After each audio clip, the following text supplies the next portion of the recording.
Hello friends, welcome to this Complete Revit 2026 course 0 to Pro, where in 12.5 hours we will learn Revit architecture, structure and civil workflows through a real step-by-step practical project. In this course we will complete a multi-story building project.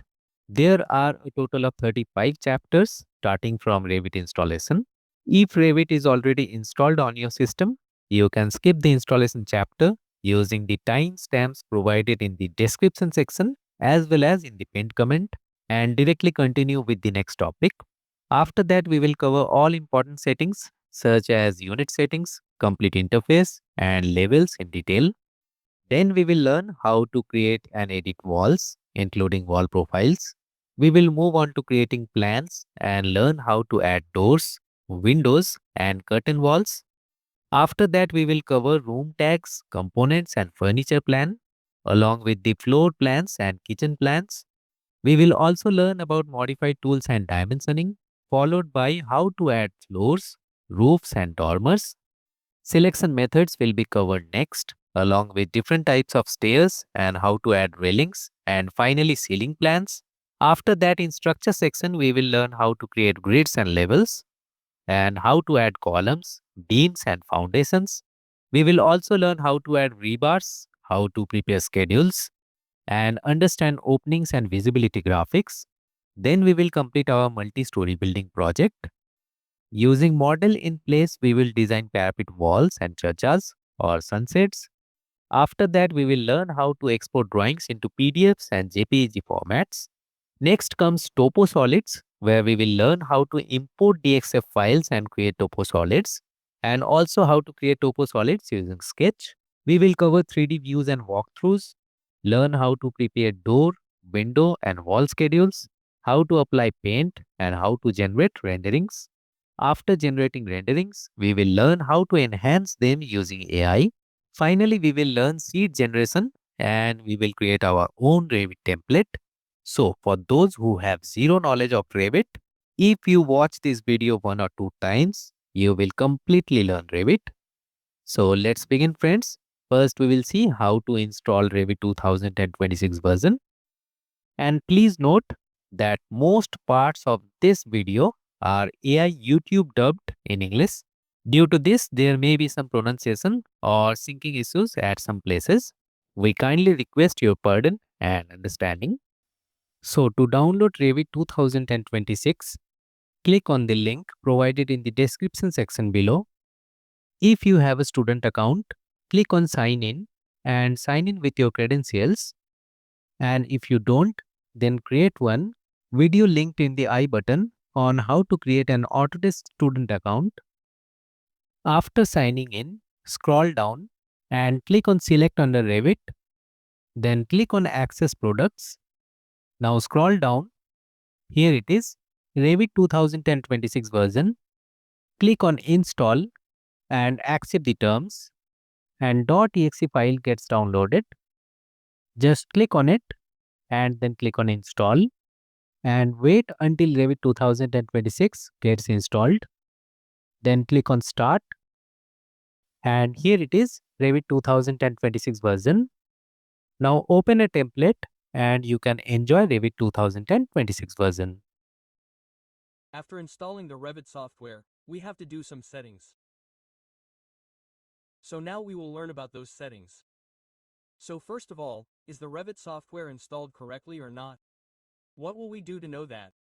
We will open the File Explorer. After that we will go to the C drive. Here you will find a folder called Program Data. If you do not see this folder, what should we do? Go to View, go to Show and then tick the hidden items. Look here, if I click on it, the folder disappears again. The one with program data. Click on View. Click on Show and then on Hidden Items. Look at this. After that we have to open the program data. We have to open the Autodesk folder. And look here, there's a folder called RBT 2026. We have to open it. I have installed Autodesk Revit 26 version. That is why I am getting RBT 2026. In your case, it can be 2024, 2025, or even if you look at it after 2 years, it can be 2027, 28. Open it. And look here, there are libraries and templates folders. These have to be opened. I first open templates. Open the English folder. And here you will find all the templates. Look at this default metric, electrical default metric, mechanical default metric, structural default metric, and then systems default metric. And if you go to India, then here you will find the template of structural analysis. After that, again go to the RBT 2026 folder. Go to libraries. And after that go to the English folder. Here open US.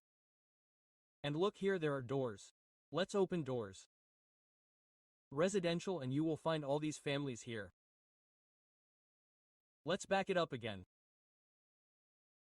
Let's take a look at windows. Here are all the windows families. So let's minimize it. If you see these folders, it means that you have installed Revit correctly. If it is not installed correctly, what do you have to do? Open Google Chrome. And after that, sign in with your Autodesk ID and then click on Select under any software. Click on Access Products. Scroll down. Look, this is the latest version of DevBit 26. We have already installed it. So click on Revit here. These are all the updates. So you should always keep the latest updates installed. Go to Libraries here. And look at this US English Residential Content Pack. You have to download it and then install it. And if you come down here, you will also find Indian content. You can install this too if you want.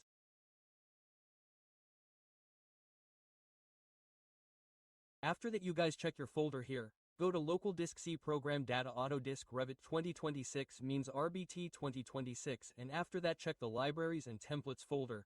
Whatever I have shown, if yours is proper like that, then you guys have installed Revit correctly.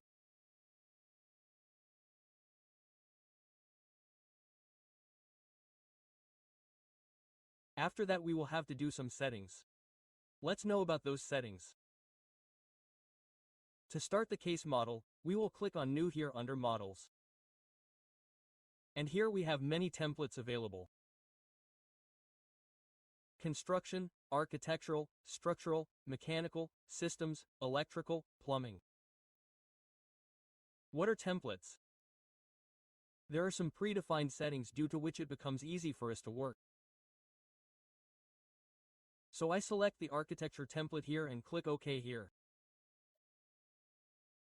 See, our architectural template has opened. On this side we have our properties and on the right side is our project browser. So earlier it was here below. We just have to drag it and set it on the right side. There will be properties on the left side and project browser on the right side. So it becomes easy for us to work. And here we go to wall. So see, this is our architectural template. And if we want metric template, then what will we do for that? Let's go to Home here. We will click on New. Here we have to click on Browse and we have to follow this path here.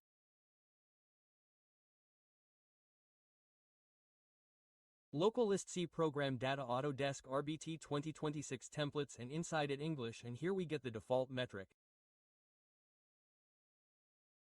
We have to select it and open it and then click OK. And see here, if we take wall. See, all these have come in millimeters. Let's escape.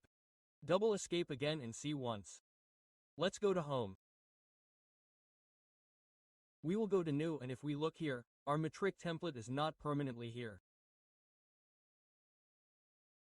So what can we do to set it here permanently? We will close it. We will go to Home. We will go to File. We will click on Options. Here we will click on File Locations. And see here all these templates are available to us. If we want to remove any template here, then we have to select it and click on minus. And if we want to add any template, then for that we will have to click on plus here.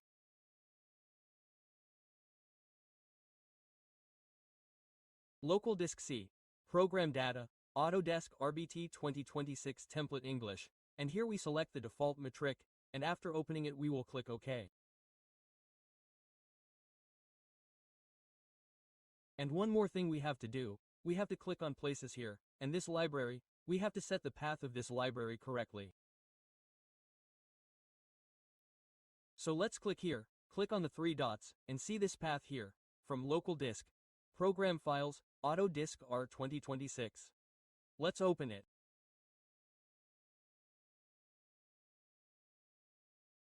Sorry, let's go back. Autodesk, and let's see it once. Sorry, here we have to open Program Data, not Local Disk C, Program Files.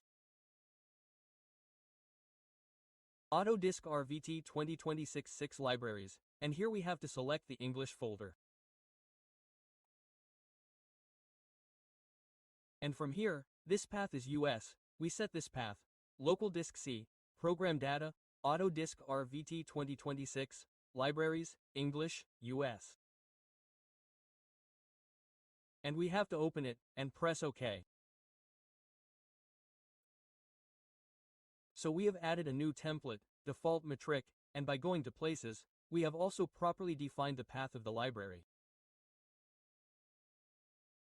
We will press OK and then press OK here.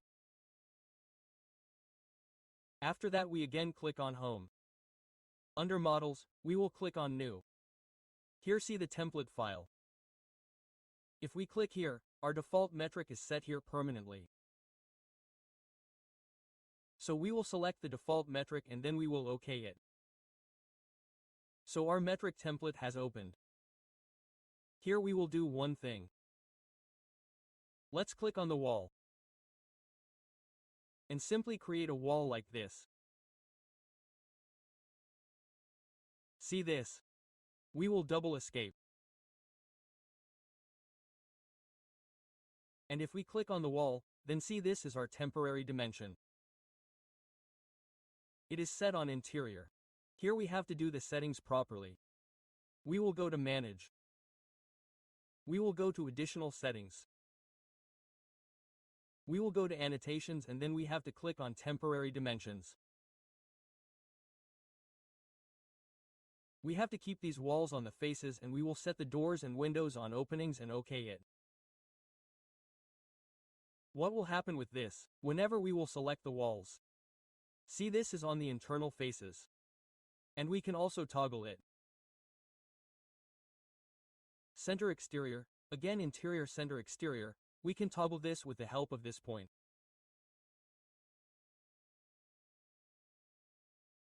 Let's click on the Architecture tab.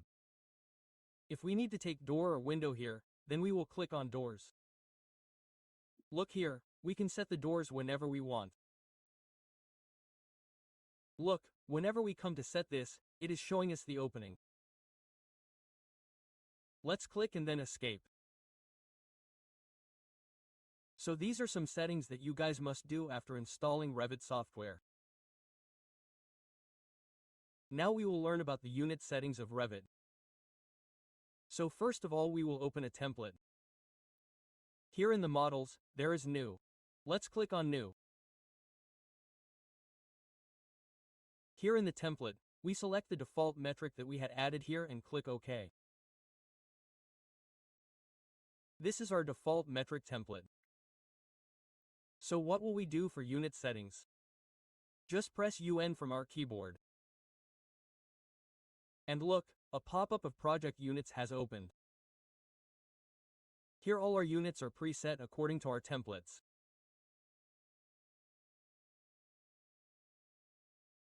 So here, see the angle is in degrees, area in meters square, cost here is in meters square, distance in centimeters, length in millimeters, mass density in kilograms, meter, rotation and slope are both in degrees. Speed is set in kilometers per hour. Time here is in seconds and volume in meters. Currency here is set to dollars. So here if we want to change any settings. Suppose if I want to change the angle, then I will just simply left click here. And look here it is degrees. You can change degrees to gradients or radians. Suppose I will change it to radians here. See the rounding is up to 2 decimal places. You can change this too. Suppose I will change it to 3 decimal places here. See it has become 1 and the unit is set to radians here.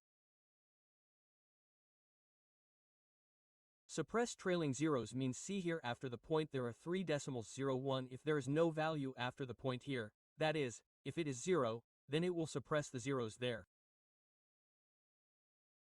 Suppose we have taken 15 meters, then instead of 15.00 it will become 15. So you always have to tick the suppress trailing zeros. We will click OK and look here it has been set to radians. Let's click on it again. I will again convert it to degrees. Here we will round it to 2 decimal places. See, the 01 unit symbol will remain on degrees and we will always keep suppressed trailing zeros ticked. Let's click OK and see here our length is set to millimeters. Let's click here. You can keep it according to your requirement. Meters, millimeters, feet, inches, decimeters, centimeters, which means you can set whatever unit you want here. There are feet and fractional inches. So, the template we selected was a metric template. There are 2 parts of the unit. One is metric, meters, millimeters, centimeters, decimeters, all these values come in our metric. And the other is imperial. What do we have in imperial? It can be feet, inches, feet and fractional inches. It can be set in fractional inches. So, these are all our imperial values. So I set it here to millimeters. See the rounding is 0 decimal places. So I take it up to 2 decimal places. And here see there is a unit symbol. If you keep the unit symbol as none then millimeters will not be shown here. And here if we set millimeters then on every unit, i.e. suppose if it is 15 millimeters then 15 millimeters will be shown. So let's set it to millimeters and see once. And we always have to suppress the trailing zeros so that if there is no value after the point, i.e. if it is 0 then it gets suppressed automatically. So let's tick suppress trailing zeros and click OK. Here again click OK. Now suppose I take a wall. Here click on wall. Or WA is its shortcut. You people don't need to press enter. Like Auto CD here just press WA from the keyboard and UN for units. Now suppose I take a wall. See, whenever I am taking a wall, see, 13,000 millimeters. This is showing as M for us. Like this, I take a wall. And suppose I press escape on this. Double escape. Now if I select this wall. See, here M is showing. Let's escape. Let's press on. Again, I have to click here in length. And here I make the unit symbol non-existent. Let's press OK and then OK. Now, see, I click here. So M is not showing here. Let's escape again. Let's press on again. Let's click here on unlength. Suppose I change the units here. Let's do it to feet and fractional inches. Rounding here, suppose I take 1/32 of an inch to the nearest. Let's press OK and OK here. Now, if I take a door here. See, let's take a door. So all our display will be in millimeters. This will not be in fractional inches. Suppose I will first show the wall. I took the wall. I clicked here. See this? All these are being displayed in feet and inches. like this. Okay? And if I click on the door or windows here, then all these are being displayed in millimeters only. It is not that if we have changed the length, then the door and windows will also be changed to feet and inches. What will we have to do for that? We will have to take the imperial template. The template that we have used earlier, that is, the one that we are using in this, is the metric template. We will have to take the imperial template. What will we do for that?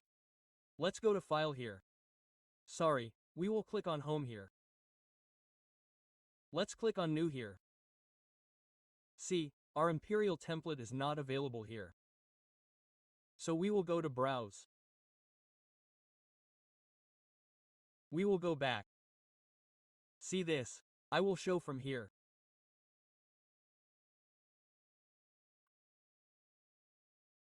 We have to go to Disk PC, Local Disk C Program Data Autodesk Revit 26. After that templates, see this, and here you will see English Imperial Template. We have to open it, and from here we have to take the default template.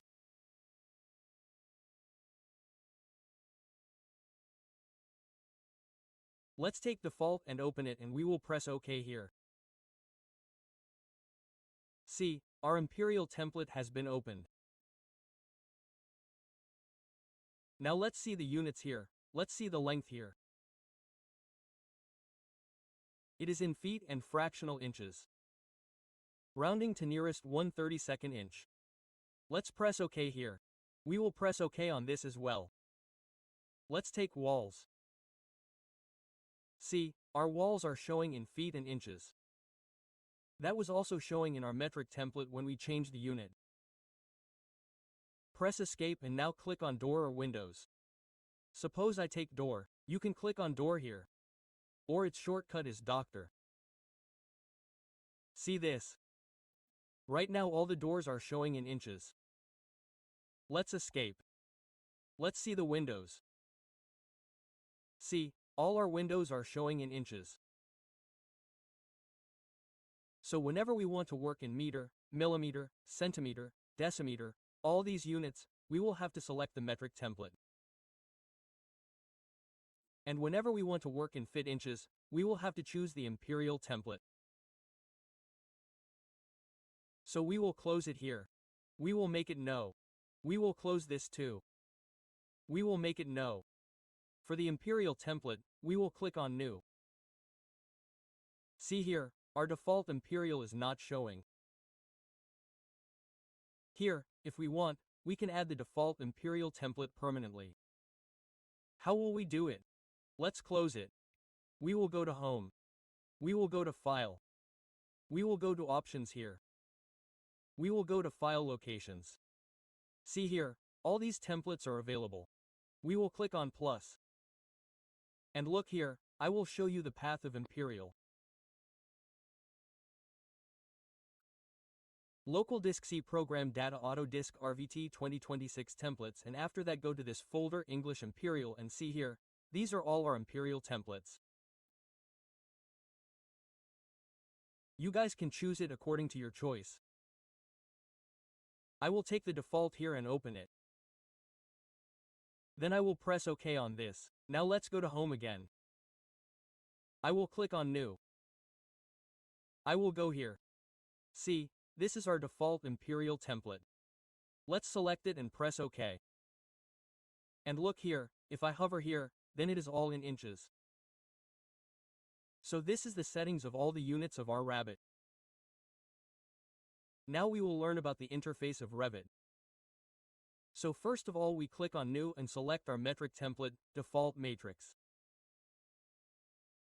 We will click OK.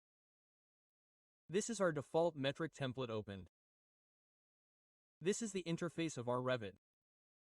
Here we get the Home button. If we click on it, see this is our opening page. And if we click on this Home button again, then the entire interface of Revit opens. Whatever template we have taken here, that template opens here. And on its right side is our Quick Access Toolbar. We call it Quick Access Toolbar. Below this is our entire ribbon. This is called ribbon. These are our tabs. architecture, structure, steel, precast, all these are our tabs. All these panels are inside the tab. Look, there are different panels of build panel, circulation, model, room and area and different tabs. Look, foundation, reinforcement. This is our drawing area. Drawing canvas. This is the properties panel and this is the project browser and below this is our status bar. So first of all let us look at the quick access toolbar. Look here, there are many tools. Whatever tool we use randomly, we can add it here in the quick access toolbar. Or we can also remove any tool from here. For that you will find an arrow on the right side of the quick access toolbar. Click on it and whatever tool you want to remove in these tools, you have to remove the tick from that. Like look here, it has started with open. This is open. If I untick it then it has gone to open. It has started with save. To bring it back again I click here. Click on open.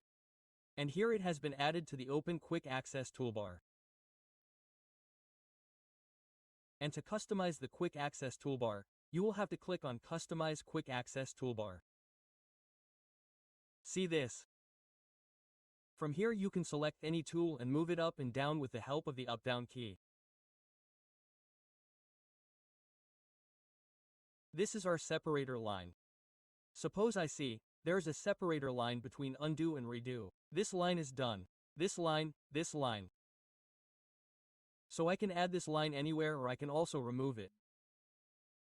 Suppose I need a separator line between undo and redo. So I click on undo. We will add a separator line here. Add separator and see, this line has come. As soon as we click OK, a separator line will be added here between undo and redo. And if we want to remove it, we will select it and remove it from here. So from here we can customize it and after customizing you have to click OK and all the changes you have made will be customized in the quick access toolbar. So from here we click OK. These are our tabs: architecture, structure, steel, up to modify. And look here, there are two keys. One upward and one downward. Here if we click on this downward arrow then look here, there are 4 options. Minimize to tabs, minimize to panel titles and minimize to panel buttons and cycle through all. Cycle through all means if we keep a tick on this then this cycle will keep happening in it. That means on first one click on this button, as soon as you click on it, it will be minimized to tabs. After that panel titles will be added. After that panel buttons will be added. So let's see it. First let's try it from here. Minimize to tabs. Look here, only tabs are left here. Options will appear here only if we click on tabs. So let's change it from here. Minimize to panel titles. As soon as we click here, see, the titles of our panels under tabs have been added. And if we hover the pointer on the titles, then only we get all the options here. Next, what is here? Minimize to panel buttons. Let's click here. So there were panel titles. The button has been added here with the title. So see, we don't have to click on the button. We will just hover the pointer. And whatever options are there in the panel here, we will see all those options here. And I already told you the meaning of cycle through all. It will keep hovering in these 3 options. So we tick it in cycle through all. And with whose help will we cycle through all? With the help of this arrow button. See, let's click. See, the panel titles have appeared. Click again. Tabs appeared. Click again. The entire ribbon appeared. Click again. See this. Here are our buttons. Titles, tabs, full ribbon. So you can change it in just one click. If you guys want a bigger space, then you can keep it with only tabs. So I clicked on it again.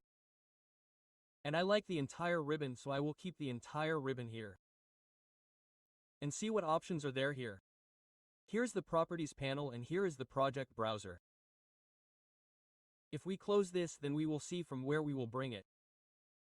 We will close this also. So what do we have to do? We have to right-click in this drawing area.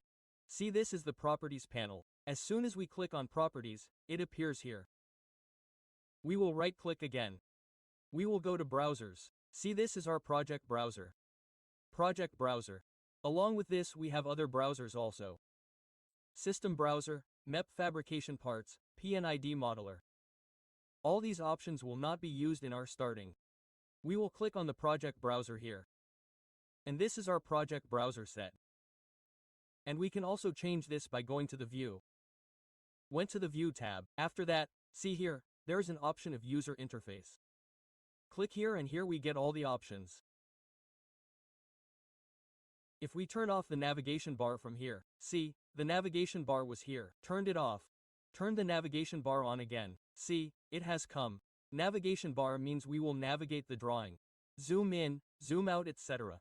All the zoom options, zoom to fit, zoom sheet size, etc. And along with this, there is also an option of orbit here. All these will be used by us in 3D. After this, see, we can turn off this project browser from here also. It went away. As soon as we tick it again, it came back. We will also untick the Properties panel from here. So it will disappear here. Tick the Properties again and it will come back. Along with this, look, here is the status bar. If we turn it off, then the status bar below will turn off. Let's click. See, it has gone. Click on the status bar again. If we tick it, it will come back. There are two options for the status bar: work sets and design options. Work sets means all of these will disappear. And if we untick the design options, then these options will be removed from here. So look, the status bar is gone, the work set and the design set is also gone from here. So let's pick the design options.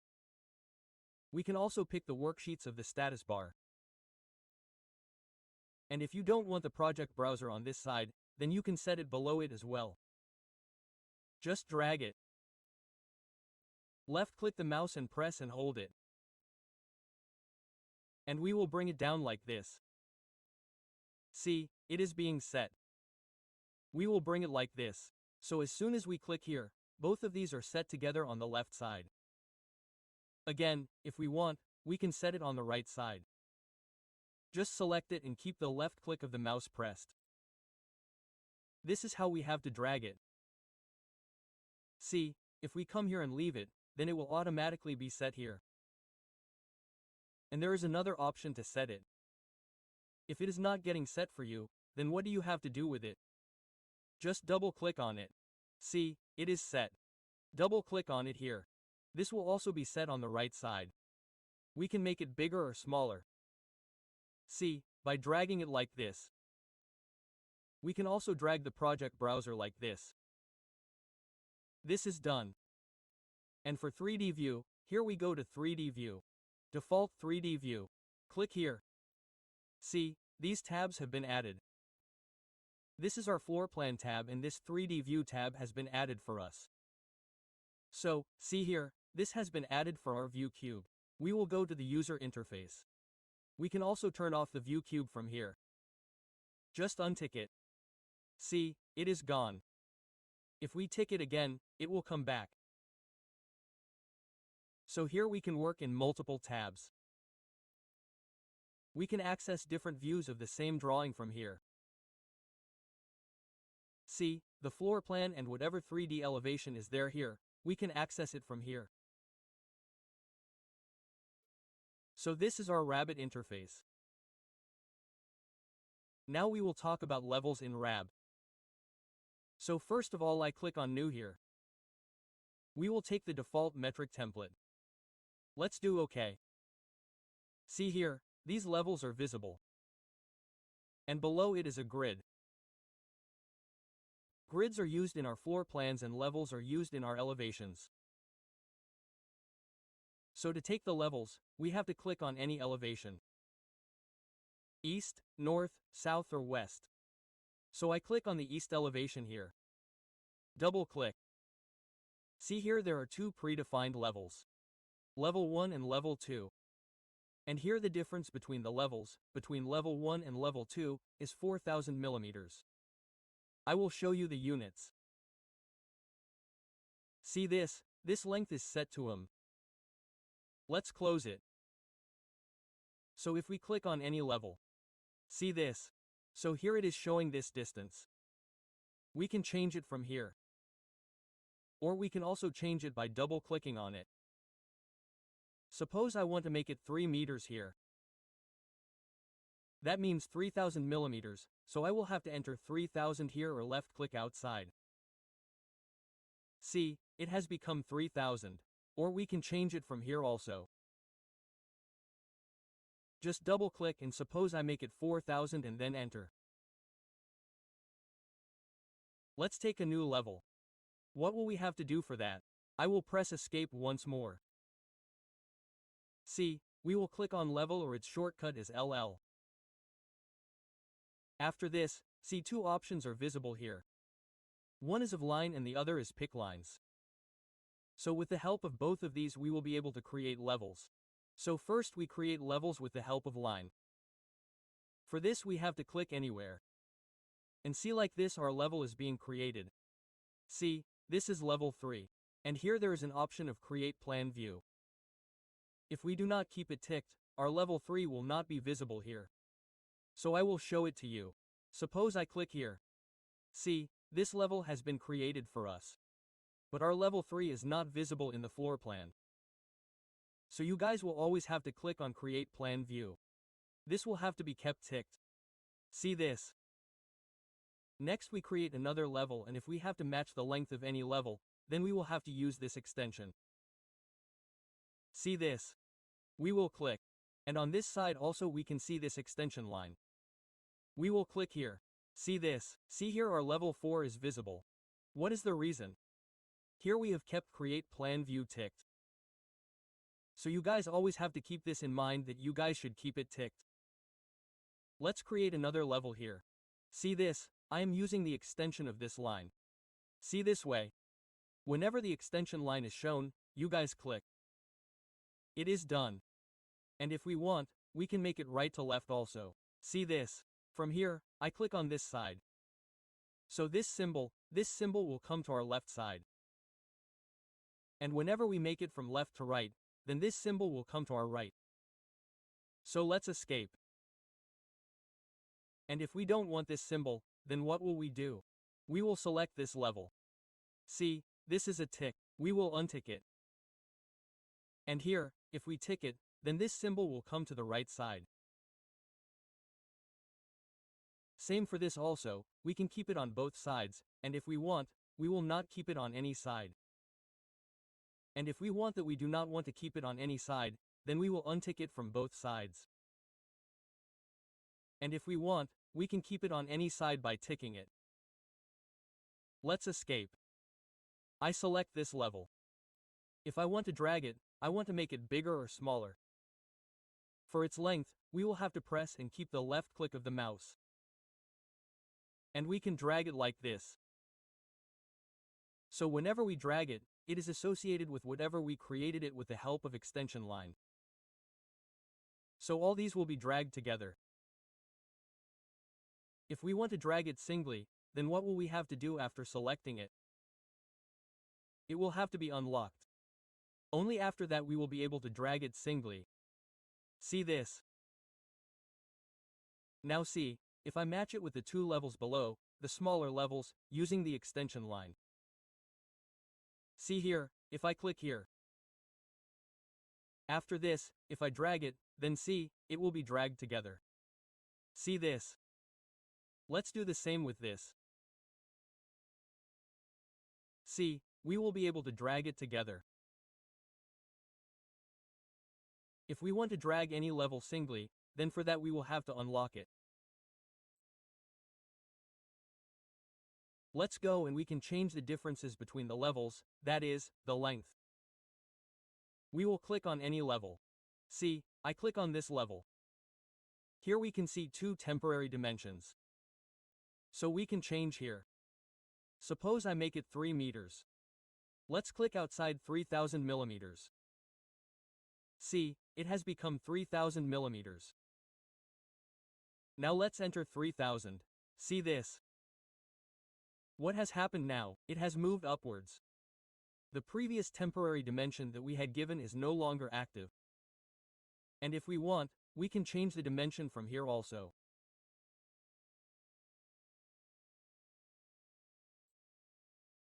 Double click here and suppose I make it 3000. Here also let's left click it outside 6000. Click outside 9000. See this?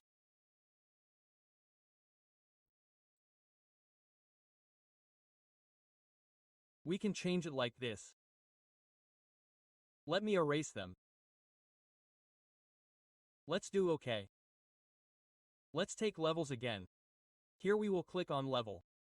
Or we can use its shortcut. LL. Now see, we create it with the help of pick lines. Let's click on pick lines. What are pick lines? These pick lines work just like our offset. First of all, we have to set the offset distance here. Suppose I will enter 3000 here. Now see, if we click on it from the top, then it will keep adding our level at 3000 millimeters upwards. See this? And if we come from the bottom, then see, it is creating our level downwards. So this makes pick lines much easier. With the help of pick lines we can easily create levels. If we want to create it at the same offset, or we can also create it here by changing the offset. Let's press escape. Now if we want to edit any level, that is, if we want to change the name of the level, if we want to rename it, then we can do that as well. What do we just have to do? Let's do one thing with this level. Let us erase these levels once. Let us say yes. Let us take some levels again. LL. Here we will take pick lines. We will take it at 3000 millimeters. Let us say OK. We will click from the top so that it becomes upwards. Suppose I have created 3 levels and then we will escape. Double escape. After that we have to change it. So here we have to double click on level 14. And here I will give it ground floor level GFL. See this? And then we will left click outside.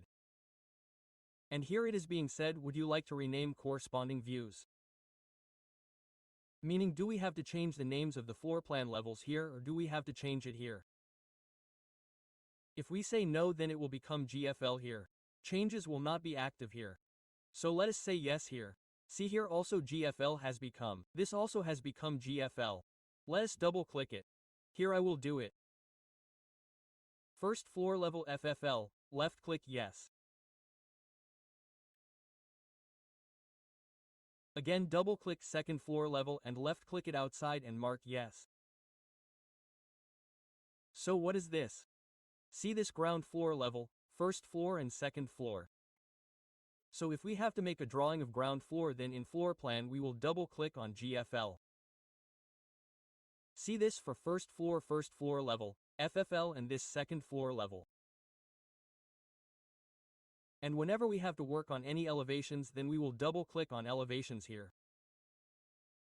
Suppose I double click on east here. So see all our levels are showing. So this is our information about levels in Revit.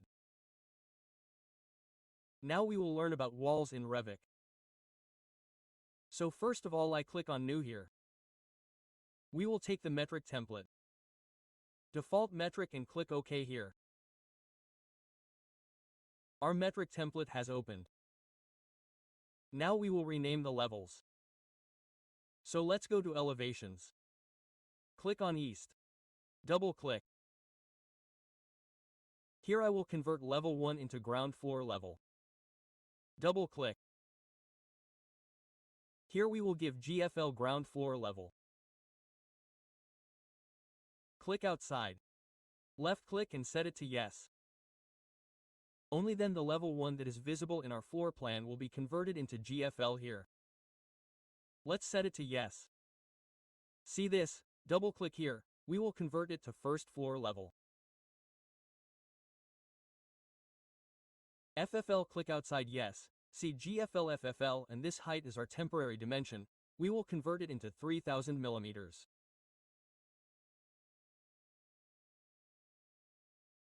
So let's click here and make it 3000 and then click outside. See GFL FFL, and we have converted it to 3000 millimeters. Let's click on GFL here again. Double-click. Now we will create our walls. So to create walls, we have to click on wall here. Or we have to type wall on our keyboard. And see, the wall has been activated. There are various types of walls here. To start with, we take a garage 200 millimeters wall. And see here we have many options. We will learn these options one by one. So see here, what is the first option? Height. By clicking here, two options come here. Depth and height. Height means we are currently on GFL, the ground floor level. If we keep height here, then what will happen to us? Our wall will be built above GFL, and if we keep depth, then our wall will be built below GFL. So if we want to make plinth, etc., then we will keep depth, and if we want to exclude wall at the top, then we will keep height. So we take height from here. See next option here, let's click here. There are three options: FFL, GFL and unconnected. So all the levels that we have made will be visible here. And along with that you will also see unconnected option here. So what will happen if we keep unconnected here? We can define our height.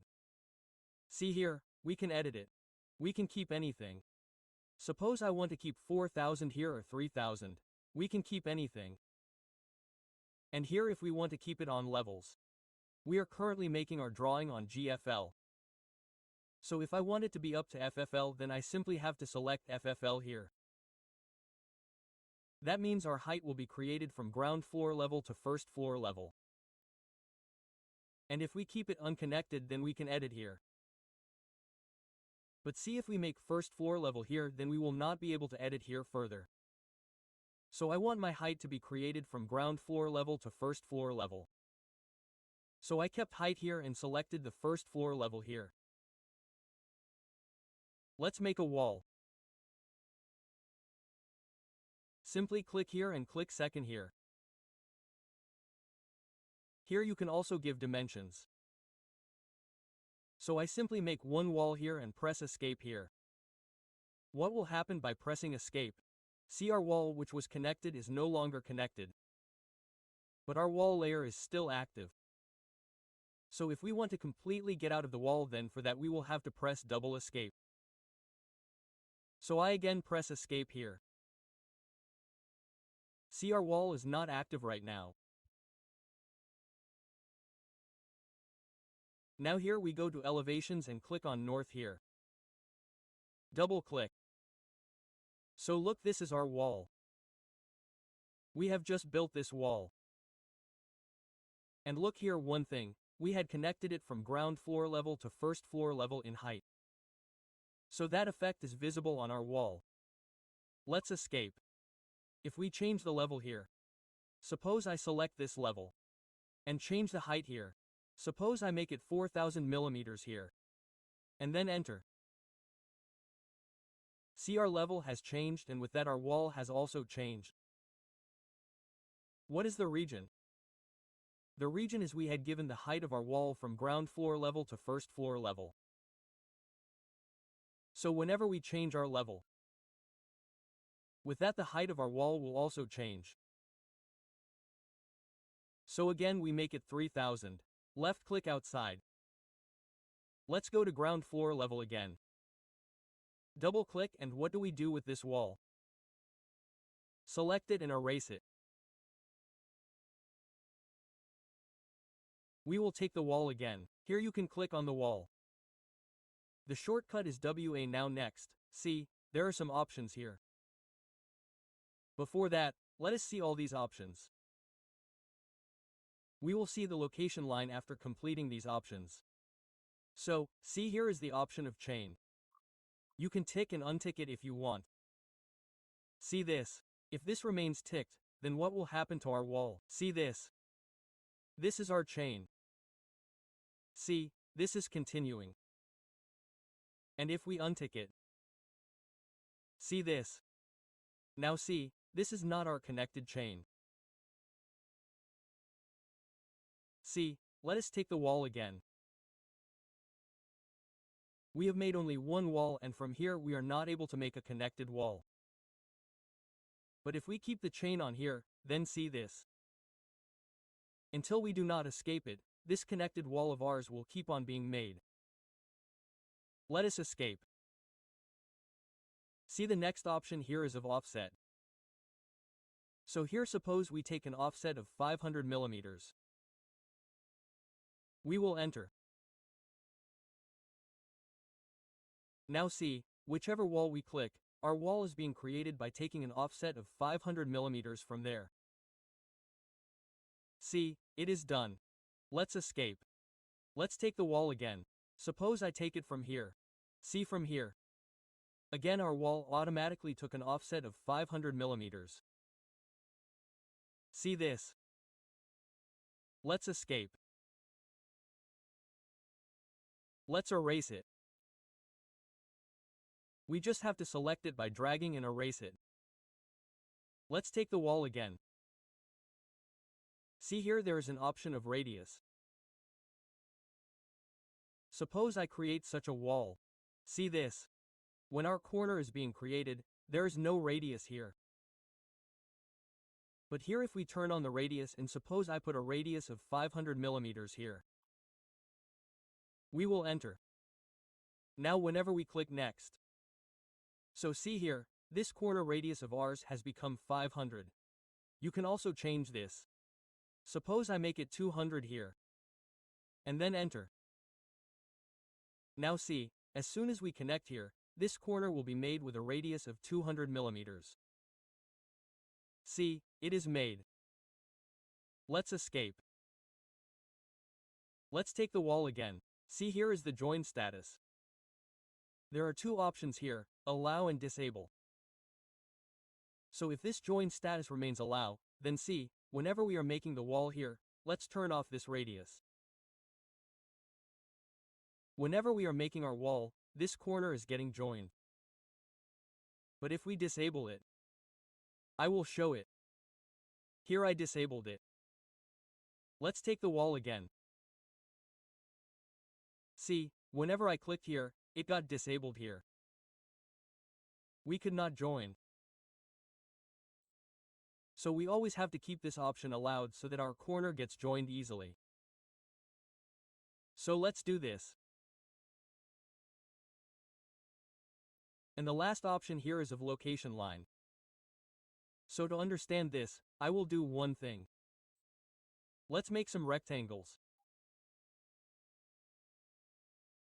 Let's go to annotate. Let's take detail line here. Let's take rectangle. And suppose I make a rectangle like this. Let's change it with the help of temporary dimension. Suppose I make it 4000 millimeters and I will also make it 4000 millimeters outside by clicking.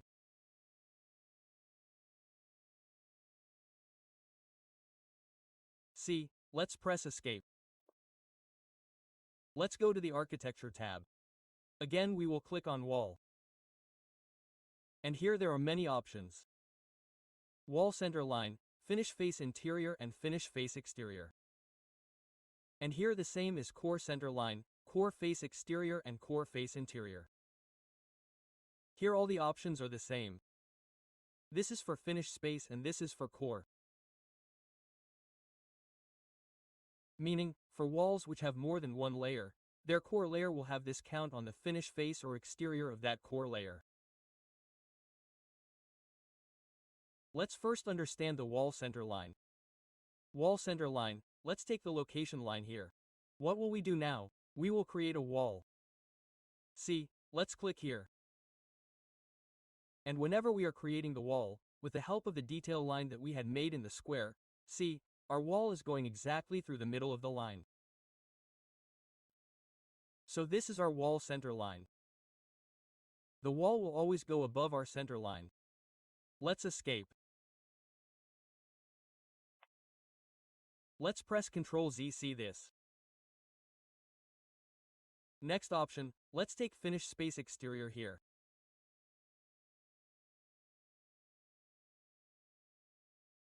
Now see, exterior of our wall is coinciding with the line. See, when the center line was there, the center line of the wall was matching with the center line. Now the exterior of the wall and the line are matching. See this. Let's press Escape. Again we will do Ctrl Z. Now see here, let's take Finish Space Interior. Let's click here again. See what is happening this time? The interior part of the wall is matching with our line. See this. So whenever we need interior to interior dimension, then we will take Finish Space Interior. When we need center to center dimension, then we have to take center. And whenever we need outer to outer dimension or exterior to exterior, then we have to take Finish Space Exterior. And when we are using a wall where there are many layers, then there we have to take Core Face Exterior, that is, the exterior of the core, the interior of that core and the center line of the core, with the help of these three options. Let's escape. Double escape, we will select it and erase it. Now we will learn these options of walls in Revit. So with the help of these options we can make walls of different shapes. We have already seen these options. So here I connect it to the first floor level in height. And we will make the location line Finish Space Interior. We will keep the chain on. Our offset is none. We will not keep the radius here and we will keep the joint status as allow. So how can we make walls with the help of lines? We have seen this earlier. Here we have taken the basic wall generic 200 mm. Let's keep this and simply we can make walls like this with the help of lines.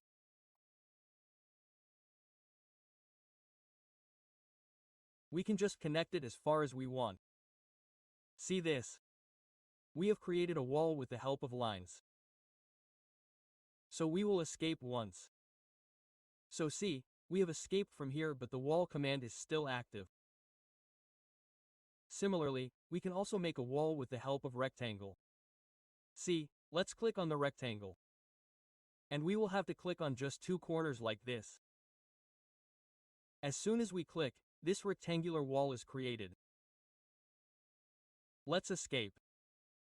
By double escaping, it will come out of the wall command. And we will select these balls. So we can manipulate these dimensions from here. Suppose I make it 3 meters. Let's click outside 3000 millimeters. See this. And similarly, suppose we make it 4000 millimeters. See this. So in this way we can manipulate the walls. The length of the wall or the width. Let's escape. Let's take the wall again. See here, the next option is of polygon. There are two polygons in polygon.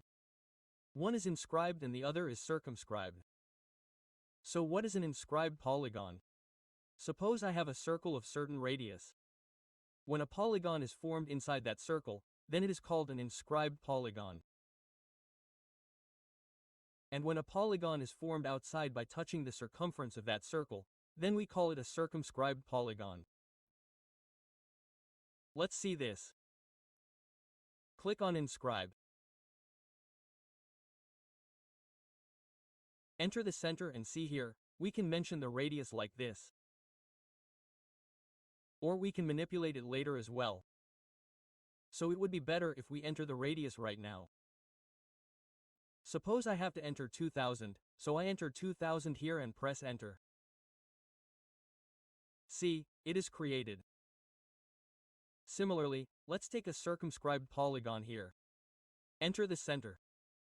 We also enter 2000 here. See 2000 and enter. So this is an inscribed polygon of 2000 millimeters radius. And this is our circumscribed polygon of the same radius. That means in this case our circle is 2000 millimeters inside, and in this case our circle is 2000 millimeters outside. The next option is our circular wall. For this, just click here and mention the center and then the radius. We will click, and if we want we can manipulate it even after clicking. Suppose I need 3 meters, enter 3000 millimeters. See this? Let's see the next option here is the start in radius. So here we click on the start and radius. Suppose we take it on this wall. Here I took the start point. Here I took the end point. And see, we can take this radius like this. We get the reference for the semicircle on both sides. See, we are getting the reference. So whichever side I want, I will click on that side. And then we will escape. See, our wall is made. And after double escaping this, if we select this wall, here we can manipulate the radius. Suppose I click on this radius and give it 1500. Enter. Okay, let's cancel this. Select it. Click. I give it 2500. Click outside or enter. So why did I not take 1500? So you must have understood this. The reason is that I have given the start point and the end point. So the distance between them becomes its diameter and its half radius. So if we give a radius less than that, then that radius can never be applied practically. It can be more than that. If we give the same radius, then it will become a semicircle. If we give more, then the circle will become bigger and it will come down like this. Let's escape it. Click on the wall again. See, the next option here is of start in arc. So let's see it. Let's escape. I click on this wall. We will enter 4000 for this. Then we will click on this. We will also enter 4000 for this. See, this 4-meter wall of ours has been made. Square wall. Now we will go to the wall again. From here we will learn center and arc. Let's do one thing for that. We will erase both these walls. We will delete them. We will go to the wall again. From here we will take center and arc.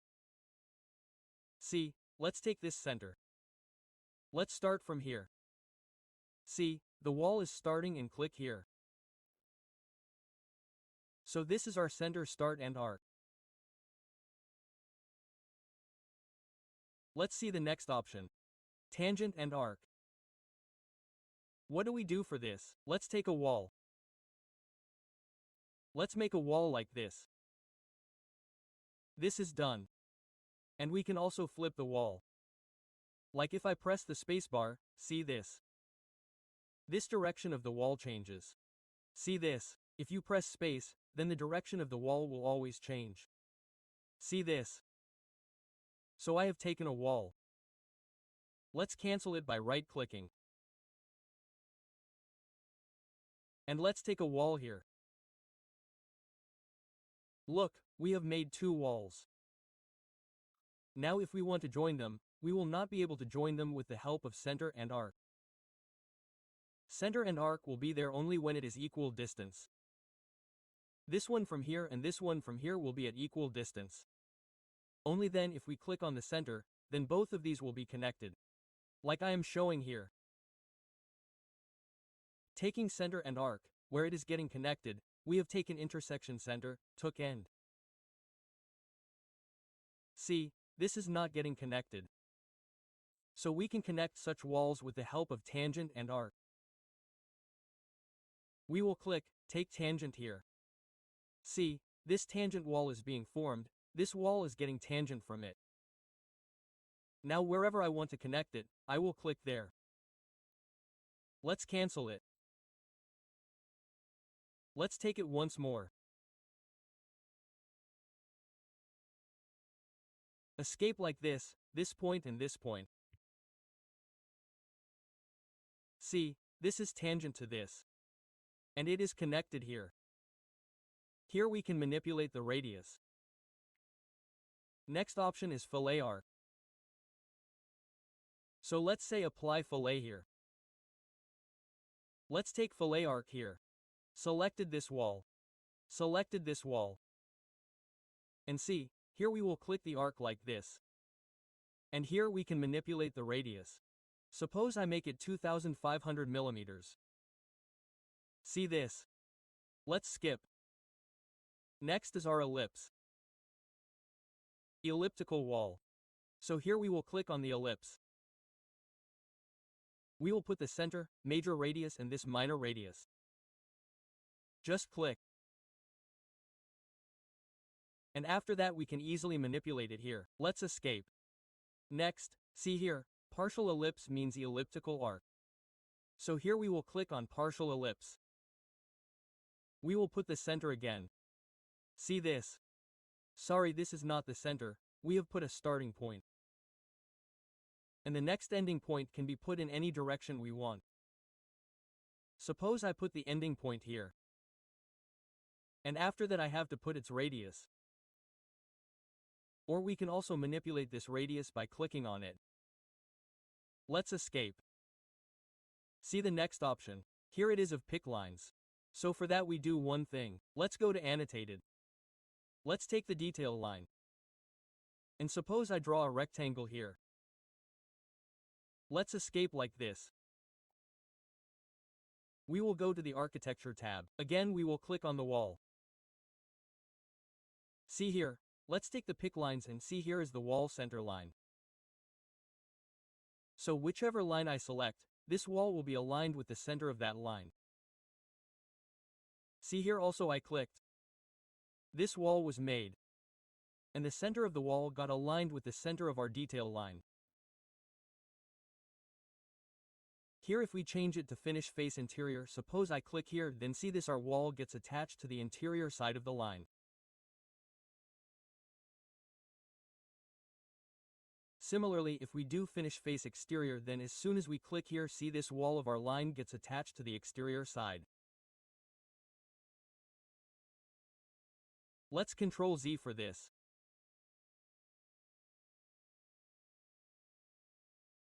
And let's see once again in the case of rectangular wall, clicked here. Here if we keep it as penny space interior. See this we are clicking from this point to this point. So the interior part of the wall and the detail line are matching. But we can also swipe this with the help of spacebar. See this? We can swipe this. So if we want to change the direction of any wall, then we can simply change it with the help of spacebar. So let's click here. We will escape and the last one is our pick face. We will learn this when we do massing. If we go to 3D view from here, we can see that all our walls escape and we can change the visual style from here. Suppose I make it realistic. See, it has become realistic for us. Consistent colors. From here we will be able to change the visual style. And from here we will be able to see all three variants of its material. Fine, medium and coarse. We will see this later. Let's escape. Let's close it. We will erase this as well. Now we will learn how to edit walls and how to edit wall profiles. So first of all we will take a wall from here. We will click on the wall or press WA from the keyboard. I clicked here. And see here, all the wall types provided to us are visible here. So I will select garage 200mm from here. And we will zoom a little. Zooming happens by pressing the scroll button upwards. Zoom in and zoom out downwards. So we zoomed a little. And here we have created such a wall. You can cancel it by right-clicking, or you can also press escape. We pressed single escape or cancelled once. So the wall command is still active. Let's do one more thing. We will take another wall here. See here, there are many layers of walls. So, we choose this wall type. We will click on exterior render on brick. And we will take this wall here. Click. Right-click cancel. Now we will change the visual style. So for that we will click on visual style here. And suppose we make it realistic. See this? And it is still not visible. The reason for this is the detail level. See here, there is coarse. Let's click here and we will find the detail level here. So see, now all these layers are showing to us. And this boundary is very blackish and thick. So we will do one thing. Here we will make the scale 1:1. See this? Now it is looking proper. Let's do one thing now. We will learn how to edit walls. So for that I will take the garage, which is 200mm ball from here. Click again and see here there is an option of edit type. Here we will click on edit type. See this? What do we have to do first? We have to make a duplicate wall of this wall. What is the reason? What will happen if we apply changes on this? The garage 200mm wall will not remain. It will change on the wall that we will build now. But we want the garage 200mm wall to remain as well as the wall that we are building now. So for that we will click on duplicate here. Here suppose I name it garage 254mm and click OK. Our wall is not built yet. We have just made a duplicate wall and named it garage 254mm. Now what will we do to bring changes in it? Look here, the width is still showing 200mm. So here there is an edit option near the structure. We will click on edit. Look, this is the core boundary. There is a structure inside it. Look, the thickness is 200. We will do it from here. 230,230 is done. By clicking outside, this 230 is applied. If you want to give in any other unit, then you will have to specify the unit. Suppose I want to give here in meters. So I will have to give the symbol of 23 meters m, and see here, whenever we click outside, it will automatically convert from meter to millimeter. What is the reason? By default, our wall was 200mm. So here all the units are in millimeters. Even if we keep it in inches, then we will have to give the symbol of inches. So it will automatically convert from these to millimeters. Come on, here our core, which is 230mm, has been made. In this, we will add plaster wall of 12mm on both sides. So if we add 12*224 with 230, then it becomes 254mm. That is why we have named it generic 254mm. So what will we do to add layers? We will click on insert here. See this, and it should not come inside the core boundary. So what will we do to take it out of the core boundary? We will keep it selected and move it up or down. See this, I click on up.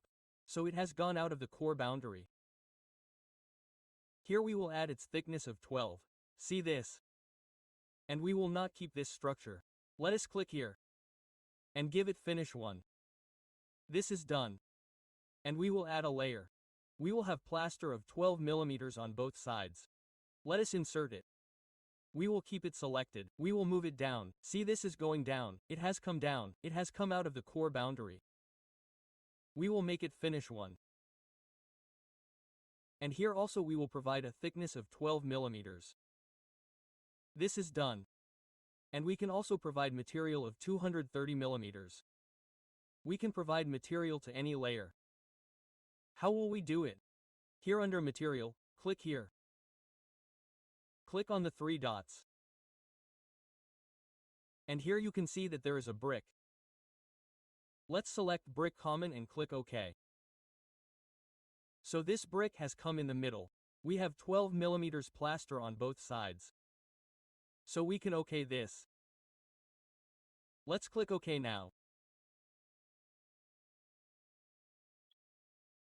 We have to apply it and click OK here. Let's see this basic wall of ours, 254 millimeters generic. Let's take it from here and click here. Look, press Escape. Look, there is a brick in the middle. Look, this is the core layer break and there is a 12 millimeters plaster wall on both sides. So we have just created this wall. Press Escape. And if we want to see what layers are there in this wall, what will we do? We will select it. Click on Edit Type. Here we have to click on Edit, on Structure. And look, all our layers will be visible here.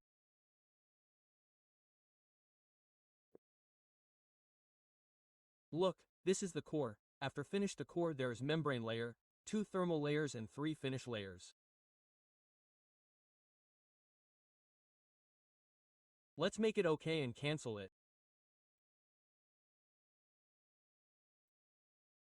So we have learned how we can edit any wall and how we can create any wall. Let's go to 3D here. Click on 3D. Look, we have created these 3 walls. We will press Shift and press the scroll button with the mouse.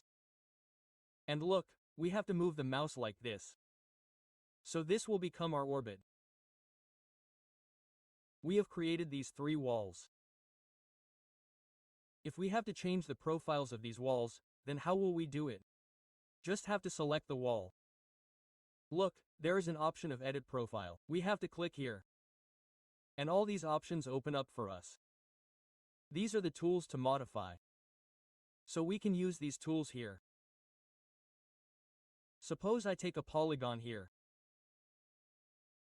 Any sides inscribed or circumscribed can be changed here.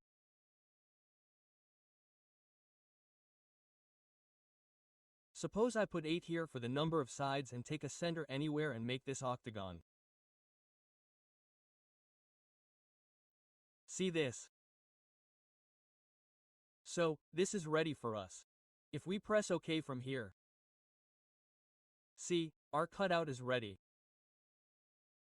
Let's see the edit profile once again. If we take another circle inside this, click on the circle. Suppose I take a circle from here and press OK again. See this? So what will happen? When we made an octagon inside this, it became a cutout. When we made a circle inside it, it became a solid for us. If we draw any element inside this again, it will again become a cutout. Let's click on Edit Profile. And from here, suppose I take the start in radius. Suppose this has started. This has ended. And we mention a small radius by clicking here.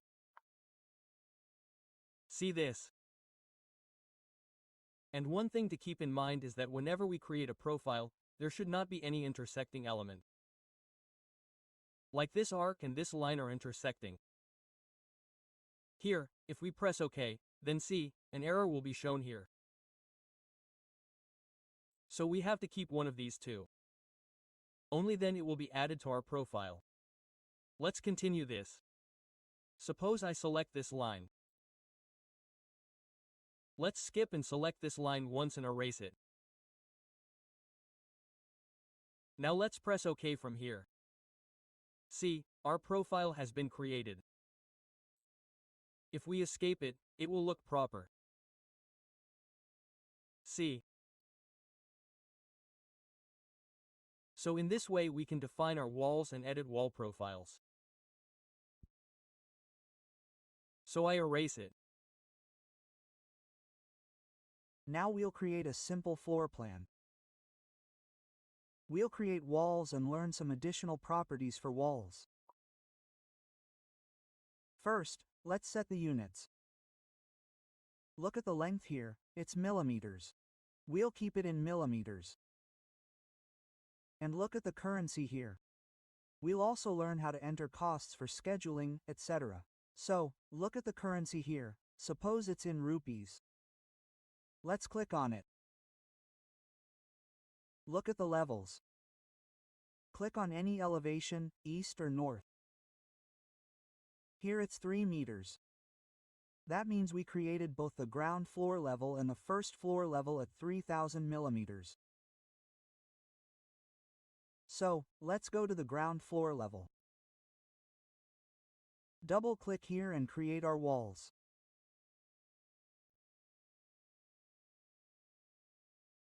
To create walls, click on the Wall tool here or type Wall. Look at this. Here, we select the 200 mm garage wall. Go to Edit Type and click Duplicate. Suppose I change it to 254 mm. Click OK. What will we do to change this effect? Here, click on Edit Structure. We'll keep our structure 230 mm and add 2 layers. Here, there's an insert option. Click here. We'll move it up. We'll move it outside the core boundary. So, select it and move it up. Click here. We'll make it finish one. Or, if you want, you can also add a material. We'll give it a thickness of 12 mm. Similarly, we'll add another layer. Select Insert and move it down to the other side of the core boundary. There it is. We'll change the structure and make it finish one. And we'll set its thickness to 12 mm. Look at this. So, our total is 254 mm. If you want, you can also change the material of the structure from here. Click here. Then click on the 3 dots. And then from here I'll select the brick and click OK. So, here the material is added. Both are finish layers. Wall plaster layers on both sides and click OK. Then we'll apply it. And let me show you one more thing. We'll go down here. Look, there's a cost option under Identity Data. So you can also enter the cost here. So, our units of length are millimeters, but our volume is in meters. So the cost here will be for 1 meter. Suppose I enter rupee 000 here, then this rupee 000 will be the cost for 1 meter. So what will happen? By the time we've completed our whole project, we'll easily calculate its costing using our scheduling. Here, I'll set the cost to 6,000 per meter. We'll apply it and click OK. Here, the basic wall is created. Let's select a 254 mm Garrick. Now we can begin our drawing.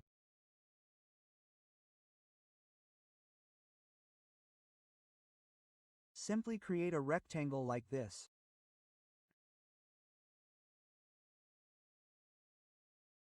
That's it. Then we'll start from this point. Here, we've assigned the finished space interior. So, any dimension will be from inner wall to inner wall. If we do the exterior finished space exterior from here, then this will be the outer wall to outer wall dimension. And if we draw the wall center line, it will be center to center. So, we'll keep this as the finished space interior. Look, the height is connected at the first floor level. Meaning, we started from the ground floor level. And we've kept the height at the first floor level. So, you can change this as well. If you want, you can leave it unconnected. What will happen with that? You'll have to enter dimensions here to determine its height. So, what have we done? We started our drawing at the ground floor level and connected the height to the first floor level. We'll keep the chain on here, otherwise it will become a single wall. There will be no continuity. And the offset and radius are non-existent. We need to keep the joint status as true, otherwise these corner joints will not be formed. Let's draw the next wall. From this point, we'll just draw it randomly.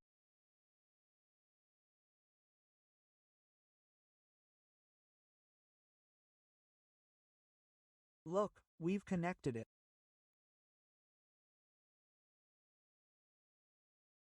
Let's come here.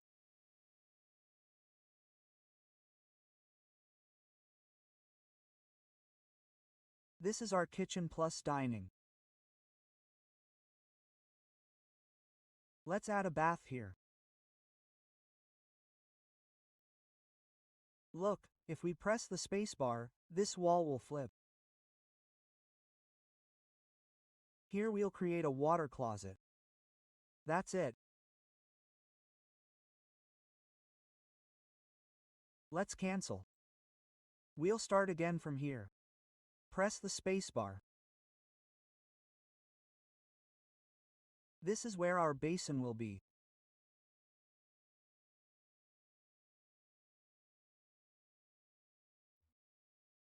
And this will become our washroom.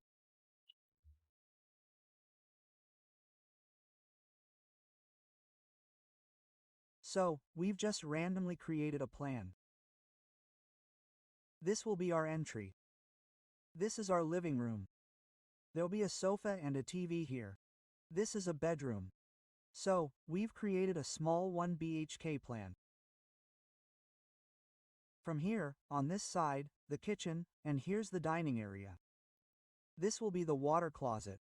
Here's the basin, and this is our bathroom. Let's complete it. How will we do the dimensioning? Let's see. Look, if we click on this wall, what is its dimension? 5300. We have to change it to 4000 for 4 meters. Just click here and change it. Then click outside. Whichever wall we select will be removed. Look, this one has become 4000. It's removed. Let's select this wall now. Look, this one is 5100. We'll change this one to 4002. So, we've created a room. We have to change this one. Let's select it now. We'll change it. We'll make this one 4 meters. Click outside 4000. Now let's select it. Look, this is the point. We'll drag this point. How do we do it? We'll hold down the left click on this point and drag it all the way to this point. So what will happen with this? This will be our dimension. Now click here. Let's make it 5 meters 5000 millimeters. That's it. Now select this wall. Look, we have to drag it. No, let's leave it as it is. We have to change this dimension. Click here.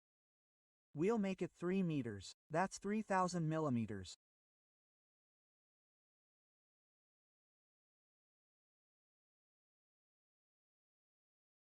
Let's move it here.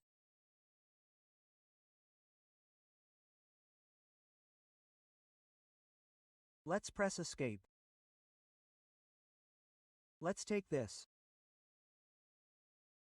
Click this dimension here. We'll drag it and make it 5.5 meters 5500 .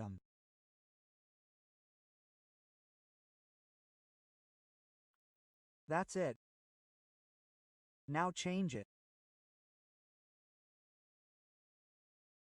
Look, we'll make it 2 meters 2000. Then we'll change all of this.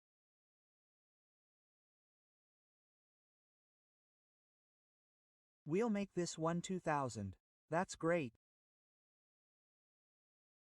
Let's do this. This is just a basin. So, we'll keep it 1 meter. Sorry, that means 1000. We've kept the dimensions in them, and finally, we need to change it. Look, this is 4484. Click on it and make it 3 meters. 3000 millimeters. So, it's great. This is our 4x4 room.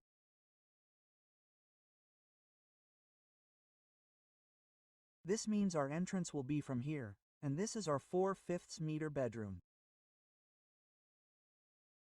This is the kitchen plus dining area. Look how much we've kept. 5.5 and 3 meters. Let's see here. We've kept it 2 meters. 3 meters. This is a 1 meter opening, and this is also a 2/2 water closet. Let's not keep this wall. So, we can split it. So what do we do with this? Trim this portion and this portion. What will we do for that? Look, we can trim, but let's use TR trim. This wall and this wall, whichever portion, whichever corner we want to keep, the meeting at those corners, both walls, just select them. What will happen is that the rest of the walls will be trimmed. But what will happen here? I selected this one. Now, if we select this one, it's completely trimmed. So, what will we do to ignore this one? We'll press escape. First, we'll split this wall, okay? So, what will we do to split it? SL is the shortcut. We'll just use a pair of scissors on this wall. Just click here. What happens with this? Look, let's press escape. This wall is separate, this wall is separate. So now, if we trim TR, select this wall. Select this wall, so see, it's trimmed. This portion. Similarly, select this one, select this one. So this becomes our corner, and the remaining portion is trimmed. So, we've created a small plan. Let's look at some of its properties. Let's go to its 3D view. Suppose I select it. I'll simply drag this wall from left to right. So, here are some options. We've already learned about location lines. From here, we can change the location lines.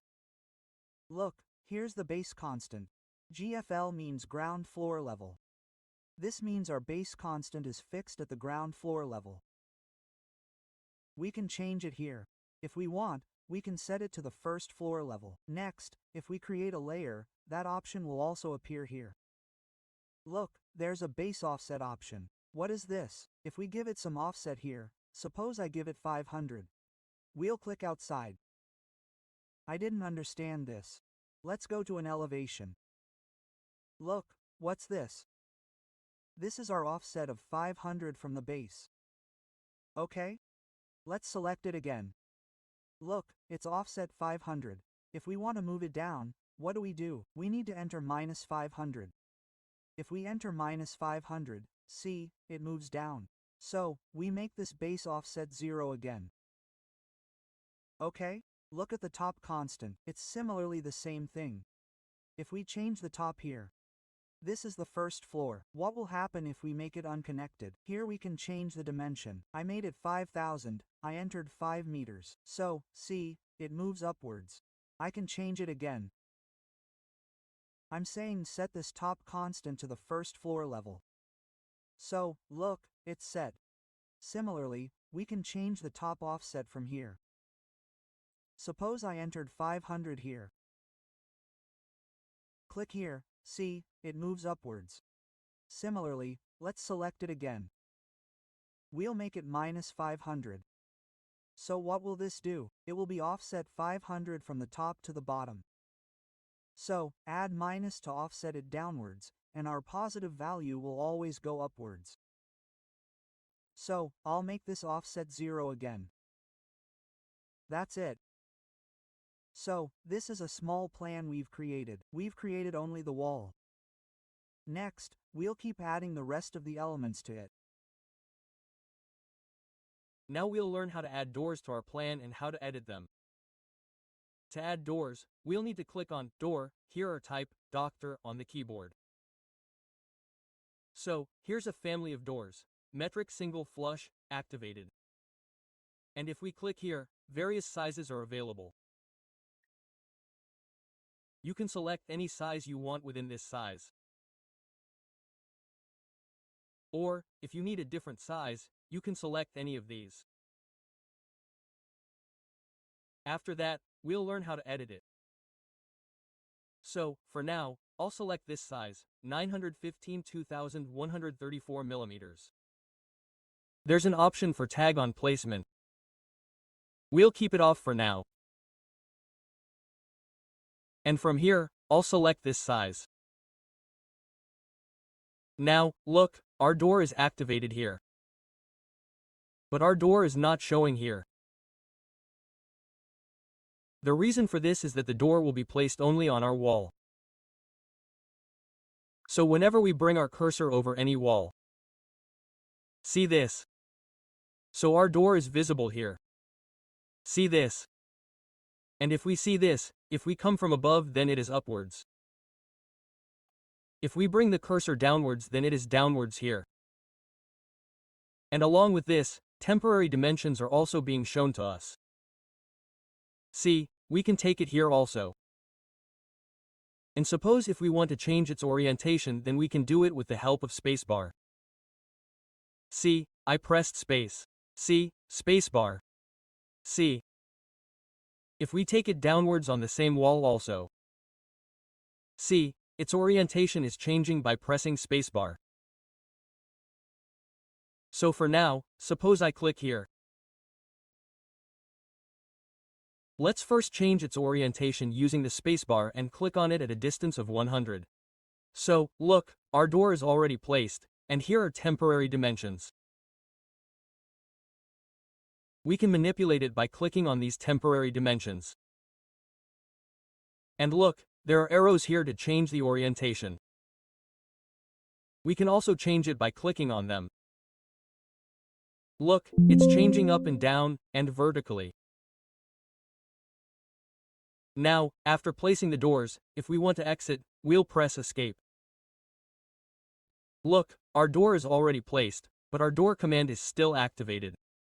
Look, here the door is visible. We can add more doors here. And if we don't want to, we need to press Escape once more. So, double escape will completely exit the door command. And then, if we want to edit it, we can select it and change it using these temporary dimensions. Or we can also change it from left to right using the directional keys on the keyboard. Let's press Escape. I'll erase this. Again, let's take the door from here. From here, let's select the same size. What will we do this time? We'll keep the tag placement on. Let's click here. Now, I'll click here again at a distance of 100 millimeters. Look, this time, our door tag has been placed. Let's press Escape. This tag looks a little bigger. So, to change it, we can change the scale from here. Let's say I'll make it 150. So, it looks correct now. If we want to edit this tag, we'll click on it. As soon as we click on it, we can edit it from here as well. Let's give it D1 and left click outside here. Look, this. And from here, whenever we select the door, there's a mark option. We can change it from here too. Suppose I just type D here and left click outside. So, look, our tag has been added. Let's erase it again. Click on the door again. Let's select size here. And suppose I select any size from here. Let's do this again.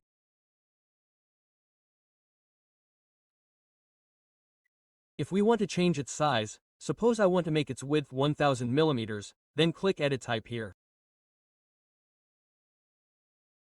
Look, here's the name. We'll have to change this name. So, if we make changes to this door, the changes we just made will be applicable to all the doors we've installed. So, what do we have to do? We shouldn't tamper with these sizes. We need to create a duplicate object first. So, click on Duplicate. I'll change the size here. Make it 1000. Erase the 2 here. 2134 millimeters. Okay. This has just been renamed. The size hasn't changed. Look, the height here is 2134 millimeters, and the width here is 95 millimeters. Select this and change it here. I'll make it 1000 and OK. And one more thing, if you want to add materials, like door material and frame material, just click here. Click on the 3 dots. Look, the material browser has opened. Click on it here. And if you want a wooden structure, click on Wood. Whichever wood you select will be applied to our door. So, for now, I'll cancel this. You'll be able to edit both the door material and the frame material from the material browser. So, for now, we'll just change the width and click OK. Now, whenever we click here, these sizes were already available. We created this 1000*2134. So, if we select it and add it here, look, if we keep the tag on placement on and click here, then see, our tag is already placed. And this door that we created and resized is already placed here. Let's escape. Double skip and erase it again. Let's do it again. And look, here, we only have one family available, by default, Matrix Single Flush. Apart from this, if we need doors, then we have to click on Load Family. And after that we have to select this path.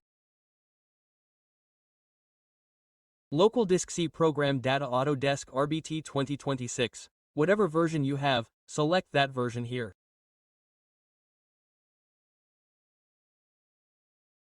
After that, Libraries English US folder, inside it there are doors and under doors. See here, there is residential or commercial. You can select it according to your requirement. I will take residential door from here. And suppose we can take any design from here. Let's take this 3-panel vertical wood door. We will select it. We will open it and see here that different sizes are available. So you can select whatever size you need. I will select 902,100 millimeters here. Additionally, if you want to select multiple doors, that is, multiple door sizes, press Ctrl. Suppose I select 750*2100. Select both of these and click OK. Look, we've already added 2 3-panel vertical wood doors in different sizes. Now, suppose I select 902,100 millimeters, keep the tag on placement on, and click here. Even after clicking, we can change it using these temporary dimensions. Here, there's a sill height option. Sill height means how high above floor level the door will be. That's the sill height for windows. In the case of doors, the door is attached to the floor and extends up to the lintel level. So, we should set the sill height to 0 here and then escape it. Let's select a door with a width of 750 from here. and add it here. This one and this one here, we will change its orientation with the help of the spacebar. See, this is perfect. We will click here. Let's press Escape. Let's click on Load Family again. Suppose here I select the double full glass. Let's open it. And here let's select 1500 2100 millimeters. If you want to do multiple, then press Ctrl. Select whichever size you want to add. After that, click OK. Look, this is coming for us. Let's click on it here. If we want to change the size, then what will we have to do? We will have to click on Edit Type. Suppose if we change the width here directly. See, what will happen? Let's make it 1200. We will do OK. Look, here we've automatically added something that we've changed. So what do we have to do? We always have to make a duplicate. Then we have to change it. So what do we do for that? We'll go to the door here. Select it. Click on Edit Type. Click on Duplicate. Suppose I make it 1200 here. Cancel it. Click on OK, and set the width here to 1200.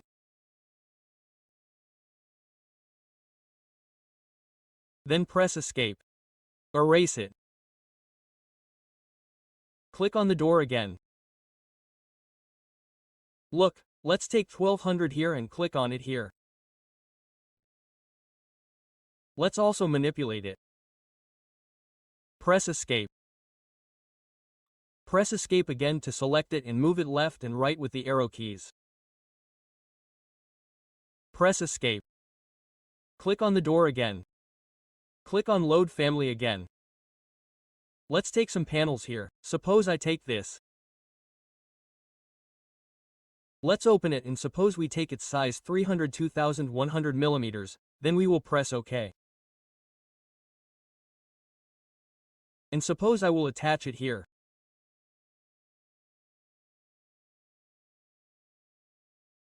We will place it here and place it here. We will press Escape. Let's select it. Here we will.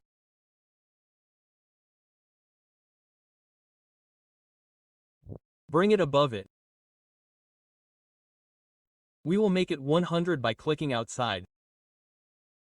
Then we will select this door. We will make this also 100. We can also remove it with the help of arrow keys. See, it has become 100. Then we have to select it. Let's bring it to the left. We will keep this also 100. Click on it and make it 100 and then left click outside. Okay, it is done. If we want to see it in 3D view, then click on 3D here. The default 3D view is here. I had already opened it. Look at this. Look at this.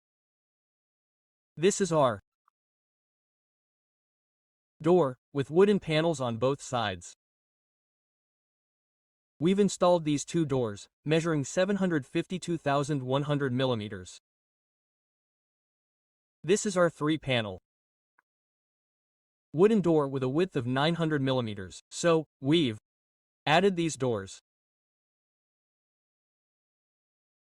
Suppose, if we select this wall and move it upwards, we'll press Escape.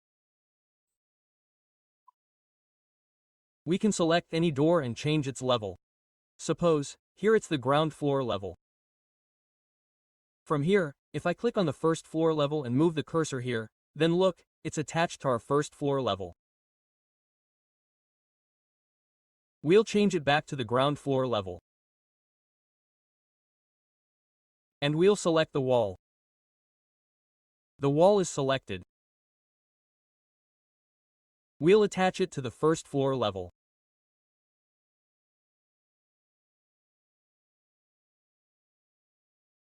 Let's tweak it a little more. Press and hold Shift on the keyboard. Then, press and hold the scroll button on the mouse and move the mouse like this. Then it will orbit. After that, we'll attach it to this level. Look, it's done. Let's go back to GFL. Press Escape. Now, let's change these tags. Select it. From here, we'll mark it D. Click. Make it D1. Select it and then make it D1.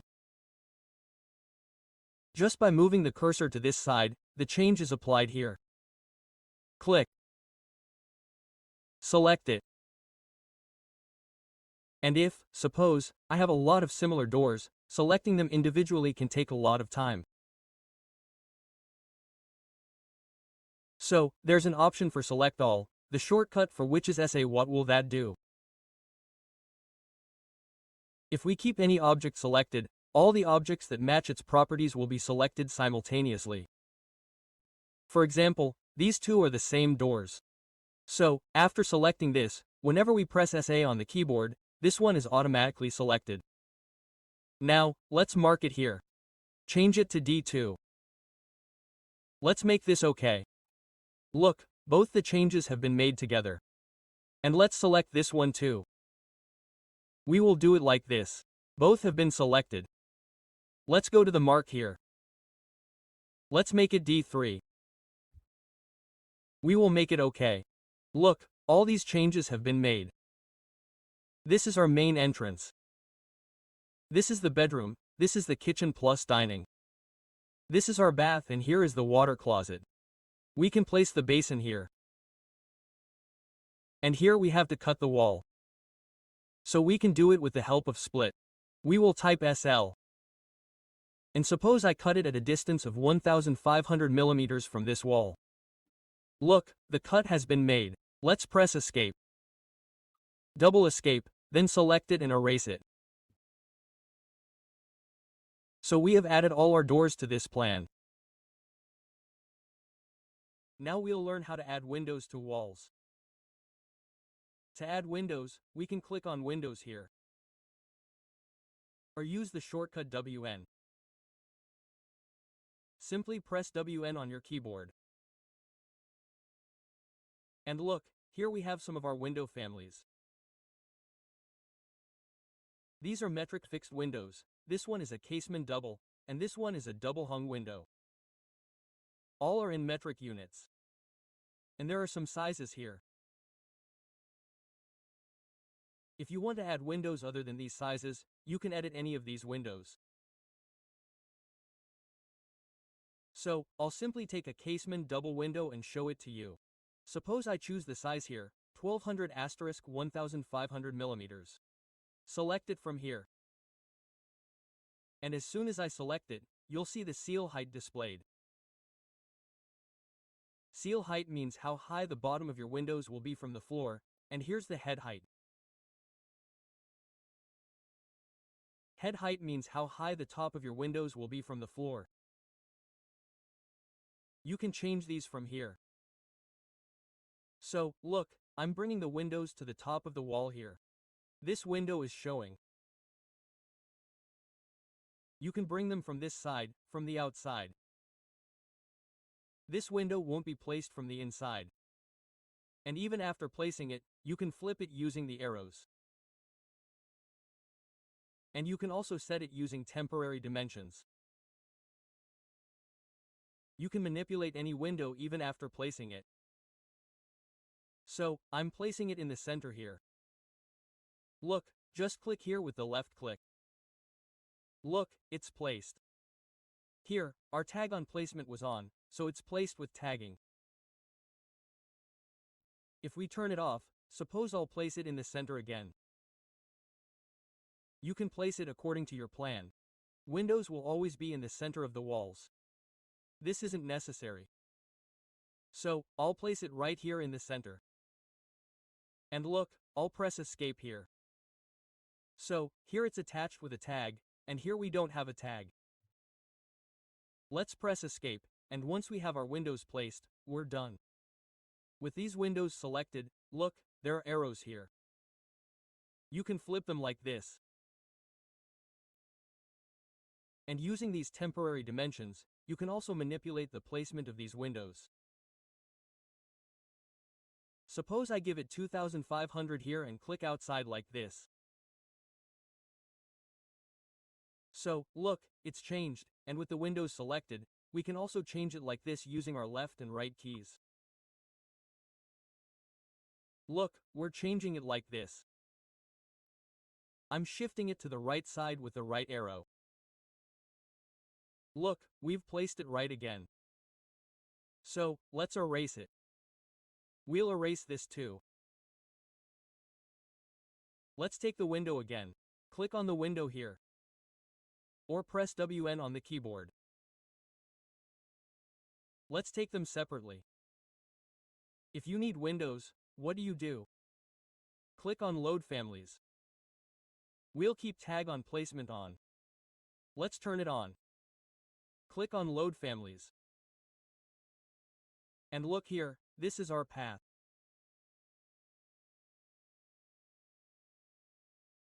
You have to follow this path. Local disk C program data Autodesk RVT 26 RVT with respect to your version. Click on that version. Inside it, go to the Libraries folder. Then English, US, and inside that, you'll find the Windows folder.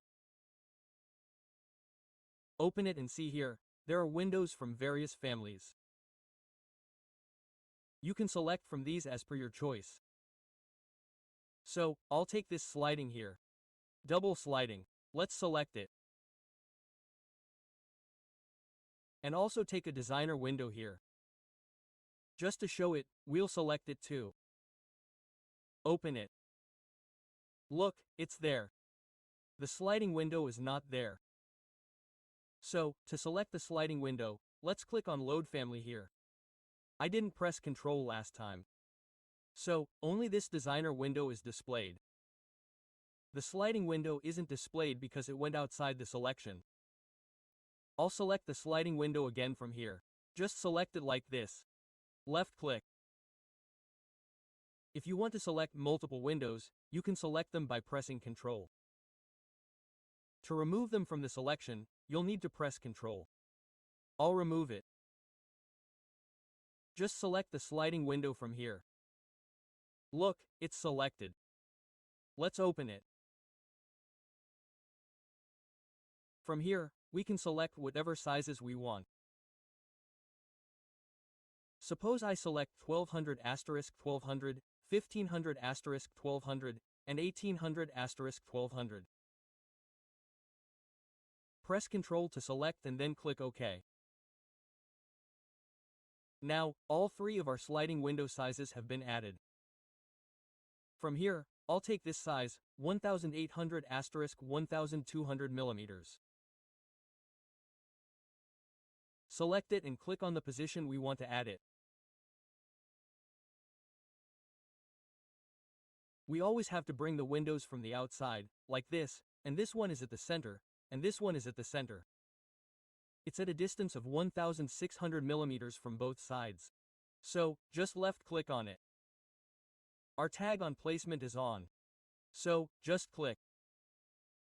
See, it's done. We have to bring this one from this side and place it at the center. Click.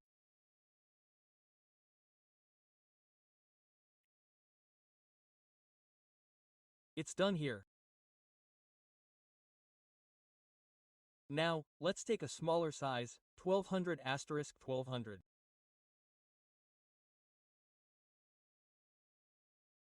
And place it here in the front. We'll do it from the outside. See, it's coming at the center. Let's go and we had a designer window here. Let's take this one. We'll place it on this side.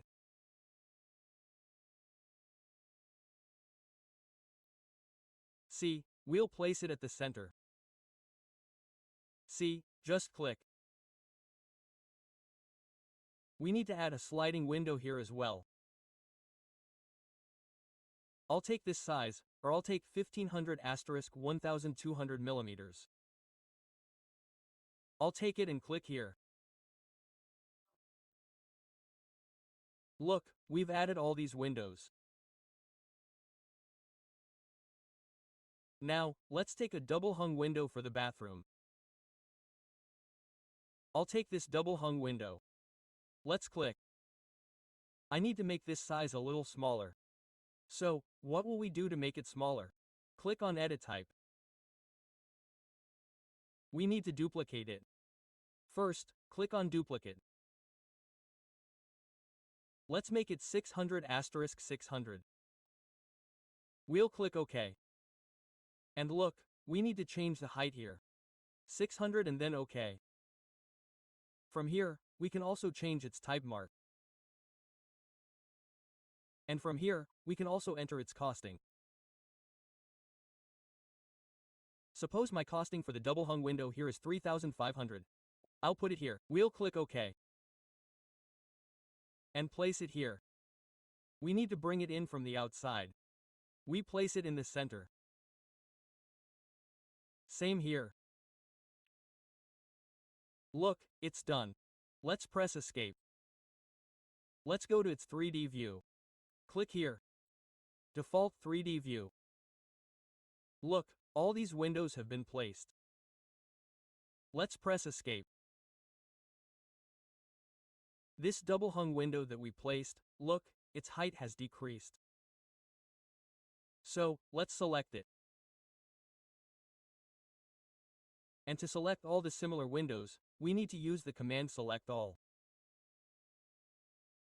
So we'll do SA. What will that do? Look, this one is selected along with it. Now, look, here is the seal height and here is the head height. So, you can calculate the seal height and enter it. I'll enter the head height here. Our length level is at 2100 millimeters. So I'll set it to 2100. Click Apply here, or just move the cursor to this side. Look, it's done. Let's check these ones too. Select this one. Look, its head height is correct. All of these are at 2100 millimeters. Press Escape. Let's check this one too. Look, we'll set its head height to 2100 millimeters from here. Click Apply here. Or just move our cursor to the drawing window. So, look, all our windows are placed. From here, we can check our elevations. North, look, we can make the visual style realistic from here. Look, east, south, and west. So, let's go to south. This is our front view. From here, we can also keep it in consistent colors. Look, this is how we can add our windows. So, this is how we added all the windows to our walls. Now we're going to learn about curtain walls. Curtain walls are a type of glass wall. So, let's find out how many types of curtain walls Revit has provided us.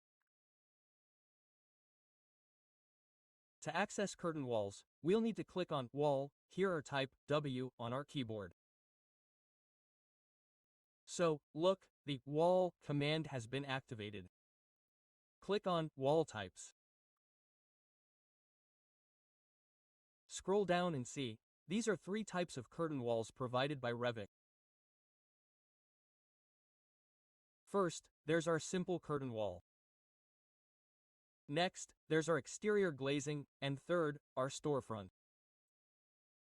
So, let's create these 3 in turn and learn the differences between them. So, I'll go to the ground floor level from here. Let's zoom in a bit. Then, click on Wall again. We'll go to Wall Types. First, let's click on our simple curtain wall here. Let's simply draw a wall here. We'll randomly escape like this.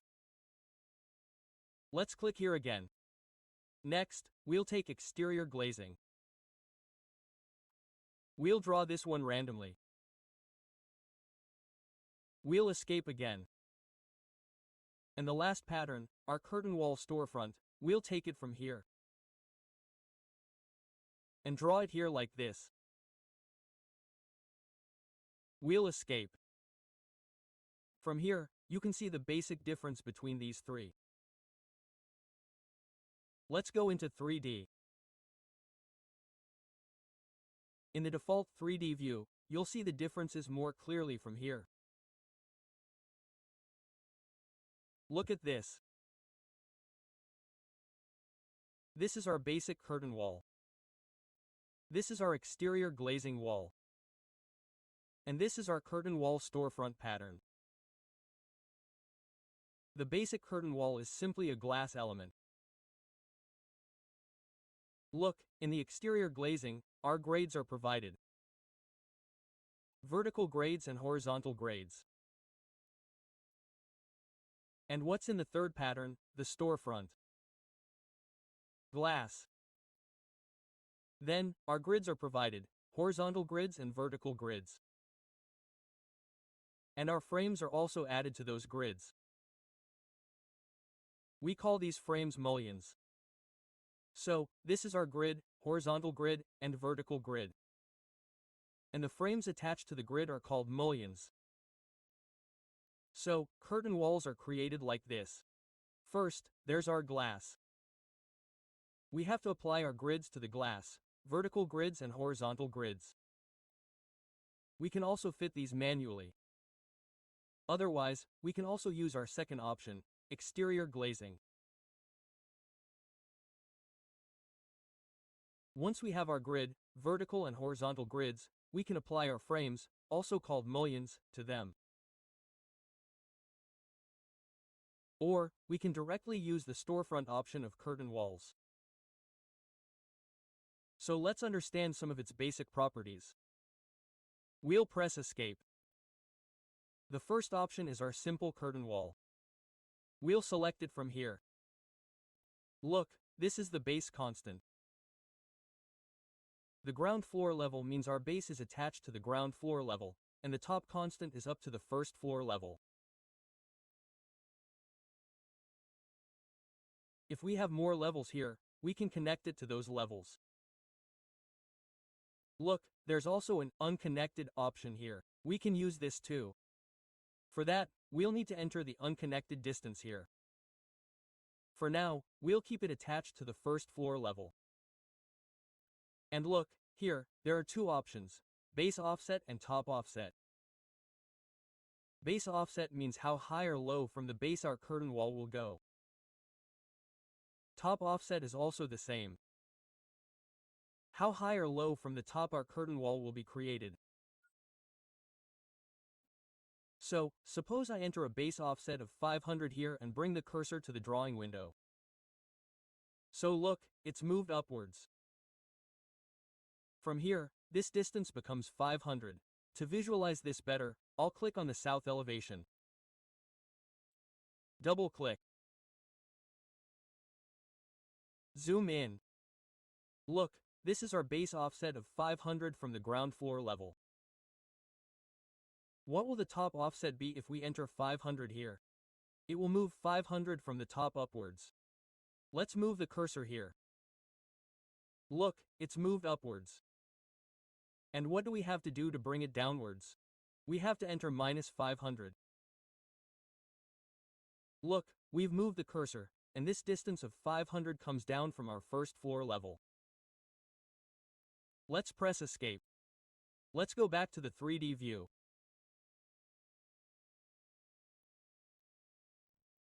Our next option is exterior glazing. Here, our horizontal and vertical gradients are provided. To make changes to this, we need to select it first. Then go to Edit Type. After going to Edit Type, we'll need to create a duplicate here. Click on Duplicate. You can name it anything. Then click OK. And here, look, all the options for vertical grid and horizontal grid are available. This is a vertical grid layout. This is a fixed distance, and the spacing provided here is 1830. I'll apply it by making it 1500 and click OK. So, look, our distance is set to 1500. Now, whenever we drag it to the wall, look, if I enlarge it, what will happen? Our horizontal gradients will be added, and this distance, horizontal to horizontal, has been set to 1500. Let's go back to Edit Type. What is the next option here? After fixed distance, there's fixed number. What will happen with that fixed number? Let's apply this. And click OK. Whenever we drag this again, the equal distance of 1500 will no longer be there. We will still have an equal number of grids. As we drag this to any grid we currently have, our horizontal grid number will remain the same. The distance will keep changing. We'll click Edit Type again. So, what is fixed distance? The distance between one grade and another for vertical grids will be fixed. And what about fixed number? Our vertical grids will be fixed. This means our number of grids will be fixed. Our distance will keep changing. There are also options for maximum spacing and minimum spacing. Suppose I use maximum spacing here. I'll make it 1000 here. We'll apply it. We'll click OK. So, our maximum spacing will never exceed 1000. Look at this. This distance will be 1000 or less than 1000. The same applies to minimum spacing. The minimum we set will be our minimum spacing. It can be more than that, but not less. Let's click on Edit Type again. Here, I'll set it to fixed distance. We'll keep the spacing at 1000 millimeters. We'll also set the horizontal grid to a fixed distance, 1000 millimeters, and then apply and click OK.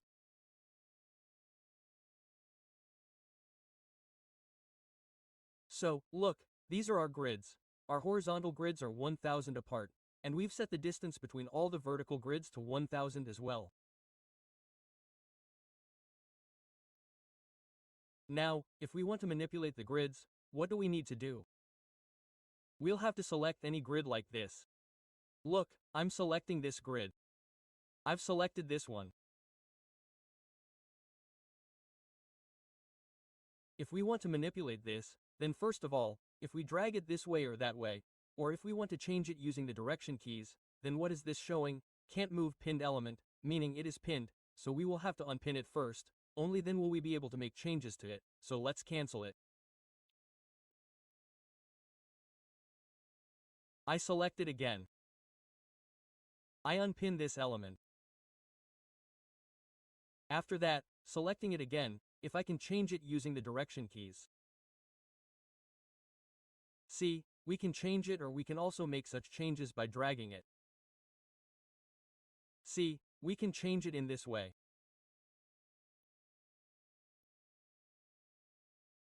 And if we pin it again, it will be pinned at our previous distance. Unpin it and change it, and if you want to go back to the previous alignment, pin it again.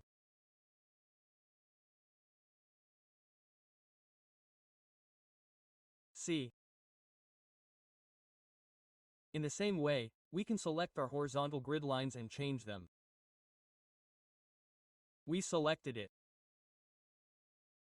We unpinned it from here, and by dragging it,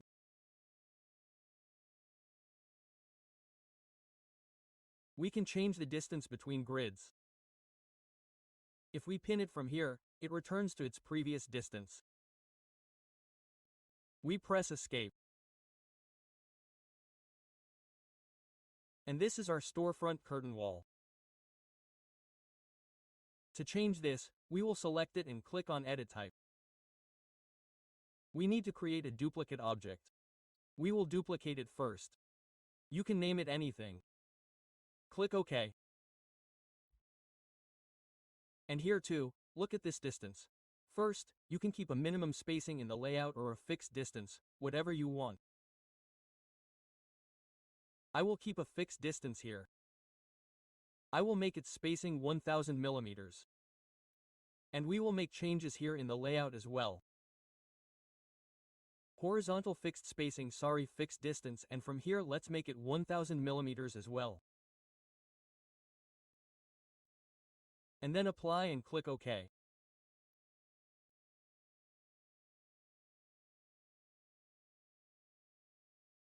So look, this is our storefront curtain wall. Here our horizontal distance is set to 1000 millimeters and all the vertical distances are also set to 1000 millimeters, and from here you can change the base constraint, top constraint, base offset, top offset.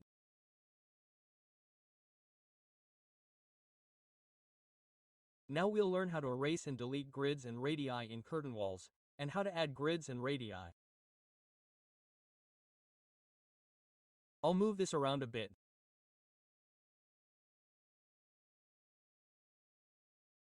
Let's first learn how to erase curtain grids. So what do we need to do for that? Select this grid. Look, we just clicked on it. We need to unpin it. Click here. After selecting it, look, there's Add Remove Segments.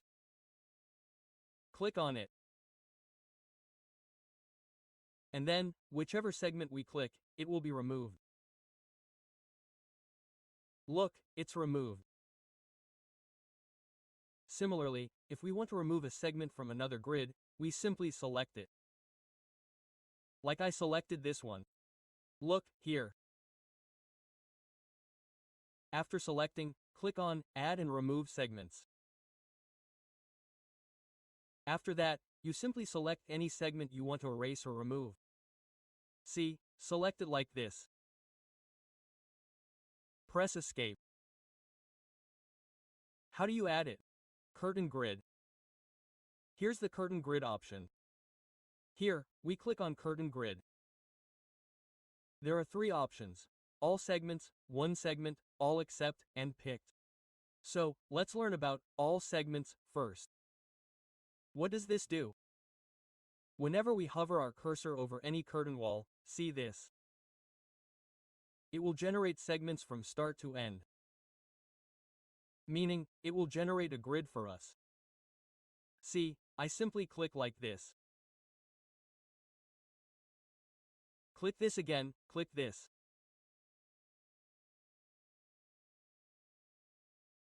And what do we need to do for horizontal segments?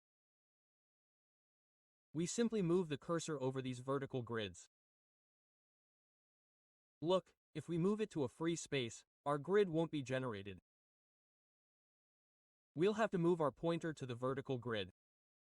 Only then will our horizontal grid be created. So, look, we can click like this. Look, we clicked. Clicked again like this. And here's another option, one segment. What is one segment? Let's click here. Look, let's zoom in a little. What would one segment be? Whenever we move our pointer to the vertical grid, look, only one segment is generated.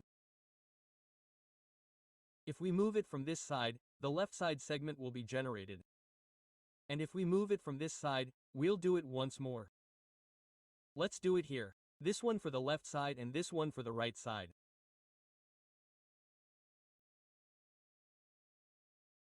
Look, if we need to generate only one segment this way, we'll do it with this. What's the next option?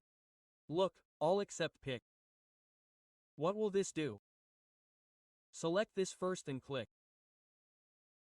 Now let's move our pointer to a vertical grid. Look, a horizontal grid is being created. Click it. Then, we'll select any segment we want. Look, I selected this one, and I selected this segment and pressed enter. What will this do?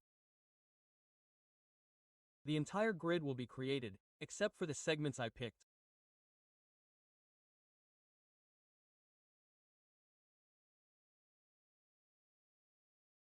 So, this way, we can erase our grid and add to our grid. Now, let's move on to booleans. Let's see how to erase booleans. Let's take a look at this. Let's select this boolean. Then, we'll unpin it and erase it after selecting it. Look, similarly, we'll have to unpin any boolean we want to erase by selecting it and then simply deleting it.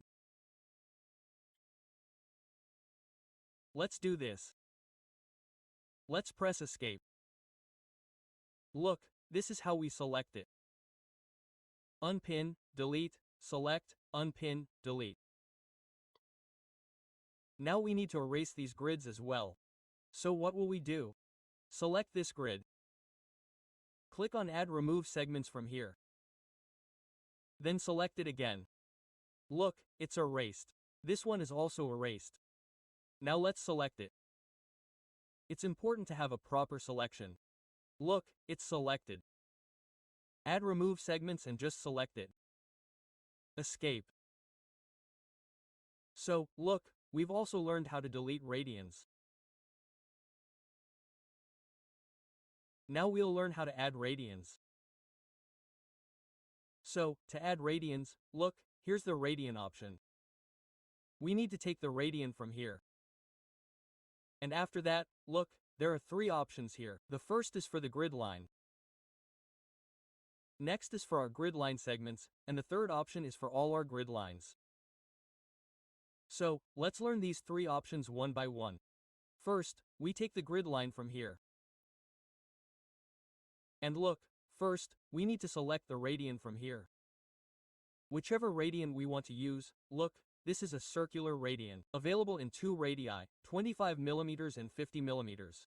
We can also take these and edit them. Also, here are rectangular radians, 30 mm square, and 50/10 of a millimeter. We also have several corner radians. Look, here's an L corner radian, a quad corner radian, a trapezoid corner radian, and a V corner radian. We'll learn about these later. So, suppose I'm using a 50/10 of a millimeter rectangular radian, and from here, I've taken a grid line. So, whichever grid line I select, that grid line gets converted into a full grid line. Let's select it again. Let's do this. Let's do this. So, this converts into our full vertical grid or full horizontal grid radian. As soon as I select this, I'll do this. There's a gap here. Nevertheless, this entire horizontal grid of ours is converted to a Muller. What is a grid line segment? Let's take this. This segment, only the segment we select will be converted to a Muller. Look at this. And you must have understood all grid lines. Using this, whenever we select any grid line, our entire structure will be converted to a Muller. For example, if we select this one too, look, it's completely converted to a Muller. Now let's take a look at the corner Muller. For that, let's do one thing. Let's take a wall from here. Let's take a curtain wall, a storefront. And suppose I take a polygon from here. Circumscribe randomly, we'll draw one here. Look, we've drawn this curtain wall. Let's escape. Let's zoom in a little. Look, we'll select this portion. After selecting it, we'll unpin it. Then we'll select this one and unpin this one too. Then we'll select both of them by pressing Ctrl simultaneously. Look, we've selected both of them. This is only selecting this part. We need to select the entirety. I'll just show you how. Now we've selected both of these corner booleans. Look, this one looks like a B on the outside. So, from here, we can use these corner booleans. Suppose I take the L corner boolean from here. Let's select it from here. Here, we'll have to delete the element. The previous element in our corner will be deleted, and the corner boolean will be added. Then, let's click on Delete Elements. Our corner boolean has been created. Let's take another one. Select this one, unpin it, then select this one. Press Ctrl to unpin and select both. And from here, suppose I take a quad radii here. Look, we're creating a quad radii. We'll delete elements to delete the previous elements, and we can edit this one later. We can change their properties by going to Edit Type. And we can also change the materials from here. To change the materials, you have to click on the three dots here. Suppose I'll give a wooden material here. From here, I'll select any wood. Click OK. Apply and then OK. Look, this has been applied. Let's take another look. Last example, we'll select this radii. We've selected the corners. We'll unpin it. After that, we have to select it. We'll unpin it. Press Ctrl and then select it. Let's take another example here. Let's take a trapezoid corner boolean. Look at this. From here we have to delete the element. Look at this.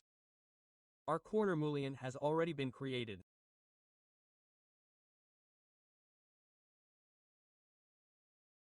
To change the materials, you have to click on the three dots here. Suppose I give wooden material here. From here I select any wood. We will select OK. Apply and then OK. Now we'll learn how to add curtain walls to our walls and place doors. So, first, I'll select these curtain walls and erase them. Let's zoom in on this one, now. Look here, we had a cutout. This is our kitchen. Here, we'll add our curtain wall and create a door. We'll have a chimney in the kitchen. However, to prevent kitchen smoke from spreading throughout the house, we'll close it. So, let's see how we can add curtain walls to this one. I'll go to the ground floor view. Let's zoom in. Look, here's our opening and here's our wall. We'll learn how to add curtain walls in both situations. So, to add curtain walls, we'll click on Wall here, or type WA on our keyboard. Look, there are various types of curtain walls. So, whenever we choose exterior glazing or storefronts, suppose I click from any position from the center here, it automatically creates our curtain wall, the storefront.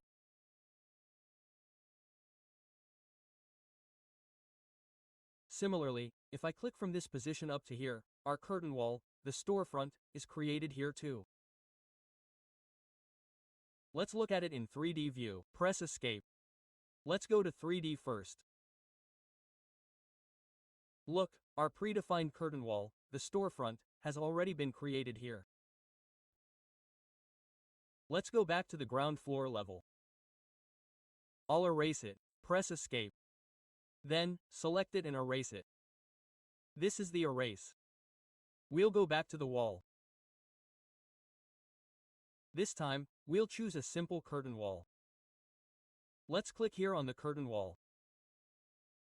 Look, if we click on the free space here, it gets created. We will escape.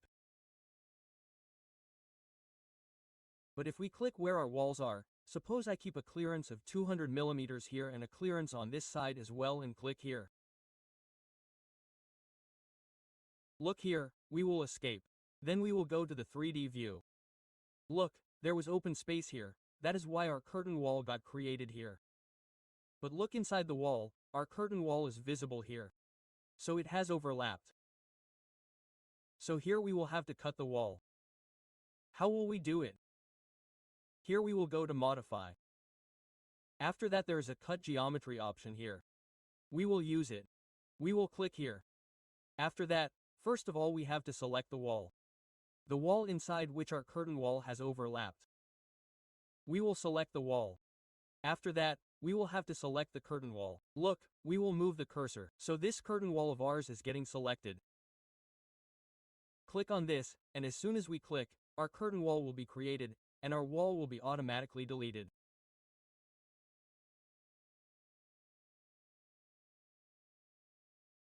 Press Escape, select the curtain wall, and using these keys, we can move it downward or upward. Click here. So, here we have our wall again. This is the top offset. This is the top offset. We can manipulate it from here as well. Suppose I change it from 500 to -600. Suppose I change the top offset to -600. And this is where you'll also find the base offset. Suppose I enter 600 here and move the cursor to this side. So, look, our wall is being created. Let's escape. Look, this is our curtain wall. 600 from the top and 600 from the bottom, this is our generic wall created. And when we drag it down like this, our wall was not here.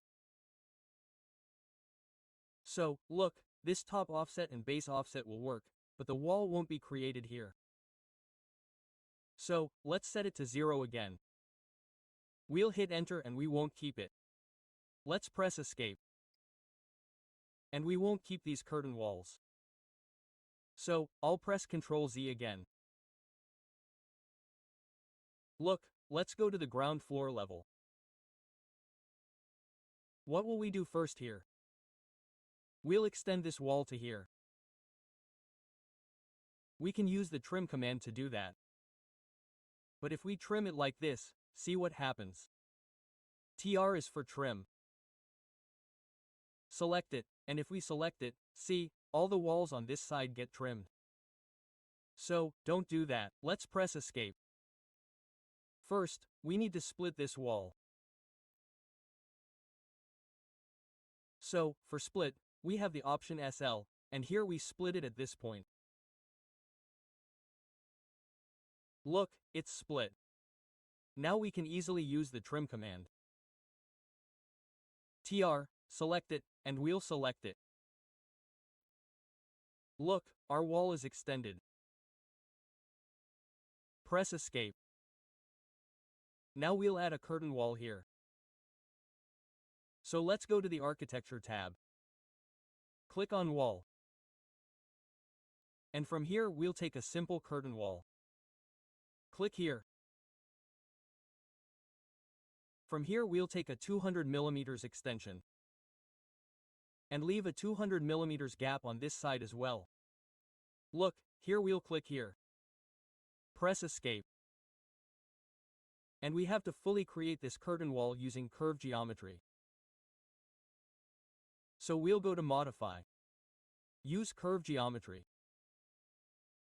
First we'll select the wall and then the curtain wall. Look, it's done. Press escape. Let's go to the 3D view. Look, here's our curtain wall. Selecting it, we'll add a top offset.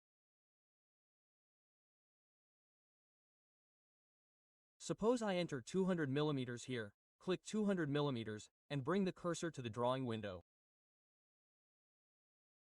And look, we've created an offset of 200 mm. Let's press escape. What will we do here?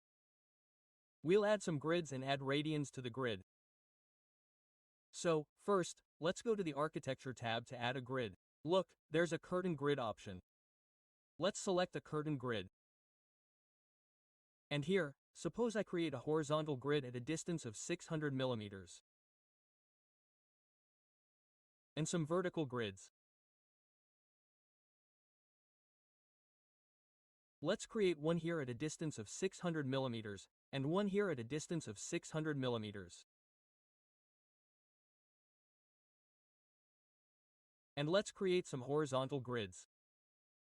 Let's create 3 more grids like this. Let's press Escape.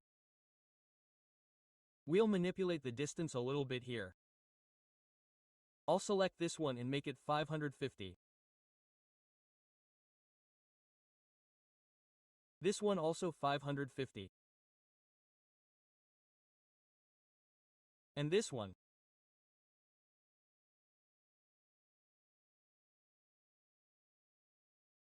Again 550. This one becomes 650. 550.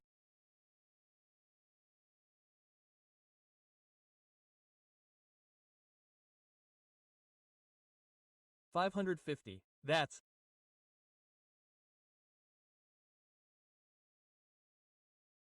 And we'll delete some grids here. So, to delete the grid, select it. Click Add Remove Segments, and select it again. Look, it's deleted. Then select this grid. Add Remove Segments. Then select it. Same.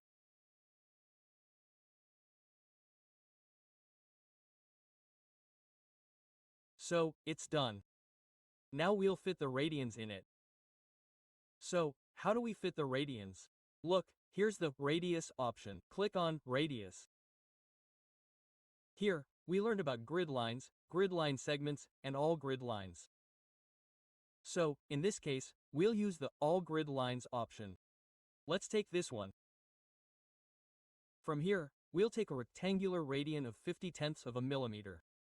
You can use any size for your drawing. We've taken this one and then selected it. Look, all these radians have been added. Let's press Escape. And what will we do with this radian? We'll select it and erase it. That's it, erased.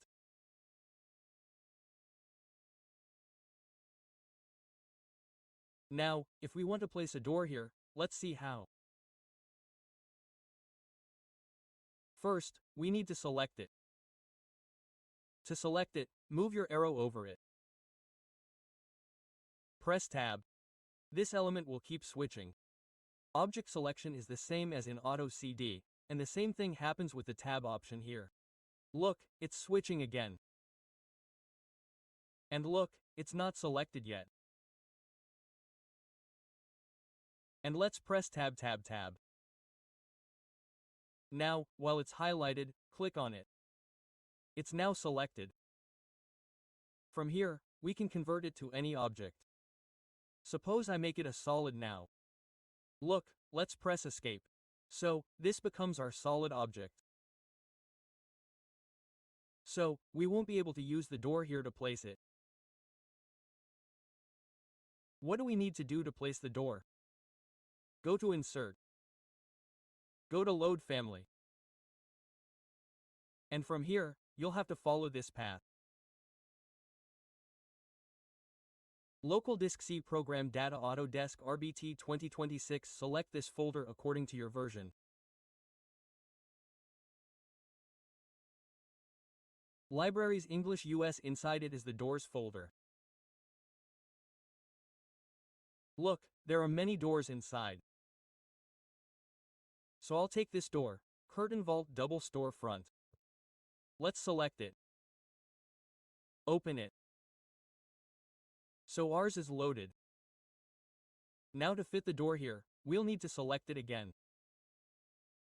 Move the cursor here and press Tab. Look, it's already selected the first time, but it's not selected. We'll click it. And as soon as we click, look, it's showing in the Properties panel. We made it solid. Select it and from here, it's a door. So, we loaded this door. We'll just select this door from here. Look, our door is already there. Press Escape. But the handle on our door isn't showing. So, what can we do to make it show? Here we'll fine-tune the detail level. Look, this is showing. Let's reduce the scale a little. This will make it look better. Otherwise, these borders become too thick if the scale is too high. Look, here we can make it realistic. Look, we kept it wooden. If we want, we can change it. I'll make it aluminum. For that, we'll select it. Go to Edit Type. Look, this is material. Click here. Click on the 3 dots. And here, look, there's an aluminum option. Select it. Click OK. Apply and OK again. So, our aluminum is ready.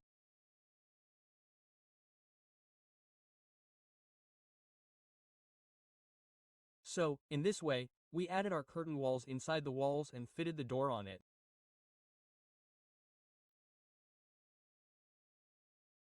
Now, to change its properties, we just need to select it and go to Edit Type.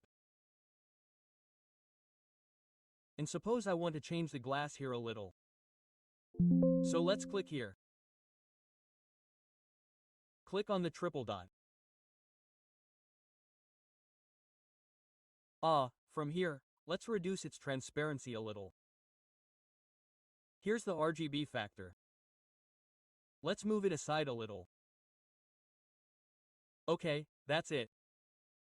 Or you can also use another type of glass. Suppose I'll take this one. Reduce its transparency. And from here, let's move the RGB factor a little to the side.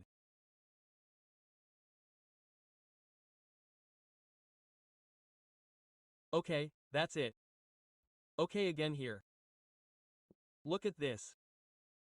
Let's see it here in consistent colors. Look at this. Then we can see the difference. So, how to add curtain walls to the walls. How to fit the grids in them. Then how to fit the radii into the grids. And finally, how to add the door to our curtain walls. We learned all these things. Now, let's learn how to tag rooms in our floor plan. Look, here, in the Room and Area group, we'll thoroughly learn all the commands. In AutoCAD, we used to use text to name rooms. But here, we'll do the tagging. We'll use rooms, not text. This simplifies our scheduling process. So, let's see how to tag rooms. First, let's go to the ground floor level. Double-click here. We'll zoom in. Here, there's a Rooms option. You can click here. Or the shortcut is ERM. Just type ERM on your keyboard. So, look, we're able to tag rooms. Here, you need to keep the Tag on Placement option on. And simply click wherever you want to place these tags in your rooms. I'll click here first. Let's click on the second room.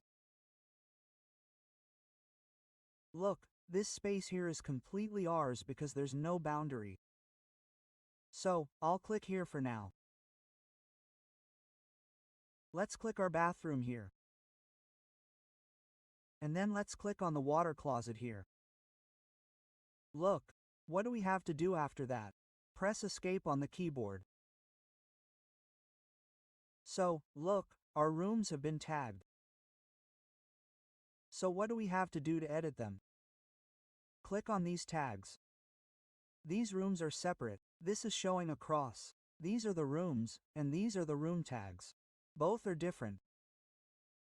If we select these rooms and erase them, press Delete on the keyboard, our tags will be erased, and so will the rooms. But if we erase the tags here, select this and then erase it. What will happen with that? Look, this is our room as it is. Only our tags will be erased. So I'll press Ctrl Z again. Press Escape. Let's see how to rename these. I'll zoom in here. Click on the room tag, not the room. Just click here, and left click here again. Look, we can edit this here. Suppose I edit it. Let's call it Settings Area. Settings Area. After typing, just left click outside. Look, that's it. We'll call it Bedroom. Click here. Click again. Then,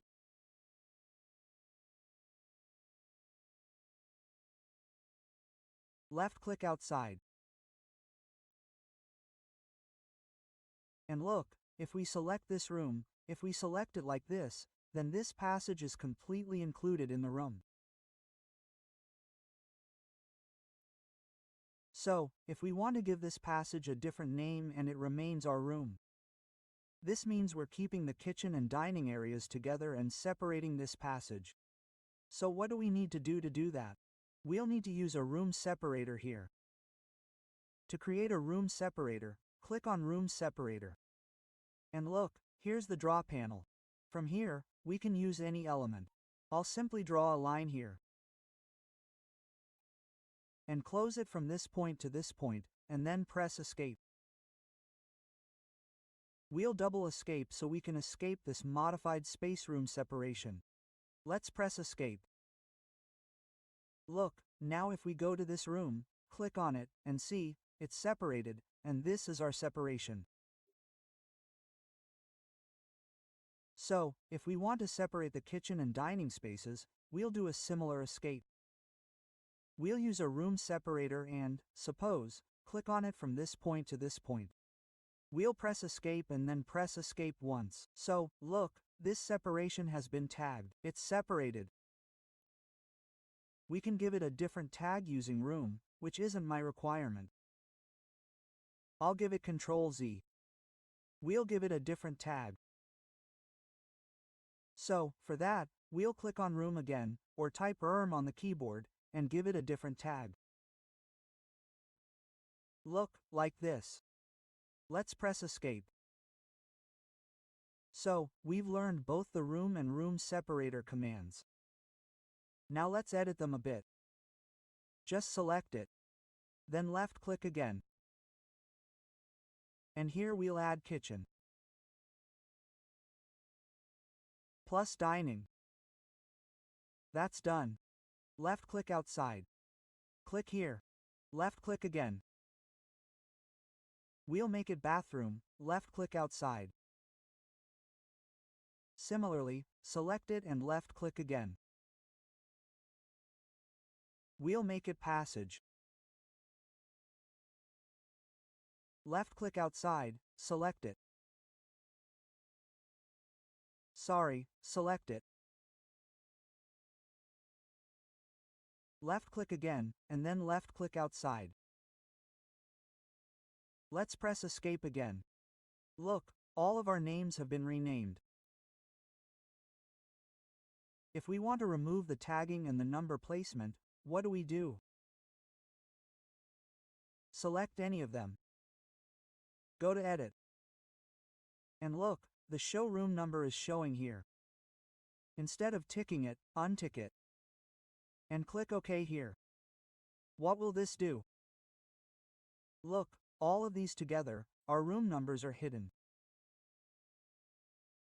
So, we also need numbers for scheduling. So, we'll select it again. Go to Edit. And tick the showroom number here, and then Apply and click OK.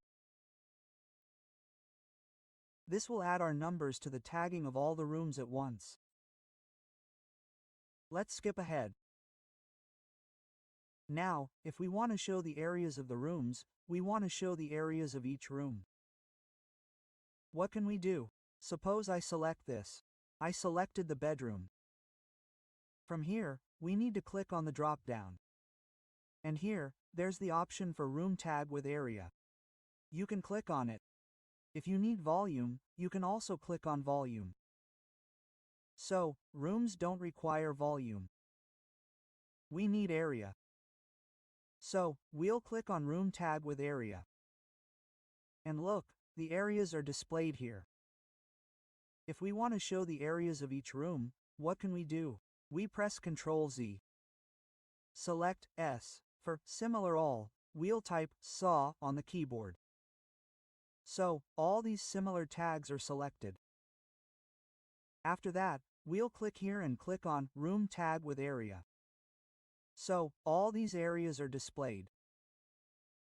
Here, if we want accurate areas, meaning we also need decimal places, we'll go to Units. Type UN. Look, there's an area option here. Click here. You can change the units here. Instead of square meters, you can choose any dimension you want to display here.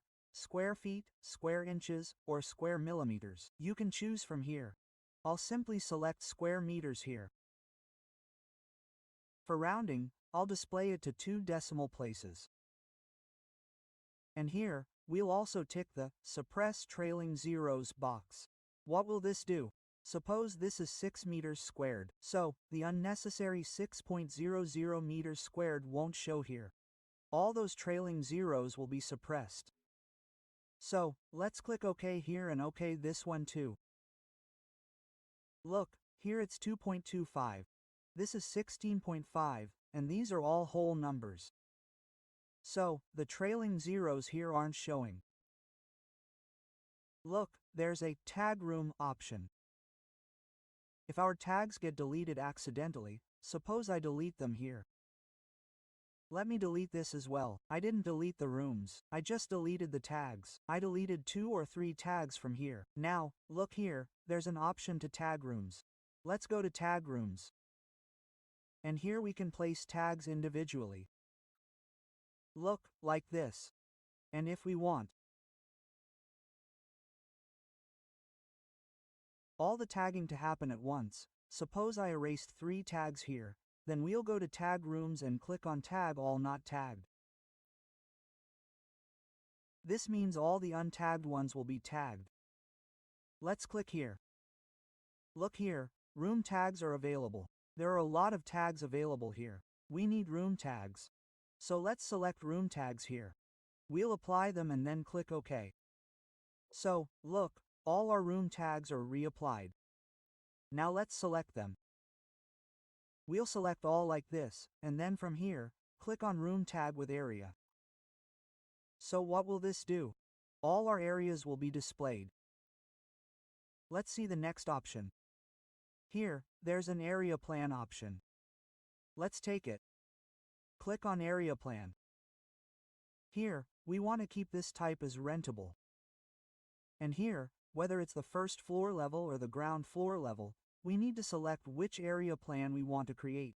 So, I'm creating the ground floor level here. So, I'll select the ground floor level here and then click OK. Here, automatically create area boundary lines associated with all external walls. This means that boundary lines associated with all external walls will be created for the area. So, click Yes here. And look, the area plan has been added here. If we click on the plus sign here, we've taken the ground floor level. Let's zoom in on it. Look, this will show our area. Look, our carpet area has been selected here. Now, what will we do to show this carpet area? Click on Area here, and from there, click on the Area option. Now, if we click here, the entire carpet area is displayed here. Let's press Escape. And if we want to show the area of a particular portion separately, there's an option for that too. Look, there's an area boundary option here. Let's click on Area Boundary. Suppose I want to show the area of this room separately. So, after clicking on Area Boundary, let's say I'll draw a line from here in the Draw panel. And I'll close this boundary from here to here. And press Escape. Look, the area here has decreased. Its area has become less than the total area. Let's press Escape. We'll go back to area here, click on area and define this area separately. Let's press Escape.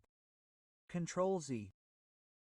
So, in this case, we'll keep it as carpet area only. When is this used? Suppose we have a duct or a staircase area. If we want to display that separately, suppose I have a porch here. If I want to display this separately, what should I do? I'll take the area boundary from here and a rectangle from here. Suppose I want to display it separately from this point to this point. I'm just saying show it. Let's press Escape. Then click on the area from here. And then define the area from here. Just click here, and this area will be defined separately for us. What else is there here? There's an option to tag areas. That means, if our tags get erased, the area tags. Suppose my area tag gets erased, then I can take the tag area from here and tag it again. If I have both tags here, and both get erased, what should I do? From here, I'll go to the tag area.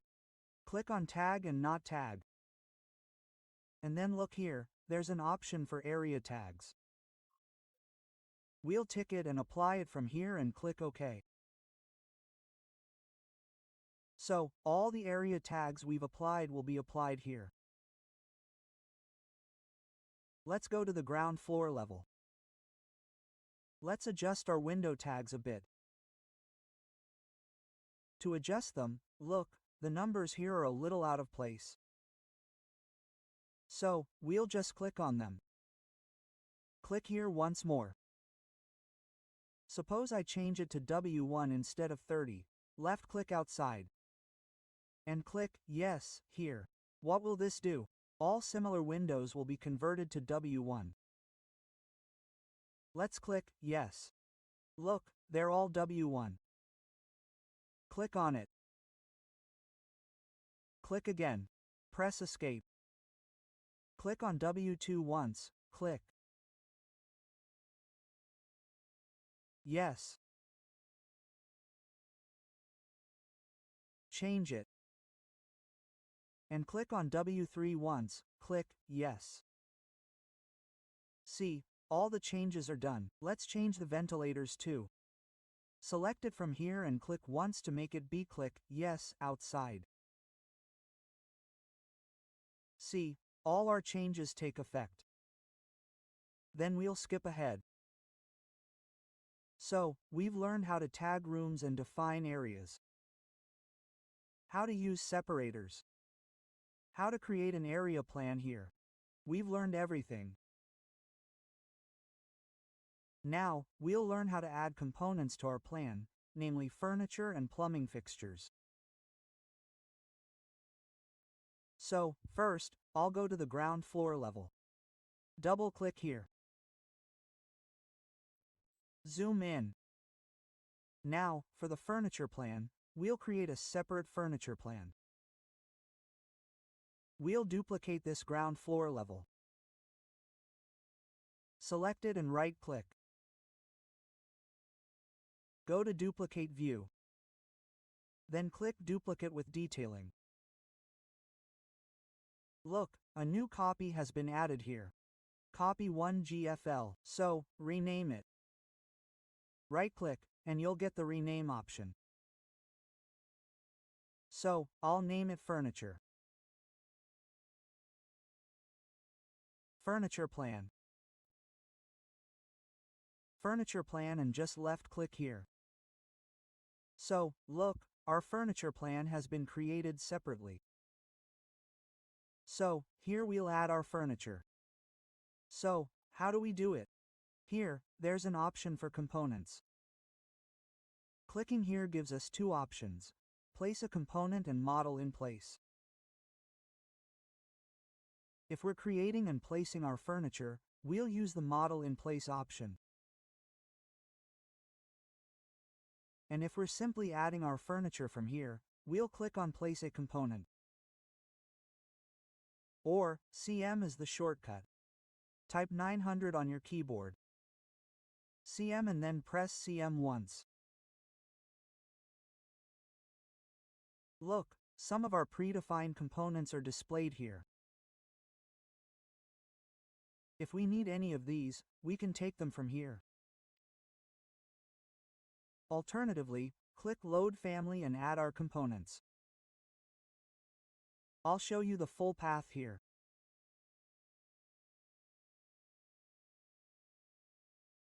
This path will be local disk C program data, Autodesk R, VT26. Select this folder based on your version.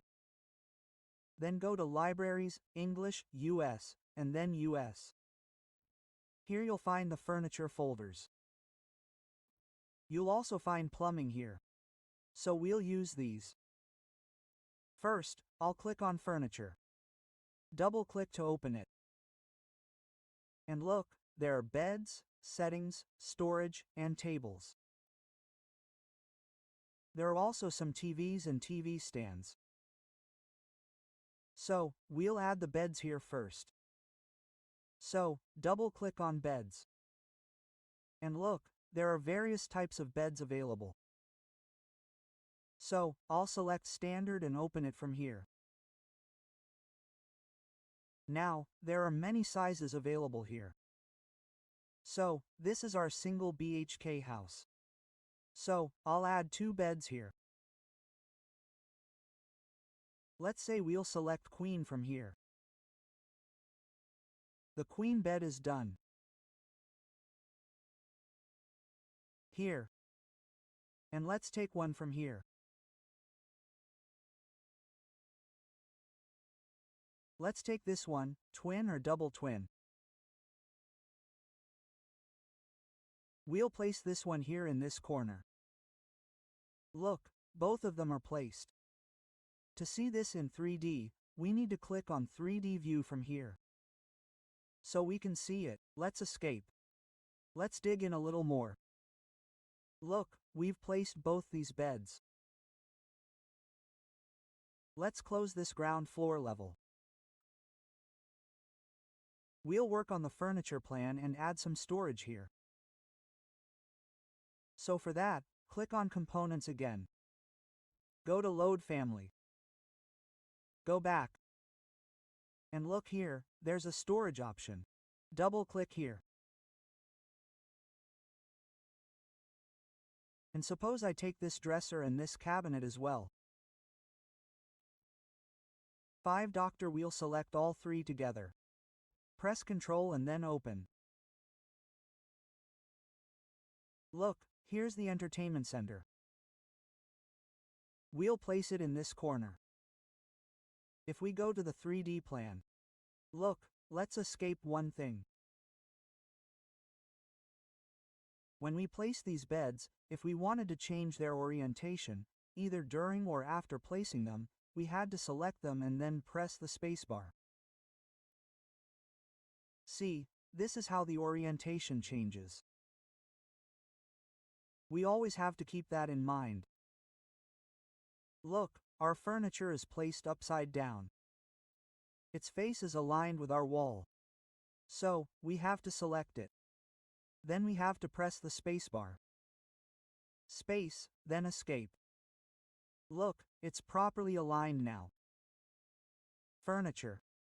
Let's click on Components again. Let's take our other dresser from here.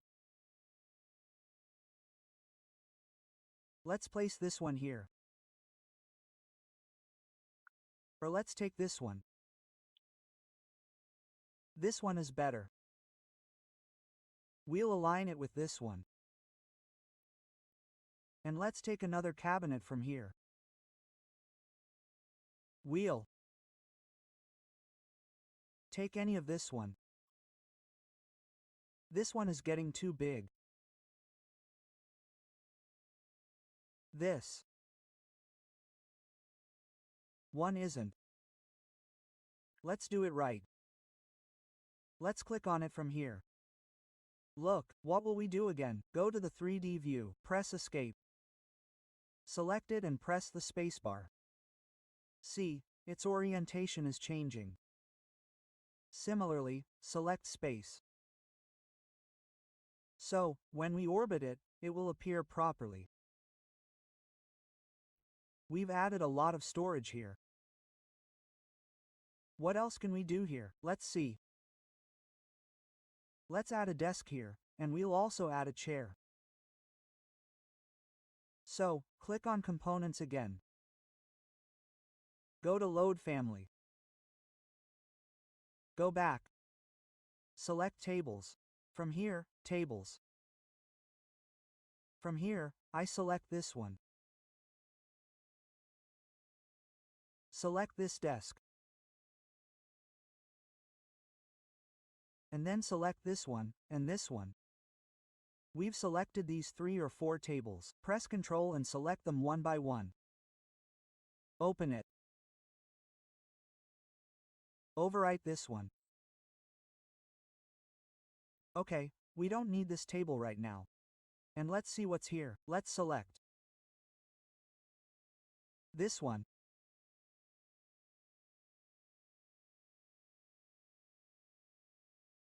Let's take a look first.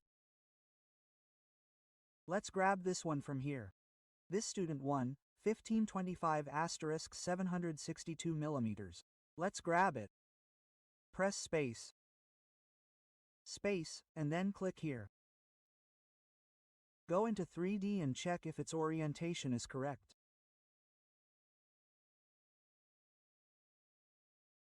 Look, its orientation is reversed. Let's press Escape.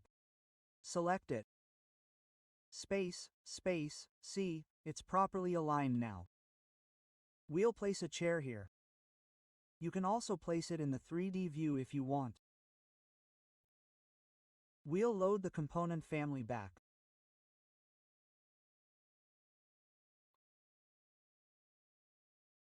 Settings.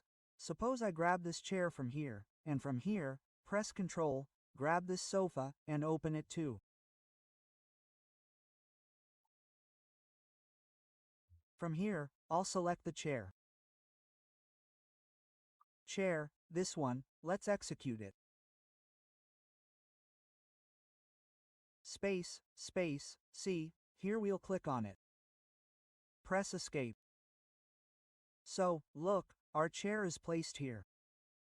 This one. Let's go back to the furniture plan. We're almost done. Let's complete the settings area. Click on Components.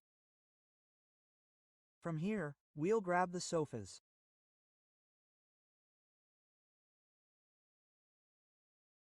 Press space. Space, and then simply click on it here. After clicking, you can select it and move it left, right, up, and down using the directional keys. And let's grab the smaller one. This single-seater. Okay, this one was selected. Press Escape and Ctrl Z.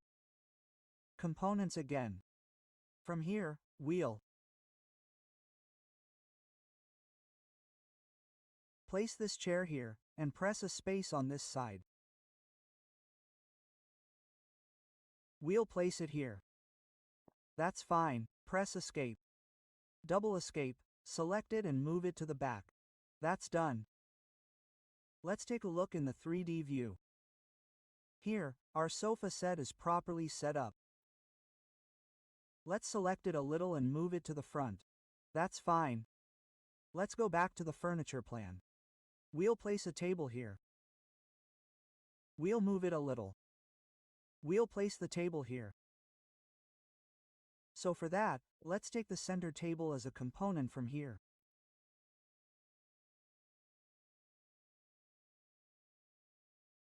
Let's take this one.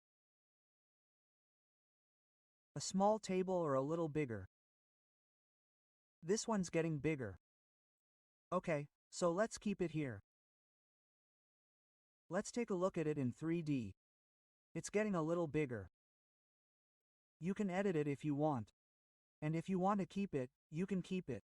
Select it and edit it here and change its dimensions by duplicating it. So, I'll leave it for now. Furniture plan. You can place a TV here. So let's take a look at the component here. Tables, etc. You can place this table here if you want. Let's go to Load Family. Back up. Look here, there's a TV. Let's select both the TV stand and the TV together. Open it. Here's the TV stand space. We'll place it here. Click and take the TV component. Let's take the bigger one from here. TV space. Look at this. Let's place it here. Press Escape. Go to the 3D view. We need to rotate it, and we need to adjust it a little. So, look, we need to adjust it a little. Whenever I select this table and go to Edit Type, its height is 500, so we need to offset it 500 from the base. Select the TV, set the elevation to 500, and move the cursor out. Look, it's set above it.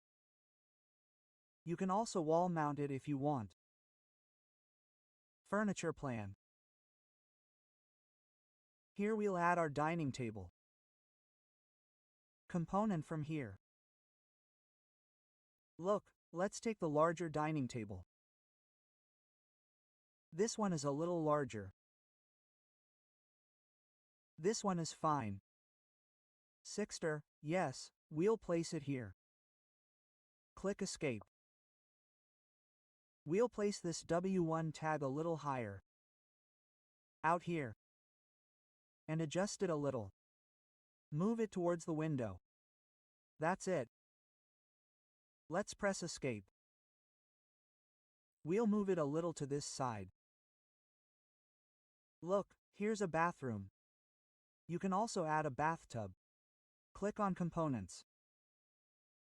Load Family back. And here you'll find the Plumbing folder. Go to Plumbing. Go to Architectural Fixers. And look, there are many options here. We'll install bathtubs, water closets, sinks, and more. So, first, let's go inside bathtubs. Let's take this one. Open it. Look, we need to space it. Look, we can place it here like this, and we can also edit it. Go to Edit Type. Duplicate it. Duplicate it. Keep its width at 760. Adjust its length. Suppose I make it 1825. Okay. And here, I make it 1825. Apply and OK. Look, this is what we're looking for. Let's do one thing with it. Erase it. We'll erase this one too. Component. Look, our turbine is already there. Let's grab this one. Space and click here. That's it.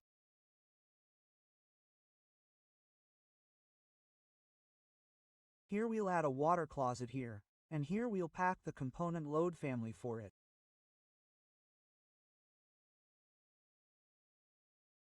Water closets. Let's grab this one, open Domestic 3D. Look, spacebar and click here.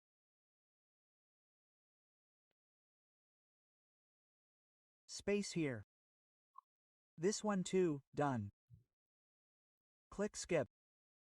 Selecting this, we can manipulate it a bit. Adjust it. And these are our room tags, I'll move them a little. That's it.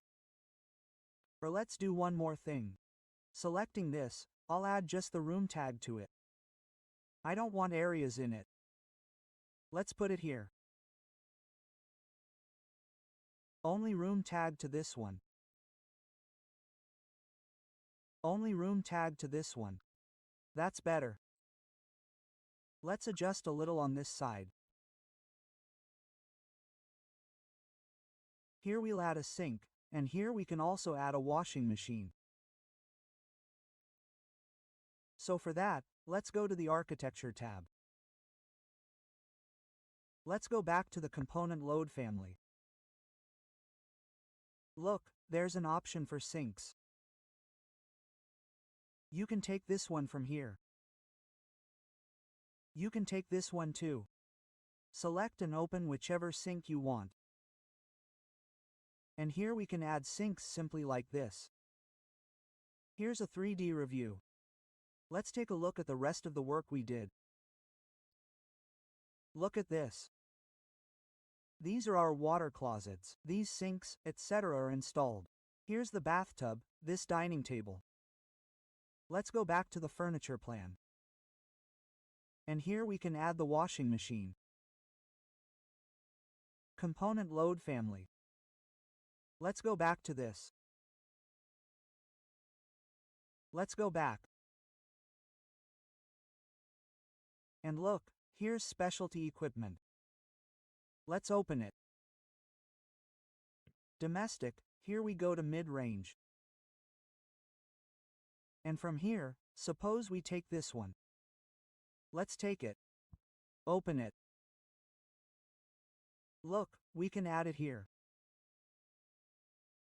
Let's space it. Click here. That's done. Let's see it in 3D. Yes, that's right. We can push it back a little like this. That's better.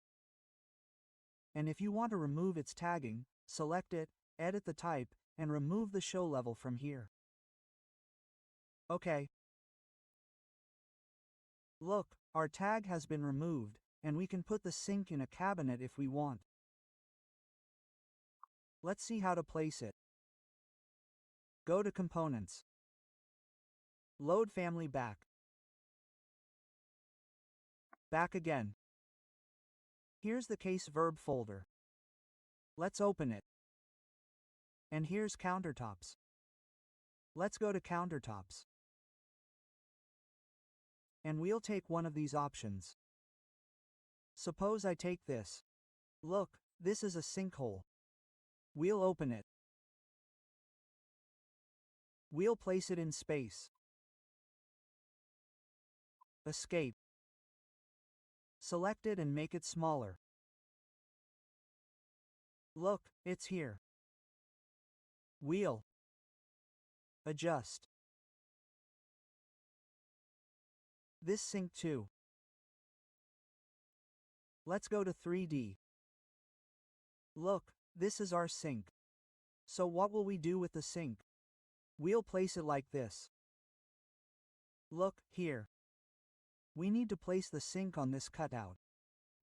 Let's press Escape. And below it, we'll also place a cabinet. Look, it's already installed. Below it, we'll place a cabinet. So, let's go back to the furniture plan. Click on Components. Go to Load Family. This was countertops. Go back. Go to Base Cabinets. And suppose I take this cabinet from here. Base cabinet. Let's take it. Open it. Once here, let's size it to 1000. Base cabinet space. Look, we'll place it here. Let's press Escape. Let's see in 3D. Look, this has become a proper cabinet. We placed a base stop on top of it. And then we placed our sink inside it. Okay. Now what do? We can work with the furniture. We'll completely select it. I'll move this passage a little to this side. Now let's select it and completely sink it. And look, there's a copy option on the Modify panel. Let's click on Copy. From here, let's make a copy of it here. See this? So, we've made a copy of it here too. Let's go to 3D. See this? So, in this way, we added our furniture and our components to our plan. Now we'll create our kitchen plan. We'll add cabinets and other details. To do this, we'll need to click on Components and click on Load Family.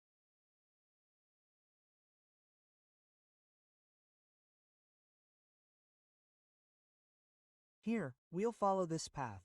Local Disk C, Program Data, Autodesk, RBT 2026, Libraries, English, US. Inside, you'll find a casework folder. Open it. Look, it's countertops. So, we'll first provide the countertops. Let's open this folder. There are various types of countertops here. So, I'll take this one, this corner one. There's a chamfer in the corner. It looks nice. So, I'll select it and open it. And zoom in on this portion a little. Look, this is what we're seeing. We'll place it on this corner. So, press the spacebar to change its orientation. Space, space, C. Now that's it. Now we need to align it to this corner. Click on it. Press Escape. And then Escape once more. Now let's view it in 3D view. To view it in 3D view, click on 3D view. The default 3D view. We'll zoom in on this portion and make it smaller.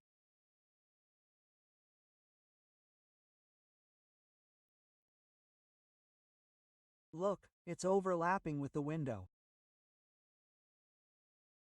So we'll make the window a little smaller. What do we do with this? Select it. Go to Edit Type. We'll make a duplicate of it.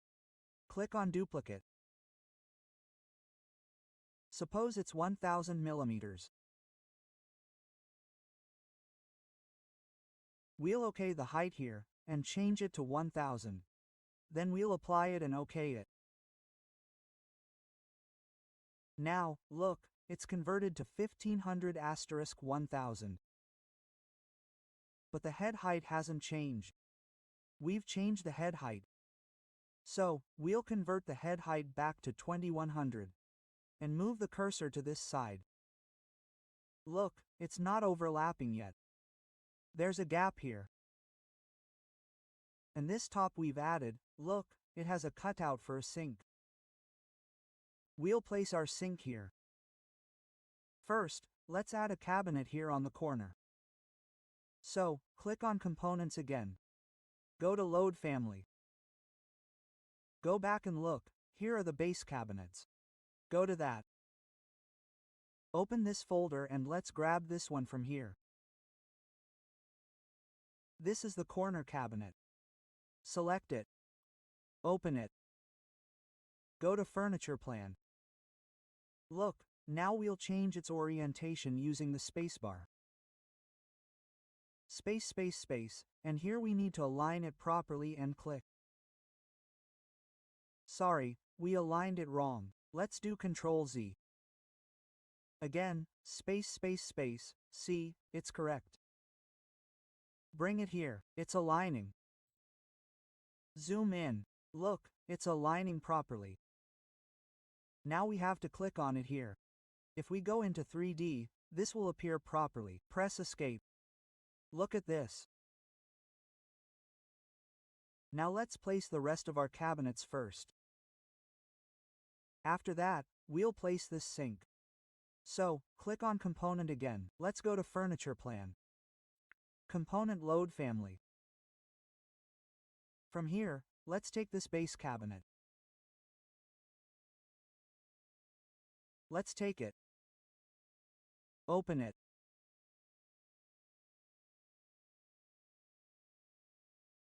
Look at this. This is our cabinet. We'll take the 1000 millimeters one, select it. Look at this.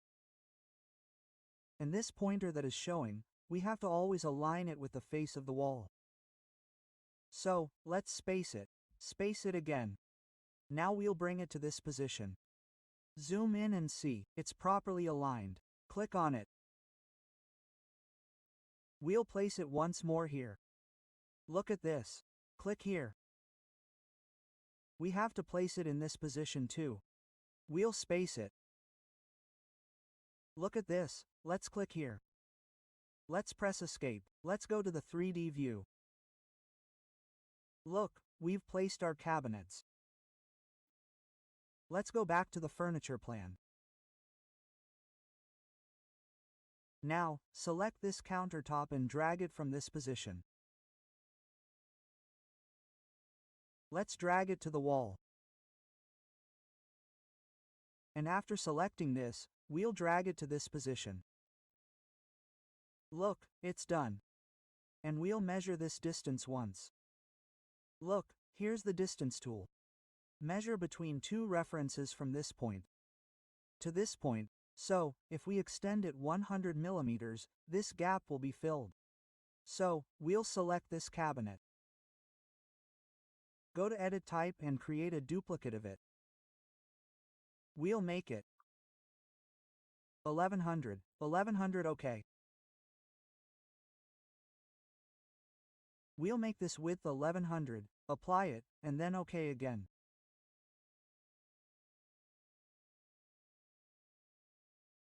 Now, look, there's an overlap here. So we'll align this face with this wall. Here's the Align tool. Or type L on your keyboard. Then select this wall and this face. Look, it's properly aligned. Press Escape and go to the 3D view. Look, all our cabinets are properly placed. Now we need to add our sink here. So what do we do for that? Go back to the Architecture tab. Click on Components. Load Family. Go back in. Scroll down to the User folder. We'll find the Plumbing folder. Open it. Open the Architectural folder. Fixtures, and look, there's a Sinks option here. Let's open it. And from here, suppose I take this sink. Open it. Open the furniture plan. Now what do we do with this? Press the spacebar. Space and then space once. Look, we'll align it here. Let's press Escape. Double Escape. Now let's go to the 3D view and look at it. We'll have to cut this geometry properly. First, we'll make it a little smaller. Select it. Click on Edit Type. Here, click on Duplicate. And let's keep its assumed width the same. Let's make the length here 900. OK, and here 900 OK. It's a little smaller. Now, go to the furniture plan. And select this countertop. We'll drag these openings here to make them larger. Look, this sink shouldn't extend beyond the sink. It should remain within these two portions. Select this one and drag it. Move it out. Let's take a look at it in the 3D view. Look, this opening has been cut too much. We'll make it a little smaller. Select it again. Move it over here. Let's view it in the 3D view. Look, it's proper. Let's change the view from here. Let's make it realistic. Look, it's showing properly right now. We'll place our opening here. For that, we'll have to click on Components. Go to Load Family. Go to the US folder. Wheel. Go down. There's an option for specialty equipment. We'll open this folder here. Open Domestic, and look, there's a mid-range option here. Go to that and I'll take this cooktop. Open it. Look, let's align it properly first. Space, space, space, here it is. Now we'll click on this portion like this. Press Escape. Look, it's properly placed inside it. Let's go to the furniture plan. Now we can select it and manipulate it. Look, it's there. Let's go to the 3D view. Press Escape. Then we'll move it out a little. Look, it's there. 3D view escape. Look, it's properly placed. We'll also add our refrigerator to this portion. So furniture plan component load family. Look, let's take this one. Let's open it. Space. Look, we'll click on this portion here. Escape and select it to remove this tag. Go to Edit Type and turn off Show Levels. From here, okay, let's go to 3D View. Look, let's orbit it a little and see. It's properly placed. We can also place our microwave here. So for that, again furniture plan component load family, and from here, let's take it, a small opening. And we can place it here. Space, space, look, let's escape to this corner.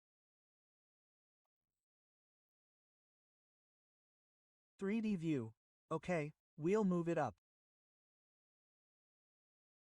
If we select this slab, let's go to Edit Type. Look, its height is 900, so what will we do? We need to select the microwave. Press Escape. We can select it like this. Look, it's selected. With it selected, we'll set the elevation from level to 900. Then we'll move the cursor to this side. Now we can drag it a little to this side. Go to Edit Type. Remove Show Level. Apply. Okay, now look, we're in the 3D view. Our microwave is also properly aligned. Let's move it a little to this side. Look, it's proper now. Let's add some more cabinets upstairs. So for that, we'll go back to the furniture plan component load family. Go to back casework. Look, this is wall cabinets. Let's open the wall cabinets. Let's take it. This is a corner cabinet. Let's take it.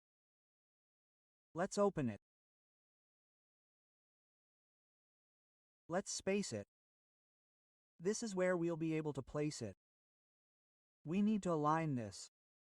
We'll place it here on this portion as well. We'll align it. Escape. Then we'll select it. Click on Align. First select this wall and then the space. It's aligned. 3D view. Look, we've placed two corner cabinets in both corners. Let's go back to the Furniture Plan Architecture tab.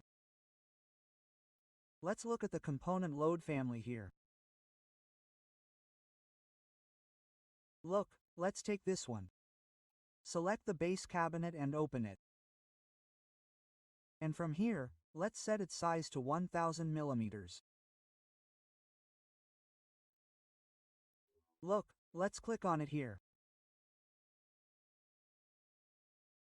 Look. Here. 2.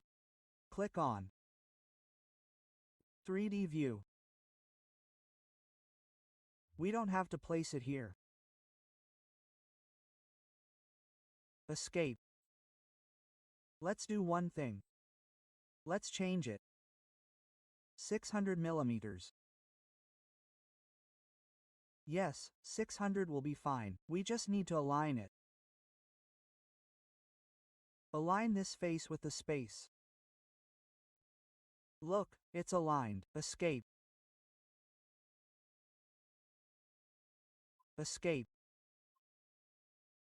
Look, it's aligned. So this is how we installed this countertop. We installed all the cabinets below. We installed the oven here. We installed the sink. We have all our hanging cabinets above. Look at this. And here we have placed some appliances, like microwave and refrigerator, and if we want, we can change these materials also. Suppose I select this countertop. Click on Edit Type. Look here, under Countertop Material by Category, click on 3 dots. And suppose I choose wood from here. Let's choose this. OK, apply OK, escape. Look, it looks good. So, in this way, we can change any of our materials.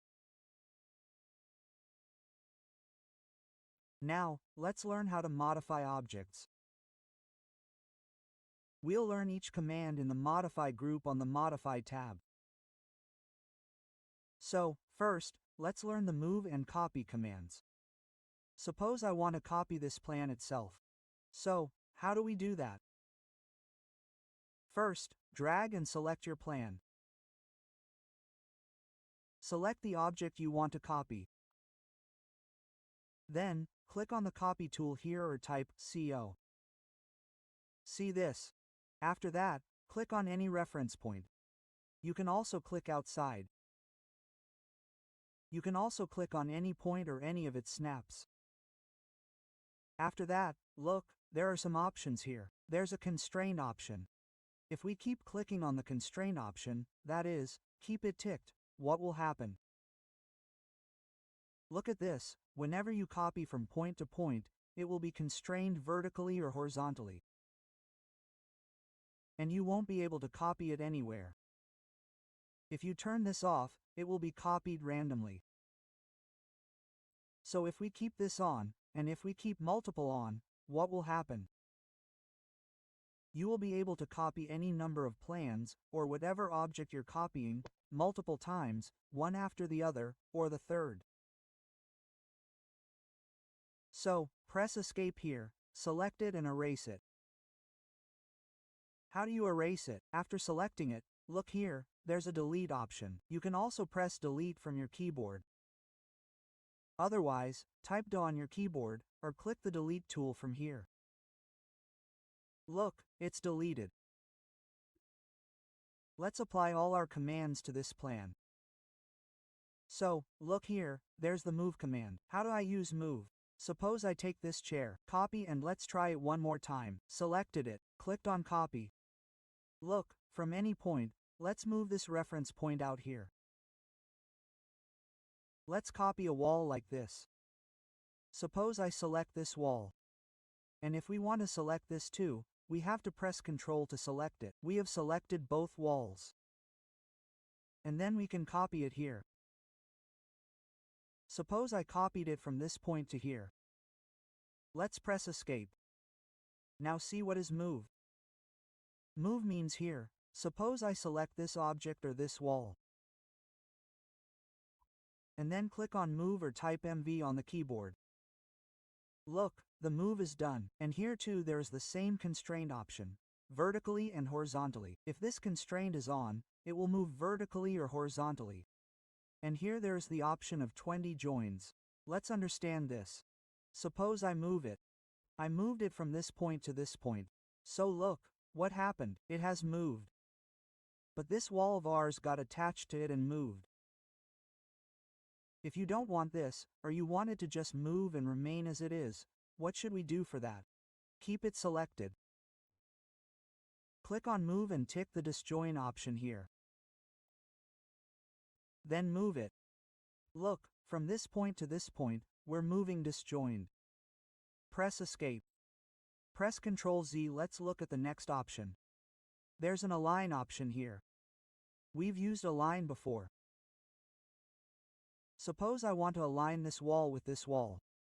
So what should we do? Click on the Align tool here or type L on the keyboard. Now, we'll first have to select the fixed object with which we want to align the other wall or other object. And here, there are various options. Let's take a look at these as well. Look, what are the preferences here? We can also select the center lines of the walls. You can also select faces. Or, if your wall is made up of multiple cores, you can select the center of the core or the face of the core. There are 4 options here. In the pattern, you can select the entire surface or a selected face. And here, there's the option for multiple alignment and lock. Multiple alignment means that if you tick this, you can align multiple objects with a single object repetitively. This means you won't have to select Align again. By selecting it once, you'll be able to align multiple objects with a single object. Look, here, and here, there's the option for lock. This means it will lock after alignment. So, if you turn off the lock here, let's align it with this wall. Suppose this wall. Look, it's aligned and unlocked here. Let's press Ctrl Z. We'll turn on the lock. We'll select it again, and then select this wall. Look, what happened this time? This is our lock. And let's take a look at multiple alignments. Press Ctrl Z. Suppose I take another wall. For this, let's take a wall like this here. Okay, this is a curtain wall. From here, let's select the wall. 254 Jarrett, this from here to here. Okay? Let's click Align from here. Keep multiple align ticked. Then, take this wall. And we'll align this one first. Then we'll align this one. So we don't have to use the Align tool twice. We can align it all in one go. Let's press Escape. Press Ctrl Z. Our next option is Offset. Let's take a look at Offset.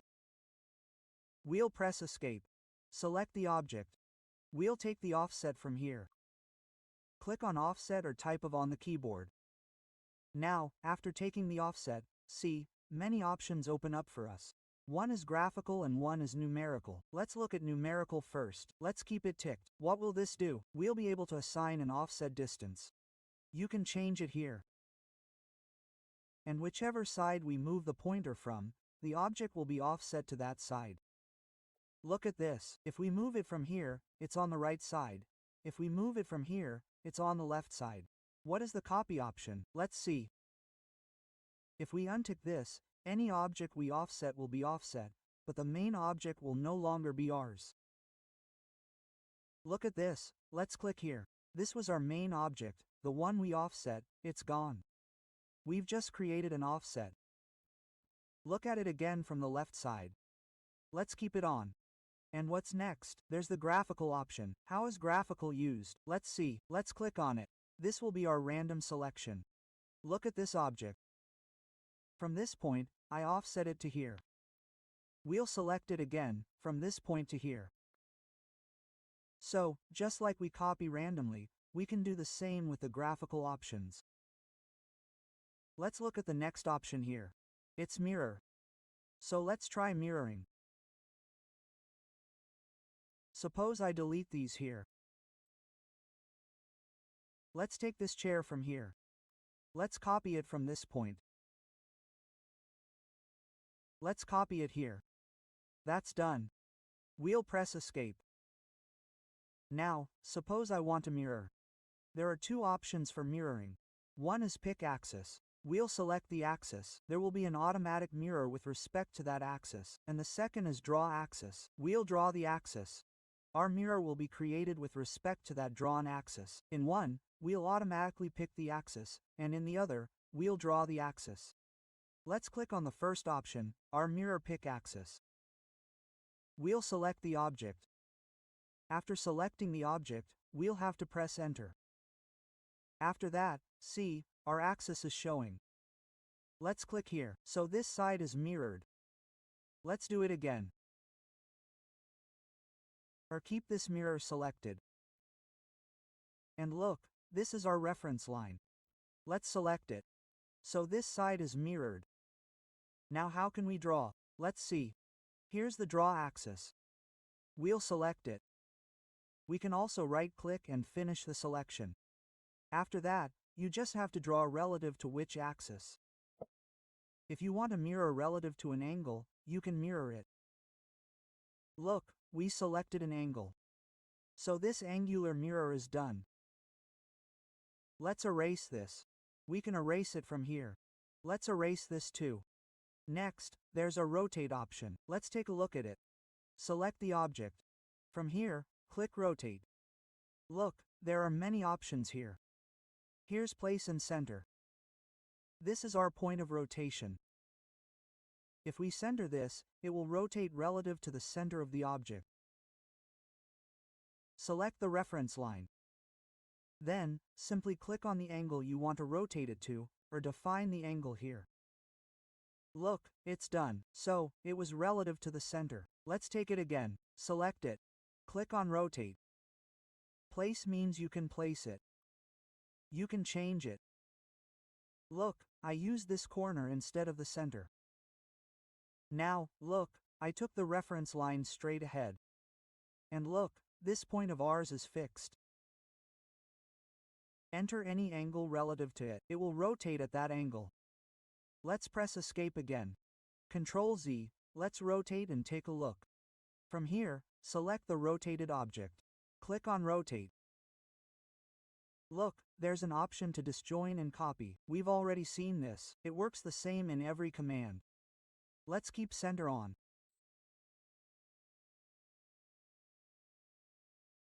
Look, here, we're rotating a copy. Let's press Ctrl Z again. And what other options are there for trim extent?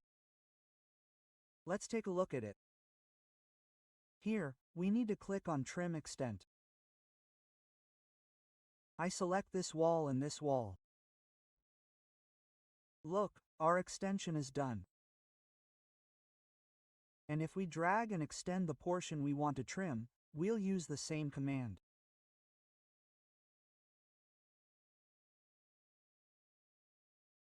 Trim Extent does two things with a single command: trim and extend. We'll use it. And we'll click on both portions. Suppose I click on this and this. So, look, this will become a corner. If we click on the post, that corner will become a corner. Look, the remaining portion will be trimmed. The next option here is Split and Split with Gap. Let's take a look at it. Click on Split or type SL. This will simply create a cut. We have to bring this to the face of the wall. Only then will this cut be made. Look at this. Okay? Let's press Escape. Look at this. Look, the cut is being made. And this option is Split with Gap. What will happen in it? If you take this, look here, you can specify the joint gap from here. Click and a gap of 100 mm will be created. This split is also created, and a gap of 100 mm will also be created. It has an upper and lower range. If you enter 400 here, look, it says you can enter this range only from 1.6 to 304.8, which is the joint gap.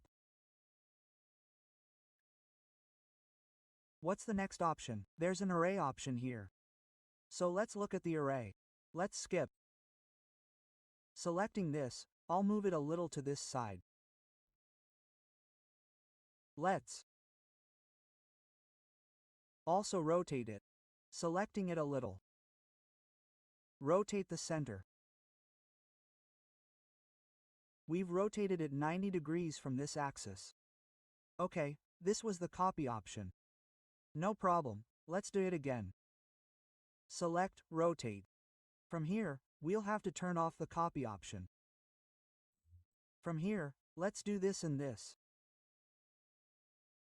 Now, let's try an array. Click on the array. Select the object. Right-click, Finish Selection. After that, there are two options, linear and radial. Radial, meaning a polar array, is what we call a radial array. Let's look at linear. First, there's a constraint option. We're familiar with constraints. If we turn on the constraint, it will create your array vertically or horizontally. If we turn it off, it will allow us to create an array in any direction and at any angle.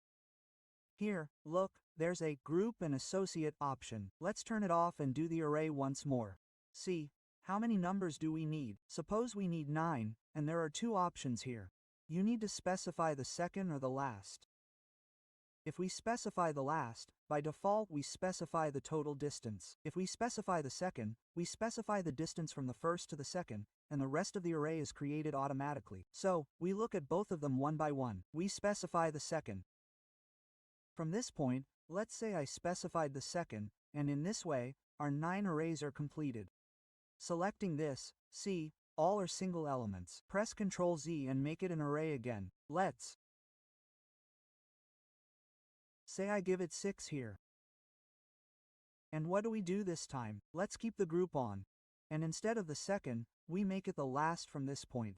I clicked here. This is our last. And this was the total distance. And here, 6 elements are placed in our equidistance. And when we select this, it wasn't associated.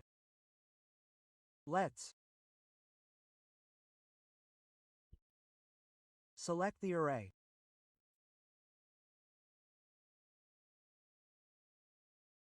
From this point to this point, we had only 2.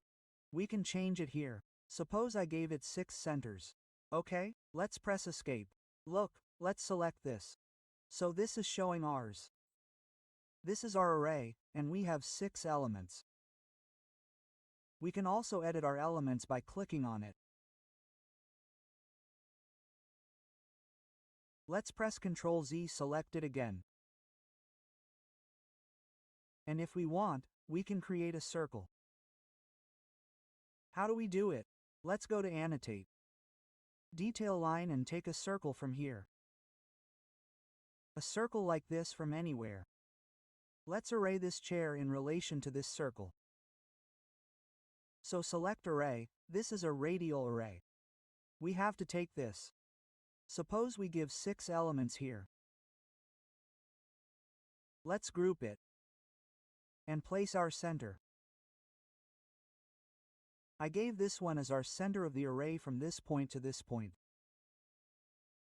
Look, these are our 6 arrays. We selected 180 degrees from this point to this point. So, our array is created in between. We can edit this if we want. I entered 9. So, look, this is 9. So, we can create our own arrays in this way. What other options are there here? Look, there's a scale option. We can scale any object. Suppose I selected this. Clicked on Scale here. It's the same here, graphical and numerical. Graphically, we can scale by clicking randomly. And numerically, we can enter a scale factor from here. So, suppose I entered a scale factor of 5 here. And I clicked on any point. Look, this is our fixed point. Our object is scaled with respect to this. We entered 5, so this becomes half of ours. So, what other options are there here? Trim, Extend, Single Element. Trim, Extend, Multiple Element. So suppose we erase this wall. Let's leave it here. We've extended it a little. Now let's use Trim Extend. If we want to extend it to this line, we'll select this line. Look, our object has extended. It's in the window, that's why it looks like this. If we select this one too, it will extend. But for that, we'll have to select multiple elements. This single element of ours will only be able to extend. And let's take a look. If we want, we can move it a little. Move from any point here. This is the move. Now let's look at this trim extend multiple element. Let's press escape on it first. Click on it. Select this face. And look, we'll select this one. This is the extend. Select this one. This is the extend. Select this one. This is the extend. Okay? This way, we can use both of them. This will be useful for both trimming and extending. This will trim or extend a single element. This will also trim or extend multiple elements. And the last key here has a few options for pinning and unpinning. We can pin or unpin any object. For example, suppose I select this button and click on the pin from here. What will this do? We won't be able to move it. See, after selecting it, we won't be able to move it. We won't be able to do anything with it. We won't be able to edit it either. Nothing will happen until we unpin it. So, we'll unpin from here. Pin, unpin, pin, unpin, pin, unpin, like this. And we've already seen this. We use it for deleting. So, all these commands are useful for editing. It was necessary for us to know all these commands for editing purposes. Now we'll learn how to dimension our plan. So, first, we'll double-click on the ground floor level. It's open. We'll zoom in a little. And we'll also open the furniture plan by double-clicking here. Look, our furniture is visible in the furniture plan. We don't need it on the ground floor level. And in the furniture plan, we'll adjust the room tags a little so they don't overlap. So, just drag them a little, right? Let's go to the ground floor level. And what will we do here? We'll hide them. We'll hide all the furniture and secondary items we added, including cabinets and so on. To hide, select any furniture. Right-click. Go to Hide in View, and here, look, there are elements and categories. If we select Element, it will become an element. If we select Category, all the elements in that category will be hidden. So, go to Hide in View and click on Category. Look, all our furniture has disappeared. They're hidden. Similarly, let's select Sanitary Items. Right-click on Hide in View category. Look, these are also hidden. Now, let's select these appliances. We selected our washing machine. Right-click on Hide in View category. Look, these are also hidden. And to select these cabinets, we'll right-click on Hide in View and then Category. Look, all our furniture, sanitary cabinets, etc., are hidden. Now it looks clean. Let's bring it a little closer like this. The representation of a drawing is very important. So, the better you decorate it, the better it is. For dimensioning, look here and annotate, there's a group called Dimensions. You'll find all the options here. If you want, you can also go to Modify and use these dimensions from there. So, it doesn't matter where you take them from. I'll go to Annotate here and we'll learn these dimensions one by one. First, there's the Align dimension, and then the Linear dimension. What is linear? We use the linear dimension to show horizontal and vertical distances. And what does Align do? We can also take distances that are at an angle, and in linear, we can also use Align to create horizontal and vertical distances. So, this is our most used tool. That's why the Align dimension option is ticked here in our Quick Access toolbar. You can turn it off if you want. If it's unticked, tick it.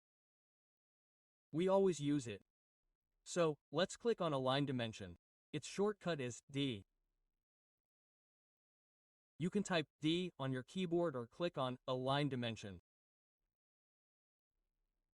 See, as soon as we click on Align Dimension, this Modify option becomes active. And here, two options open up. If preferred, you can also select Wall Center Lines. So, this distance from the center of one wall to the center of the other wall will be our place. And if you want, you can also select wall faces from here. And if your wall has a core, a structure core, you can select its center as well as its face. So, we'll select the wall face from here. And here, look, there are two options in the picture: individual references and entire wall. So first, let's understand the individual reference. I'll tick it here. After that, I have to click on whichever dimension I want to take. Look, we're clicking on the wall face, the outer face and then the inner face. Look, and we can continue it like this. Look, we can continue it here as well. If something goes wrong somewhere else, say I clicked on the center here, what will we do with it? If we click on the center again, it cancels it. Look, we clicked here. If we don't want this, we'll click on it again. If we don't want this, we'll click on it again. If we want it, we'll click on it again. So, if we click twice, it cancels it, and with a single click, it activates it.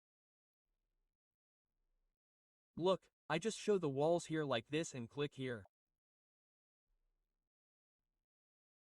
And then we can press Escape or left click. Look, these dimensions are inserted. But they look a little small. So what do we do to edit them? First, we press Escape. Then we need to select them. Look, some styling is available here. By default, we had this one. So, what do? Let's go to Edit Type and duplicate it. Look here, the text size here is 2.5 millimeters. Let's make it a little larger. Let's duplicate it. And let's make it 3.5. We'll hit OK for 3.5. And move down. We'll change the text size here to 3.5. And the text offset, meaning how offset it is from the dimension line, is a bit too much. I'll remove one from here. Let's keep it at 75. Then let's apply it and hit OK. Look, it's a little bigger. It looks fine now. And if you don't want these extension lines, select it again. Click on Edit Type. And here's the witness line control. It's Gap to Element. Click on it. Click on the arrow. Fix to Dimension Line. So, look, let's apply it and click OK. This extension line of ours is also removed. Press Escape. This way, we can take the Align dimension. Let's erase it once. We'll take the Align dimension again. Let's keep the wall faces only. And from here, I take the entire wall. What does this do? Look, let's select this wall. This wall, this wall, and this wall. What does this do? If we click anywhere here, it automatically shows all the dimensions of our wall. But this makes a mistake most of the time. We'll have to select it again and add these points. So, we'll do one thing. We'll create our dimensions from the individual references. So, we'll erase it. Let's press Escape. Select it by dragging it. Then press Delete or click Delete from here. Let's click Align again. Now, let's do our dimensioning properly. We won't place entire walls here. We'll pick individual references, then click on these walls. Let's take the window cutouts. Again, this wall.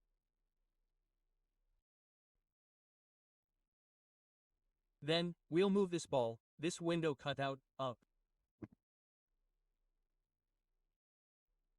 If this error occurs, say, the center line, then clicking again will become our exit. Look, again, on this line, window.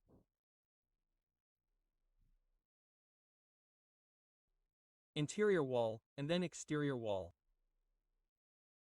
Then, we'll click wherever we want to place the dimension line. Look, it's done. Let's press Escape. Let's select it. From here, we created this diagonal 3.5 mm aerial. Let's select it. So, look, all the properties we applied have been applied here. And look, some of our dimensions are overlapping because they're very close together. So, what do we do about it? We'll select whichever dimension we want to move up and down, and below it, in the middle, there's a drag text option. We'll drag it. So, look, this is our drag. We can define it by clicking on any portion. Like I showed it separately. Let's do it again. It's here too. Let's select it. This time, we'll drag it upwards. Look, it's better now. And if you don't want it to appear as an arc, select it. Go to Edit Type. Here, look, we have our arc selected in the Leader Type option. So you can also take a line here. Let's apply it and see. Look, here's a line. And if you want, you can also make it an arc. We'll apply it and then click OK. That's it. Let's align the dimensions one more time for this side. Wall faces, individual references. And from here, let's take the 3.5 mm aerial we created. Click on these walls. Then, on these walls, window, then walls, and then this wall. Look, it's done. We'll set it on this side. So, that's fine. We need to check if there's any overlap. We need to drag it and fix it properly. And here, let's take a complete dimension just below this point. And this is our complete dimension. We'll click on it here too. Skip. Let's take it down. Wall, wall, window, wall, wall, these window cutouts. We need to place the dimensions in such a way that none of our dimensions are missing.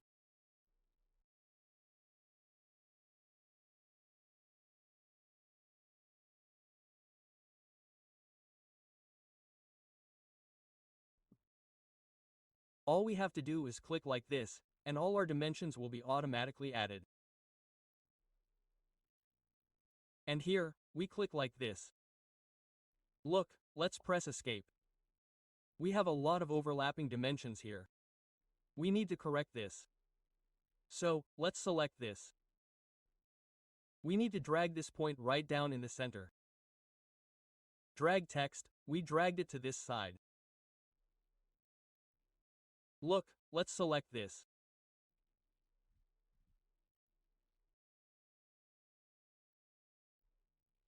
Look, drag text, then skip this one too.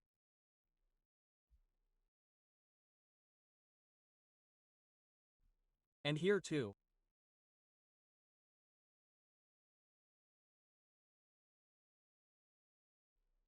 Let's see, there are no more overlaps here.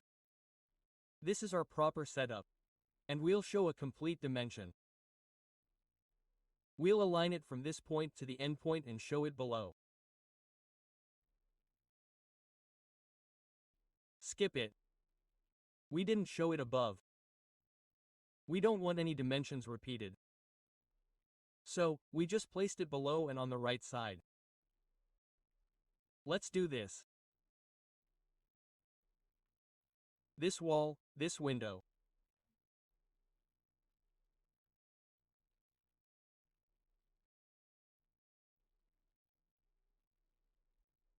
And this one, we'll place it like this. We won't completely place it on this side. We'll place it right here. Let's press Escape. And if we want, we can press Escape. Select it and drag it like this.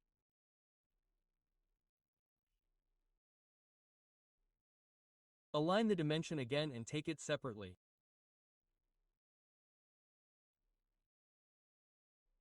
Look, we'll click on this side like this. Press Escape. And we've already placed this dimension above here. We just need to insert this dimension. So, let's align it again from here. And from this point, we'll display this point separately.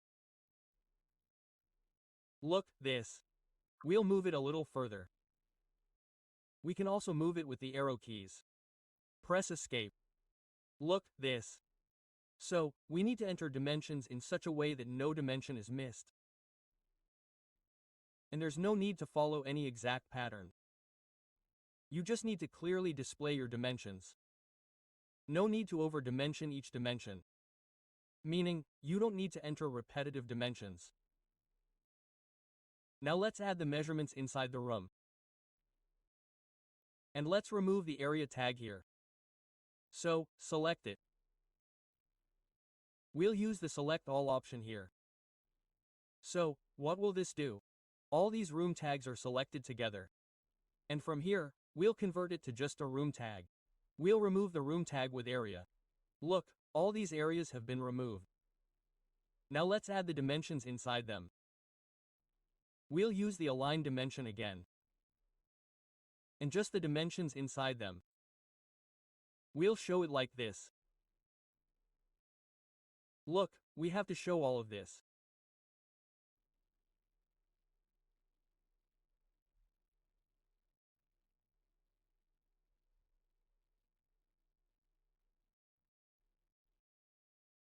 We have to click on these walls like this.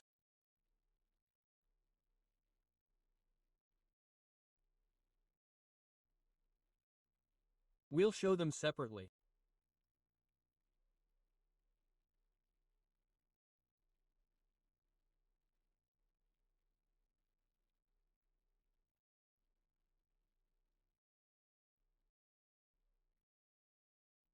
Look, in the bathroom, we've already shown all the lengths here, so we don't have to over-dimension them.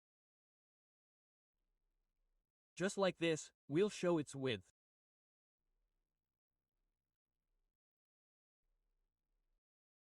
That's it.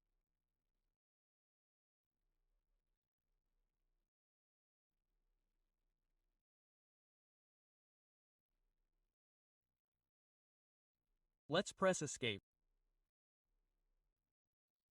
We'll move it down a little.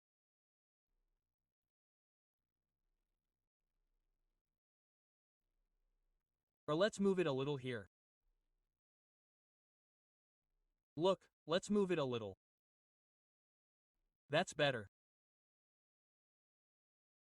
So, we've added all these dimensions to our ground floor plan. We've completed all of them using Align dimensions. So, these aligned dimensions will be our most used ones.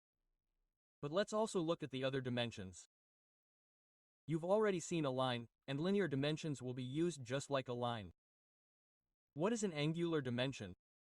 If you want to show any angle, you can click on the angular dimension from here.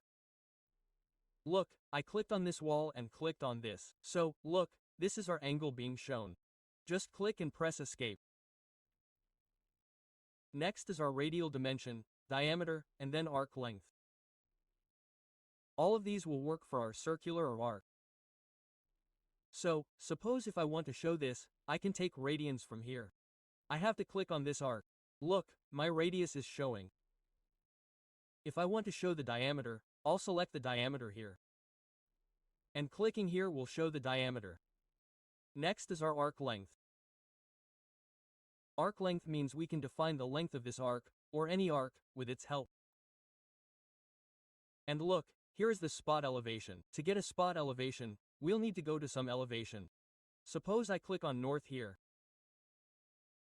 Double click, and look, it opens. Now we'll click on the spot elevation. And suppose I want to define this point. So we'll click here like this. Click here and define it like this. Look.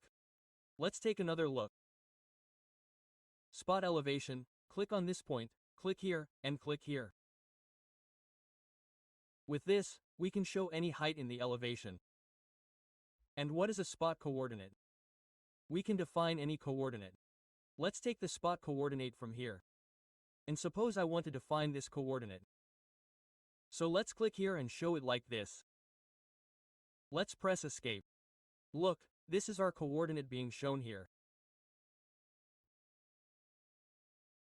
And the spot slope is that if we have a slope somewhere in our roof, if we add a slope, then we can use our spot slope in it. Like I click on this.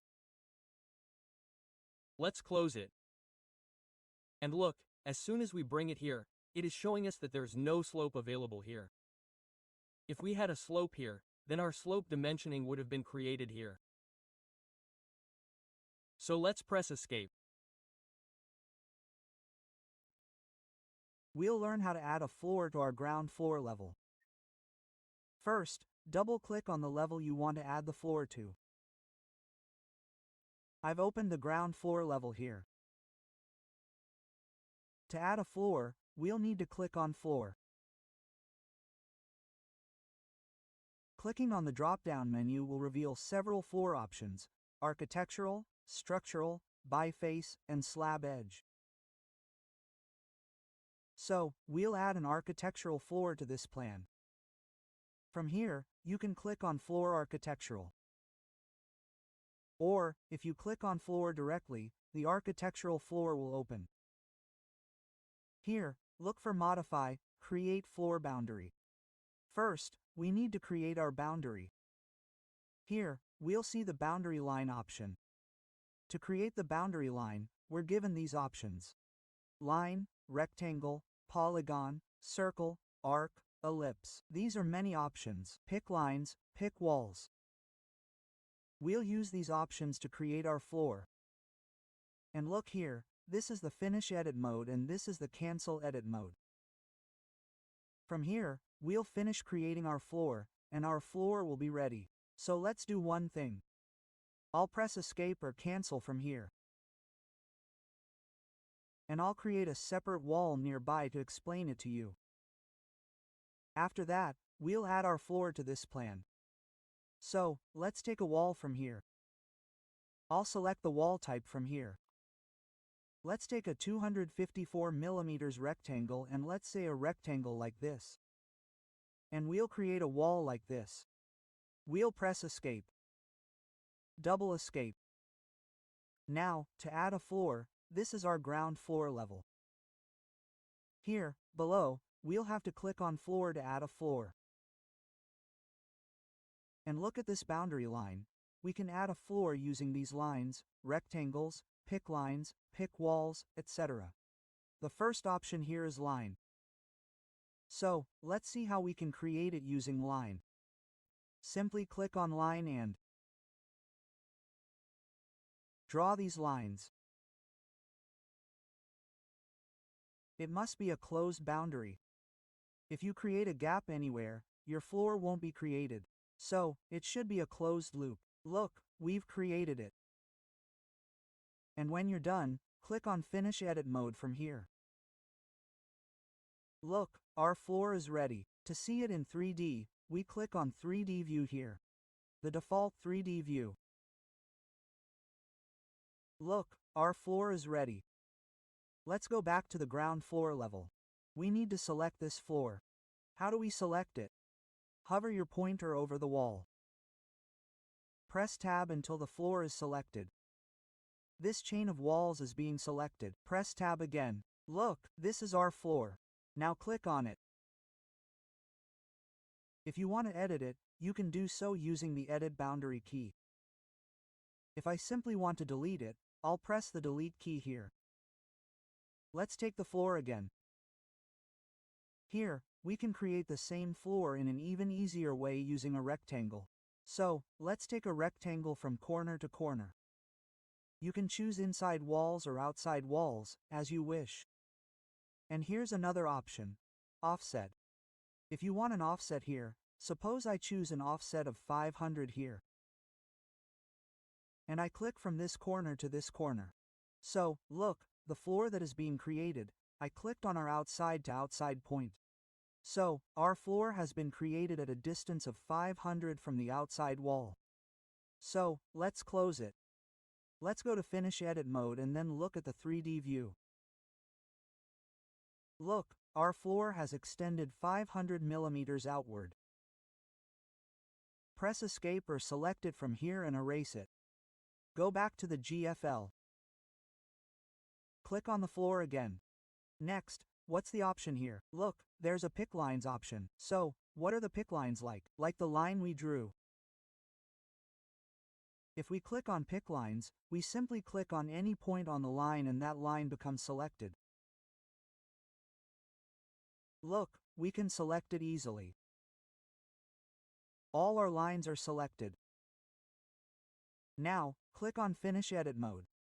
And this is our floor. Go to 3D. And look, it's selected. Let's erase it. Go back to the GFL. We'll take the floor again. Now, look, the next option here is Pick Walls. So, if we click on Pick Walls, we're using a 150 mm type floor by default. There are more options here, and we can edit them. We'll learn about that later. So, let's leave this as it is. Let's use 150 mm pick walls. Click here and point the pointer over the wall. Don't click. Press Tab.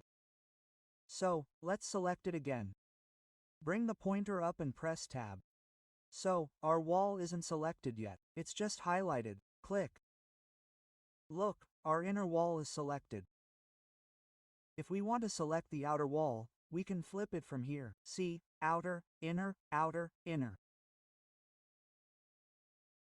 But there's always a problem with pick walls. It can't trace the exact points. For now, let's finish it. And let's go to the 3D view. So look, our floor has been created. Let's erase it. Let's go to GFL. Let's look at it again. Lower it. Equals, bring the pointer over it. Click on Tab. See, this gap is visible. Let's finish. If we want to edit it after this, we need to keep it selected and click on Edit Boundary. See, and we can drag these boundaries like this to these points. See, we can align them by dragging them like this. It's not created exactly. So, we always face this problem with pick walls. There's a problem with accuracy. We can also align them with the Align tool. Select it. Then we can drag it.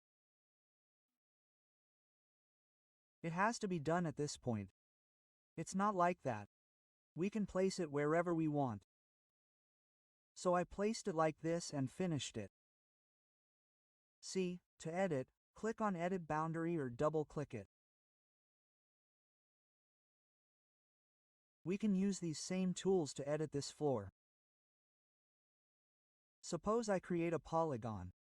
Look, I created a polygon. Randomly, like this, and then finish it. Let's go to 3D. Look, this gap has been created. There's a fill, there's a gap. Fill again, then a gap, this is the continuation. Edit Boundary, GFL. Suppose I create a circle here. Look, let's draw an ellipse inside it. Look, let's finish it in 3D. Look, this is the fill. This is the gap. Let's do a little more work. Fill again, then a gap. So, this is how we can create our floors. So, let's select it and erase it. Let's go to GFL. Let's zoom in. Now, let's do one thing. From here, we'll make the view realistic. And from here, we'll turn on shadows. Look, it looks good. Now, we'll add our floors to these rooms one by one. So, let's click on the floor here. For this room, I'll simply use the rectangle tool. Look, this rectangle. From this point, I'll always take the inner walls. Then, from this point, let's take this point. There are overlaps here. We'll fix them later. Then, from this point, let's take it to here. Let's do some trimming here. We'll press Escape. Or, from here, we'll trim. Select this line and this line. This will be trimmed. Okay, this is separated. We can select this and erase it. Delete from here. Look, we have to trim this. Select this and this. This is separated. So, we'll erase this, delete this. And extend this too. Actually, we'll install this portion as well. That's why we separated it. We'll add some wooden flooring here, and we'll tile the entire kitchen and passage water closet area. So, we'll include this in the wooden flooring. So, we'll take the line here. We'll take this portion as well. This, and this here also need to be done correctly.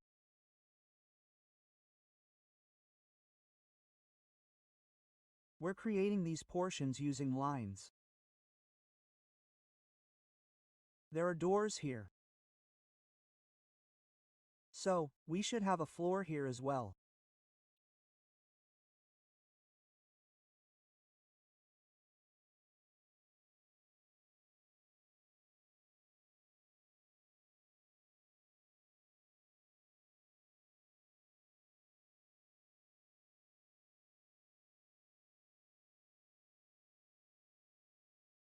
Let's take the trim from here again and select it. This should be trimmed. Let's unjoin it. We'll see what else we need to add here. We'll add lines and such. First, we'll complete our trim work. We'll trim this here and unjoin it. And everything else is fine. Now we'll take the lines and add them wherever we have missing lines due to unjoining. Look here.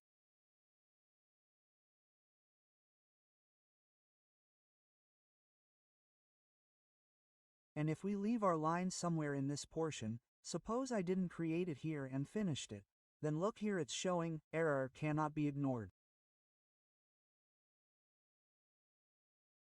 Meaning, the closed loop isn't created here. So let's continue it.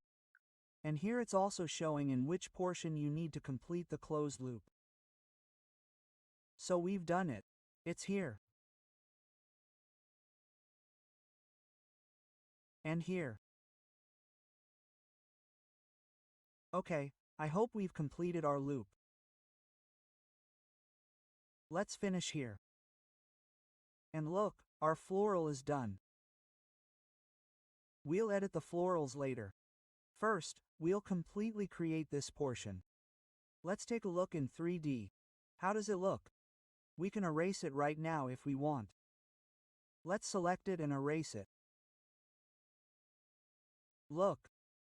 We added this floor.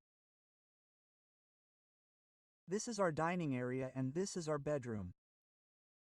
Let's go back to the ground floor level. Now we need to add our floor here. Click on the floor again.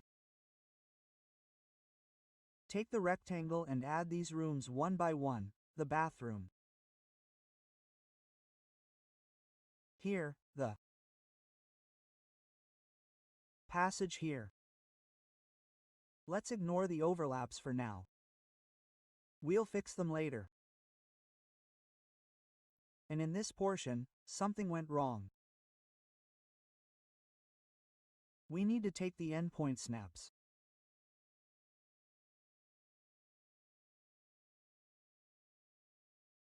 And our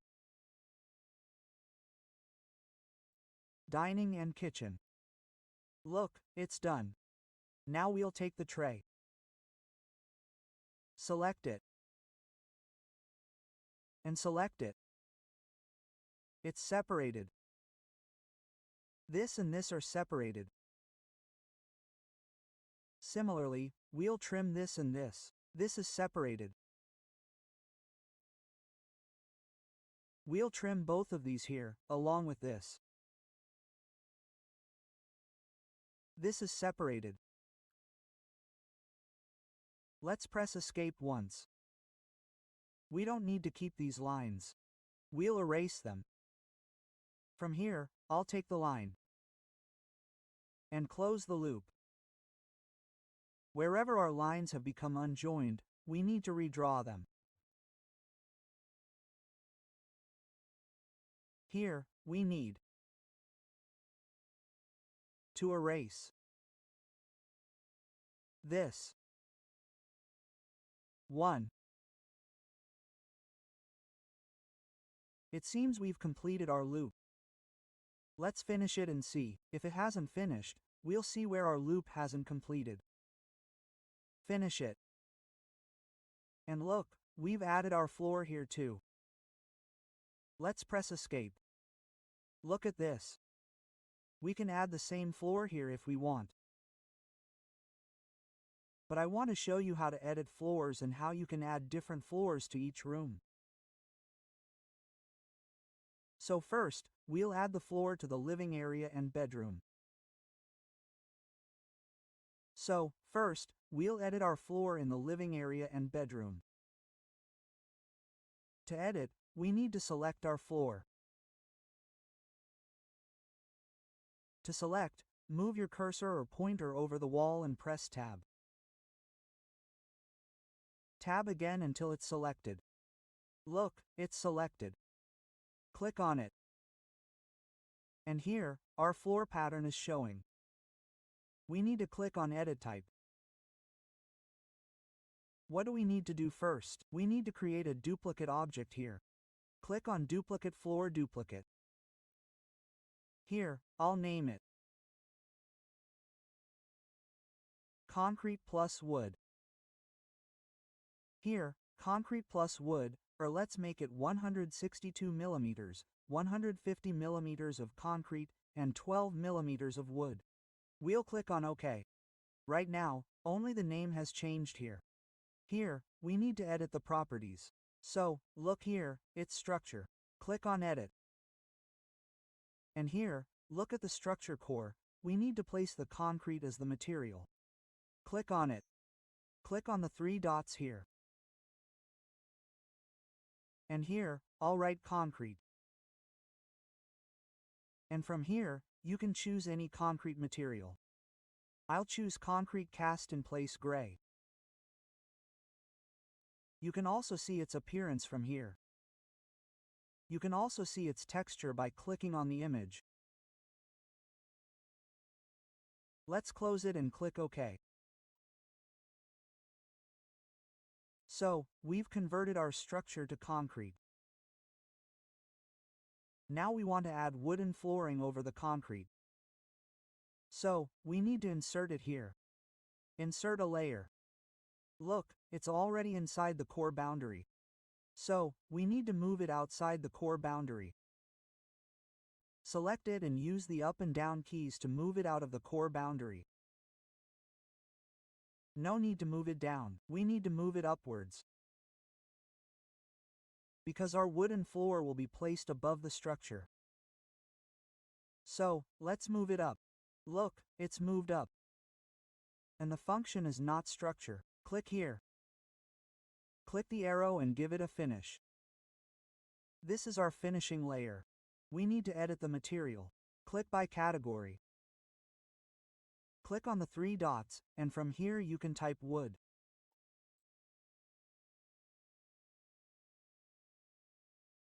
Look, we have a lot of wood patterns, and from here you can double-click on wood and add materials to this list.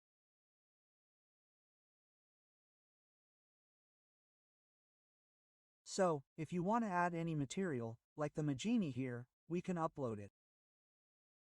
Look, it's here. So, I'll take one of these. Let's take a wooden plank. Select the wood plank. Apply it, and then click OK. Look, it's added, but we haven't specified its thickness yet. Let's make it 12 mm from here. Click OK. So, this is our new floor pattern. Apply it, and then click OK. Click outside. Look, we've edited our floor here. Let's go to 3D. Look, our pattern looks proper. You can edit it again at any moment by selecting it again, going to Edit Type. So I'll select this wall now. Then edit it. Go back to GFL. Now select it. Go here. Click Tab. Look, this is selected. Go to Edit Type. Create a duplicate. Here, we'll select Concrete. Concrete plus here. Tie 162 mm. OK, this too. Edit the structure. Edit the material of the structure. Click on the three dots, and from here we'll select Concrete Cast in Place Gray. OK. It's added. To add a new layer, we'll select Insert. Move it outside the core boundary. Now we'll place it as Finish 1. Change the material. Click on the three dots. And from here we'll select Tile. Tile.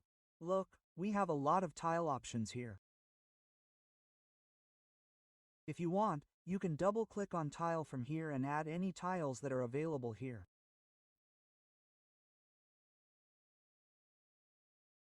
So let's say I'll add this. Select it and add it. It's added here. You can choose from these or select from these. So I'll select this one, 25/25 tiles, and apply it and then click OK. Provide its thickness here, 12 mm. Click OK. Click Apply OK outside. Look, our tile has also been applied. Zoom in a bit. Look, our tile is visible. Let's go to the 3D view and see it. 3D view. Look. So, this way we can add floors to our rooms and edit the properties of the floors. We can add any material. If we want to place the floor on our first floor level, what will we do for that? Click on the first floor level. Double-click. Look, it's open. Zoom in, and from here we'll click on the floor. Let's take a rectangle from here. Suppose I want to place this portion in front of this corner. And I'll cut this portion from here. Let's do one thing here. Let's take its offset. Suppose I take a 200 mm offset. First, let's press Ctrl Z. Ctrl Z or close it. OK, let's say yes. Click on the floor. Take a rectangle. Take an offset, let's say 100 mm. And from this portion, click on this portion. Look, it's done. Now let's take a line. Start clicking from this portion. Click here. See, wherever we click, it creates a 100 mm offset and creates our floor. Click here. And we'll trim this portion. Select it, and this is the trim. And we want to place it on this side. So, from here, we'll click OK. And look, here it's telling us that walls that go up to the floor's Toposolids level are attached to its bottom. This means that the bottom of the floor we're creating will be attached to the top surface of our wall. For this, we need to attach it. What happens if we don't attach it? The top surface of our floor will align with the wall's surface, so that's wrong. So, we need to attach it here. So, look, our floor is created. Let's go to 3D. See, you'll see it when you press Escape. We've created this floor in our first floor level. We can edit its properties at any time. We'll go back to FFL. And if we want to create a pocket here, we can create that too. Select it. Double-click here and edit the rectangle here.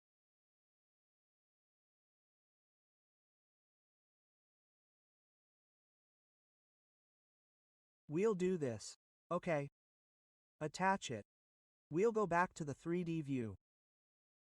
So look, our cutout is ready. So, where our staircase is, we'll need to cut our floor. So, we'll edit our floor by double-clicking. We can then draw something like this in the portion where our staircase is and cut out these portions. So, I'll erase this floor for now. Let's go to the GFL. And from here, we can also see our furniture plan. Look. Let's make it realistic. And turn on shadows. So, it looks so great. Look, this is our floor plan. Let's go back to our GFL. Now, if we want to show a section here, we can cut it from here. Look, here we have the section option. If you don't have section in the quick access toolbar, go to View and select Section from here. So, I'll cut it from this point. Look, the section is added here. Click on this section plus. Double-click on Section 1. Look, this is our section. We can also see it in the realistic view. Look, we can also cut it in the 3D view. Look, this is our section box. We need to turn it on. Look, our section box is already there. We need to select it and drag it like this. First, we'll make it a little smaller. Then we'll cut it like this. Look, I cut it from the middle. And if we zoom in on this. Look, if we zoom in, this is our concrete. And this is our 12 mm tile. And if we look at its section here, this is our wooden plank section, and below that is our concrete. So, this is how we can add the bottom to our plan. Now we'll learn how to add roofs. Just like we added floors at the ground floor level, we'll need to add the roof at the first floor level. So, let's open the first floor level from here. Double-click on FFL. First, I'll add a flat roof to this plan and show it to you. So, click on Roof from here. For a flat roof, we need to uncheck the slope option defined here. If it's ticked, it will become a sloped roof. And if we uncheck it, it will become a flat slab. And this is the overhang option. This means how far we want the overhang to hang beyond the wall. I'll set it to 500 mm. 500 mm. And here's the boundary line, and all these options are there. We also created our floors using these options. So, using these same options, we'll create our roof as well. Look, here's the basic roof. From here, you can select the roof type. I'll select garage 125 mm from here. Let's go to Edit Type. And we'll duplicate it. Suppose I make it 150 mm. Okay. Let's edit it. From here, let's say we click on the 3 dots for the material. And from here, roof. From here, we find the roof. I'll select roof material and any material from here and click OK. OK. And from here, set the thickness to 150 mm. So, we've edited our material. OK. Look, this is the basic roof garage 150 mm. Now, let's create our boundary line. Look, there's an option to create a roof footprint. Let's do it using a pick wall. Click on the pick wall. Move your pointer over the wall. Press Tab. Look, it's highlighted. Click here and we need to select this portion separately. If it's selected all at once, that's good. If not, you'll have to select it one by one. Bring your pointer back over the pick wall. Press Tab. Look, the rest of our portion is being selected. Click on it. And whether it's facing inward or outward, you can manipulate this as well. You can do this with the arrow. Look, move your pointer over it. Press Tab and click here.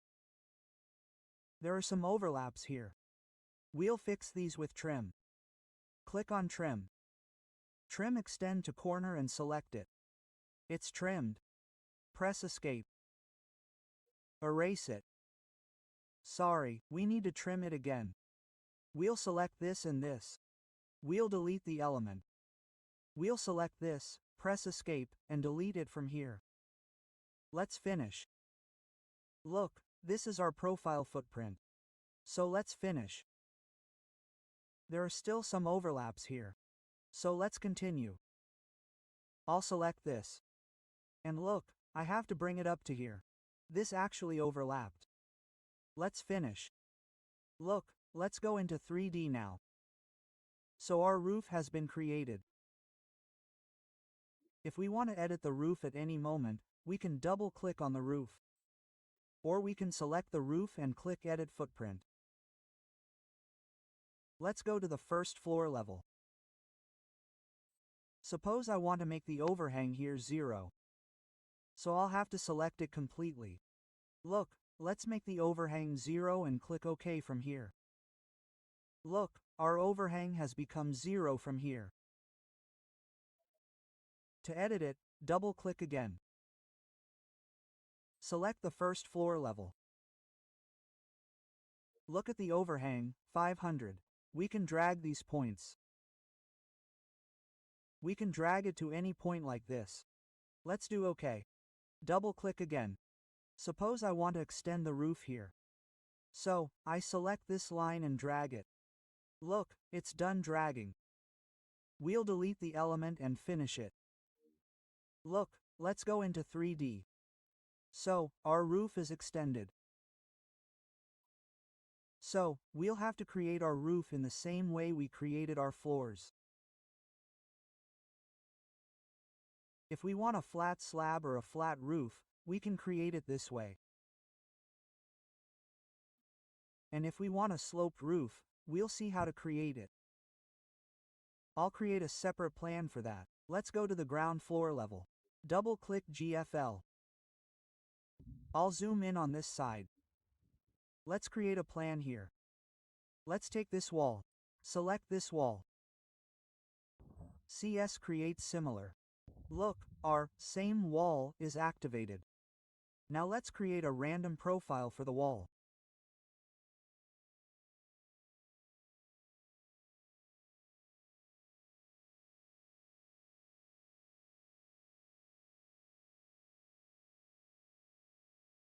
This way we've created a random profile. Created a plan. Press Escape. We'll add a sloped roof to it. So let's take a roof here. Sorry, this is GFL, so we have to take it to the first floor level or cancel it. We always have to remember that we have to go to the first floor level for the roof. So FFL, C. This is showing our plan. Architecture, sorry, let's close it. Let's take the roof again, and here we'll tick define slopes this time. Let's keep the overhang at 500. Let's pick walls. Pick walls. We'll move the pointer over it. We have to keep the overhang on the outside. Then press Tab. Look, this is being selected in one go. Let's click on it. Look, this is our roof being created, and all these slopes have been added. Our slope has been added to every line. And by default, our slope is 30 degrees. We can change it from here. We can change it from here. So, let's keep it like this for now. And we'll finish it. Look, let's see it in 3D.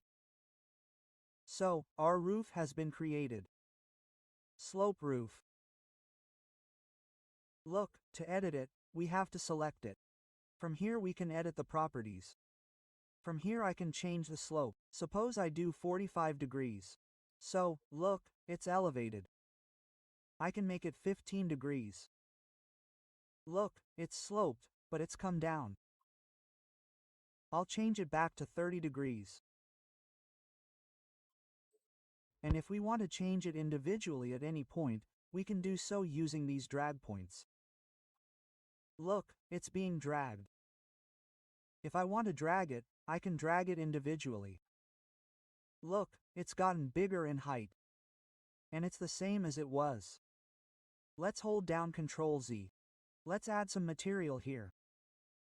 Let's select this roof. We'll just change the material to the same generic 150 mm. Edit, type, edit, and from here, let's say material is here.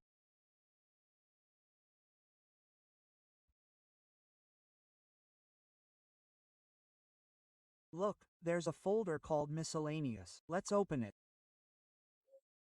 And here we'll find roof. Let's take a roofing slate.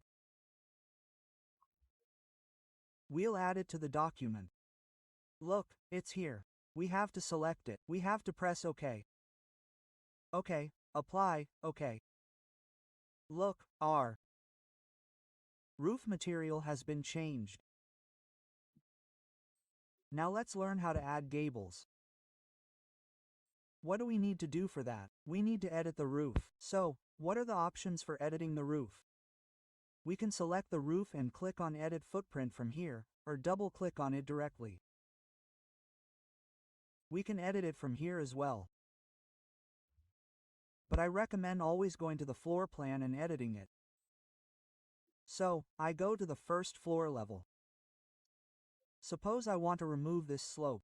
If I remove this slope, the slope will remain here. The slope will remain here. The slope will be gone. So, a gable will be created here. So, let's see how we do it. Select it. Remove the defined slope from here. Click OK. Go to 3D and see, our gable has been created. Let's do the same here. Select it. Double-click on the first floor level and select it. And we'll remove the defined slope from here. Let's finish this. Let's go into 3D. So, look, a cable has been created here, and a cable has been created here too. But notice one thing, our wall hasn't extended to our roof. So what do we have to do to extend it? We'll have to select the wall. Look, in Attach, there are options for Attach Top and Attach Base. So, we have to attach the top of our wall to the roof. So, from here, we'll select Attach Top and select this roof. Look. And if we want every single wall to attach to our roof, what do? We'll select our walls completely. How do we do that? We'll select them using the window. This one is completely selected. Go to Filter and untick Roofs from here. What will that do? All our walls will be selected at once. Let's do that. All these walls are selected. Attach Top. What do you want to attach it to? To this roof. So let's click on this roof. Now let's orbit it. See, this also gets attached here. We can add doors, etc. Here. Door. Suppose I take any door from here. And we can attach it here. Look, it's in the center. Click. So our door is created here. If we want any circular pattern here, or a circular hole, we can create that too. So this is our front face. Let's go to the south elevation. Look, this is our south elevation. We can draw a circular pattern here. What do we need to do? Double-click the wall. Let's close it. Look, let's draw a circle here. This is our wall, but it's already attached to our roof. So with this, let's say I create something like this right here. And then we'll move it upwards. We'll do this with the upward key and press OK. Look, let's go to 3D. So, we can also edit our walls this way. If we want to remove it, that's simple. Double-click, close it, and simply erase this circle and then finish it. Look, it's gone again. Let's look at the next few options. How to create dormers. So, to create dormers, first, I'll add the slope here again. How to do it? Double-click on our roof. And go to the first floor level. Select this line. And tick Define Slope here. Finish. Sorry, let's finish. And go to 3D. Look, it's added here again. So, first, we'll create a dormer here. So, for that, we'll have to edit the roof. Double-click on the roof. Go to the first floor level. And to create the dormer, we'll need to place some splits here. We can take the splits from here as well, or the shortcut is SL. Suppose I place a split at this center here. Suppose another split at 2,500 millimeters from this point. And on this side, at the same distance of 2,500 millimeters, we have 3 splits. We need to remove these slopes. Let's press Escape. Select this one. Select this one as well. Press Ctrl and select both. And from here, we need to remove the slope. If we finish it from here, our dormer won't be created. Here, we'll need to use the slope arrow. How do we do it? Let's see. We'll take a slope arrow. Place an arrow from this end point to this center. Then again, a slope arrow from this side, from this end point to this point. Look. Now, let's finish it. And we can also adjust its height from here.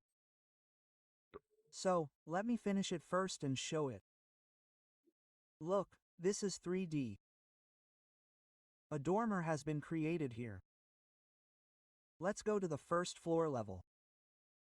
Let's select it. Press Ctrl plus slope arrow.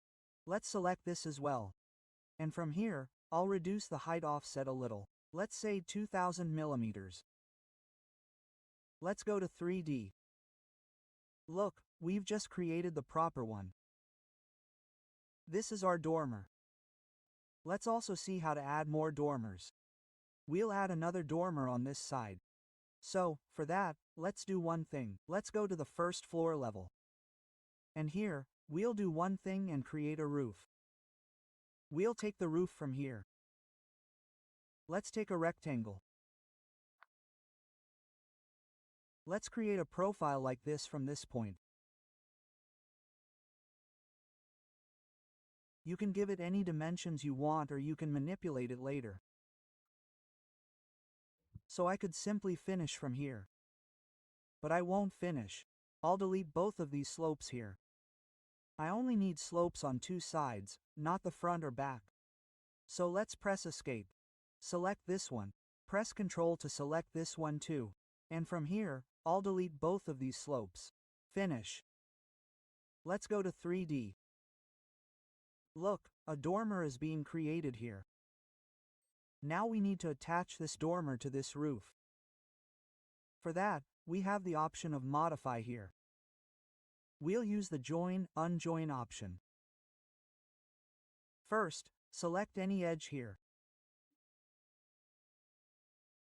And select this face here. Select this face as well, using its edge. Look, let's come to the edge. Then the face is highlighted. Click on it. And this dormer gets joined to it. And to edit this dormer, you can double-click on it. And you can edit its profile like this. Suppose I make it 500 and press OK, then see, it becomes smaller. Look, this is how we can create dormers, and we can also create our dormers using the roof. Let's try adding some more dormers here. I'll also remove this slope. I'll also cancel this gable. Double-click on the first floor level, select it, and add a slope here. Define slope, finished. Let's go to 3D. Look, it's added here too. First, let's try adding a dormer here. So, to add a dormer, we'll first go to the first floor level and create some walls here. So, let's go to the Architecture tab. From here, select Walls, and suppose I create some walls randomly like this.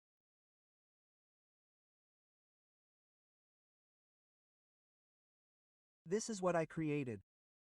Let's press Escape. Let's go to 3D. Look, it's added here too. This is my wall creation. I'll extend its height a little. Look, we've made it a little bigger. And I'll move it a little to this side. We'll select this wall and move it a little to this side. And we'll have to move it a little. Or we'll edit it. We'll reduce its width. Let's make it 2000. Look, it's become a little smaller. We'll create a small armor and place a window there. Let's see this. Now I need to add a roof to it. So how do we add the roof? Let's go to the first floor level and create a roof above it. Let's go to the roof. From here, I'll take an offset of 200 millimeters. I'll take a rectangle. And suppose from this point to this point, from here, we'll take another 200 millimeters rectangle. Click from this point to this point. Look, let's finish here. If you'd like to attach the highlighted wall to the roof, we don't have to attach it. Let's don't attach it and go into 3D. Look, our roof is already created here. Double-click on it. Go to the first floor level. So first, I'm going to keep this front slope. I'll delete the other slopes. So, let's select it. Control select it and select it. We'll delete their slopes. Let's finish from here. Don't attach it. Look, in 3D, this is our front slope, and we need to change its base offset. Suppose I change its base offset to 1500. Or maybe even a little bit, 1800. Okay. And look, it's going upwards. So, here we'll also change its slope degree. Let's do it to 15 degrees. 15 degrees.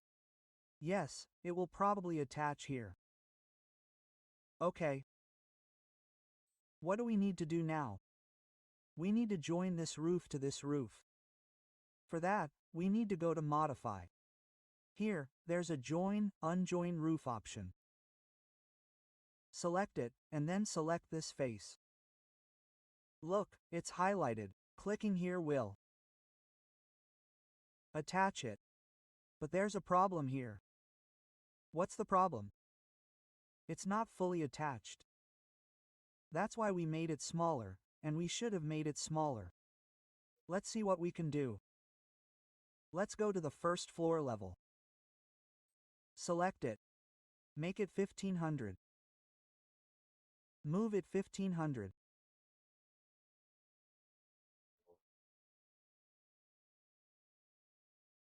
Create a small dorm. Let's go to 3D. This is our roof. First floor level. Make it smaller. 1000. Now this will be it. Let's go to 3D. Double click on it, first floor level. Remove it. Let's erase this. From here, let's take the rectangle. Let's offset it to 200. And click from this point to this point. Look, let's finish it. Let's unjoin it. Let's go to 3D. Look, this is our proper form right now. Let's double click it. We'll remove its slopes. For the first floor level, we'll just keep the front slope. So, we'll select the rest. Press Ctrl and untick Define Slope and finish it. Let's go to Don't Attach 3D. And we'll also change its angle from here. Suppose 10 degrees is good. We'll join it to this. So, join unjoin roof. Take this edge and from here, come to edge to select this face. Look, the face is highlighted. Click. So, our join is complete. Now we need to attach it to this roof. So, we'll need to select all 3 walls. We'll press Ctrl. All 3 are selected. Look, there's an option to attach the top of this one. To what? To this roof. So let's select it. Look, it's attached. Let's press Escape. We'll select it. And we'll make it bigger from here. Suppose I make it 2000. No, enter. We need to make it a little bigger. Enter 2500. So that's it. Let's do it on this side as well. Select 2500. Okay, that's great. Our dormer is created. Now let's do one thing. Look, this wall is attached up to our first floor level. We also need to attach it up to our roof. So let's select it. Control select this too. Look, there's an option to attach the base of this wall. Now we need to attach the base of this wall to this roof. So we'll select Attach Base and select this roof. Look, the base is attached here too. Let's create something like this here. And let's create another one here. Double click on this first floor level. Suppose I delete these. Erase this. Erase this. Dot. This will be a complete line. And here we have to keep the slope. Let's finish it. Look at this. Let's add a dormer to it. So let's go to the first row level. And here we will create a wall. Architectural wall. And suppose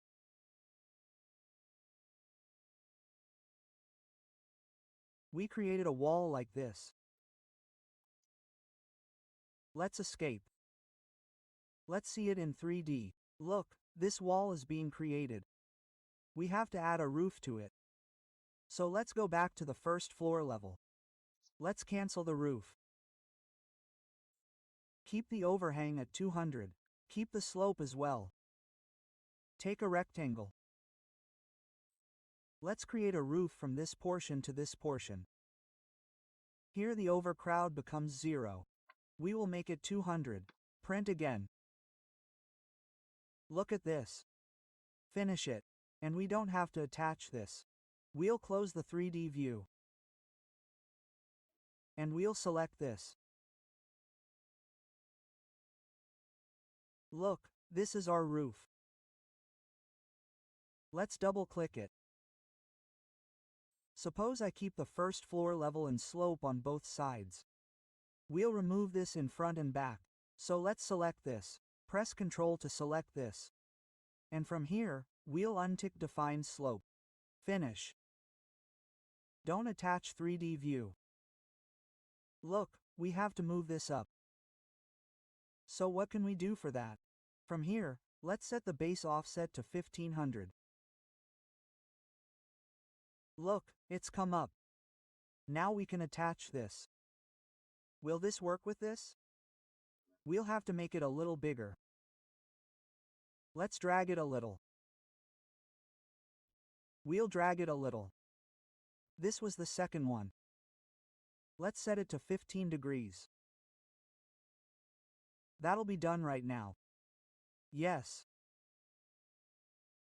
We can change its face offset to 2000. Let's see. It should be done. Or we can select this and keep it at 1800. 1800, 1800. What do we do now? We'll join this. First, select Modify Join Unjoin Loop Edge and select this space. So, it joins here. Now, we need to attach the top of these walls to this roof. So, how do we do that? Let's select this one. Press Ctrl to select both of them. Attach Top selects this one. Look, that's done. Let's move down. All three are selected. Attach Base. Now, let's select this group. So, both the top and bottom are attached. Now, we need to select this profile. We need to increase this wall in this dimension. Suppose, enter 2500. So, look, it's closed. We need to select the same on this side as well. We'll do this, enter. 2500. So, look, our dome is created. Here, we can place our windows. We can place any element. Here, let's say, I'll take the architectural window.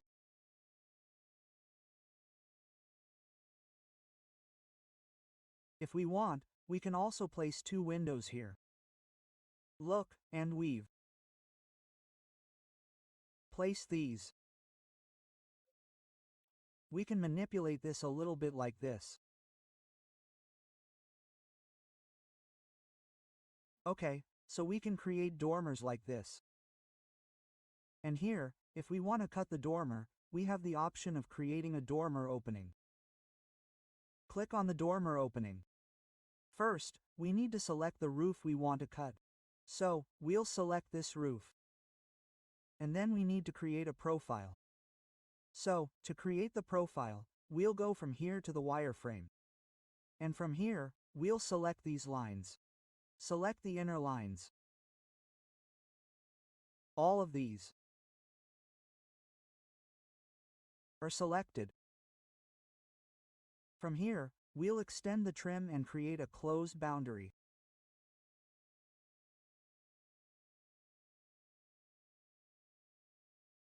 Look, this is our closed boundary. Let's finish herein.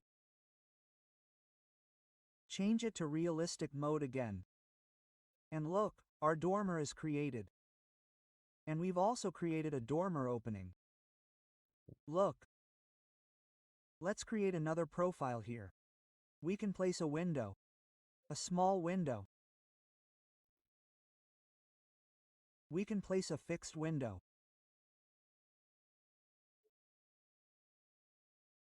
Here, or a larger one. Look, we've placed it here, and after placing it, you can manipulate it. Look, let's create another dormer here using the direction keys. And there's a method for roof by extrusion. Let's learn that too. For that, double-click on the first floor level again and suppose. I'll create a wall here too. Sorry, let's finish this. First, we'll create a wall. We'll create a very small wall. Look, the wall is created. Let's do one thing with it. Let's make it even smaller. Let's make it 1500. Selecting this profile, let's move it a little closer to the center. That's it. Let's go into 3D. This is our first wall created. We can increase its height a little if we want. Now, look, here we'll use the Roof by Exclusion option in Roof. So let's click on it. Here we first need to pick a plane.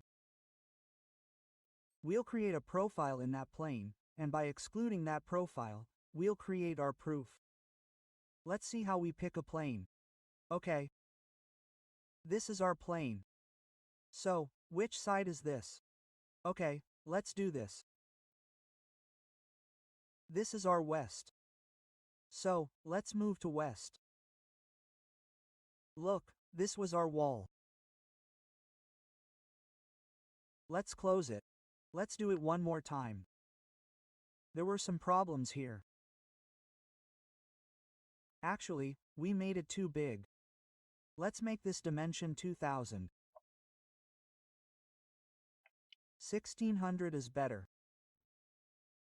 Make this also 1600 meters. Let's take this one more time. Roof by exclude pick plane. Okay, this is our plane. Okay. Let's go west and create an arc here using an arc. So, let's take a start in radius arc. Start end and a radius like this. Okay, let's do it. Let's go in 3D. Look, this is ours. We created this by excluding it. I'll drag it to the front. Let's join it first. So, modify it to join, and here we'll select Join Unjoin Roof. Select it and press space. Look, it's joined. What do we do now? Select these three balls. Select it. Ctrl S, select this one too. Attach top, select it. Look, it's attached. Now from here, let's move down. We'll attach its base as well. So, attach base, and then select this row. Look, it's done. Now we just need to drag it using this dimension. Let's say I give it 2500. And make it a little bigger, enter. 3000, that's fine. Close this one too. Actually, I double-clicked it. Let's close it. See what dimension it is? This one. Enter 2500. So, this is how we created a lot of dormers. Here too, we can add a window, an architectural window.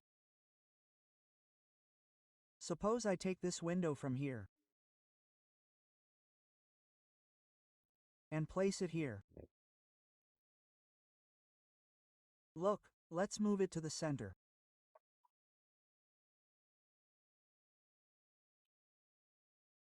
Let's leave it there.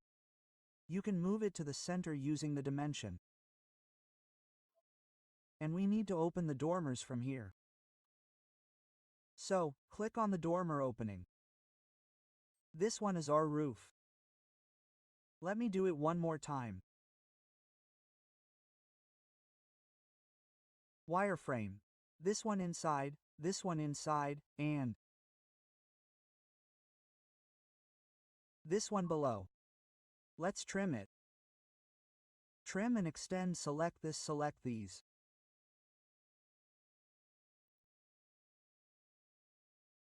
To finish, unjoin. Let's do this too. Dormer opening. This is our roof. This one inside.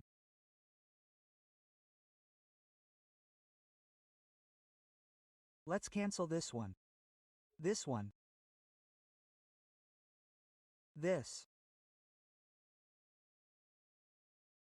1. Let's trim and extend these now. Sir, let's finish trim and extend. Let's make the visual style realistic. And these are all our dormer openings created. So this way we can create our roofs. Let's scale it down a bit. First, we saw how to add flat proof. We also understood how to add slope proof. Here we have to extend it a bit. After adding slope proof, we also learned how to create gables. And after that, we also learned how to add various types of dormers. Now, how do we select our objects? We'll learn about the selection methods and how to hide and show our objects. So, our first selection method is to simply left-click on any object we want to select. See, and it's selected. If we want to select any object, we'll left-click on it, and it's selected by left-clicking. Let's go to the furniture plan.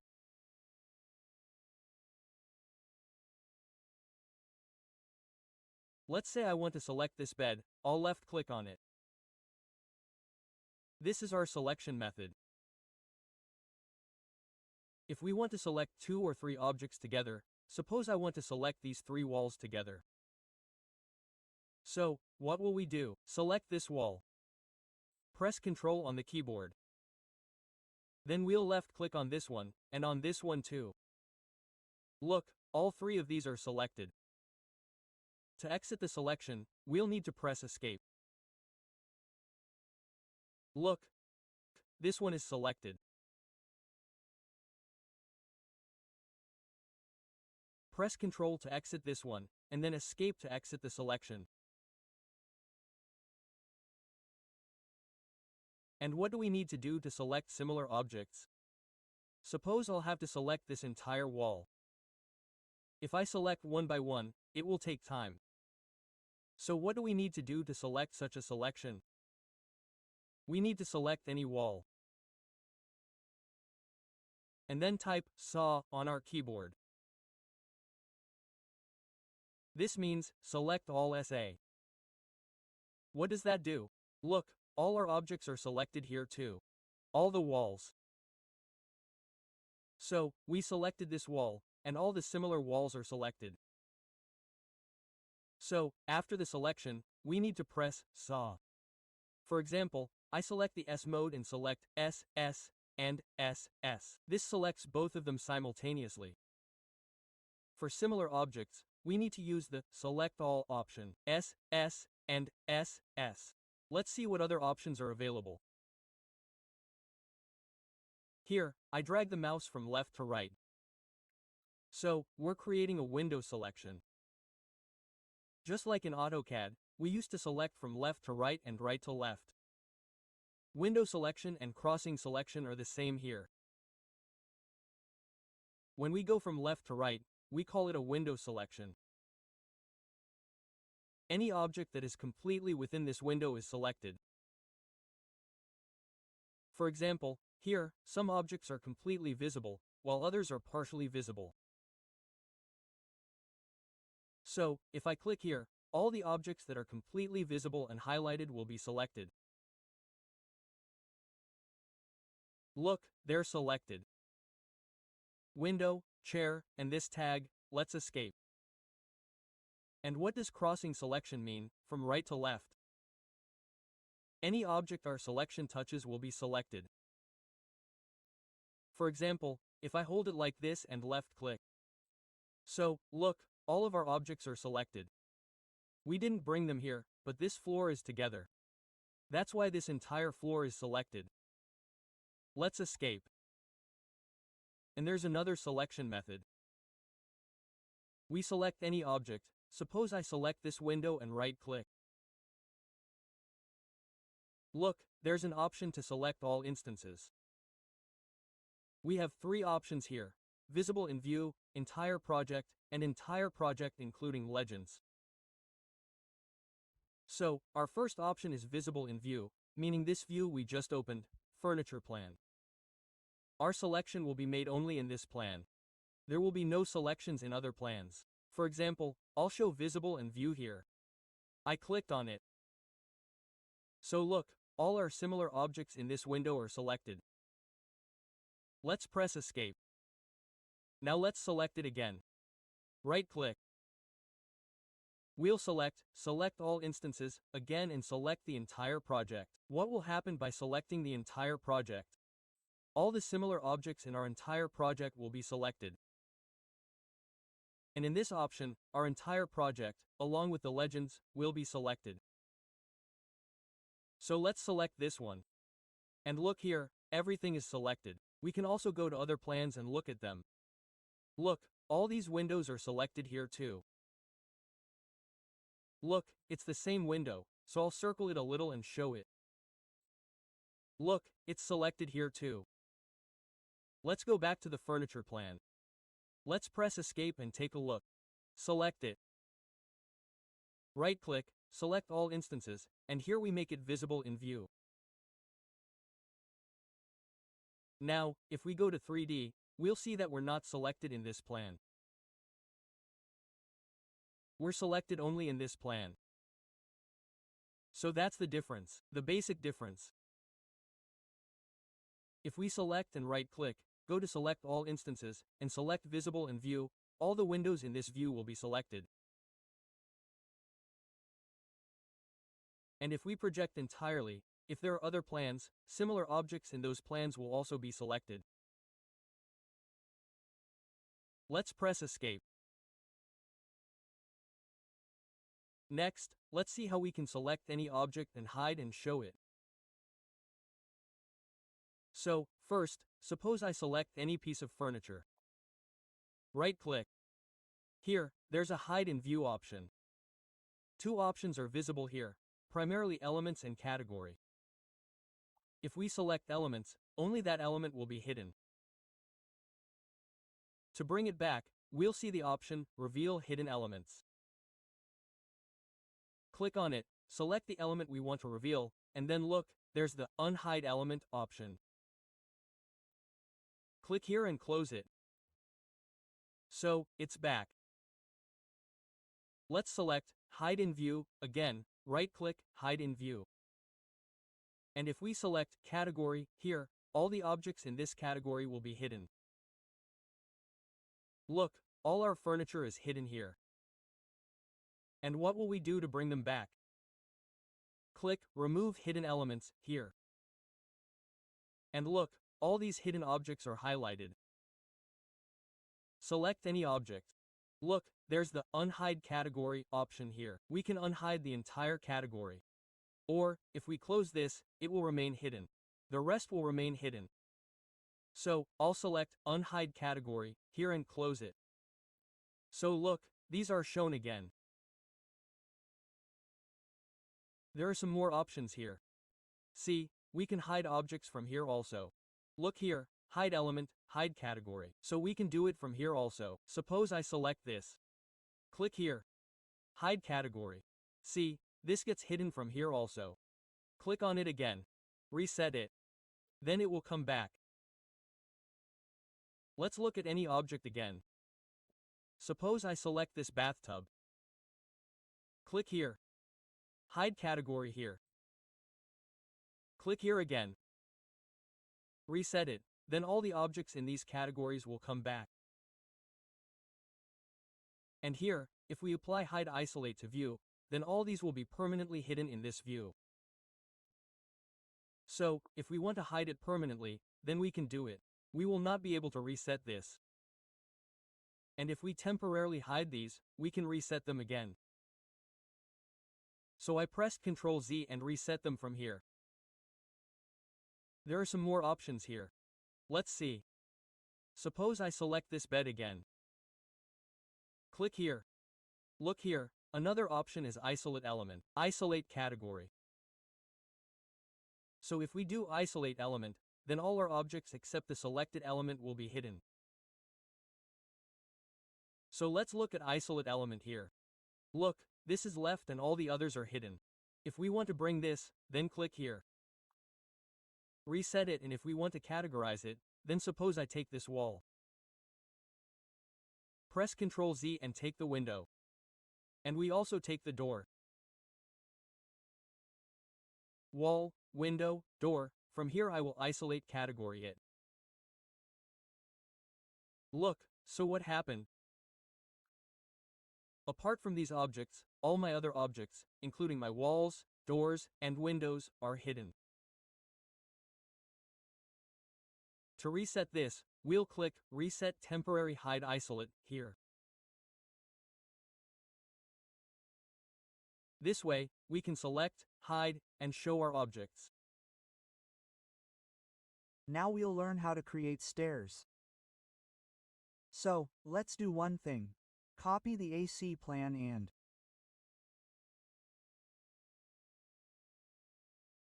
paste it on the side. Press Escape, and this is where we'll do all our experimenting. Let's take a look at it in 3D.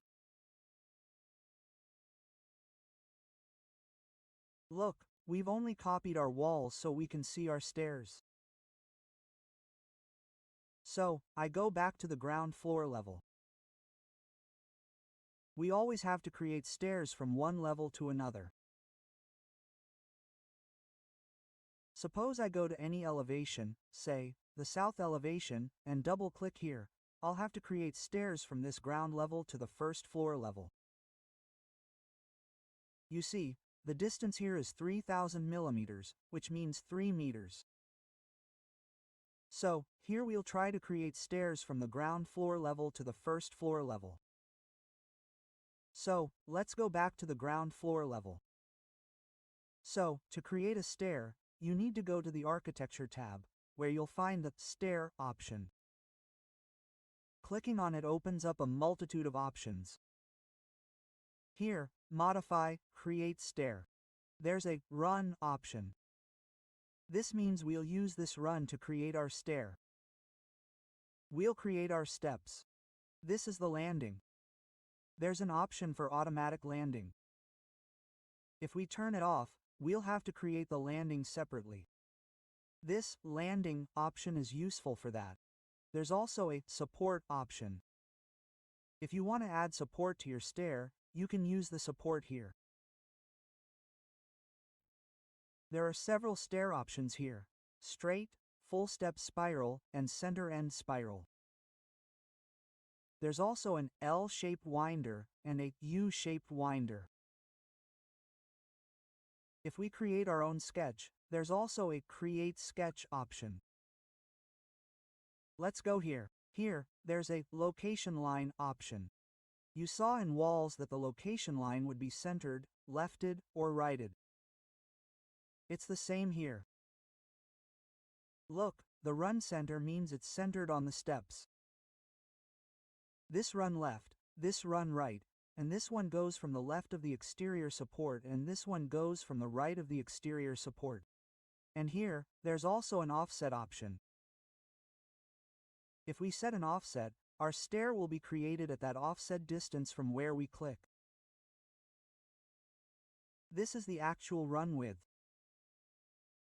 This means the width of our steps is our actual run width. So, from here, we can manipulate these things. And here, we'll center the run. And here, look, there are many stair options. The first option is our assembled stair. Here, too, you'll find many options within it. There's a cast-in-place stair, a monolithic stair. When we cast this, we place it. And this is a pre-cast stair, meaning it's pre-made.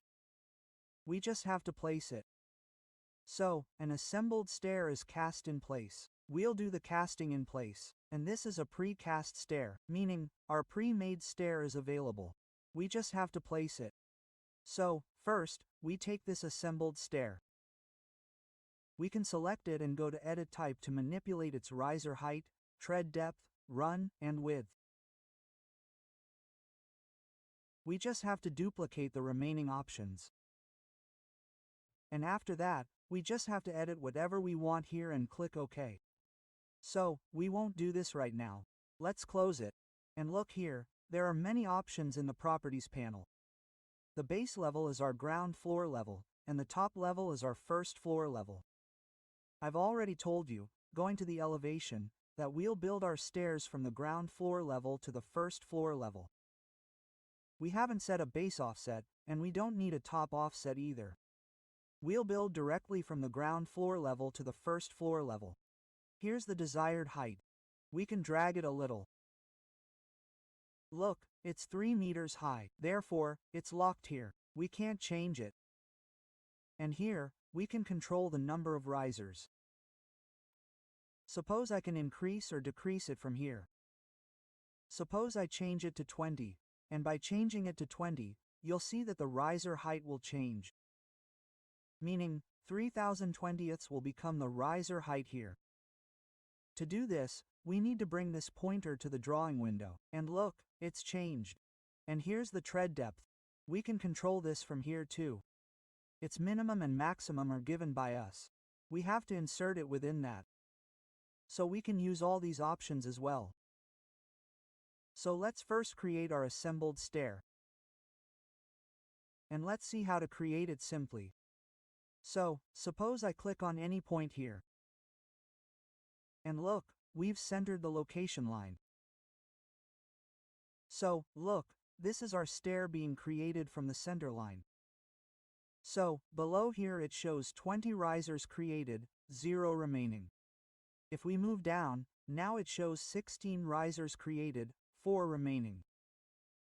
So, you should left-click only after completely doing this.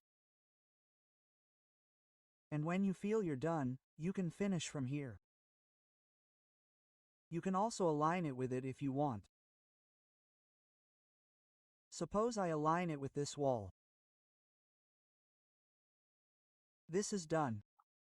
Look, it's aligned with this. Now we need to go to Modify and finish it. Let's go to the 3D view and see it. Look at this 3D. Our stair is ready. Look, this is our first stair type. This is our first stair type. We've built it from the ground floor level to the first floor level.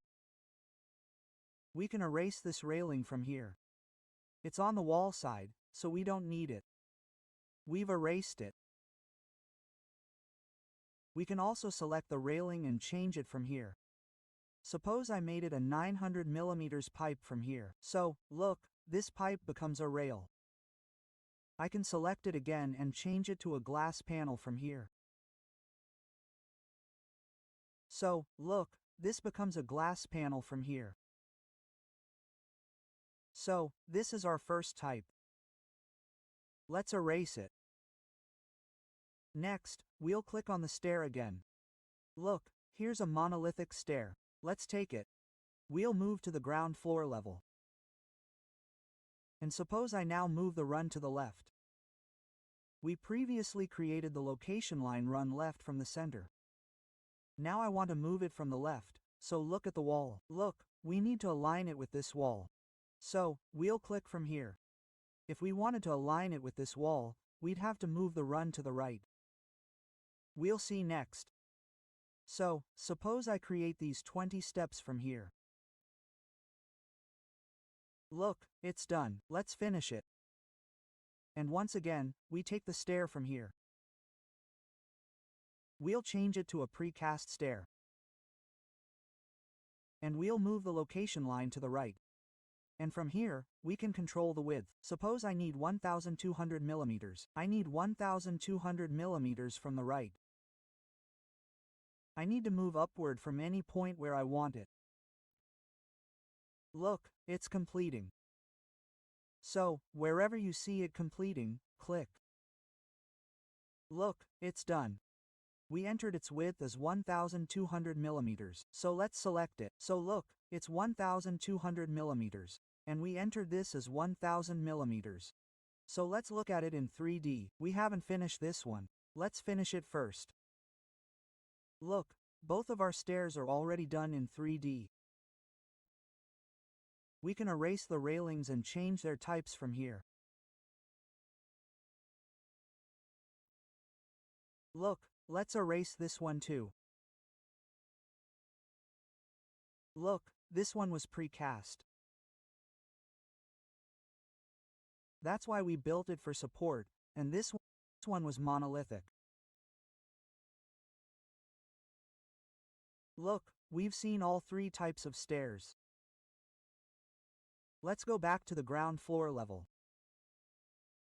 Suppose I erase this one. Now, suppose I want to create a stair that goes from this side to this side. So, how many treads will we draw here? The number of risers and treads here is a different matter. But let's see how we're going to build them. So we'll take the stairs first. Our run should be here. Whatever width we need, you can take it from here. And we'll go from the left wall. So, we'll take the location line and run left. And then, suppose I click from this point. I'll go all the way here. Look, we've added some steps here. 11 risers created. 6 remain.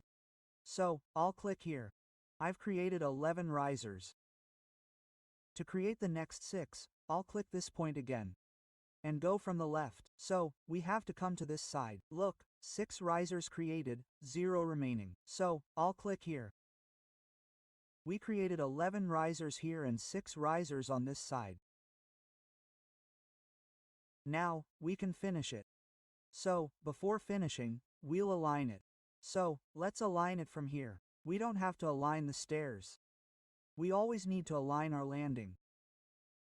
So, first, we'll select this wall and select the line of this landing. Look, it's aligned. Go to Modify, Create Stair and finish it. Let's look at it in 3D. Look, our stair is created. And here, our landing is also created in the middle. And if we want, we can erase this side railing. And we can convert it to a glass panel. So, look, this is a kind of CD we have created. Let's go back to GFL.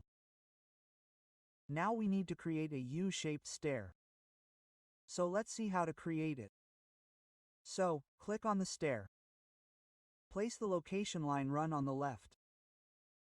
Suppose I click from this point. I'll create 10 risers here. Or let's change it. Let's make it 20. Look. Sorry. We'll bring it to 20. So, look, our riser height has changed. Now let's click on any point. I've created these 10 rises. And, keeping the left, I'll add an extension here. We can add any extension. We'll be able to edit this later. So, from this point to this point, I've placed it on the left. I need to keep it on the right. And if we keep the left, the extension should be longer. Look, from here we can create this. So, this is our riser. We'll finish it. And let's see it in 3D. Look, this is our U-shaped stair. We're halfway up to the ground floor level. After that, we have our landing, and the remaining risers connect to our first floor level. This is our U-shaped stair. Now, let's see how we create a C-shaped stair. So, what will we do for that? Click on the stair again. Keep the location line on the left. Suppose I create some stairs from this point. I've created 9 stairs. What do I do next? From this point, look, I'm going to come here. Sorry, you always have to keep the left and right aligned. You have to take a right. If you want to take from that point, then look. From this point, I'm going to take a few steps to the right. Look, I've taken 4 steps here, and I'll keep it right again, and click on this side again. Look, the rest of our risers are created. Click here. And finish. And then we'll see in 3D. This is our C-type stair. From here, there are some steps. There's a landing. There are some steps again. There's a landing, and finally, some risers that take us to the first floor level. So, these are all our stair types. And if we keep the landing off, I'll show you how to create the landing separately. We'll take the stairs. Let's keep the width the same. We'll keep it on the left. We'll move to the ground floor level and turn off the automatic landing from here. Suppose I click from any point like this. I clicked. Then I'll turn the run right from here. And from this point I'll click like this. I'll click here for all the remaining steps. We just need to keep it straight. Look, that's it. But look here, the landing is missing. So, to create the landing, we didn't connect it, we didn't tick it. So, to create it separately, we'll have to click on the landing here. We'll have to select the first layer. We'll also have to select the next layer like this. Once selected, this landing is automatically created. And if you want, you can also make this landing smaller or larger by dragging it from here. So, look, I've created it, and from here, let's finish and move on to 3D. So, look, this is our staircase. And we created this landing separately later. So, using this method, we can create different types of stairs. Now, we'll learn some editing settings for our assembled staircases, allowing us to transform them into different forms. First, let's go to the ground floor level. I'll create a staircase here. So, let's click on Stairs here. We'll take the assembled staircase. Click, and let's say I'll set the desired number of risers to 20.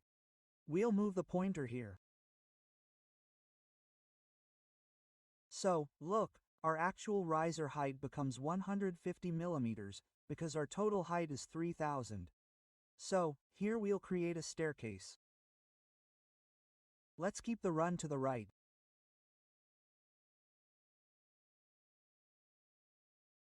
We'll create a few steps from here, and then click here again and create the remaining steps in this direction.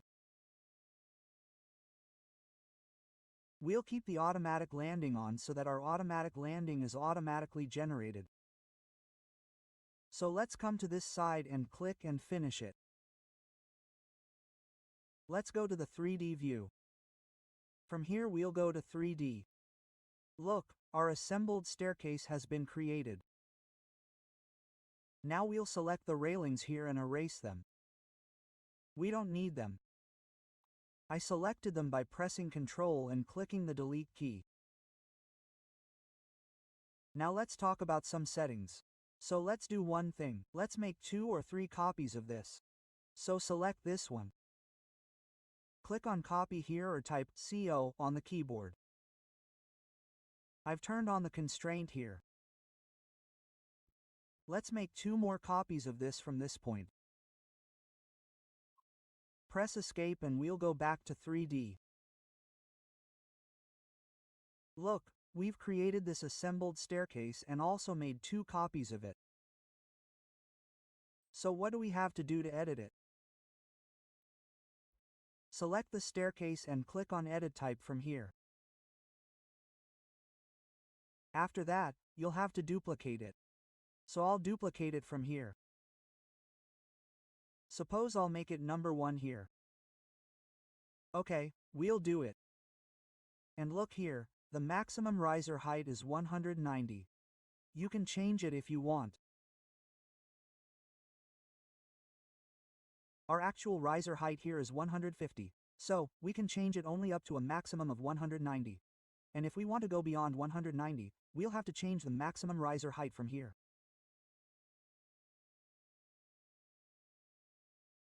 This is our minimum tread depth. This distance is 250 millimeters. So, if we want to make the minimum tread depth even less, we can change it from here.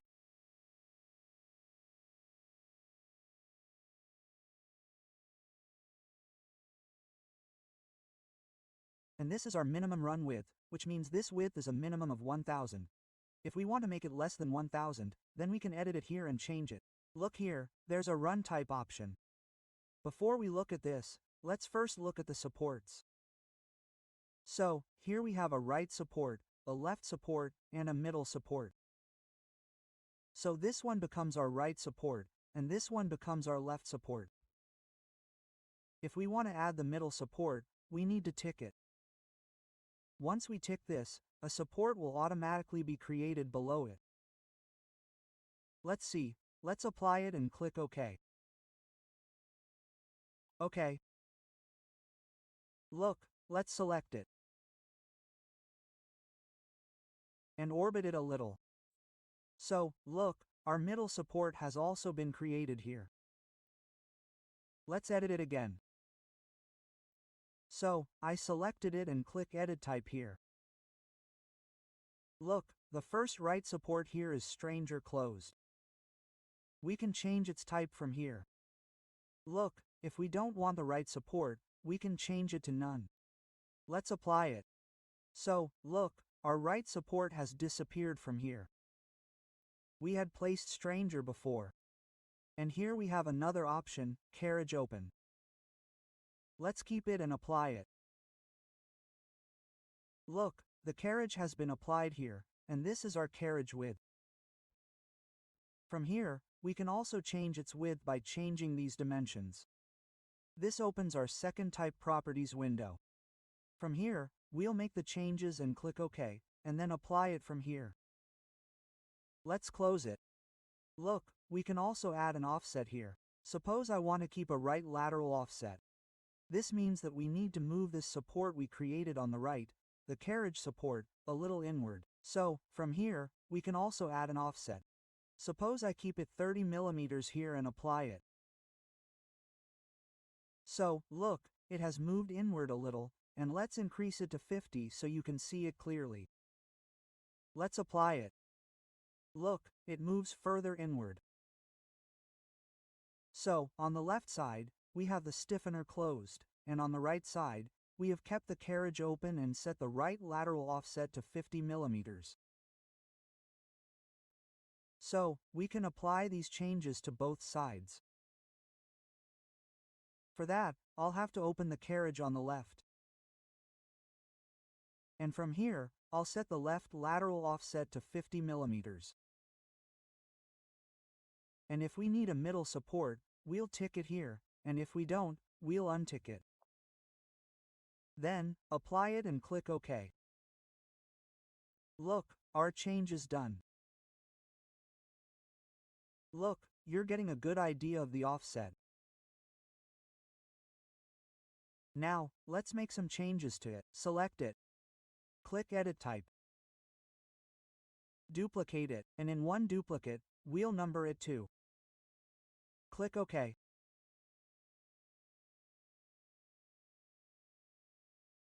And suppose I make the right support None from here.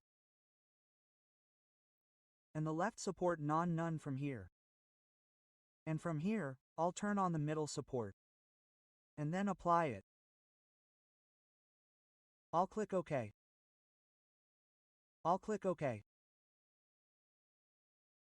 Look, we've turned off the supports on both sides and placed one in the center. Let's select it again. Let's go to Edit Type. And if you want, you can change the middle support here. Look, there's a pattern here. can manipulate its width and depth.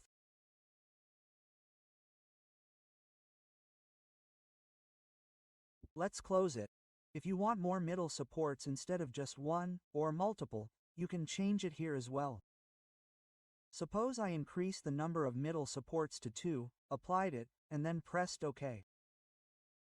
Now, let's select it and orbit it. So, here, I have 2 supports in the middle.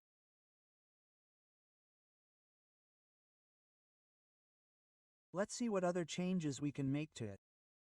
Click on Edit Type. We've seen all these options. Now, let's go to Run Type. Click on it. Click on the 3 dots. Another Type Properties window opens. Look, dragging it a little bit. Look, this shows both Type Properties windows. So we need to duplicate this one too. We always need to duplicate it if we want to do anything. Otherwise, our effect will be created on all objects of the same size. So we'll duplicate this one too. Suppose I'll give this one a number 2. I'll click OK. And look here, there are some options. Here's the tread and riser option. You can change these if you want. You can change them if you want. Suppose I don't want to keep the risers here. So I can untick risers from here and apply it from here. I'll click OK. I'll apply it and then click OK. Look, there are 2 supports here, and we've removed the risers by unticking them. Let's select it again. Or let's do something. Let's make changes to it right now. I selected it. Click on Edit Type. Duplicate it. Let's number it 3 here. OK. Suppose I open a carriage here. I'll offset the right support. From here I'll open a carriage for the left support. And the offset here will also be 40. We're not placing the middle support here. And apply it. Look, here. Click on the Run type here and click on the 3 dots. This opens our second Type Properties window. Duplicate it here again. Let's number it 3. Suppose I'll press OK. And from here, you can also turn off trades. If I untick trade from here and apply, our trade will be removed. OK. Apply here and then OK. We'll click OK. Look, we only have risers here. All our tread has been removed from here. So we'll change it again. Select it. Click on Edit Type. Click on Run Type. Click on the 3 dots. And from here, tick the tread. This is the tread thickness. From here, you can manipulate the tread thickness. You can increase or decrease the tread thickness. And here's the tread profile. You can change this profile as well. There are 2 or 3 more options here. You can change them and apply them to see their different profiles. So, I'll change it back to default. And here's the nosing length. Let's apply it. Look, we can align the nose of the tread with the riser. So, we have to change the nosing length from here. Suppose I make it 25 from here and then apply it. Look, our nose length has come out.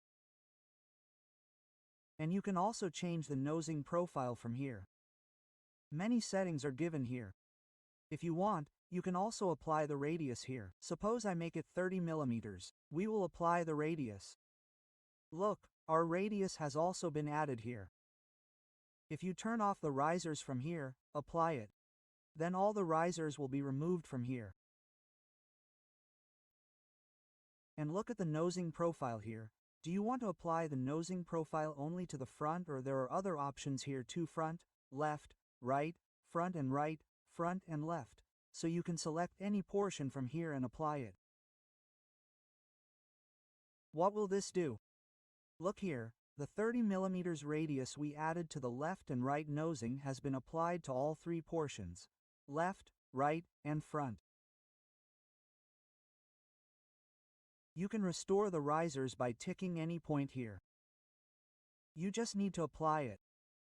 You can also make it slanted here. We'll apply it. Look, it's slanted at a particular angle here. So, we'll leave it off for now. We'll apply it. It's become perpendicular again. And here's the riser thickness. You can maintain this thickness from here. You also have options in the riser profile. You can change it.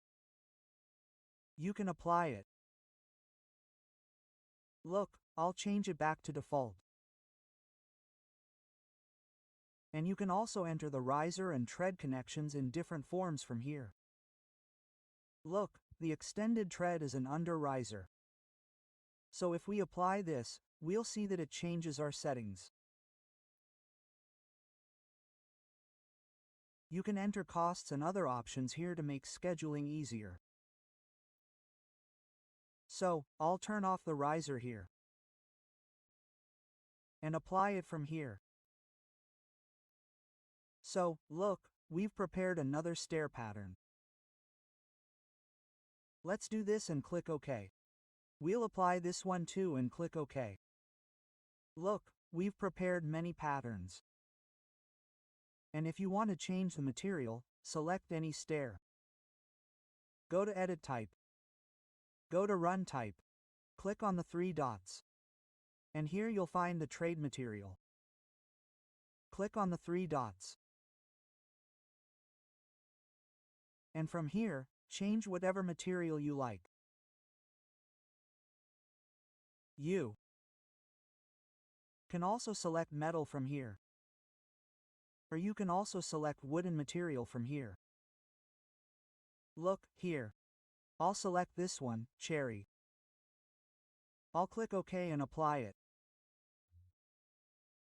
I'll click OK and then OK it again. Look, I made a duplicate here, so only this one has changed. Changes haven't been applied to either of these. And if we want to change the supports, we'll have to select the supports. Look, I selected the support, but my riser is selected. So to select it properly, we'll have to move the pointer over it and press Tab. Look, it's highlighted right now. Select it. Now click on it.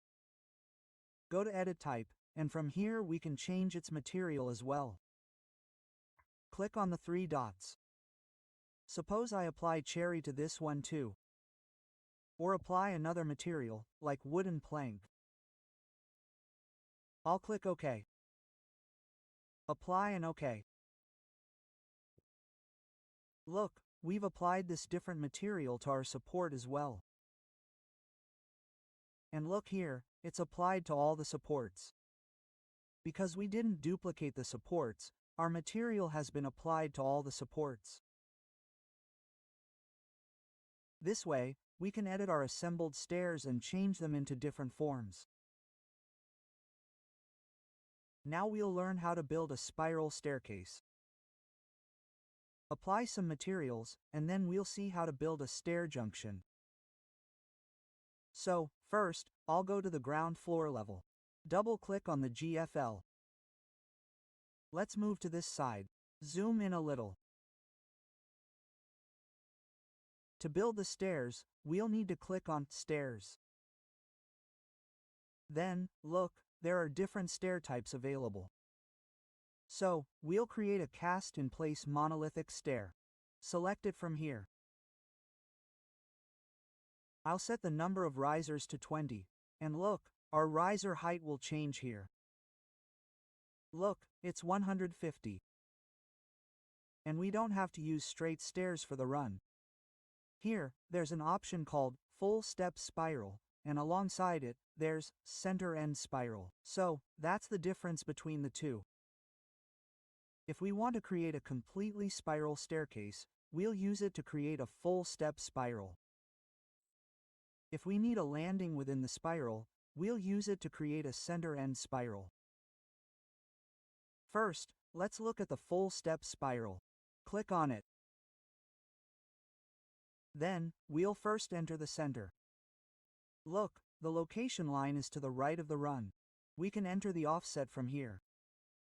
The run width is 1200. You can manipulate this. We've also enabled automatic landing. By default, it's on. So, first, we'll enter the center. So, I'll click on any point randomly. Look, this is what happens, and we'll move it outward. Look, here we've placed the location line to the right. So, what happens when we move it to the right? We need to specify the radius of the outer circle. If we place the center here, we'll place it to the right. Look, let's keep it centered. So, we have to specify the center radius of this staircase that we're going to create. And if we keep it to the left, then look, this inner circle of ours needs to be mentioned. So, I suppose I'll make it 200. The radius is 200, or you can keep it smaller. I'll simply keep it at 200 here and click on the opposite side. Look, 200. We'll click here. Look, and this is our spiral staircase. We've set the number of risers to 20. The riser height is 150, and it goes from the ground floor level to the first floor level. So, we've created it. Now we need to finish it here. And we need to see it in 3D view. So, we'll move around here in 3D. Let's click in 3D. And look, our spiral staircase is now complete. Let's select it and orbit it. Look.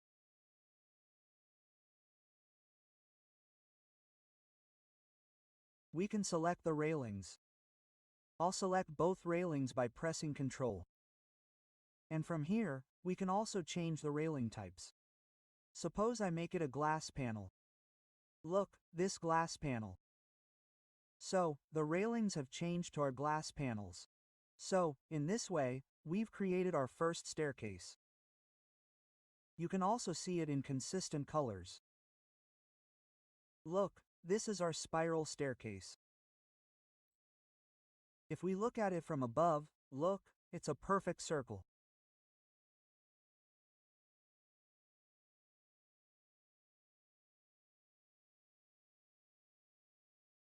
And if you want, you can also erase the inner railing. If you want a circular column inside, you can erase it. Look, this is a spiral staircase. To edit its materials, you simply select it and go to Edit Type. And first, we need to create a duplicate here. So let's create a duplicate here. Suppose I'll assign it simply 1, or let's leave it at the monolithic state of 2. By default, let's leave it at that. We can change the supports from here: right support, left support, and even a middle support. Let's go to Run Type here. Click here and click on the 3 dots. See, our second window of Type Properties has opened. Here too, we'll have to create a duplicate first. Let's OK it here. And here, we can add a tread and riser. Suppose I turn on tread here. Apply it and OK it. We'll OK this one too. Let's OK it. Look, here, we have a tread applied. Let's select it again. Go to Edit Type. Click on Run Type. Click on the 3 dots. And from here, you can also change the material of the tread. Look, here's the tread material. Click on it. Click on the 3 dots. Suppose I'll choose any wooden material. Let's call it wood.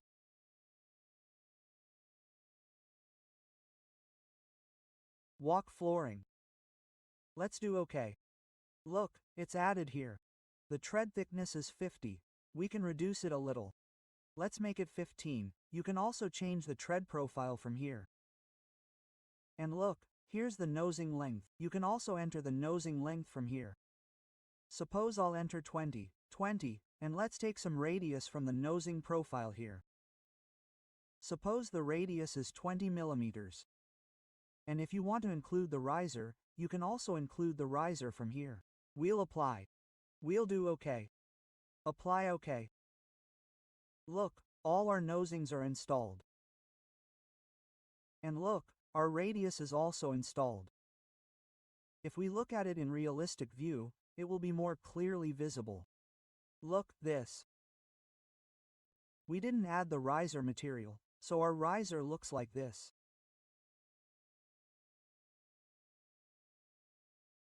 What should we do if we want to add the riser material? Select it. Click on Edit Type again. Go to Run Type. Click on the three dots again. And look here, there's the riser material. Click on the three dots here too. And suppose I assign the same work to flooring. Let's click OK.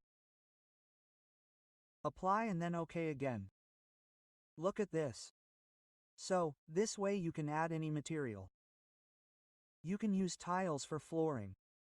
Or you can use marbles. You can use granite. You can use any material from here. So, look, this staircase, a spiral staircase, has been created. Let's go back to the ground floor level. Let's look at another type of staircase. So to create this, we'll need to go back to the Architecture tab. Click on Stairs. And here, there's a center and spiral option. Let's click on it. First, we'll need to specify the center. I click on any point to center. And here, it's the same. If we put the run on the left, we'll specify the inner radius. If we put the center, we'll specify the center of the staircase. And if we put the right, we'll specify the outer radius. So, let's keep the left and the same here at 200. Or let's keep it at 200, and click 200 from this point. Now, we'll need to add our steps. Look, we're adding our steps. Here, our number of risers is 17. So, let's add some steps here. Look, we've added some steps. We'll need to locate the center again. And here, keeping the same radius, we'll need to specify our landing, at what angle we want to place our landing. Suppose I click on the landing here randomly and then add some steps. Look, I've added some steps. Let's click here. And for the remaining steps, I'll enter a center again. We'll add the landing here. Look, the radius of the landing must be the same. Otherwise, the landing will be off. Our design won't be symmetrical. So, we click on this point and then move to this side and click on the remaining steps. So, we've created our staircase. Here, we've added 2 landings. And let's finish it from here.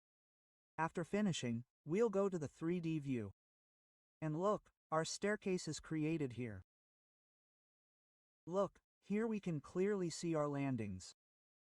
Look, these are our landings. Here, we've created 2 landings.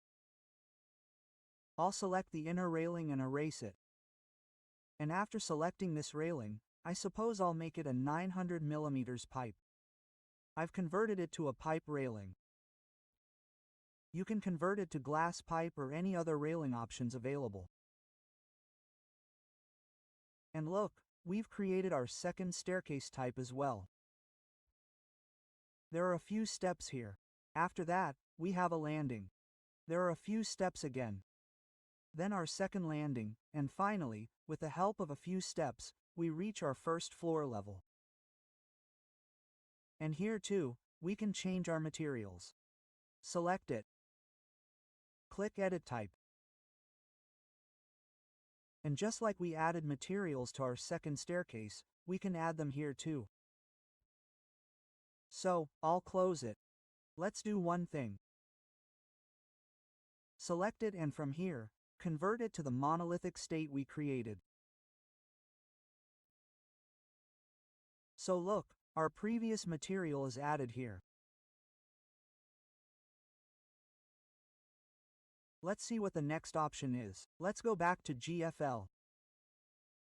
If we have a curvilinear wall, we can build our staircase on that wall as well. So let's see how to build it.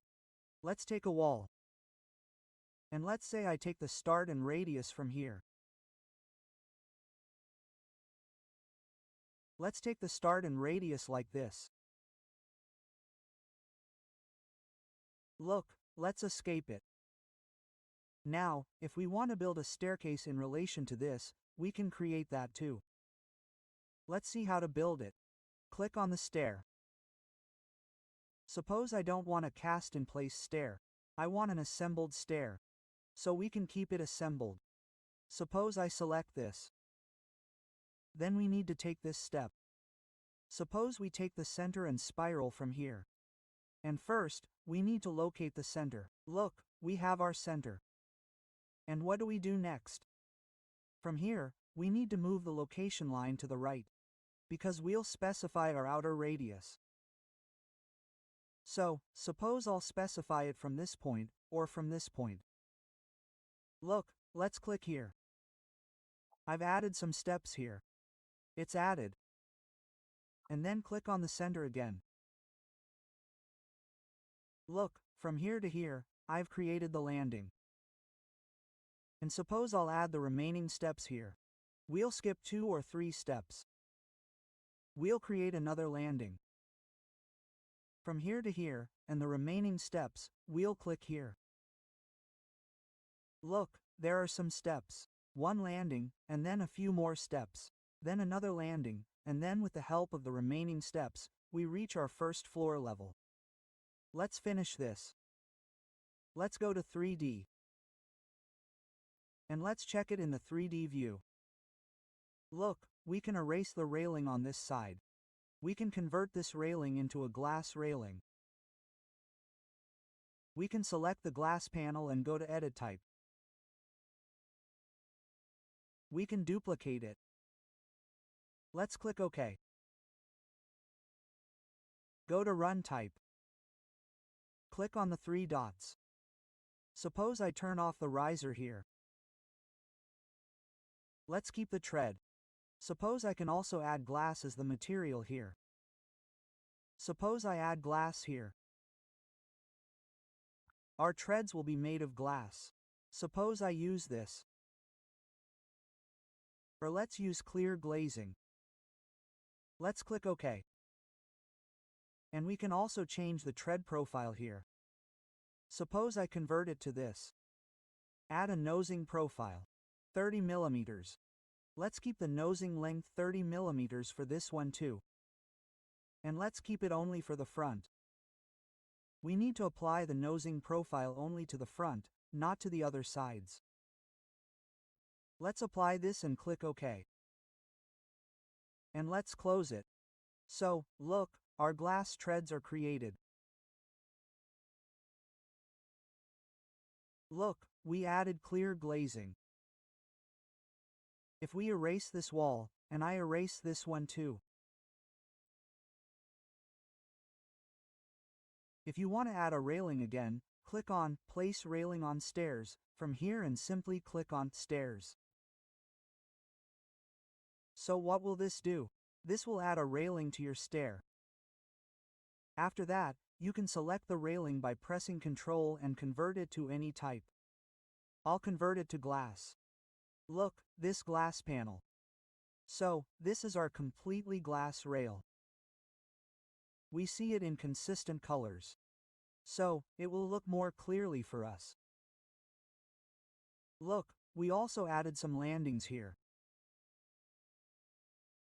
So, if we have a wall, we can create our stairs in respect to that wall. Let's now see how to create our stair junction. Let's go to the ground floor level. Let's go to the stairs. And suppose I take the monolithic stair that we created from here. We'll click on any point. We'll create a straight stair. Keep it straight. From here, let's click on any point. This is our right. So, suppose I create a few steps from here. See this? And from this point, I create the remaining steps on this right side. See this? So, we've created a stair. We don't have to finish it. I need to select the stair on this side and mirror it to the left side. So, here, there are two mirror options, pick axis and draw axis. So, we'll take pick axis and select this center axis. So, look, we have a staircase on the left side as well. Let's finish it and go to the 3D view. Look, this is our stair junction. We created it very easily. We can change its railings. Select it and convert it to a glass panel from here. Look, here. From here, we've converted the graphic style to realistic. Look, here, we've given it a nose. And here, in the certain radius, we've added maybe 20 millimeters. And if we want to enlarge the landing, we can do that too. Let's go to GFL. Double-click on it. Sorry, I double-clicked on the railing. We have to do it on the stair. Let's cancel it. Double-click on the stair. Look, now we'll select this landing. So, look, there's a drag option here. We can drag it to make it larger. Suppose I enlarge it by 300 or 500 millimeters. Look, 500, and we won't be able to enlarge this side. So what will we do for this? First, we'll select it. We'll move it. Look, let's move this. First, we'll have to unjoin it here. Then we'll move it. We've moved it using the arrow keys. Let's bring it here. Look, and we'll do this. Let's make it 500. We'll maintain symmetry on both sides. What do we do now? We've made it 500, but there's a gap here. Now, if we select this landing, look, our drag point is here. So we'll drag it and set it with it. Look, it's set. Let's finish. Now, let's go to the 3D view. Look, we've also enlarged our landing.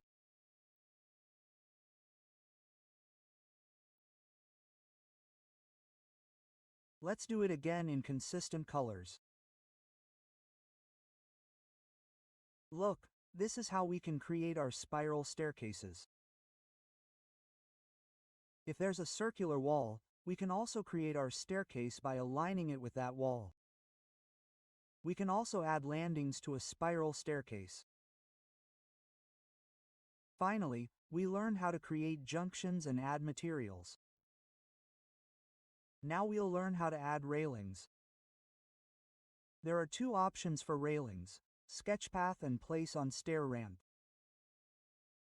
Using sketchpath, we can create our own path, and our railings will automatically be placed there. Place on stair ramp means we can add railings to stairs or ramps with a single click. So, first, let's look at the sketchpath option. Suppose I want to create a railing on this roof. First, we need to select the appropriate level. This isn't our ground floor level. This will be our first floor level. So, we need to select the first floor level here. Then, I double-click on FFL. Look, our first floor level is open. So, we'll create our railing here. The first option is sketchpath. Click on the sketchpath from here. And here, many options open up for us. Modify, create railing path.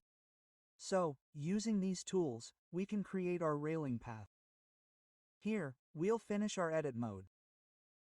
So, first, we need to select a railing type.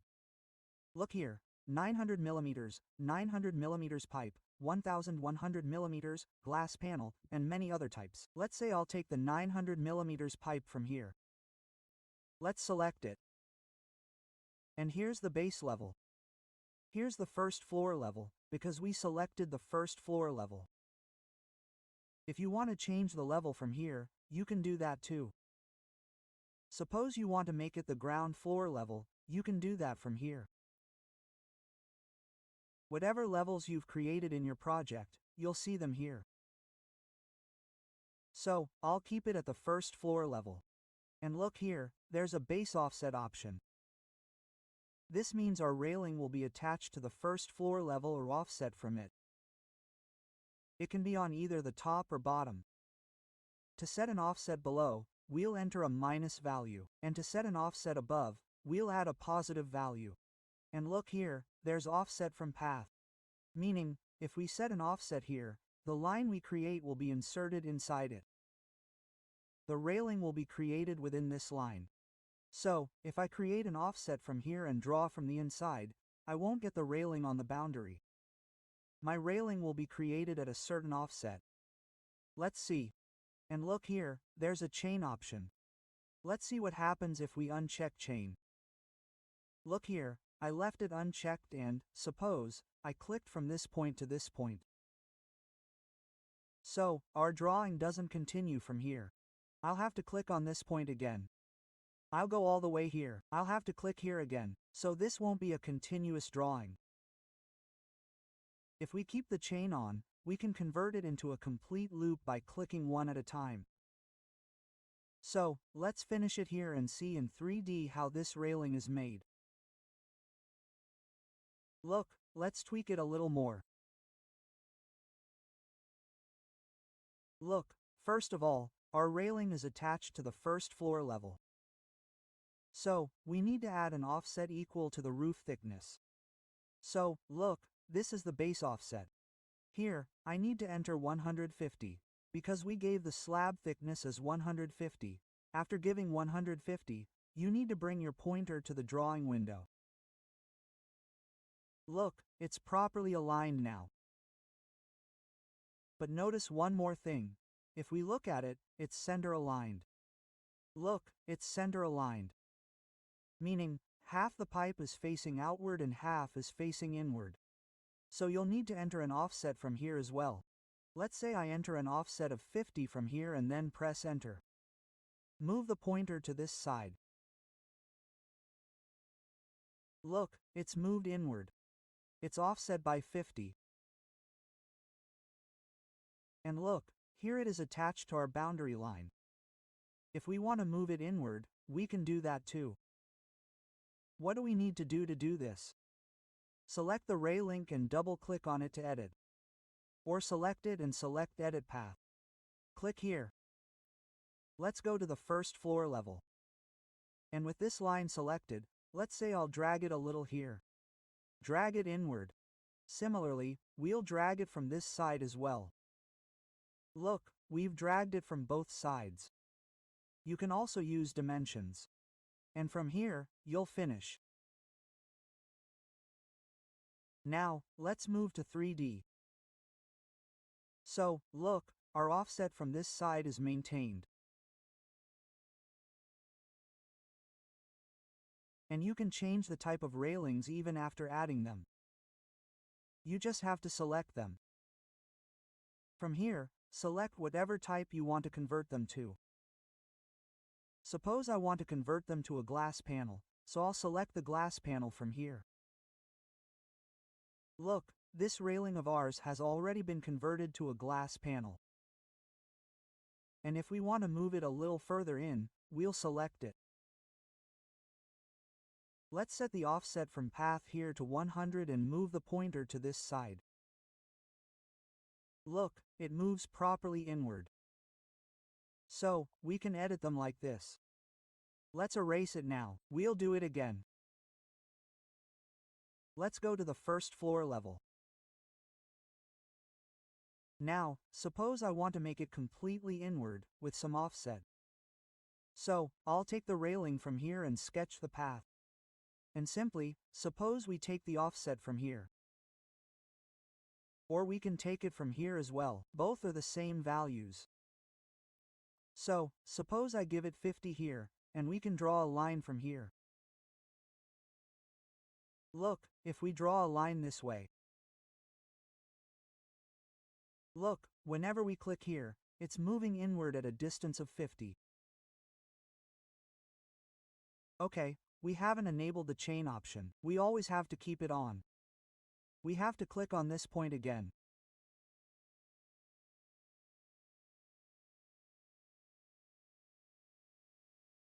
Look, this is how we create our path.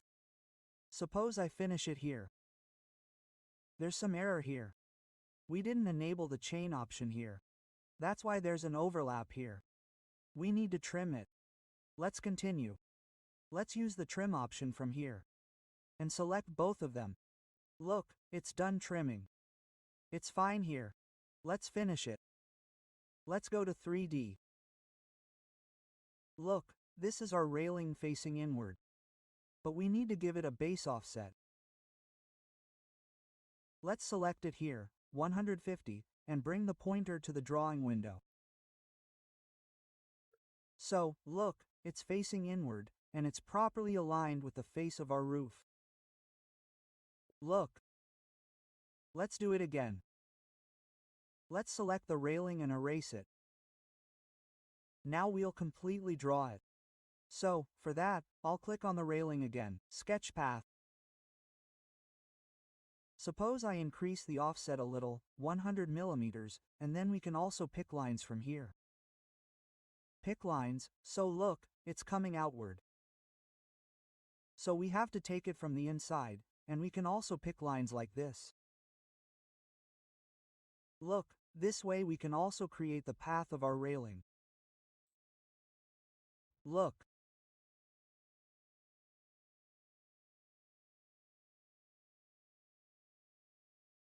It's done. Let's finish here. Let's go to 3D. And change the base offset to 150 again. Look, this is our proper railing. We can change it. I'll change it back to a glass panel. Look, this is our proper railing. Let's take a look at this one too. Select it, erase it. Go back to the first floor level. We'll do the same thing again. Click on the railing. Suppose I'll set the offset here to 100 again. We'll only use pick lines. This time, look, we'll come from this side. We won't click. This time, we'll press tab. If it doesn't work once, press tab again. And see, our entire outer wall is being selected at once. So, we've saved a lot of clicks. Now we can click here. What will this do? This entire boundary is selected at once. And from here, we can finish it. And we can view it in 3D. Look, here. We can select it and change it to any type. We need to enter a base offset of 150. Look, our proper railing has been created. Let's go back to the first floor level. From here, we'll create the railing again, sketch path, and suppose. We can create the railing using all the tools in the Draw toolbar. Suppose I want to create a railing here using an arc. So, I can also select an arc here, start and radius. Suppose this is my start point. This is my end point. And I added a radius like this here. Look. And let's finish it. Let's go into 3D. Let's tweak it a little more. Look what happened here. It's attached to our first floor level, because we didn't change the level. So what will we do? Select it. And from here, we'll change the base level. GFL, ground floor level. Look. Now let's orbit it and look at it. So look, it's properly attached to our ground floor level. Let's select it. Let's convert it to a glass panel. Look, it's already properly created. So, under the Architecture tab, Railing, let's say I'll select Circular here. Let's put GFL in. We can create a round railing like this. Just click, Finish, and look, this is our round railing. By selecting it, we can change it to any format. We made it 1100 millimeters. Look. So, let's take the railing again. And look, there's a radius option here. So how do we enter the radius? Let's go back to the first floor level. And here I'll tick radius. And here we'll give it a certain radius. Let's say 200 millimeters. Or we'll give it 50 millimeters. Now look, I create a railing wherever I want. I drew a line. We've created a rail. Look, this. And this creates a corner whenever I click here. Look, we've already set a radius here. We can change this radius. Suppose I set it to 200. Now let's click on this corner again. Look, here we set it to 50. Here we set it to 200. Click here. So, look, both our corners are 200 millimeters. Let's finish it from here. Let's go into 3D. Look, this is our railing with a corner radius. We can select this and convert it to a glass rail. Or in any format you want, I'll erase it. Let's see what other options are there. I'll move from here to the first floor level. Let's look at the other railing options. Place on stair ramp. So if we have a stair where we need to add a railing, we can do that too. It would be better to view it in 3D. Suppose I erase any railing here. Suppose I erase this one, or this one. Now, I need to add a railing here. So, I'll go to Railings here. Select Place on Stairs and Ramp. And look here, whether to place it on the tread or on the stringer. Both options are available. So, here we only have the tread. So, let me show it first. Here, we'll take the treads and simply click on it, and see, the railing is placed in the treads. And by selecting this railing, we can convert it to any format. Here, I converted it to a glass panel. Look, here. Let's see another one here. Let's come here. Look, there's a stringer option here. Look, our railing is placed on the treads. I'll erase this. Here, let's select Place Railing on Stairs. And look, we've activated the Treads option. Let's click on it.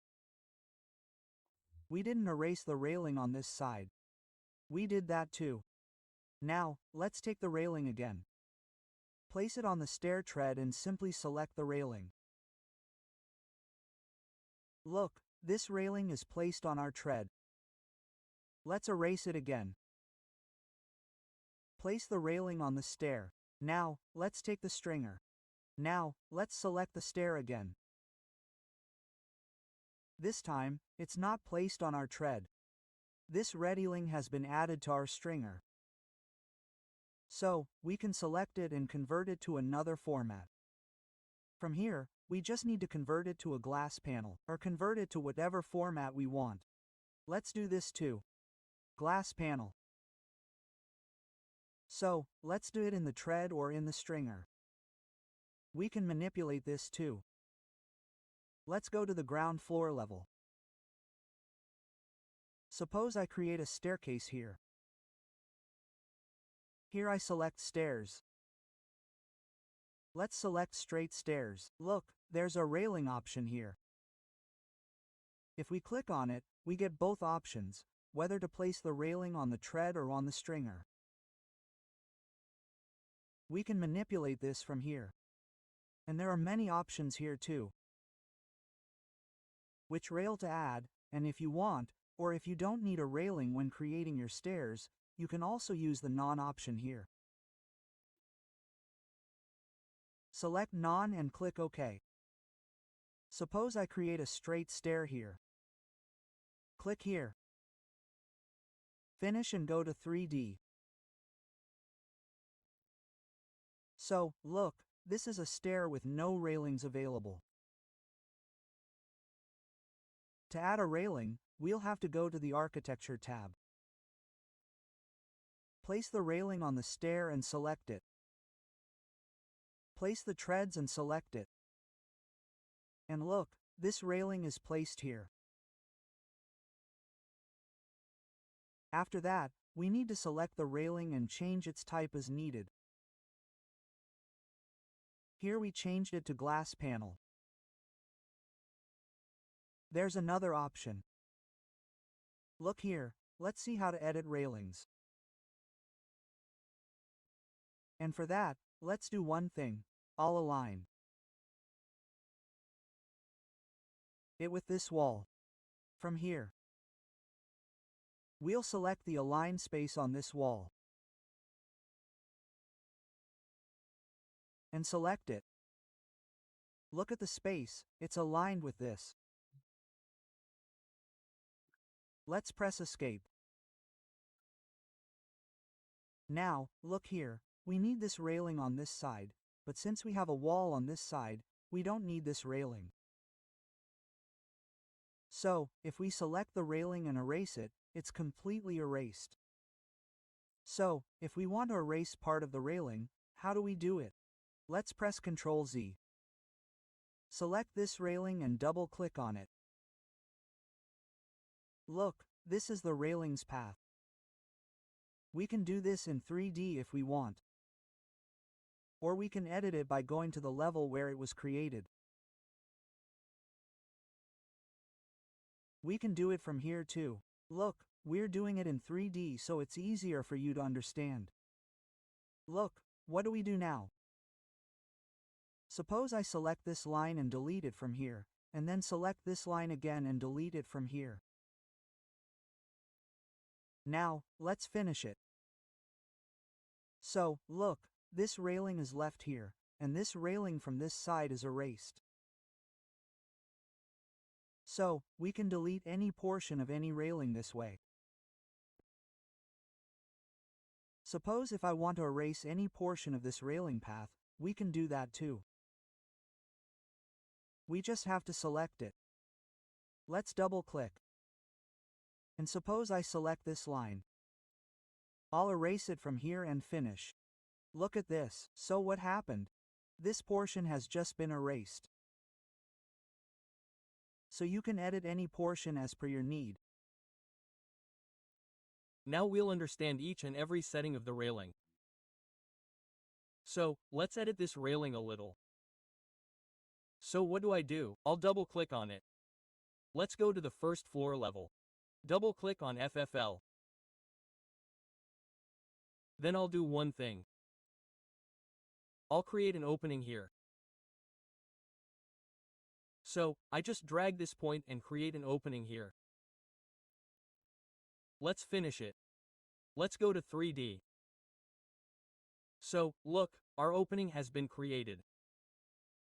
Now let's do one thing. Select this railing and change its type. I'll convert it to, say, a 900mm pipe. So, look, we've changed its type a little. I'll change the visual style to consistent colors so it's clearly visible. Now let's edit some settings for this railing. So to edit its type, we'll need to select the railing and click Edit Type. Then, we'll need to create a duplicate. Let's duplicate it. Suppose we name it 900mm Pipe 2, which is the default. Click OK. And here, all its settings are available to us. So, we'll change these settings one by one and see what options are available to us. So, first, the rail structure here is non-continuous. If we want to edit it, we'll have to click Edit. Rail structure means these rails. Look at all the horizontal pipes we have, we call them rail structures. And what do we call bolsters? These vertical placements, vertical pipes, we call them bolsters. So let's click Edit here to edit the rail structure. And look here, we have a lot of options. Here, there are 4 rails. Rail 1, Rail 2, Rail 3, and Rail 4. Because we see 4 rails here. And this top rail, we have to edit it separately. So we'll look at that later. First, let's see how we can change these names. Look here, just click here and rename it. And look here, here's the height. This is our close level, which rail is at this height from the close level, that height is displayed here. And this is the offset. We can also offset the rails. We'll look at the offsets later. And here are the profiles. We can change the profiles from here. Many profiles are available here. There are circular handrails of different measurements, elliptical handrails, rectangular handrails, and square handrails. Many types are available here. And look, there's even a C-type profile. You can choose any of these. There's also a material option. Click on By Category. Clicking on the three dots will open your material browser. You can apply any material to these rails from here. So, I'll cancel this. And look, there are some options here. Insert, Duplicate, and Delete. We can select any rail and create a duplicate. Look, a duplicate has been created. And if we want to delete, a new rail has been created as soon as we insert it. And if we want to erase it, we can select it and delete it from here. Look, there's an up-down option here. If I want to downshift the duplicate element I created, duplicate rail, I'll select it and move it down from here.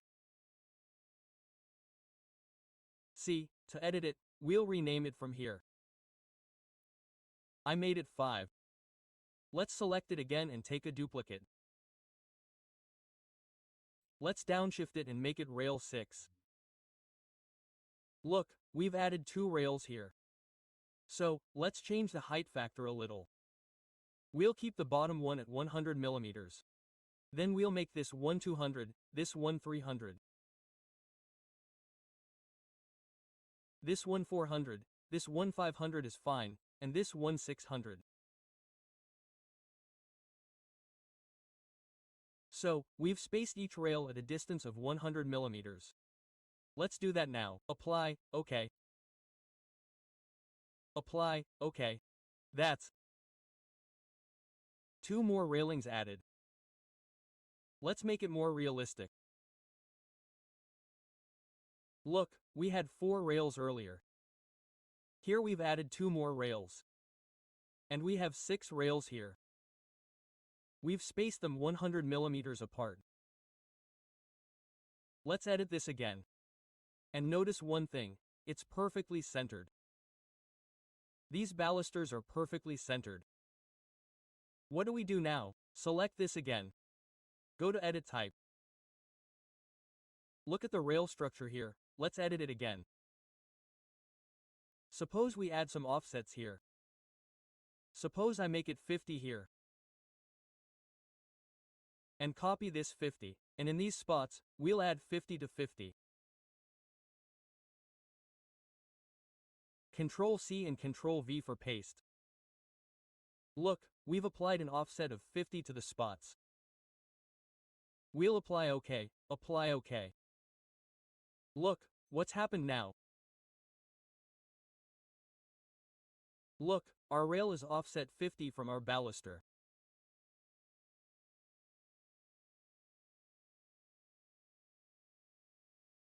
Look, look. Look, this.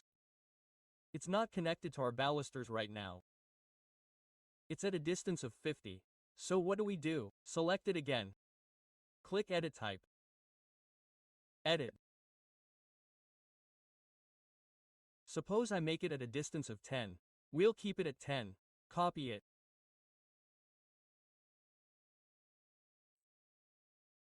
Ctrl-C and apply it to these.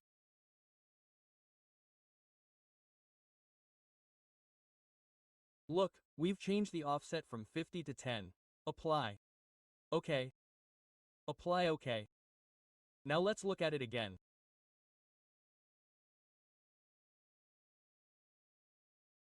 Look, it was at our center. Now this 10 offset has been removed. If we want to align it properly with its face, how much distance do we need to add? Whatever the diameter of this baluster is, we'll add the offset. So that's 20. Select Edit Type. Edit again. This time I'll do something. Enter 20 here. We'll place every alternate railing at 20, and we'll place the others at -20. We'll make them -20 for every alternate. Look, we've placed 20 to 20, 20 to 20, like this for every alternate railing. Let's apply it and then click OK. We'll apply this one too. And look, it's on this side. It's on this side. And we can also offset each rail to the other side by applying offset. Look, this way. And let's look at some more settings. Select this railing again. Click on Edit Type. Now, look, there's an option for value store placements. Let's edit it. Edit. Look, here we have two tables. One for the main pattern and one for posts.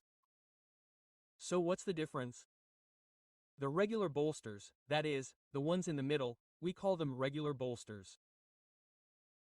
And the corners, the start, and the end, we've defined them separately. So, what's in their settings? Let's try changing the main pattern a bit.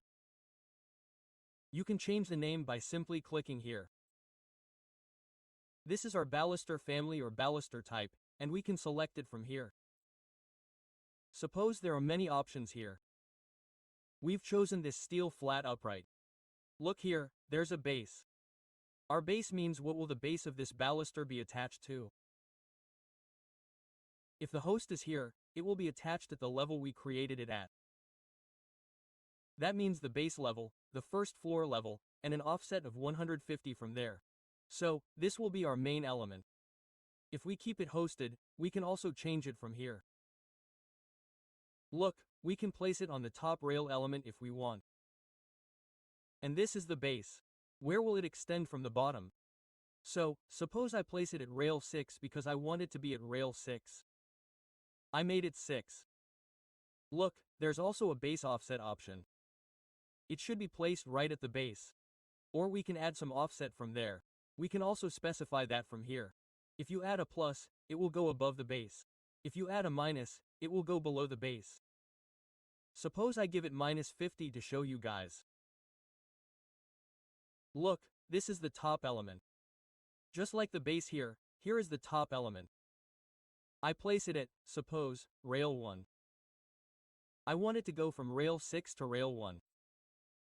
So let's place it at rail 1. I also give the top offset here 50 so that it goes above. I gave it -50 so that it goes below rail 6. So I place it at 50. Look, here, distance from previous means what is the distance from one bolster to the next. So I manipulate this a little bit. I make it 500. Suppose we'll keep it at 500 millimeters. And this is the offset. If we add the offset here, our polyester will be offset from our rails.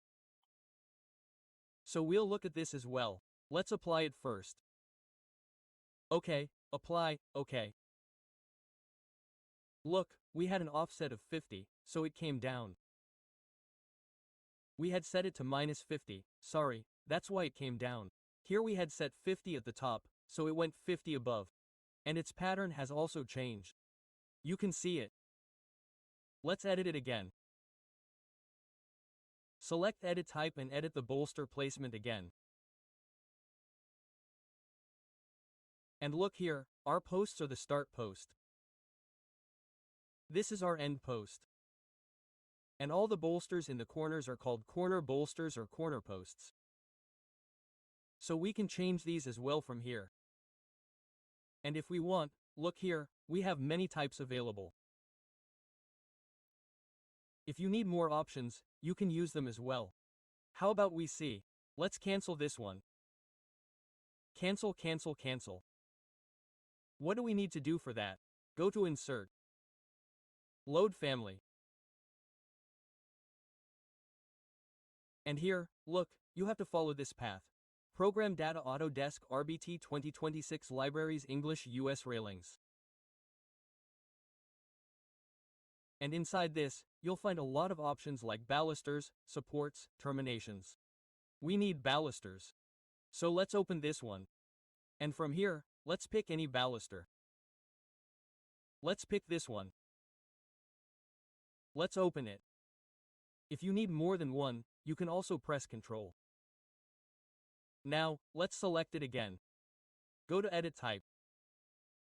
On Baluster Placement, we'll click Edit. And here, look at the baluster family. Let's say Start Post. See this, the navel has come. Let's pick 150 millimeters. From here, we set the end to 150 millimeters, and for all the corner posts, we set it to 100 millimeters. See, the same options are available here as well. You can manipulate these if you wish. So, let's say I keep the base as host because we want it attached to the floor. So, we'll keep it as host, and we'll apply some offset to the start and end at the top. Suppose I set it to 100 here, and we'll set it to 100 here too. We won't set it to 100 for the corners. We'll leave the corners as they are. Look, there's a space option. What is this space? If it remains extended from here, we can cancel that too. If I set it to 0 from here, I set it to 0 and apply it, it will attach exactly to it. Let's see, apply it. Okay. Look, we've added some ball stitches. And this predefined height is here. And here we added 100 offsets. So it will go up 100 more. So let's orbit it a bit. Look, here's our corner polyester.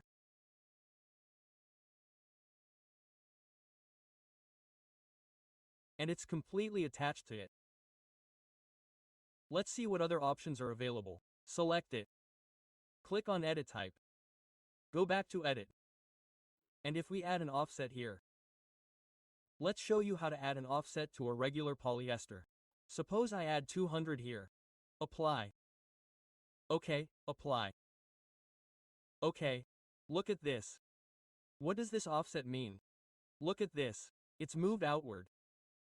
Do you see? So we'll have to cancel the offset again. Select, Edit Type, and make it 0. Apply, OK. Let's see what other options there are here. We can add bolster offset from here as well. And there are even more options here, like use landing height adjustment. This will be applicable when we install a railing on a staircase. If you want to make a height adjustment, tick this and mention the height from here. And here, there are angled and tangent joints. You can manipulate these as well. There are also connectors. Look here, there's trim and weld. You can apply these as well. And here, there's a top rail option. This is our top rail. If we untick it, apply it, and OK it. We'll OK it and OK again. Look, our top rail has disappeared. Let's press Ctrl Z. Select it again. Go to Edit Type, and it should remain ticked. We mentioned the height. So this is our 900 millimeters. To change the type, we need to select it here. Click on the 3 dots here. This is our Type Properties window. We need to duplicate it here as well. Click OK. Look, there are many options here. You can set the default join to meter or pallet, whatever you like. There's a hand clearance option. There are profiles here. You can also change the profiles. Suppose I convert this rectangular handrail here. Look, I converted it. Keep the transitions simple, or if you set it to gooseneck non, there will be no transition. We kept it simple. You can apply the material to the top rail from here. From here, you can apply any material to it using the material browser. Look, there's an extension option here. Extension is a style. You can add some extension here even after keeping it as none. Add any extension here. Or you can also select some pattern from here. You can add a post. Suppose I keep the beginning as post and the end as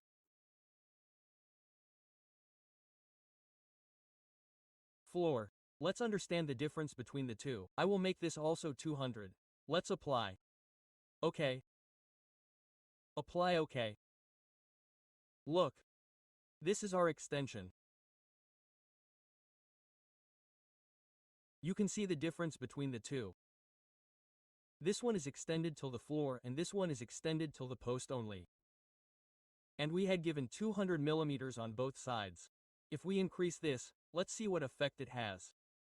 Click on the three dots here in Edit Type. Suppose I make it 500. Apply OK, apply OK. Look at this. This time we extended the start by 500. So, it is extended by 500. Here we have 200 as it is. Let's go back to Edit Type. Click on the three dots. The top rail type also has an option for terminations. You can apply terminations here if you wish. Suppose I apply it right from the beginning. We have only one option available here, wooden terminal, so let's choose that, and these are the other options. Here you can input data.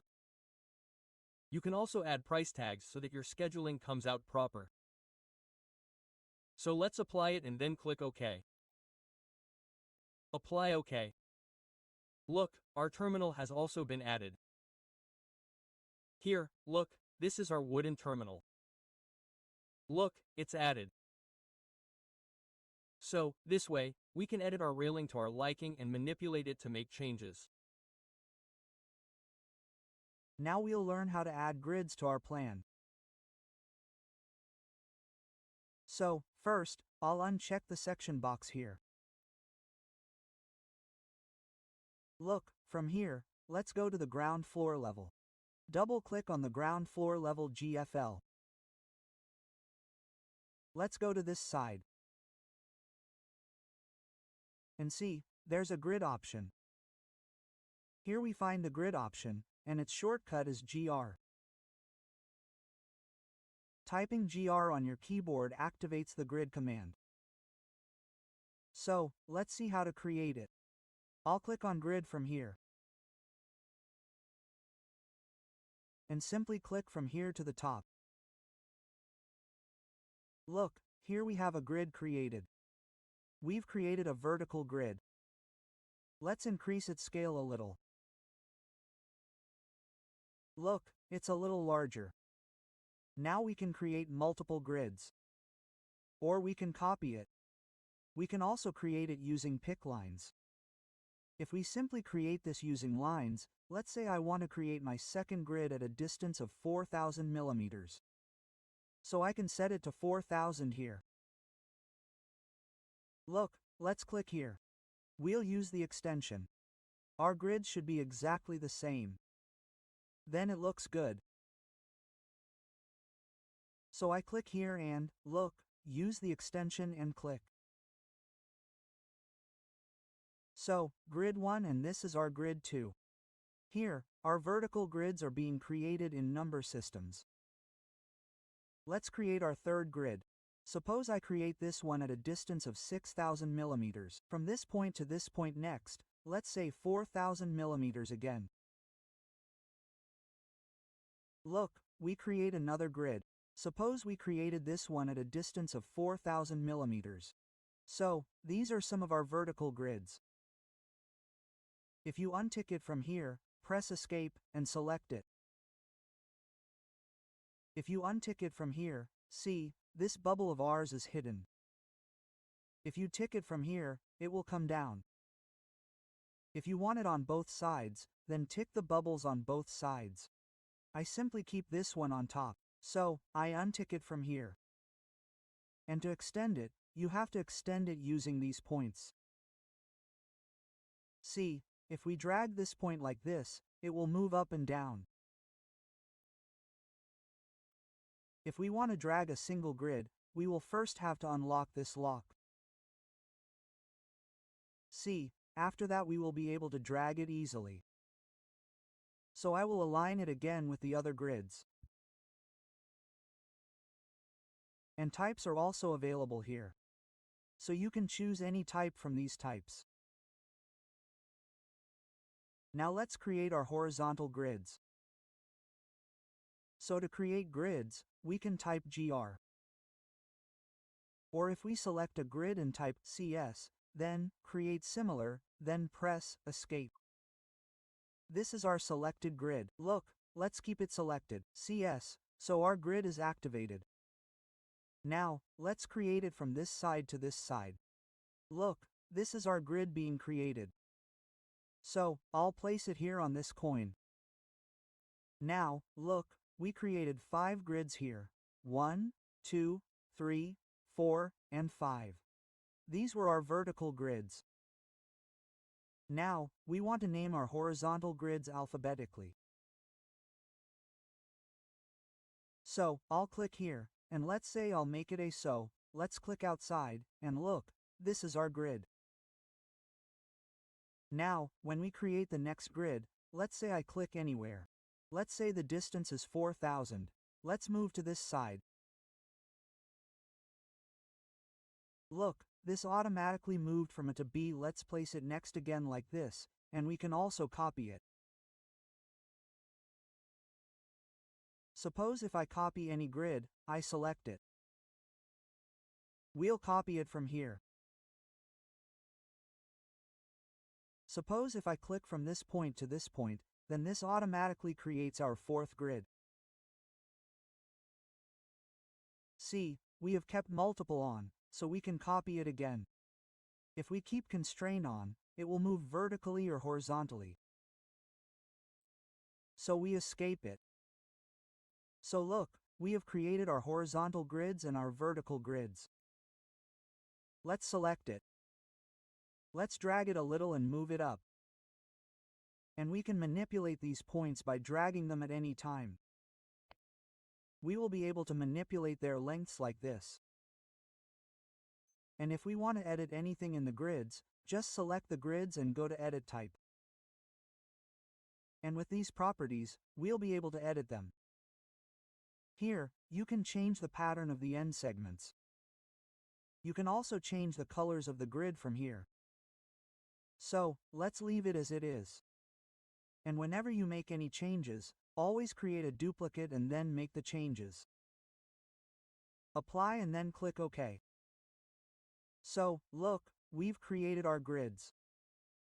If we want to add dimensions, we'll have to go to the Annotated tab. And here, there's an option for Align Dimensions. Let's select Align Dimensions. And simply keep clicking on these grids like this.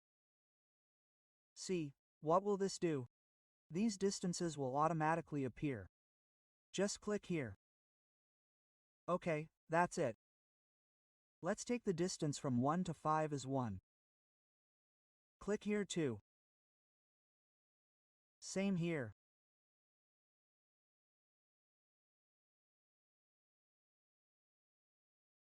Look, let's click on all the distances here and take this total distance as well. Click and see, we've also entered our dimensions. So now if we add columns to these, they will become our specific names. If we add a column at this point, at this intersection, it will become the A1 column. If we add it here, it will become the C3 column. If we add it at this position, it will become our C5 column. So, that's why we need to create grids. Now let's do one thing. We previously created 2 levels. So, we'll add some more levels there. So, to get the levels, we need to go to Elevations. Here, let's take the south elevation. South, and look, our grids are visible, but our elevations are not visible. So, let's do one thing. I'll take these 2 elevations from here. Let's copy them. Copy, and from this point, I'll bring it to this point. Let's bring it here. Look, let's escape. So, we already have these 2 levels. Let's edit them a little. I'll select this one and call it ground. Ground level. Let's call this the first floor level. Now, let's add some levels here. For that, we can go to the Architecture tab and grab the levels from here. Or we can simply copy these levels. So, I'll take this level. Go to Modify here. Let's take a copy. And suppose I make multiple copies from this point. Look, let's escape. And let's call this, say, the second.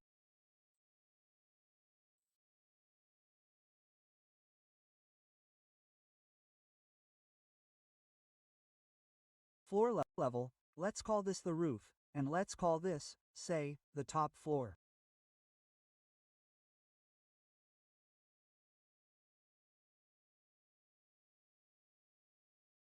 So, we've kept all the same levels. And below, we'll add another level for the foundation. So, let's copy this again. Copy from this point, suppose I place it at 1500 millimeters. Enter. This becomes another level for us. Let's edit this. I'll call it foundation. Foundation level. Okay. Now, we'll select this point and drag it upwards. We'll select our grid and drag it down. Look, these are our grids and these are our levels.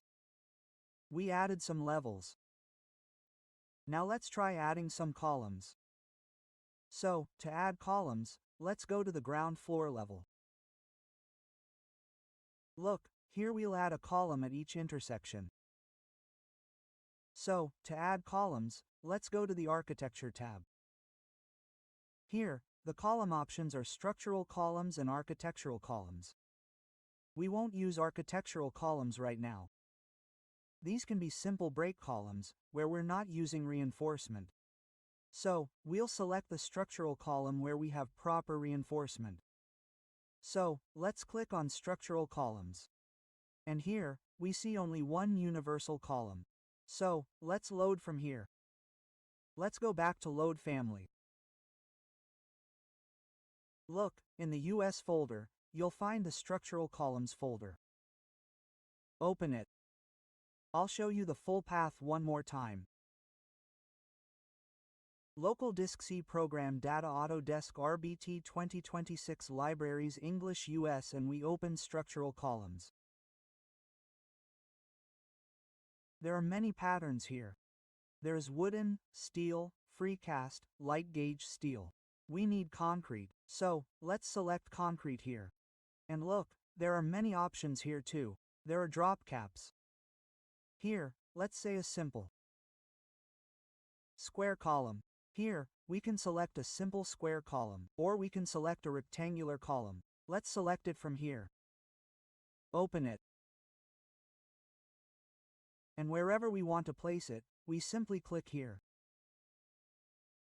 Look, we can simply click on these. And if we need columns at every intersection, we can add grids here. This way, we don't have to click on each intersection. It will happen automatically. Let's see how to add grids. After that, you don't have to select each grid. Look, we selected it and click on Finish. With this, we have all these columns placed. And we didn't mention height here. Actually, there's another option here. See, what will happen if we add depth? It will go below the level we are at. And if we place height here, after height, our column will connect to whichever level we select here.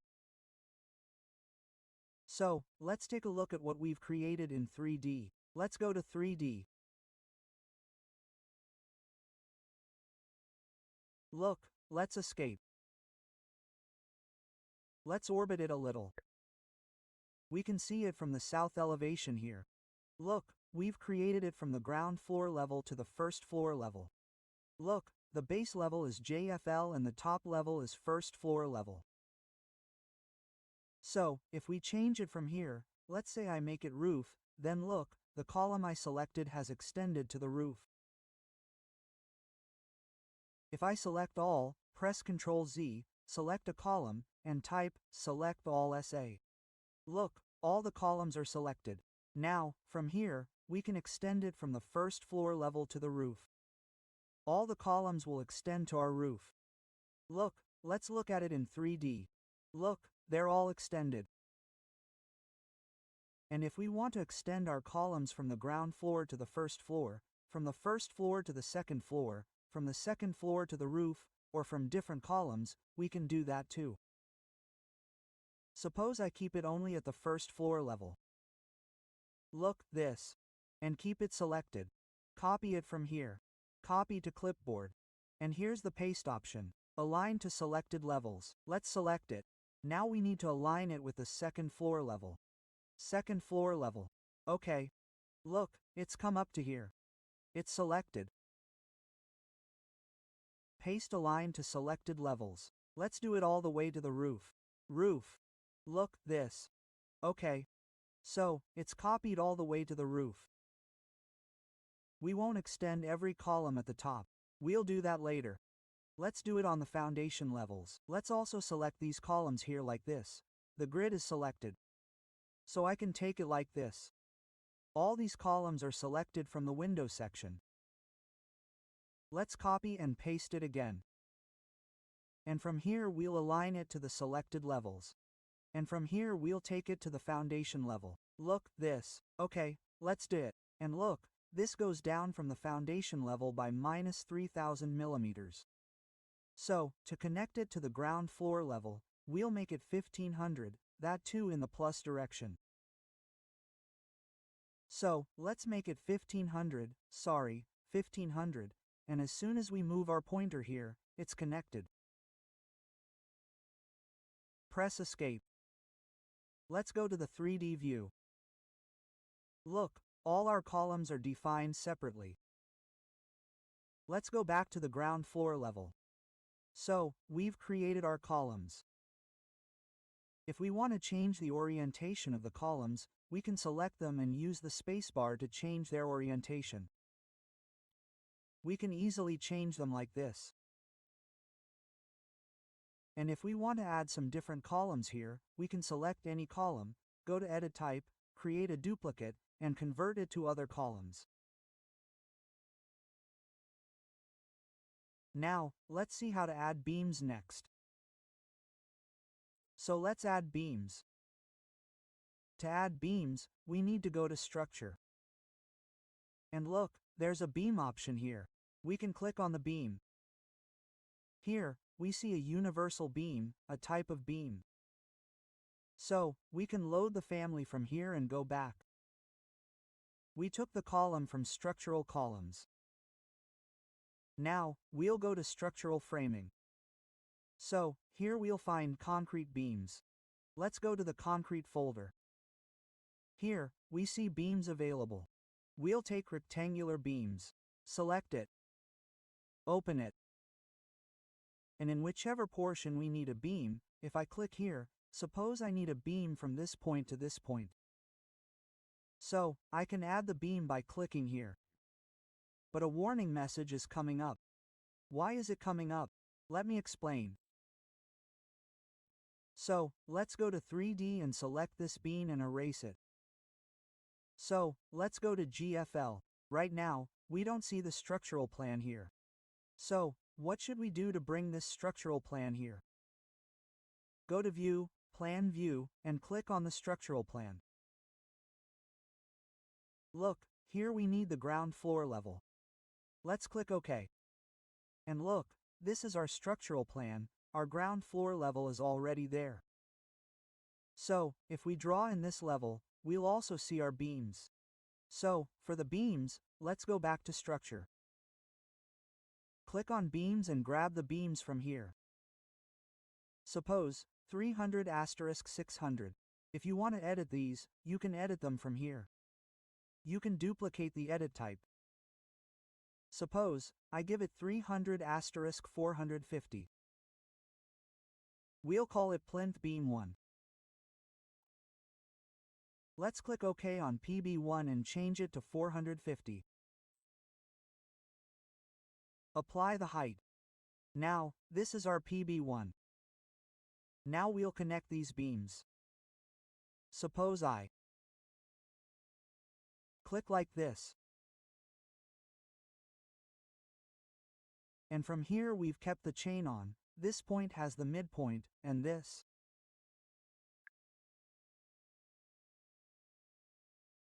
midpoint. See, we've created it. Now we can align them. I'll select it and align it with this. Modify Align, select this first. Then, the beam, see, it's aligned with the outer face. Do the same on this side. Let's cancel it with this. And let's align it once more. With this, we're aligned. Now, we're properly aligned on both sides, and we can copy the remaining beams. Suppose I select this one. From here, we'll take a copy, and we can copy it with respect to any point. Suppose we do it with respect to this endpoint. So, click on this endpoint. Here and here, see, all of these have been copied. And if we want to copy these beams in the middle, we can do that too. We'll copy it. Look, we have to do it with respect to this point.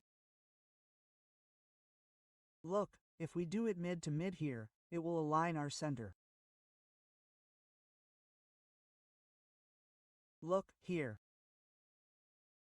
And if you want it aligned with the face on any side, you can do that easily. So, this is how we created our beam. Let's look at it in 3D view. Look, this is our ground floor level. We can also look at it from the front view, from the front elevation. Look, if you want it offset a little, you can select it and keep it offset. So, we'll copy these same beams to the upper levels. So how do we do it? Let's select the beam. Let's select all. What will this do? All our beams of the same type will be selected. Now we'll copy them. Let's copy to clipboard. Paste align to selected levels. Again, first floor level. Okay. Look, it's copied. Paste align to selected levels. Second floor level. Look, it's done. Now we need to extend it to the roof. Again, paste align to selected levels and extend it to the roof. Okay, we'll do it. Let's go to the 3D view. And look, we've adjusted all these beams properly. Now, suppose I'm going to design my mother's room here. Let's go to the ground floor level. Suppose I have a staircase here. So, if we want to create our mother's room in this portion, we'll first extend the columns for our mother's room. So, let's go to the south elevation and extend the columns to the mother's room. So, let's go to the 3D view. Actually, from here, it will be easier for us to select the columns. Let's select these columns for the IMROM. Press Ctrl, this one, and this one. We've selected these 4 columns. From here, we'll copy them. Copy and paste them, align to selected levels. So, where do we do this? We need to do it at the top. Let's press OK. So, look, our levels have extended our columns to the top. Now, if we want to copy the beams as well, we can do that too. We simply select the beams. From here, look, Control, this one, and these 4 beams have been selected. Copy and paste them, align to selected levels, and make them the top, and then OK. Look, these beams are placed on top of us. We just need to trim them a little. So, let's adjust their view a little. That's fine. Now, let's go to Modify to Trim. Here, we'll trim and extend, select this, and select this. Look, the corner is trimmed. We'll select both of them again. It's done here. This one, then this one, then this one. Look, our proper beam has been created. We just need to align this face here and this one. So let's orbit it a little. And what will we do to align it? We'll use the Align tool. We need to select this one first. Then we need to deselect this one. Look, it's aligned. It sometimes becomes like this. Just close it and open the 3D view once.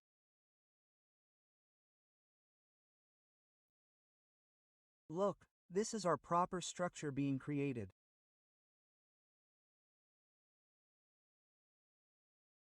So, first we created the grid. Vertical grids and horizontal grids. Then we placed the columns. Entered the dimensions properly. And what did we do after that? We created the beams as well. Now, if we want to add foundations, we can do that too. What do we need to do for foundations? We need to go to Structure. And look, there's a slab option here. We can select it from here as well.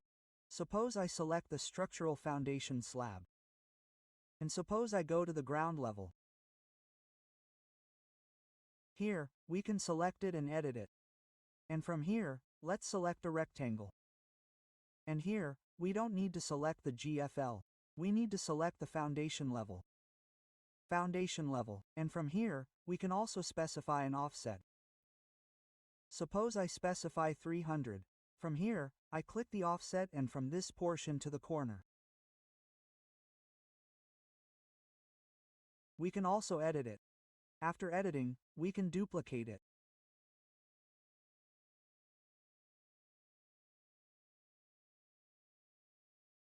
Suppose I make it 450. 450 OK, edit it, 450 OK, apply OK, and finish it here. And then we go to the 3D view. So, look, our foundation sketch has been created. If we need isolated footings, we can do that too. Let's erase this. Let's go to the ground floor level. Here, there are options for isolated footings as well. Click here. See, no structural foundation family is loaded in the project. Would you like to load one now? Yes, we have to. We have to load it and program it under Data Autodesk RBT 2026 Libraries English US. Then, look here, there's an option for structural foundations. Let's click on it. We have many types of foundations here. Even with file caps, I'll take a simple rectangular foundation here and show it to you. We select it. Open it and click wherever we want to place it. So, instead of clicking on every point, it's better to add columns here and select the columns. We have to place the foundation at the foundation level here. And from here, we can also edit it. We'll duplicate it by going to Edit Type. Whatever its length is, we'll be able to edit it project-wise. So, I'll select Add Columns here and select all the columns. With that, we've added all the foundations here. Let's finish this and go to the 3D view. Press Escape. Sorry, select it. Select all.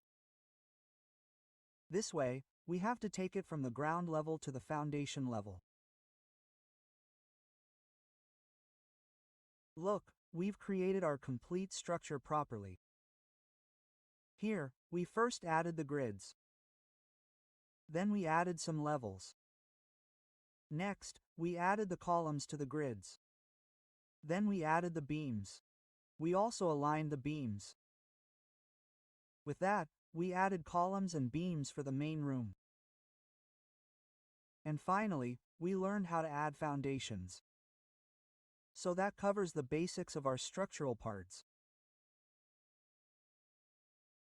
Now we'll learn how to add reinforcements to our columns, footings, and beams. So, I'll go to the ground floor level in the structural plans. Double-click here. I'll zoom in on this portion. Let's add our reinforcements to this corner, rebars. To add rebars, we'll need to go to the Structure tab. Look here, there's a rebar option. Click on Structural Rebar. Select OK and load your rebar family. Click Yes here. This is the path you need to follow. This PC, local disk, C programs, data, Autodesk, RBT 2026, libraries, English, US. Inside, you'll find structural rebar shapes. Open it. All the rebar shapes are available here. Select them completely and open them. Select one. Press Ctrl A and open from here.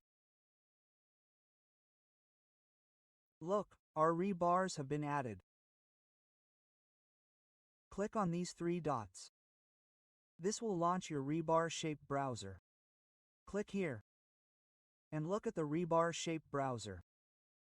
Here you will find all your rebar shapes. And you can also select the rebar shape from here. So it would be better to select it from here. You can see it visually. And from here you can select the type. Whatever your rebar thickness is, you can select it from here. Suppose I will add the stirrup first in my column. So for that I will select the 10 mm bar from here. And from here we will select the stirrup.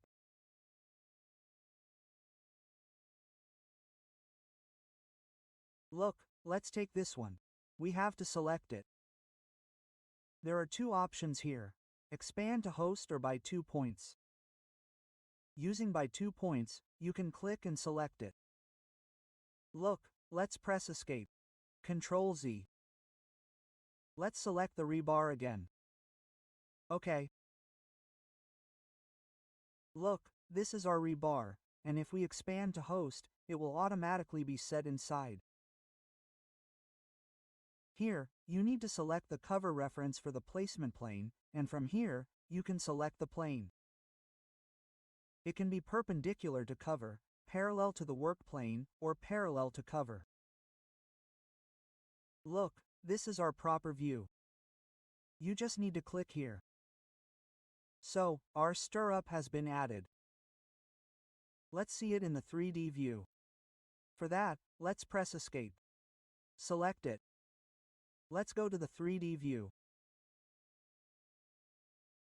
Look, if we zoom in here, it's not visible properly. So, to adjust its visibility, we need to click Edit here under Graphics, View, Visibility. And here, in the 3D view, we need to tick View Unordered and OK it. Look, our 3D view is visible. You can see it and select it from here. Look, this is our single stirrup. We need the stirrup to the level above this level. So, we'll only build it up to the first floor level. So, what will we do for that? There's a single option in the layout. You can enter a fixed number here. Stirs of that number will be added. There's a maximum spacing option here. We need to use this. For example, our center to center distance is supposed to be 125 mm. So, I'll take the maximum spacing from here. And look, it extends all the way to the first floor, and I'll change the spacing here to 125. And press Enter. Look, this is our proper stirrup. Now, let's escape it. Selecting it again, we'll find a drag point here. We can extend it using this drag point. Look, we just have to drag it like this. So, I'm going to take it to my footing. Look, we can go beyond it. For now, I'll place it here. You'll get this reference, and let's zoom in once. Look, let's take it up to here. We'll extend it to the footing later. Press Escape. So, look, our step-ups are ready. Now we need to add our bars. Go to ground level again. Click on Rebar and go all the way up here. Take the rebar shape from here. And here we'll take a 16 mm diameter. Now, let's place it perpendicular to the cover. Look, this is the prop. And here you see, we're getting these snaps. So you have to click properly on the snaps. Look, it's getting stuck here. We can't go further, so click on this corner. Same here, and in this corner, and in these center portions. Look, sorry, let's do Ctrl Z.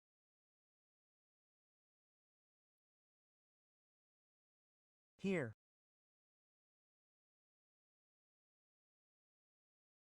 And on this portion.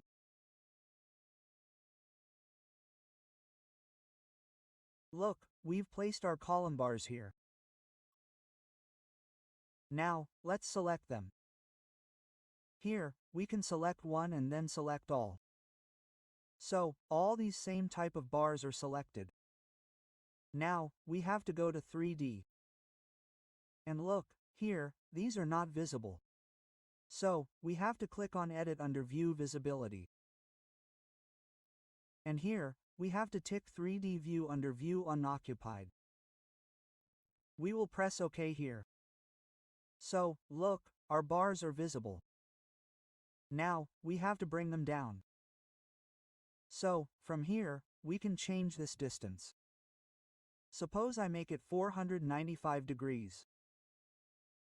Look, it's come down to the bottom. We can also use elevations if we want. Suppose I open the south elevation from here. South. Let's zoom in. Dot. Here, let's change the visual style to wireframe. And look, it's come down even lower. So, let's reduce it from here. Let's make it 475 degrees. Or let's make it 485 degrees. This is the proper one. Click the pointer on our drawing area. Let's look at it again in the 3D view. So, this is our proper one now. Let's complete the footings work as well. So, for that, we'll go back to the ground floor level in the structural plan. And, for our footings here, no, we can do the footings at the elevation, not at the ground floor level. This is on the south elevation, so here we'll complete our footing. For the footings rebars, we'll need to take rebars here. Suppose I take U-shape rebars and make them parallel to the work plane. Look, let's click here.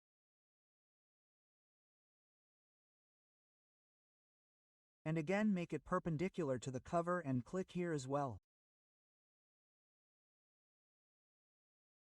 Look, we've taken rebars from both sides. We'll array them. Select this one, press Ctrl. Select this one as well. After selecting both, look here, in the layout, we need to use maximum spacing here instead of single. And suppose I'll give the spacing here 150. Look, this is coming right now. We'll select this one and drag it a little so it doesn't overlap. From this side too. It shouldn't overlap, and this bar above this one shouldn't overlap either. So we'll have to move it up a little. Look, let's move it up a little. Let's see it in 3D view. 3D. Okay, this isn't visible to us. So let's do one thing. Select it like this. Completely select it. Go to Filter and remove the structural foundations from here. We only need the rebars. Okay, so all of this is selected. Let's go to 3D. And from here, View Visibility Edit View Unmasked, tick it.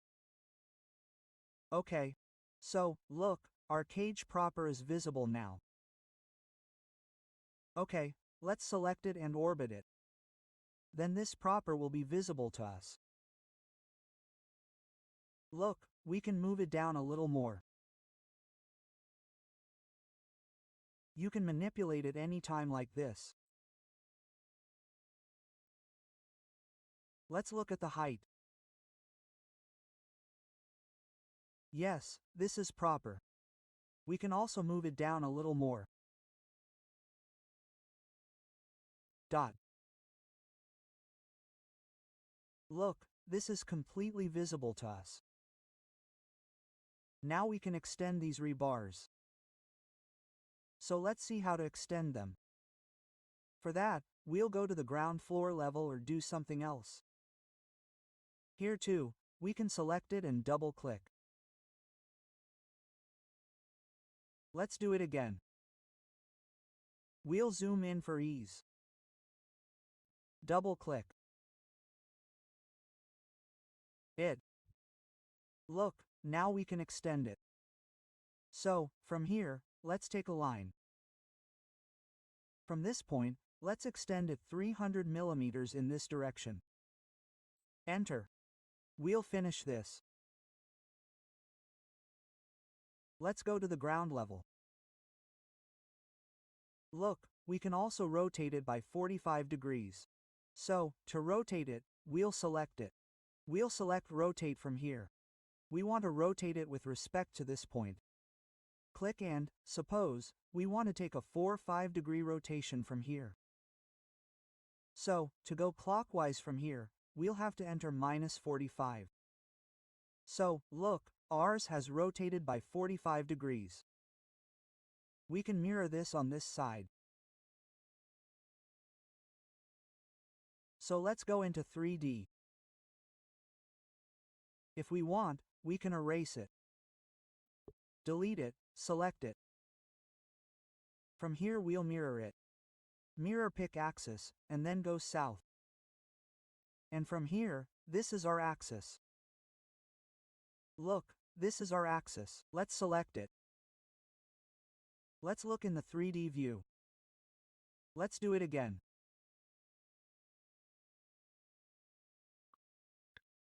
Select this, select south, mirror axis, and we have to select this axis.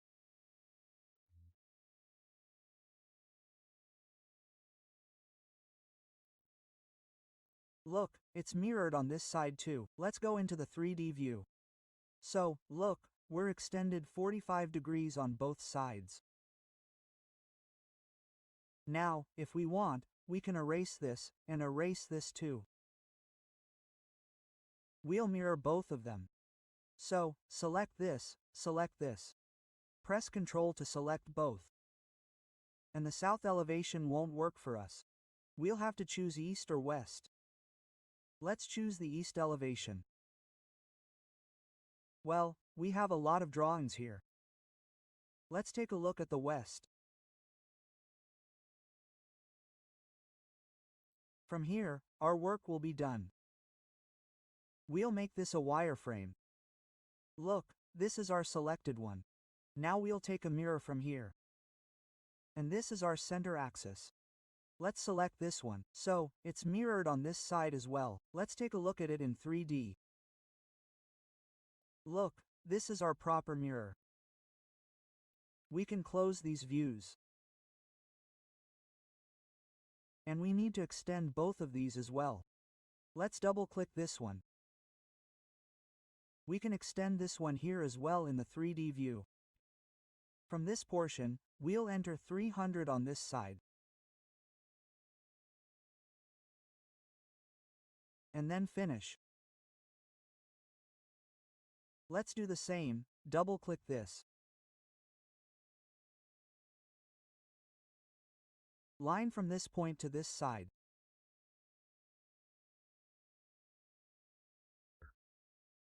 $300, and then enter.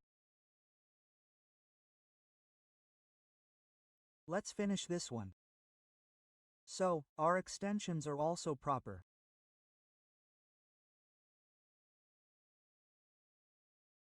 Look, now we can stretch these strips down. So, we'll select this one. We'll stretch it from this point. Look, we can bring it all the way here. That's great. Look, here. This is our proper reinforcement. We can also add reinforcement from above, but we'll keep it like this. What do we need to do now? Suppose I want to add to this beam as well. Before that, suppose I need to add reinforcement to the column. We haven't included the entire column. You can easily stretch it to the top. So, I'll simply show you up to the first floor level. And suppose I need to copy all the rebar from the columns and foundations to other columns and foundations. We can do that too. So, for that, we need to select it like this. Look, from here we'll select it. We'll check none, and from here we'll tick the structure rebar. We'll apply and then click OK. So, all these rebars are selected. Now let's go to the ground level and copy it. Copy. Suppose I copy this from this endpoint to this endpoint. Let's go into 3D. Look, we can make multiple copies of this. So, I've copied it here for now. So, look, our proper reinforcements are placed here as well. Now, we'll do the same thing with the beams. So, for that, let's go to ground level. And from here, suppose we cut a section. Let's take section 1. So, for a section, you can take a section from here. Click on section. Suppose from this point, this will open section 2 here.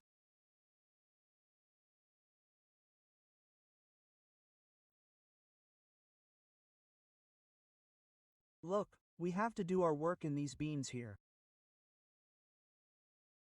So, let's go to ground level once more.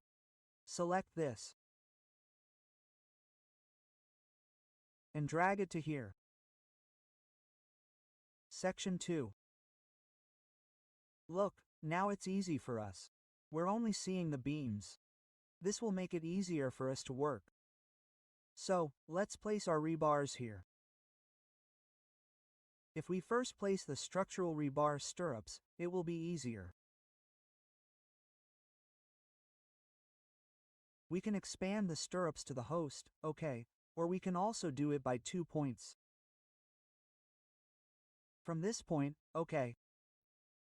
Here, we need to create the current work plane. Look, this will now go from here to here. You need to manipulate this so you can do your drawings.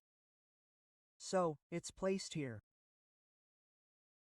Press Escape, select it, go to 3D. And look, it's in the middle here.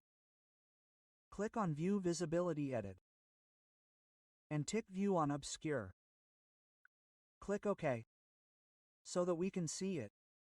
And from here, we need to change the layout spacing from single to maximum. Suppose I'll change it to 150 here. And press Enter. Look, our stirrups for the beam are also properly placed. Let's go back to the section. Let's place the rebar main bar. We'll move up. Look, let's take this. 16 millimeters is correct here. Now from here we have to take perpendicular to segment. And from this we have to take FOC cover reference. Well, we will see it only when we expand to host. Look, here is our snap. From here we have kept current work plane. but we have kept the placement as parallel to cover. Look, here is our snap. Let's click. Snap and also snap to this side. And here in the middle we have to place two edges. Let's press Escape. We can select both of them. By pressing Ctrl, we can mirror this side. Let's take a mirror draw axis. From this point to this point. Look, we have main bars on this side too. Now let's select these. Press Ctrl, C like this. And then we will go back to 3D. View Visibility Edit, and from here we will tick it. View Unmasked, OK. Look, our bars are also properly placed here. Look, let's select them. Let's do it like this. We have to keep them 10 mm, and this is ours. Okay, we made a mistake here. No problem, we will select them separately. Press Ctrl. Like this. We will keep the steers 10 mm, and we will make these 16 mm. Look. We have to do the same here. Let's go to ground level. Let's go to 3D. Actually, we have to select these.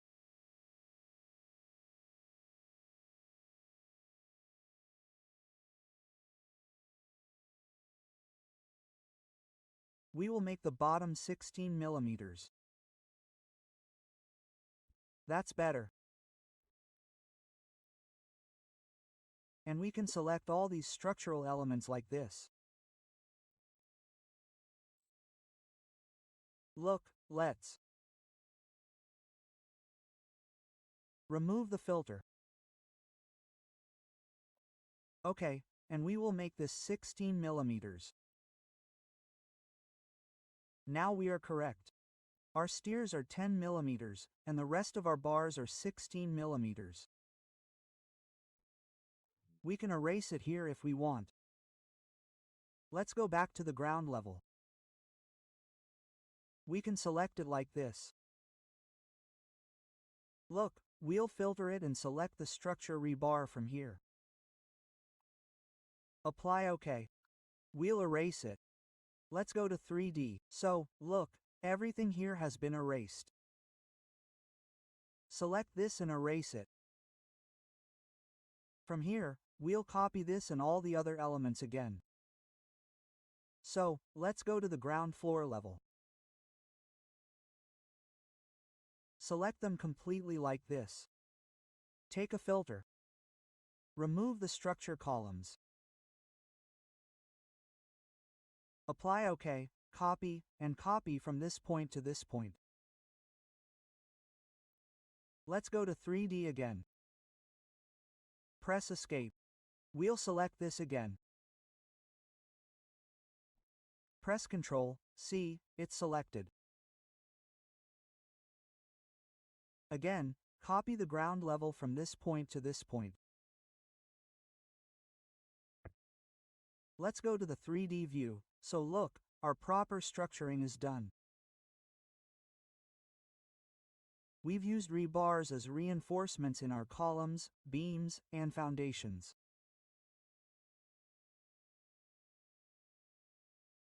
Now we can create a schedule for them. So what do we need to do? Go to View. There's a Schedules option. Click on Schedules and Quantities. Scroll down.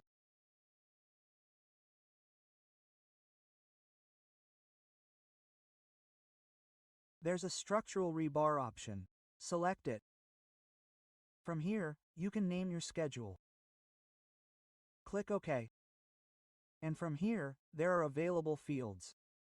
You can add these to the schedule fields. From here, you can add any fields you need. First, I'll add the type. Select the type and click Add Parameter. Then, suppose I add the material. Add the material for my rebars. Next, we'll add the bar diameter. We'll add both bar diameter and bar length, and the lenses A, B, C, D, E. We'll select them by pressing Ctrl.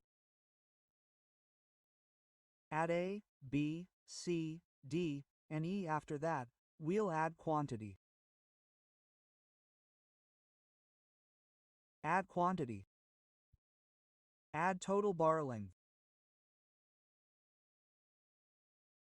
Total bar length. And now, after this, we'll add reinforcement volume. Reinforcement volume. And if you want, you can also add an image. You should have an image. So, I'm not adding an image for now. You can edit it later. Let's click OK. And look, your schedule is ready. Here you can edit the fields, and again, you can remove any of them, and you can also add any field to these available fields. Let's close it. Let's move on to sorting. Let's edit it. We'll type it here. From here, we'll tick Grand Total. We'll move on to formatting.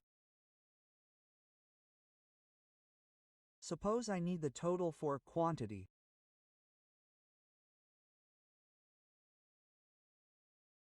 I also need the total for bar length.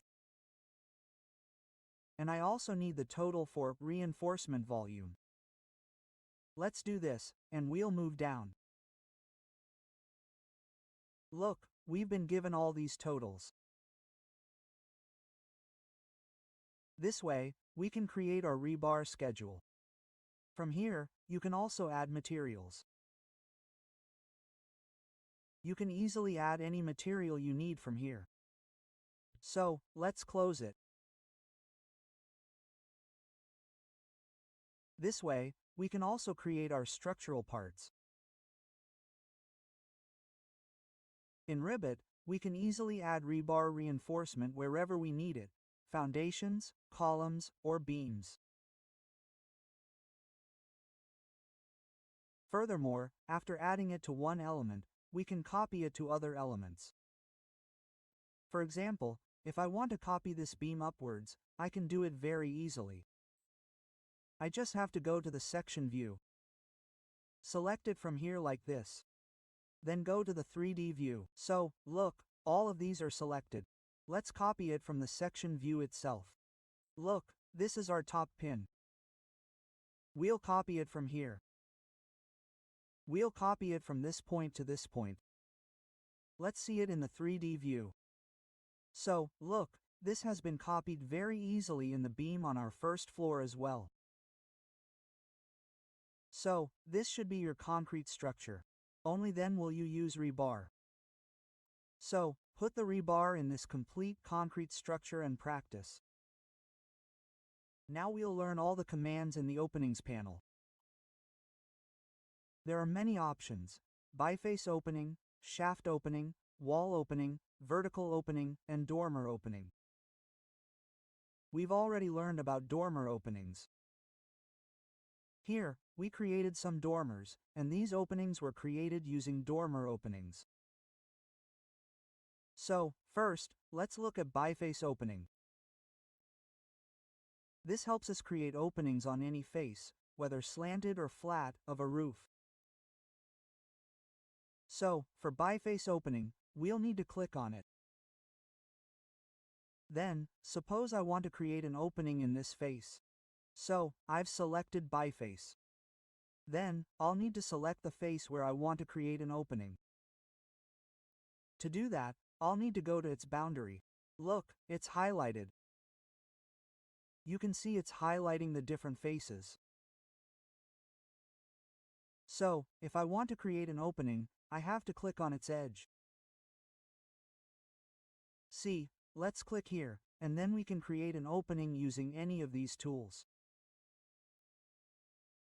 Suppose I take a circle from here and click here. I create a circle with a radius of 500 here. Look, we've created this circle, and it will be exactly perpendicular to this plane. This face will become our plane. Our circle has been created in that plane. So, here we'll finish it, and here you can see an opening has been created. Let's go back to the Architecture tab. And here, there's also a vertical opening option. We can use this to create an opening. So, what's the difference between a face and a vertical one? Let's see. I'll take the vertical from here. And suppose I want to create a circular opening in this face. So I need to select this face. Look, let's select this roof. And what will this do? A vertical plane will be created above it. In that vertical plane, we can create our opening using any tool here. So, what did we do in the first case? This was by face. That means we made a perpendicular drawing with that plane. But this time we have a vertical plane. We have to make our drawing with respect to that. So let's draw another circle here again. We'll take the circle from here. Let's click here and let's say I'll take a circle of the same radius here. 500. Let's click here and finish it. Well, we'll understand the difference between these two when we look at it from the top elevation. So, for that, suppose I go to the first floor level from here. So, for that, I open the first floor level from here. Double-click on it. Look, let's zoom in. So, look, this is what we created using biface. Look, it's elliptical. What's the reason? We had a slant. We created a plane relative to that slant, and we drew a circle there. Now, when we look at it from the top view, it obviously transforms into an elliptical shape. But it's actually a circle. And what was this? We created it in the vertical plane, so from above, it appears to be a completely circular shape. So, this is the difference between biface and vertical. Let's go back to 3D. And we can use these on any flat roof as well. Look, this biface. All we need to do is select the roof, and we can use any element from here like this. Look, and as soon as we finish this, our opening is created. Let's escape to the Architecture tab, in the Opening section. The next option is our shaft. So where do we use the shaft? Let's press Ctrl Z. Let's cancel these circles. Let's come to this structure. Now we'll create the opening using the shaft. So what do we do for that? First, let's create a slab here. So, from here, I'll go to the ground floor level. Double-click on GFL. Look, it's open. What do we do now? We'll add our slab here. That is, I'll take the floor from here. To show you guys, I'll take architectural from here, simple, and leave it generated at 150 millimeters. From here, you can change the properties. I simply take a rectangle from here and create this slab from corner.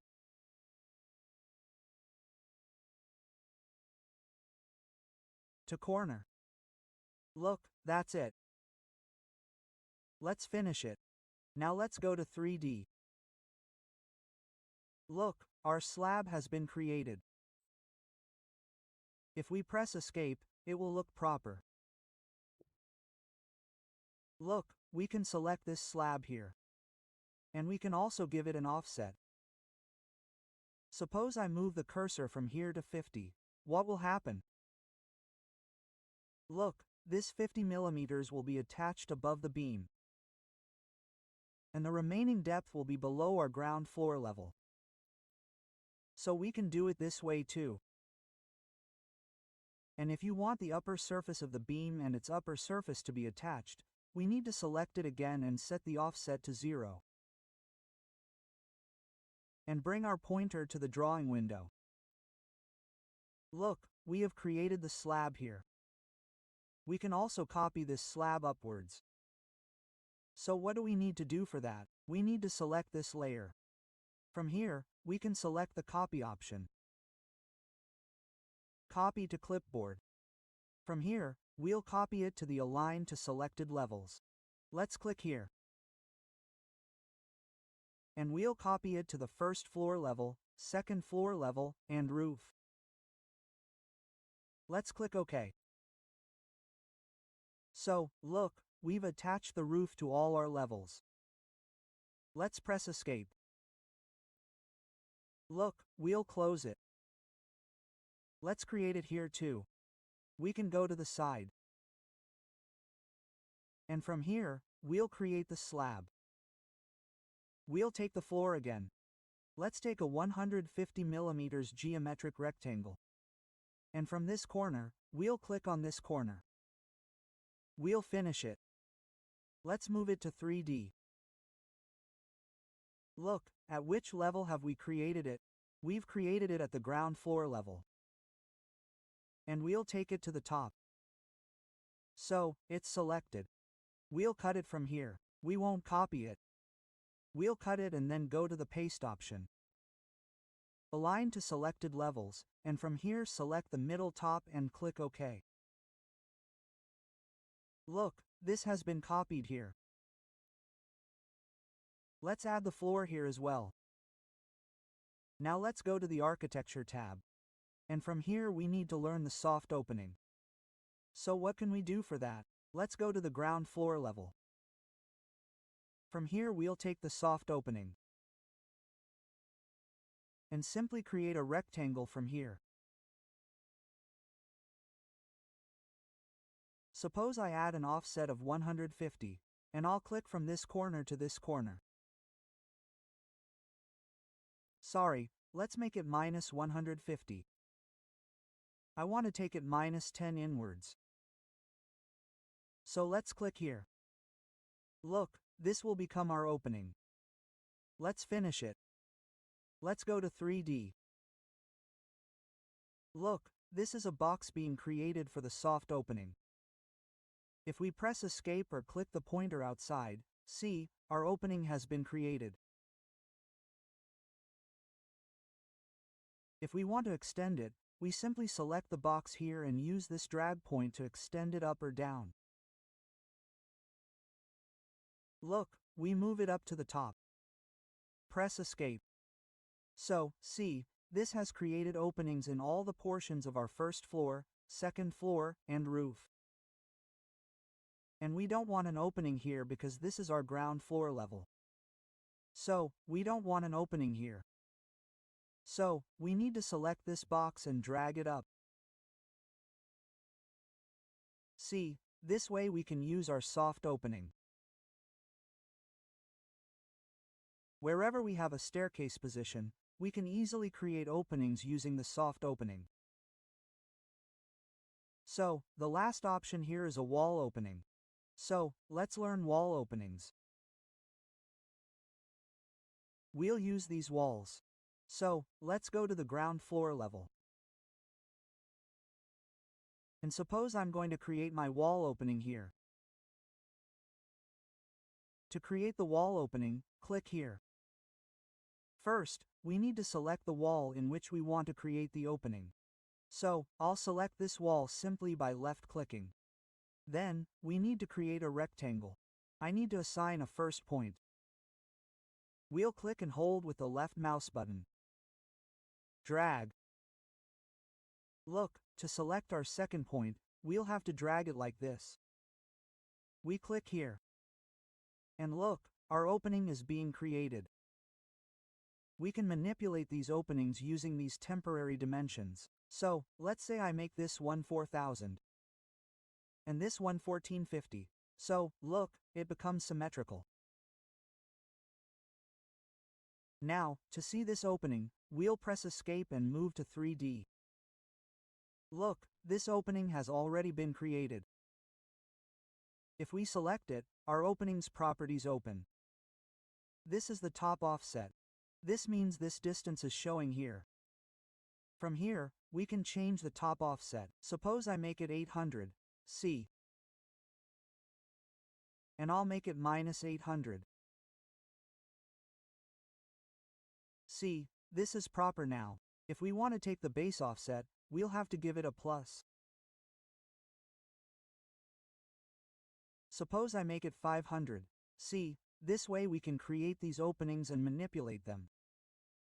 We can also manipulate them with these drag points.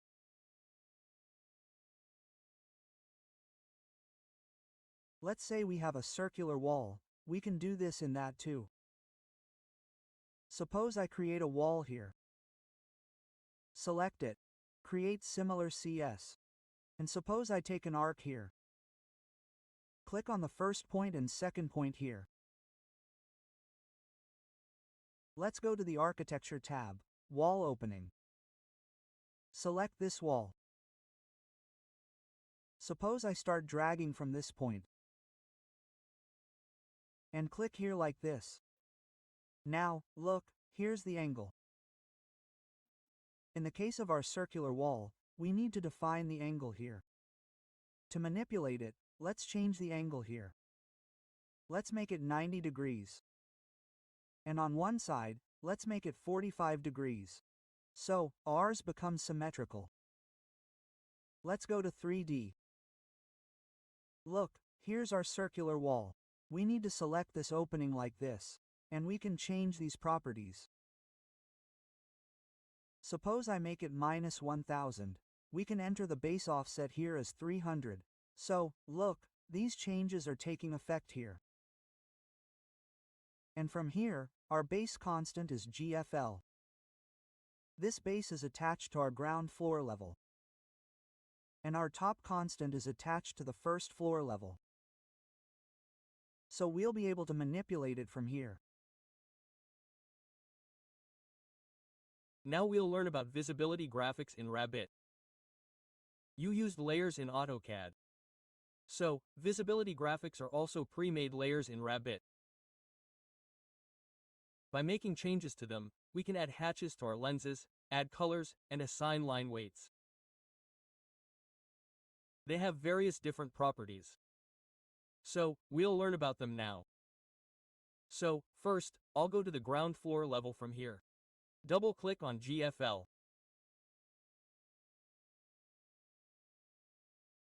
Let's zoom in on our plan. We'll set the visual style to hidden. And I'll change the scale to 150.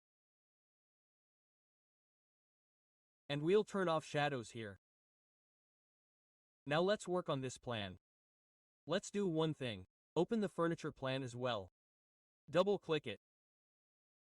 And we'll make changes to it as well. Visual style hidden. And let's leave the shadows in it. Let's go to GFL. Now, to get the visibility graphics, we can go to View from here. And here you'll find the visibility graphics. And for a shortcut, you can type BG on your keyboard. Look, this visibility graphic overrides for floor plan GFL. This means that our visibility graphics will only be applied view-wise. This means that our visibility graphics will only be applied to the view we're currently in. Meaning, if we apply it here, it won't apply to either the furniture plan or the 3D view. If we apply it separately in 3D, it will only apply to 3D. It won't be applicable anywhere in the elevations of other plans. So, what's being shown here is that this floor plan will only be applied to GFL. So, there are many options here. Look, model categories, annotations, analytical model, imported categories, and filters here. So first, look here at the model categories. What's in it? We've created our model, meaning we've added walls, doors, windows, furniture, and sanitary items.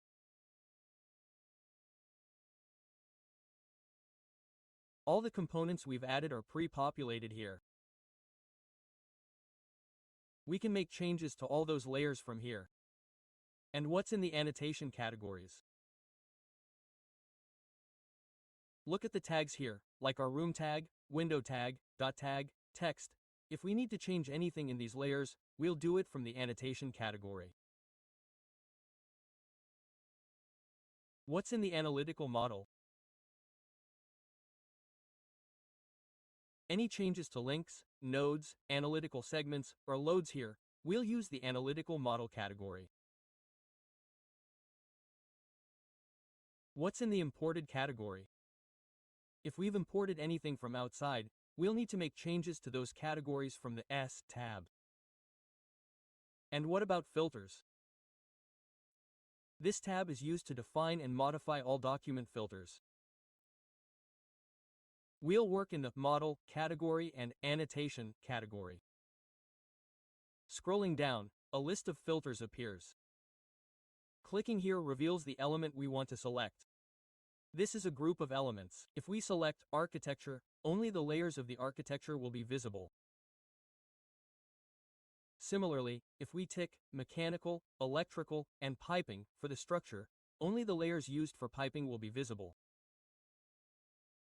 Therefore, we keep these multiple. First, let's look at the visibility option. Visibility means that all the elements we've added to this model are visible here. In AutoCAD, we had to create layers, and then create drawings on those layers. Here, we add our components, and they're automatically added to their layers. All these layers are pre-installed. So, suppose I want to make any layer invisible, what would I do? Suppose I want to remove the wall from here. So, if I go down or type W, the walls will become visible. And look, its visibility is ticked here. So, if we uncheck it and apply, our walls are removed from here. We press OK, and if we go to 3D or a furniture plan, our walls remain intact. This means that the visibility graphics will only apply to the plan we're applying them to. Let's repeat the visibility graphics again. Right-click, repeat visibility graphics, and go to Walls. Look, if we tick this, walls will become visible again. Apply. Look, all our walls are here. We can hide any component like this. Let's close it once. Well, I closed it without clicking OK. That's why our wall is hidden. Let's go back to VG, go down. Tick walls. Apply and OK. Look, here we are. Now, if we want to hide any element from here and I don't know its category, I simply click on that category. Look, it will show here. This is Windows. If we click on this, it will show window tags. So, suppose I have window tags, and these are our dot tags. Select this. Look, these are dot tags. So, if we want to remove the tags, we'll need to go to the Visibility Graphics, BG, and then the Annotations category. Our annotation element will no longer be in the Model category. Let's go to the Annotations category. From here, we'll press D, scroll down. Look, the dot tags will slide down, or press W here. We'll also find a window tag. Untick it too. Apply, and then OK. So, look, all our door tags and window tags have become invisible.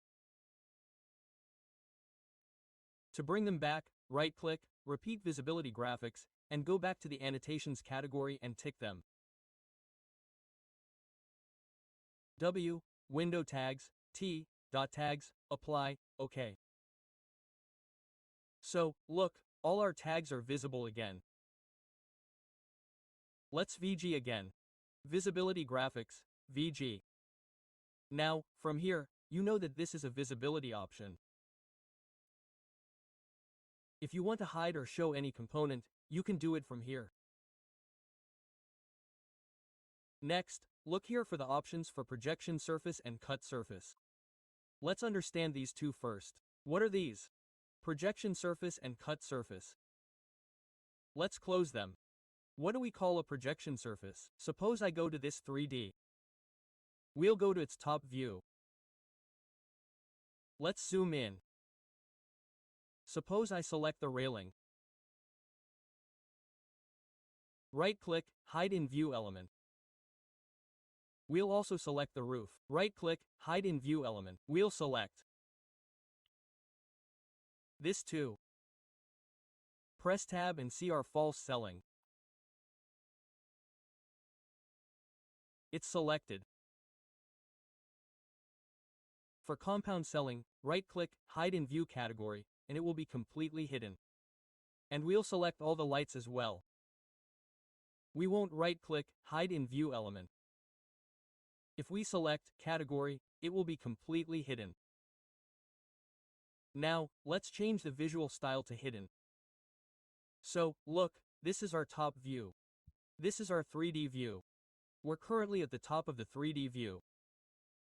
If we orbit it, you'll see it. This is our 3D view. If we make it realistic from here, it will look better. Look, let's go to the top of it again.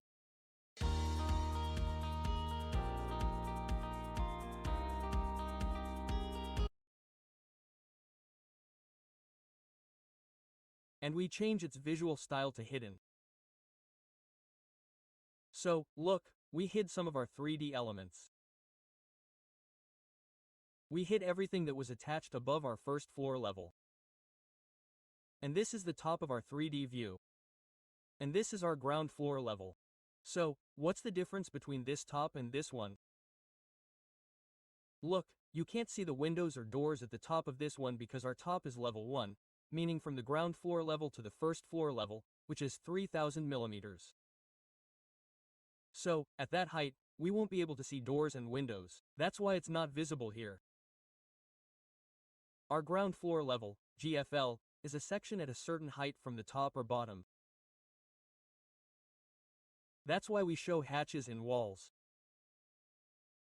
We also provide windows and doors, because this isn't our top section. There's a cut section at the top.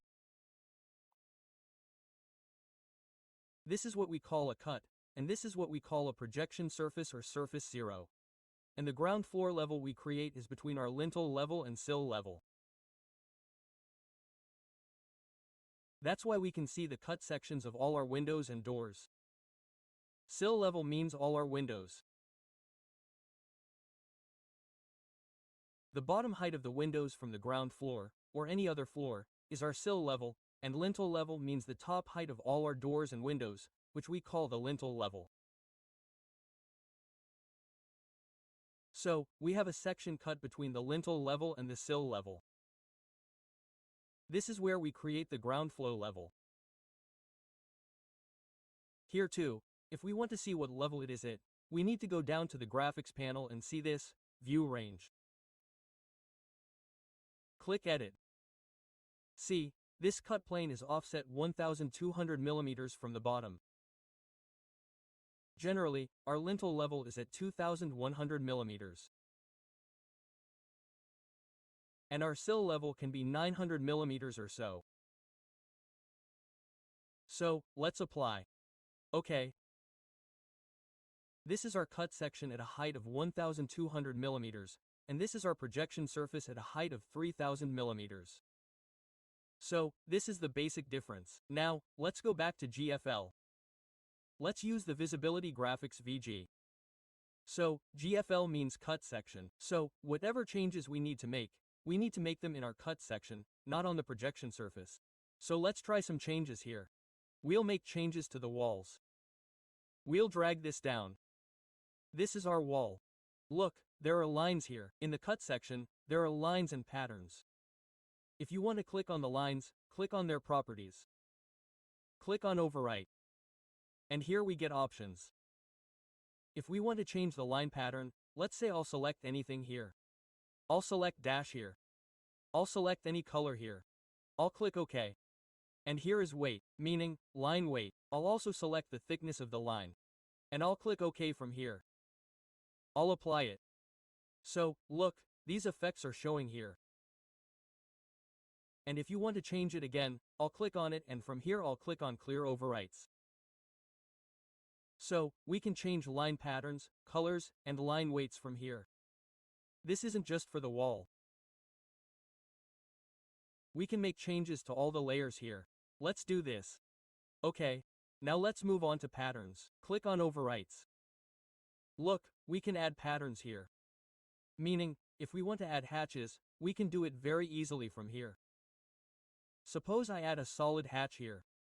We'll select a color from here. Suppose I'll select any black. Okay. Okay, apply. So, look, all of this has been converted to black hatches. Let's change it again. Suppose I'll change it to white. White. Okay. This is our foreground color. Meaning, the color that will be in front, and this is the background color. We'll change the background color to black. From here, we'll add a black solid fill and color to black. Okay. Okay. Apply OK. Okay, let's take this again. VG. Walls pattern.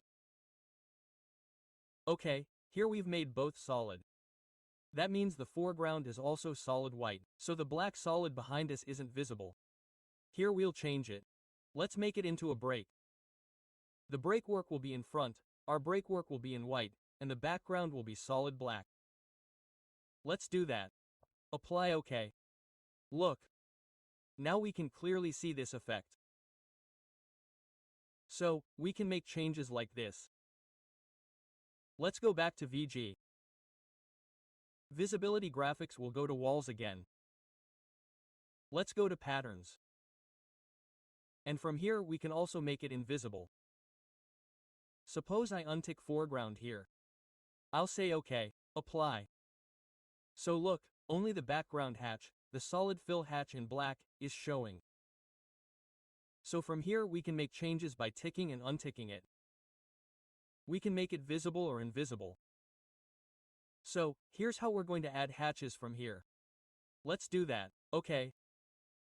And apply halftone, that is, OK. Suppose I want to show the furniture in bold in the furniture plan, and all the other elements in a halftone, that is, a shaded view of gray. So we can do that too. From here, I'll turn off shadows so we can see clearly. So, from here, I'll type BG.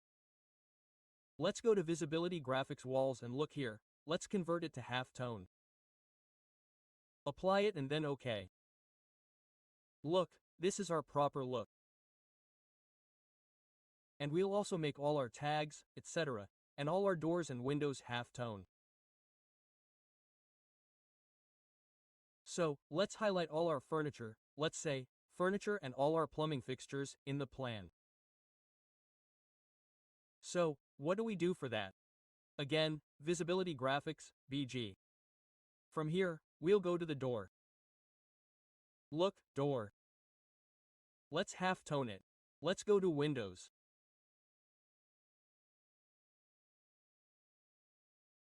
We'll halftone this too.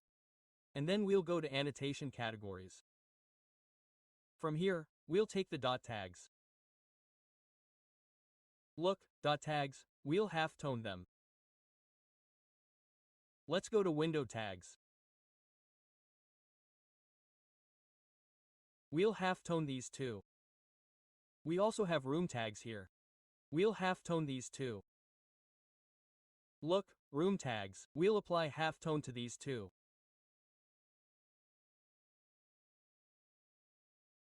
Okay, look, this is our plan where we've highlighted our furniture and converted all the other components and tags to halftone. Let's take a look at what this is. This is our room tag. We haven't changed this. And let's go to VG. Annotation room tag. This isn't actually a room tag. We'll apply it. Look, our room tags are also in a lighter shade. And here, if we want, we can add hatches to the walls. We'll add patterns to the walls, and suppose we'll add a solid fill here. Okay, apply this.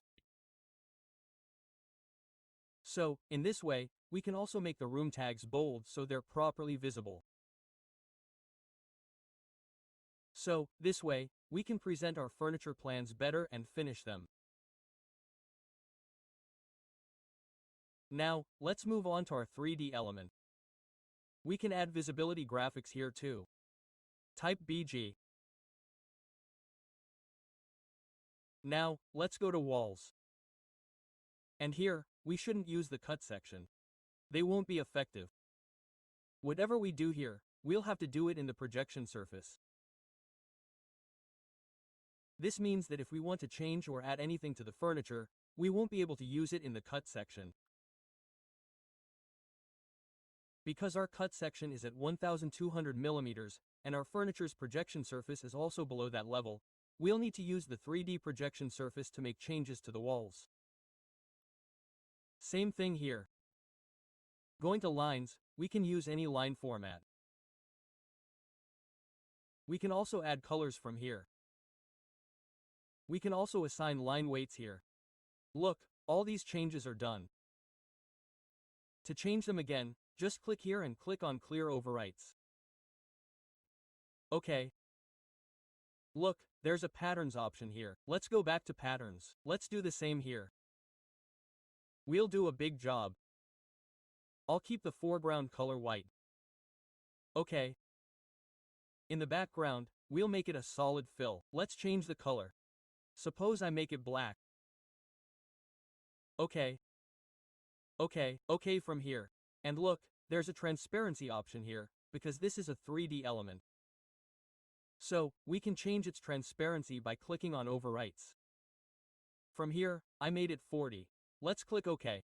Let's apply and then OK again. Look, all our changes are showing here.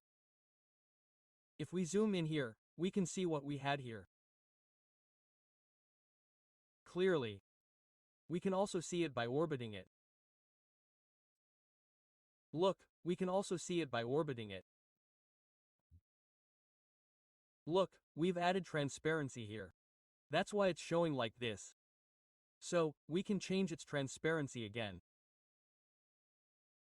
So, for that, we'll have to go to walls here. Click on transparency, and from here we can also increase its transparency. Look, let's make it 100 or keep it 80. Okay, apply, and see, it becomes even more transparent. And if we reduce it from here to 0, 0, okay. Apply, and see, this isn't transparent at all. Okay, let's zoom in a little. And look, let's move the pointer here.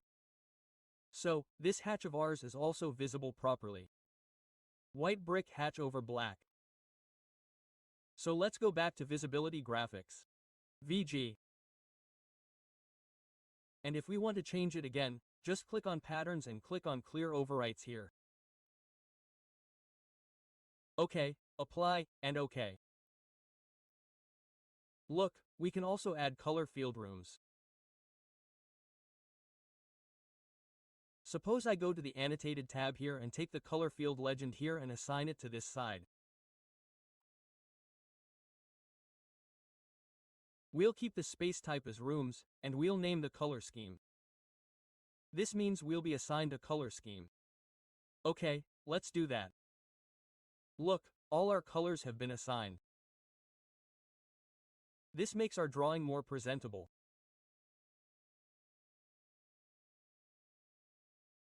And if we make a duplicate of all these changes, it will be easier for us to work. So, to make a duplicate, if we click on Duplicate here, all our layers will be duplicated. But our detailing will not be duplicated.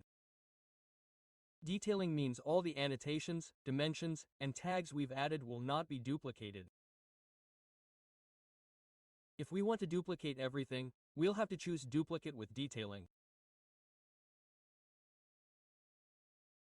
And if we want to override graphics in individual walls, we can do that too. Suppose I convert it to realistic from here. See, and I go to Visibility Graphics, VG, or close it. I close it. Let's select a wall. Yes, suppose I select this wall. Right-click. And here, there's an option for Overwrite Graphics and View. If I click on Element, we can change the visibility graphics for just this element. And if I click on Category, we can change all these walls simultaneously. We can do that through visibility graphics. So, I'll select it element by element. Overwrite graphics in View by element. Look, here our view-specific element graphics have opened. So what do we need to do here? We'll have to make changes only to the surface patterns. We can't do this in the curly planes. To make changes to the cut planes, we have to go to the ground floor level or the furniture level. This means that we can add cut lines or cut patterns only in our 2D drawings, 2D views. And for surface patterns and surface transparency, we'll have to work in 3D. So, suppose I make this wall transparent from here. Just like we previously made the walls transparent using visibility graphics. So what happened in that? All our walls became transparent. Now, I'll just select this wall and change its transparency. We'll apply it using surface transparency. Okay, let's do that. So, look, this wall has become transparent for us, and all the other walls are transparent as it is. So, we can do this by selecting any wall or any element. Whatever I've said so far about visibility graphics, it doesn't just apply to walls. These things apply to all the elements in our drawings. Right-click on it. Override graphics in View by element. And from here, we can also add patterns to them. From here, we can also make changes to the lines. Under Pattern, Color, Line Weight, and Surface Patterns, we'll find hatches. We'll find the colors of the hatches, and using surface transparency, we'll be able to change their transparency. So, I'll cancel this. In this way, we can use visibility graphics in Revit to make our drawings more attractive and add hatches. Here, we can also create different plans. For example, I created a furniture plan earlier. But here, I've converted it properly again. If we want, we can also add hatches to the furniture here. And we can also keep the furniture colors different so that it's more properly visible. We've created a floor plan here. You can see it here. There's an entrance from here. And from this side. Here's our staircase. So, there are two entrances. This is our ground floor plan. This is our sitting area. Here's our common bath. This is a bedroom. There's an attached bathroom to the bedroom. This is the prayer room. This is our kitchen and dining area. And a door is provided near the dining area to access this balcony. And on this side, we have another bedroom. This one also has an attached balcony. And here's another bedroom. So, we've created this plan. Now we'll complete it. We'll provide stairs, add floors, and convert this into a multi-story building. Also, how do we create a room? How do we provide railings? How do we provide parapet walls? And we'll solve any problems we encounter as we move forward. So, let's move on to the GFL. First, I'll create the stair here. Let's make this wall a little larger. I'll make it 2,000 feet. Let's go to the Architecture tab for the stair. From here, we'll take the stair. And I'll set the run width to 1450. We'll run the location line to the left. And from here, we'll set the desired number of risers to 20. I'll set the actual tread to 250. Now, let's start. We'll start from any point here. We need to create 10 risers. Look, let's click here. Using its extension, we'll click here again. And we'll complete this and the remaining 10 risers. Look, we're done.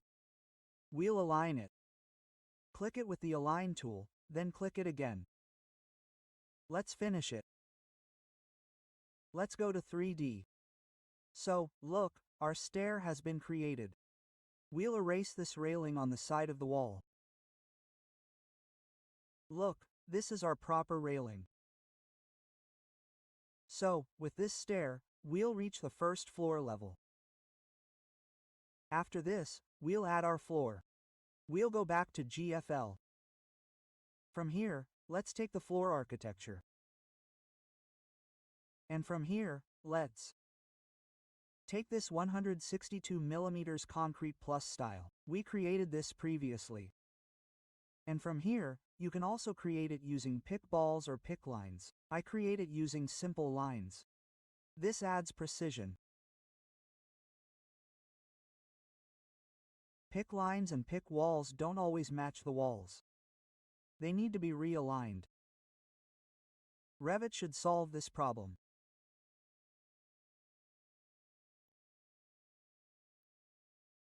So, I simply want you to take proper endpoint snaps using a line here.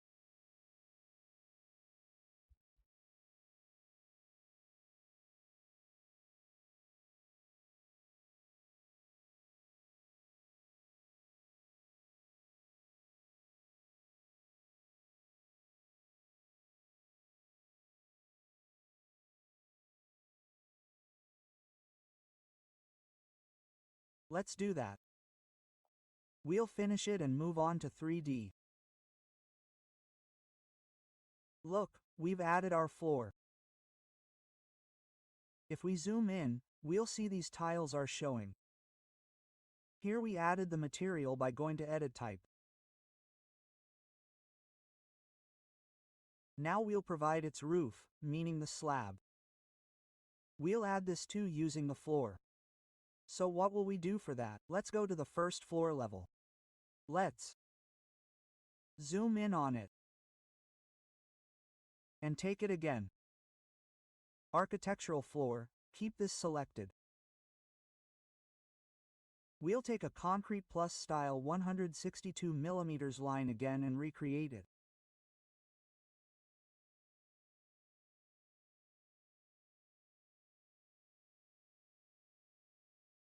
You can also do it using pick lines. But if you have any problems, I recommend you create it by clicking the line.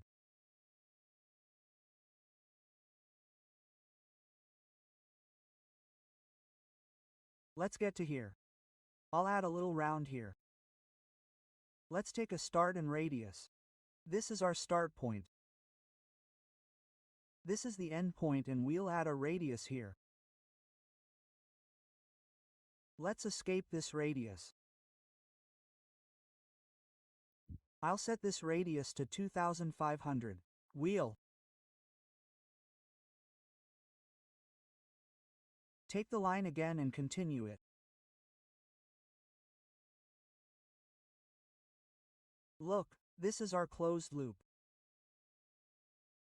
We'll finish it and attach it so that the bottom of our floor is attached to our wall. We'll attach it. Let's go to 3D. Look, our floor is created. But here we need to create an opening in the staircase. So we'll create it using a soft opening. Click on the soft opening. Go to the first floor level and take a rectangle from here. Click from this point to here and finish it. Let's go to 3D. Look, this is our proper opening. Look, our stairs came up to here, and after that our floor came. Look, here's the entrance, and after the entrance, this is our staircase and this is the first floor level. What do we do now? For a multi-story version, we'll copy this floor up. For that, we'll use an elevation. Suppose I take the south elevation. Double-click on the south elevation. Zoom in. From here, I'll make it realistic. And we'll drag these levels to this side.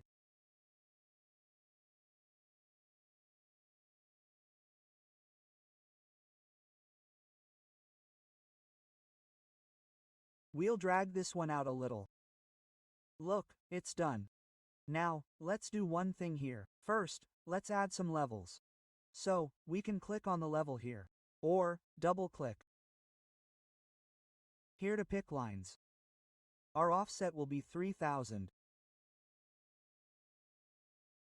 Just click on the level. We need to do it from the top. If we do it from the bottom, it will become the offset below. Click here and create some levels. We need to add as many levels as the number of stories the building has. Let me add another level here. Press Escape. We'll keep this as the top.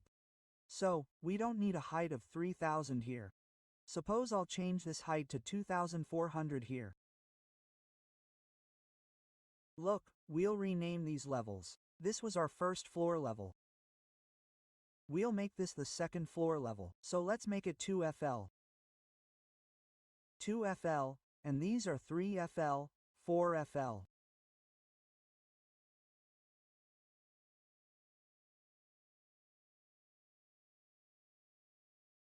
Five FL.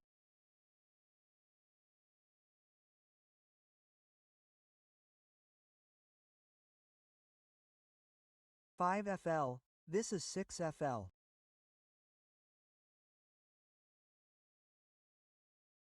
This is our 7 FL, 7th floor, sorry.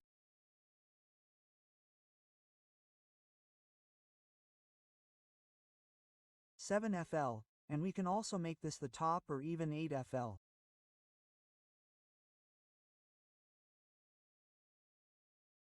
So, we've added some levels here. Now we need to copy this floor up. So, for that, I'll select a window like this. We don't want to copy the floor below, so, we'll select it like this. We won't include the one below. Select and copy to clipboard. Paste a line to selected levels.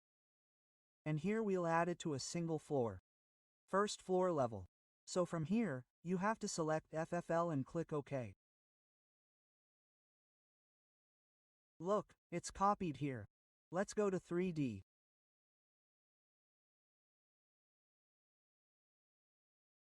This was our soft opening all the way up, so this opening has been created here.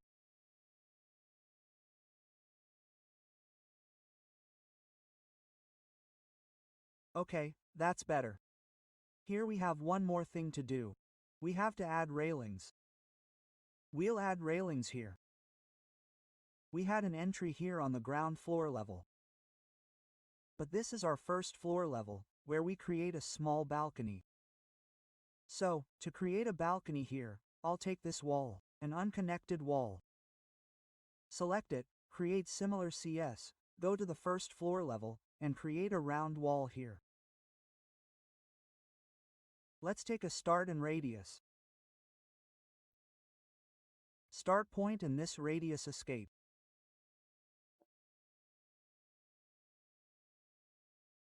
Selecting this is not correct.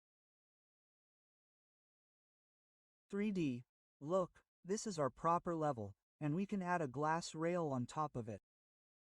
So, let's select it again. We'll do CS. We'll go to the first floor level.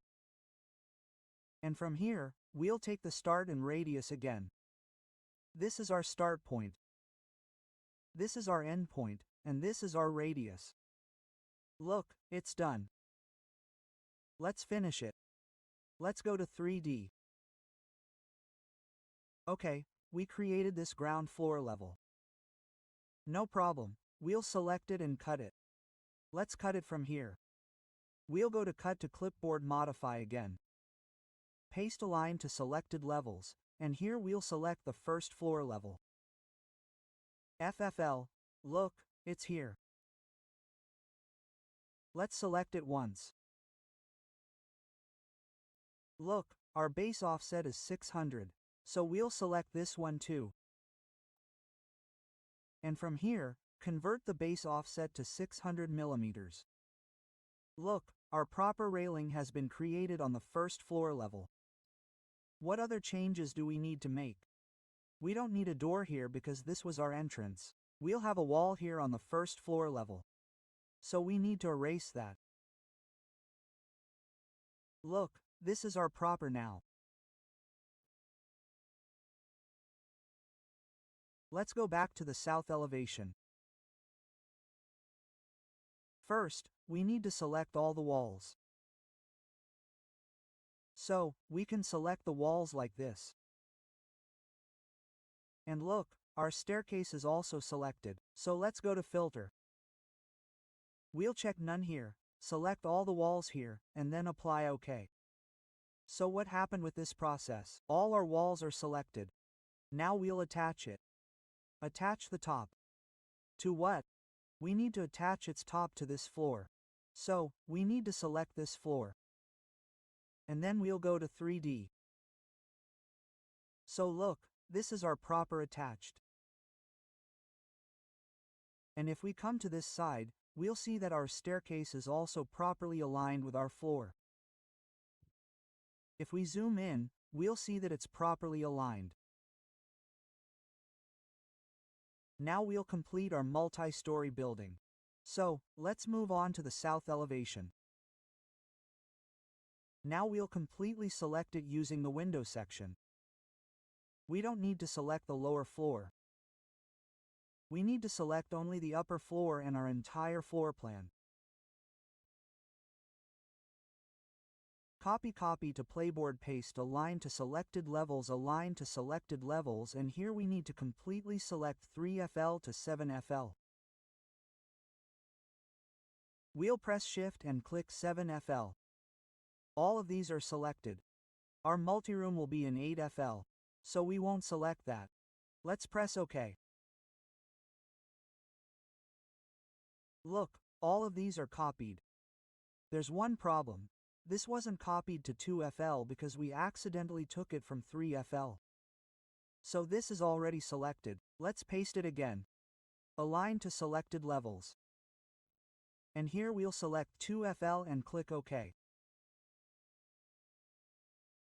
So this is our copy at 2FL. We need to erase the one we copied at 8FL. This is where our bumpy room will be built. We'll completely select it like this and erase it. Let's go to 3D. Look at this. This is our proper multi-story building being built. Let's go to 3D. Look at this. And here we need to create our staircase. Opening. We've already created it. We'll have to drag that shaft. So we need to select it. To select it, suppose I select this wall and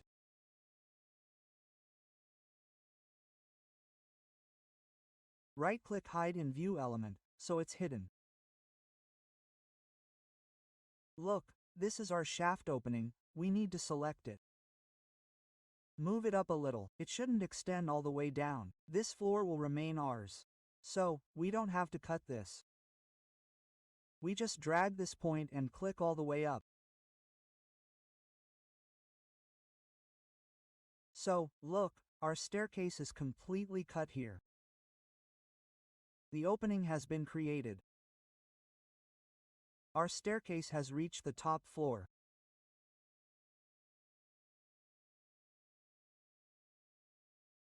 That's better. Now, we'll add the main room here. So, this is 7FL.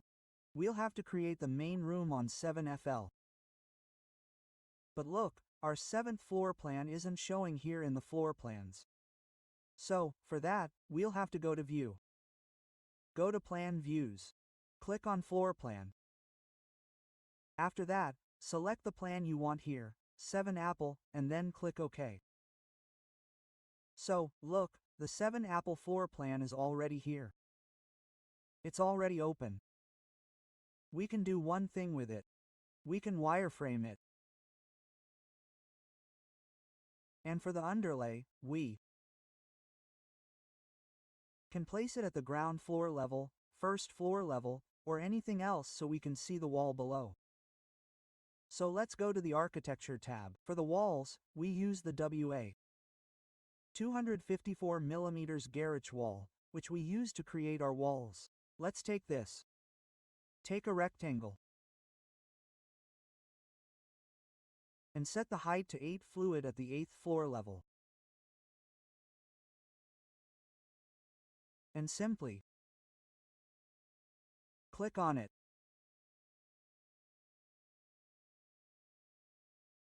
Look, our wall is created. Let's take a look at it in 3D. Look, it's our proper shape.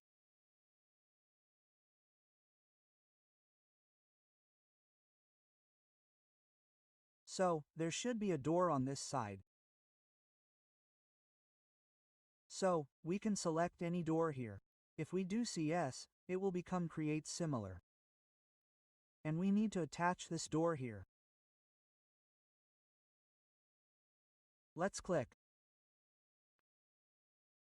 Escape. After selecting it, we will move it a little. And press space. Our opening will not be from this side, it will be from this side. So, look, this space is proper now.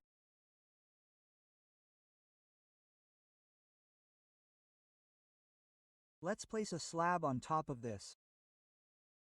So, we'll need 8 fluid. So, let's go back to the view. Plan view, floor plan, and from here, take 8 fluid. Okay. Look, our 8 fluid is open. Under the floor, we'll make it 7 FL. 7 fluid, so this looks proper for us. Now, we'll add the slab here. From here, take the floor architectural, and from here, let's take a 150mm JPEG. Let's add some offset. Let's take an offset of 300mm. From here, let's create a rectangle. Click here. Sorry, let's add the offset here again. 300 and click on this point. We'll finish it and attach it. Now, let's go to 3D. Look, our mother room floor has also been added. Now, you can create a parapet wall here. So, I'm going to create a replica of this wall. Select it. CS, and we'll go to the 8th floor level. 8L, and simply click here.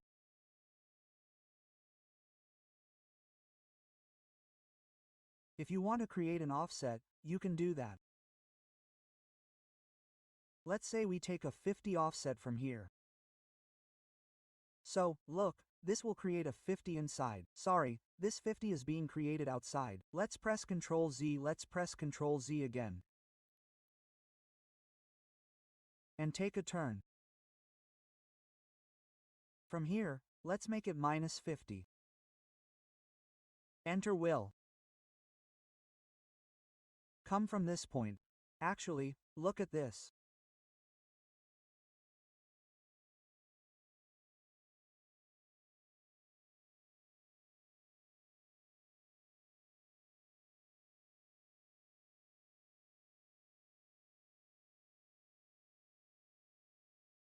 We'll take the start and radius of the arc.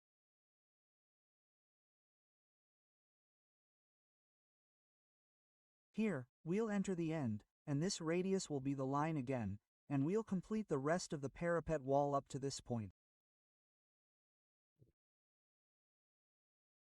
Let's press Escape and view it in 3D. Okay, it's at 8 FL. Actually, we should have done it at 7 FL. So, no problem, we can easily select it and do it. Select and cut it. This is properly selected. Yes, we'll cut it. Cut to clipboard, paste, align to selected levels, and paste it at 7 levels. Look, it's already installed here. If you want, you can also provide a glass railing on top of it. And if you want, you can select it and adjust its height. From here, making it 1 meter will do. So, our multi-story building is almost created. Now, we just need to properize the staircase portion. We need to provide a window here. Okay, this is actually deleted. What will we do to provide a window from here? One window. Suppose I take a double hung 751,200ths of a millimeter from here, or 700*1200.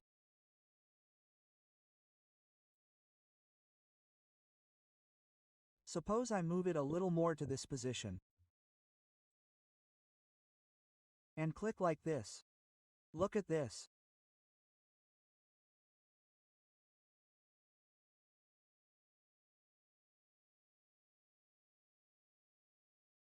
Look, we clicked on it.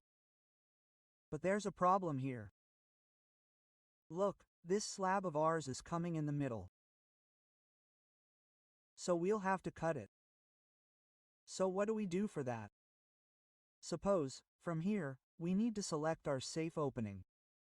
See, the safe opening is selected.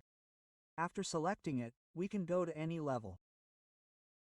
Suppose, the ground floor level, and drag it out. Look, this safe opening of ours, we need to push it out. Let's align it. It's aligned. And we can align it with this too if we want. Look, let's go to 3D now. So look, our slab is not visible. But look, this opening has been created in the middle. So what do we do to make it proper? We'll erase these walls. We'll select these and erase them.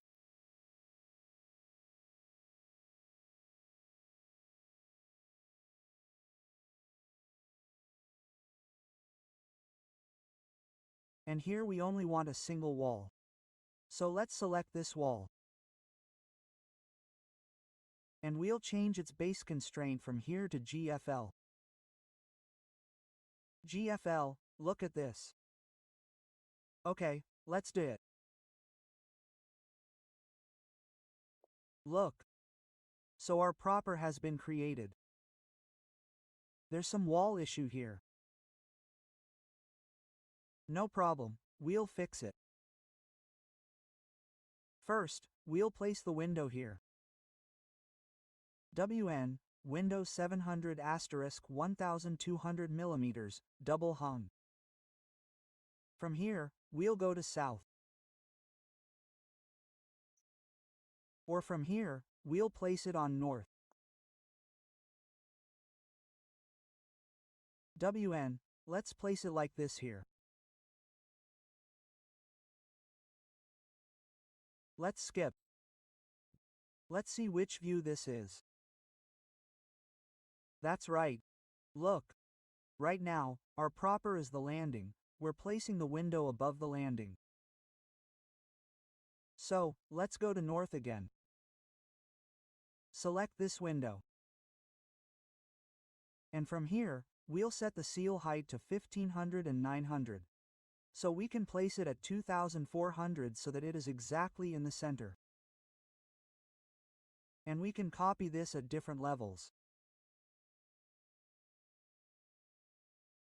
Look, multiple copies.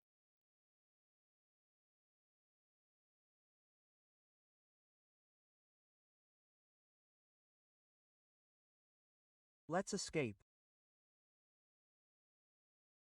So look, this is our north elevation and this is our south elevation.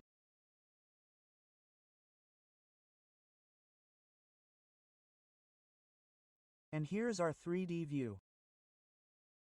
We just need to extend this wall a little. Let's extend this wall and we have created our multi-story building perfectly. So if you have any doubts, please comment in the comment section. Now we'll add different types of faces using model in place. We added our components to our 3D model using the place component. Look here, whenever we click on component, load family appears. We can add different families from here by going to load family.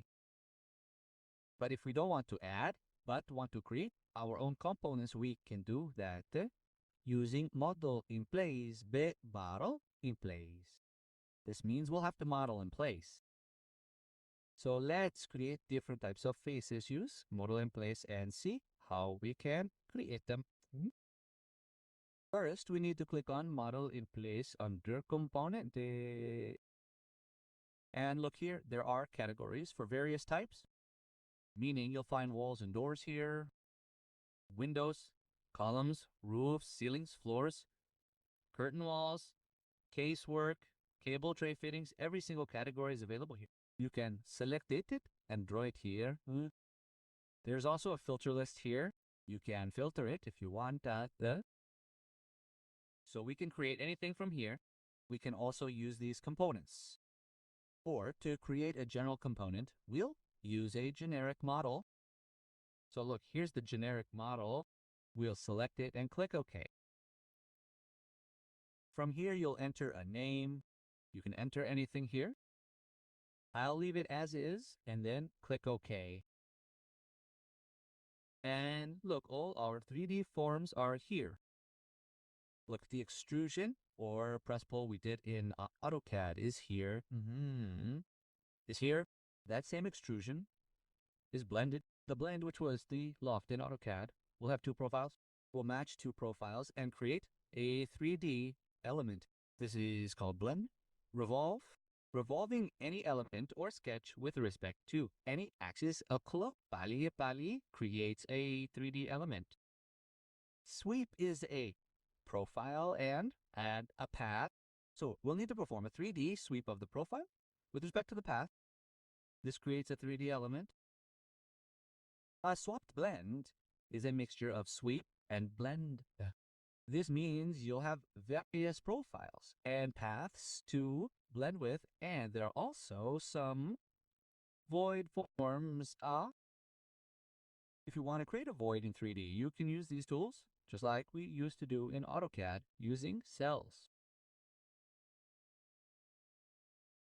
And here, look, there are some components of the model connectors and some datums.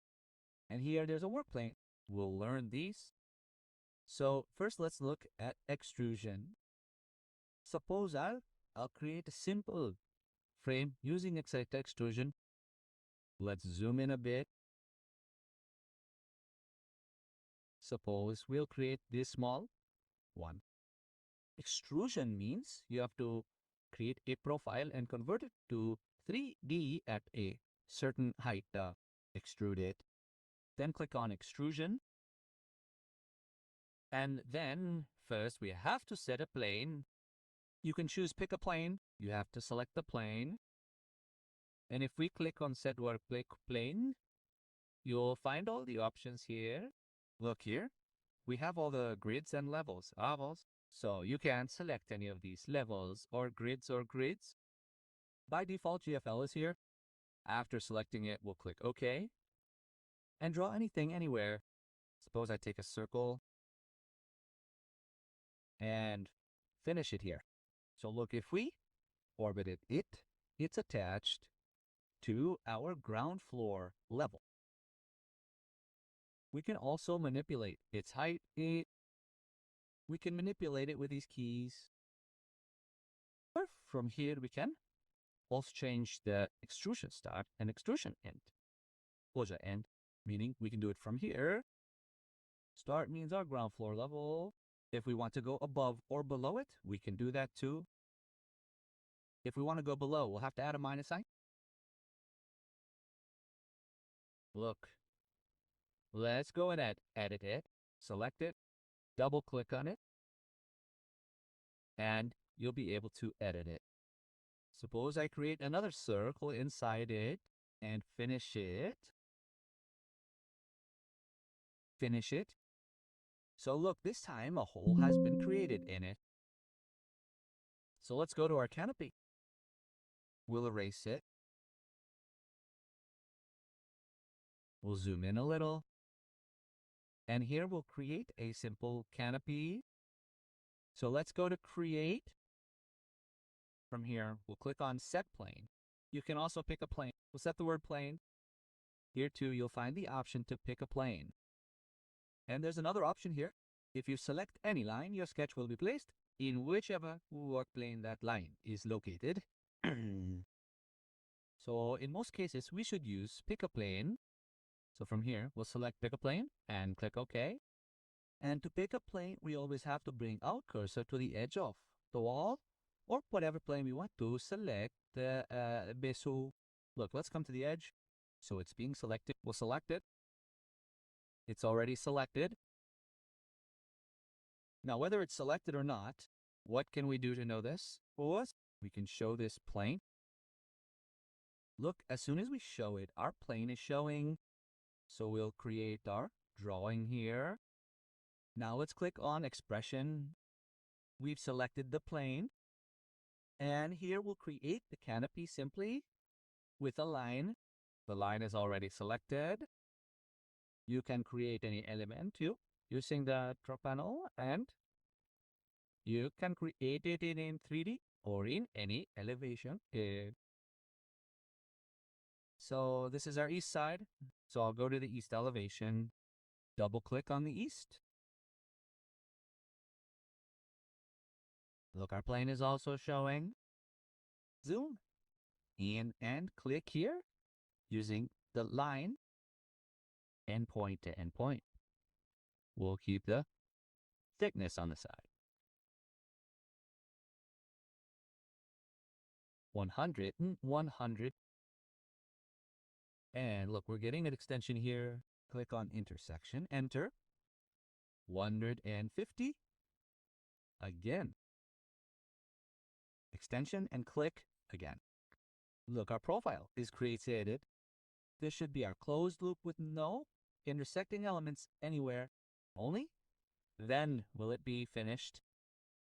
And look here, the depth is given, meaning how much it will protrude from our perspective. So it's 250 millimeters. You can change it from here. And you'll be able to change it even after finishing it. So I'll finish it here and go into 3D. Look, here's a simple circle created for you by Edu. Let's change its depth from here and see what happens. Suppose I make it 450. Look, it's changed. Click outside. So we've created a simple circle for us using model in place. So we can also copy it. Suppose I go back to this television. We'll copy this circle, select it from here, take a copy, and keep the constraints on, keep it multiple. And what will we do? Using these levels, we'll copy this circle. So look, it's being copied. Let's finish this, or press escape, or we can just finish it. So let's go to 3D. Look, we've created our canopy, and this is our group of elements. The element, all of them will be selected at once. After finishing this, you can go to edit type and add a material to it, or you should always finish at the end. You've done all the work. After that, you can finish it too. All right. Now let's create another type of canopy. We'll create a suppose box canopy on this face. So again, go to the Architecture tab, select Component, Model in Place, and from there we'll select Jar, click OK, and set it.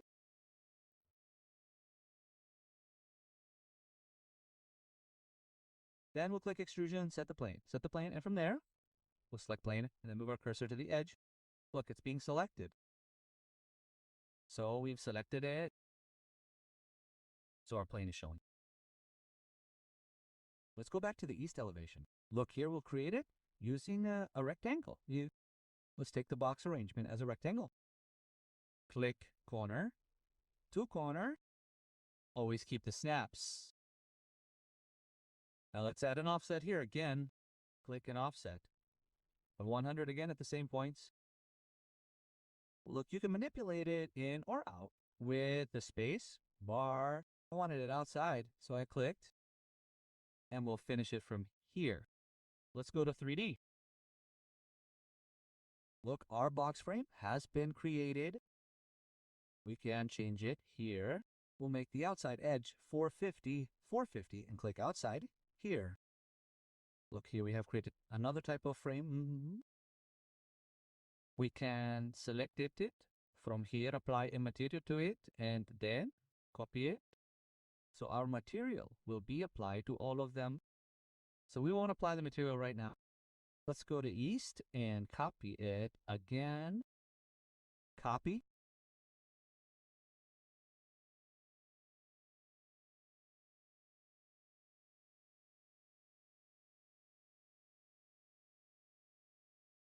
Copy is done. Press escape. Let's go to 3D. Look, we've created our second pattern wall. Now, if we have windows of the same length and width, we can also copy the edges. So we'll have to see how we can do that. First, we'll finish here, and then look, this set of stars is selected. We'll copy it. We'll take a copy from here. We'll first extrude it from any point. Look, it's extruded. Now let's see where we want to place it. Look, this is the same window, so we'll place it here. So for that, we'll have to rotate it. We'll select it.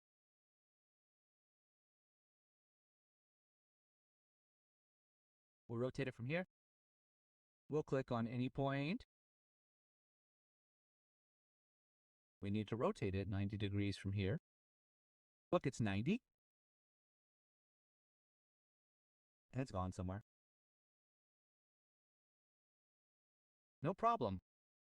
So let's go to the east elevation.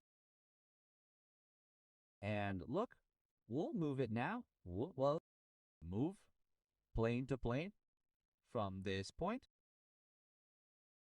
First, we need to set it on this plane.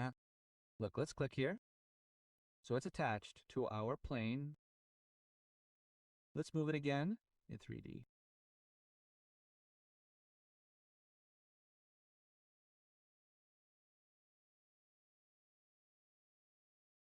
Look, it's on this side. Now this is our north elevation. So let's open north. From here, double click on north. Now we need to move it again. So we'll move from here, from this endpoint inside.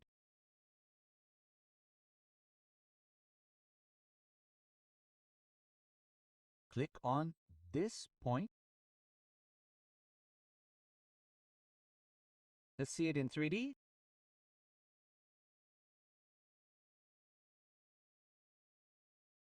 Look, we've also copied our face properly above.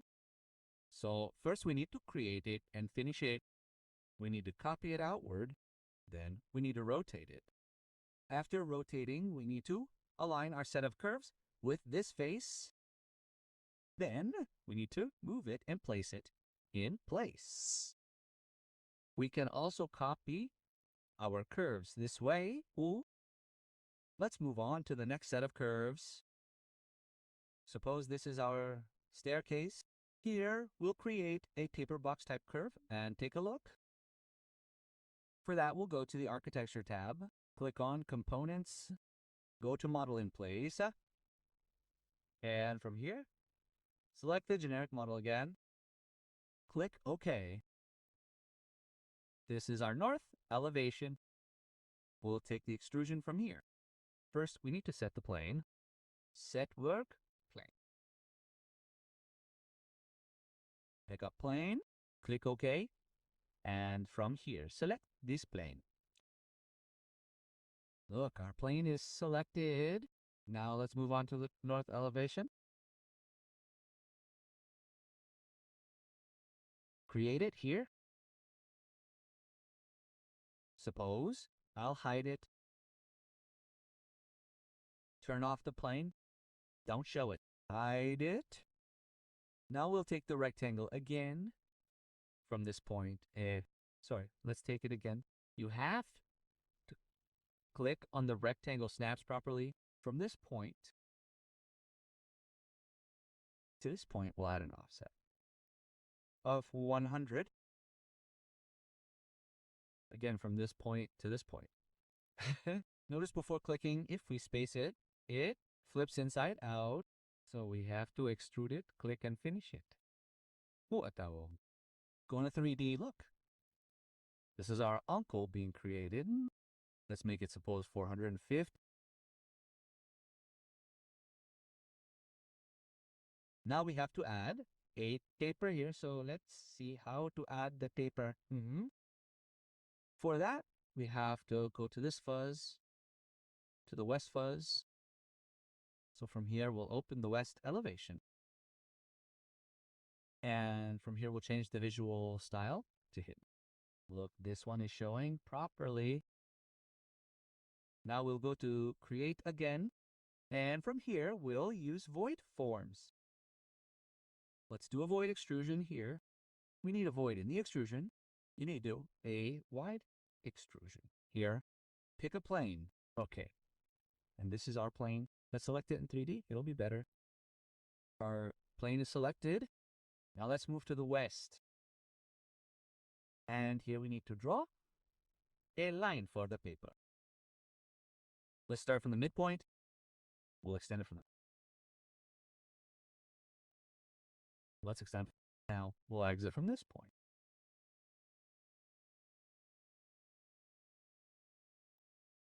Click like this.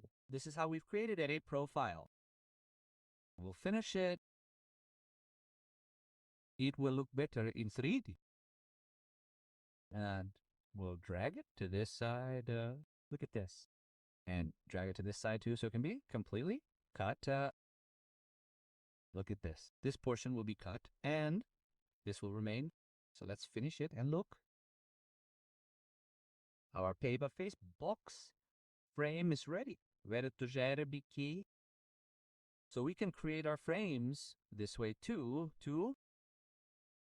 Let's go to the north elevation again and copy these frames to our other levels. So let's select it and copy it from here and use the levels to copy it.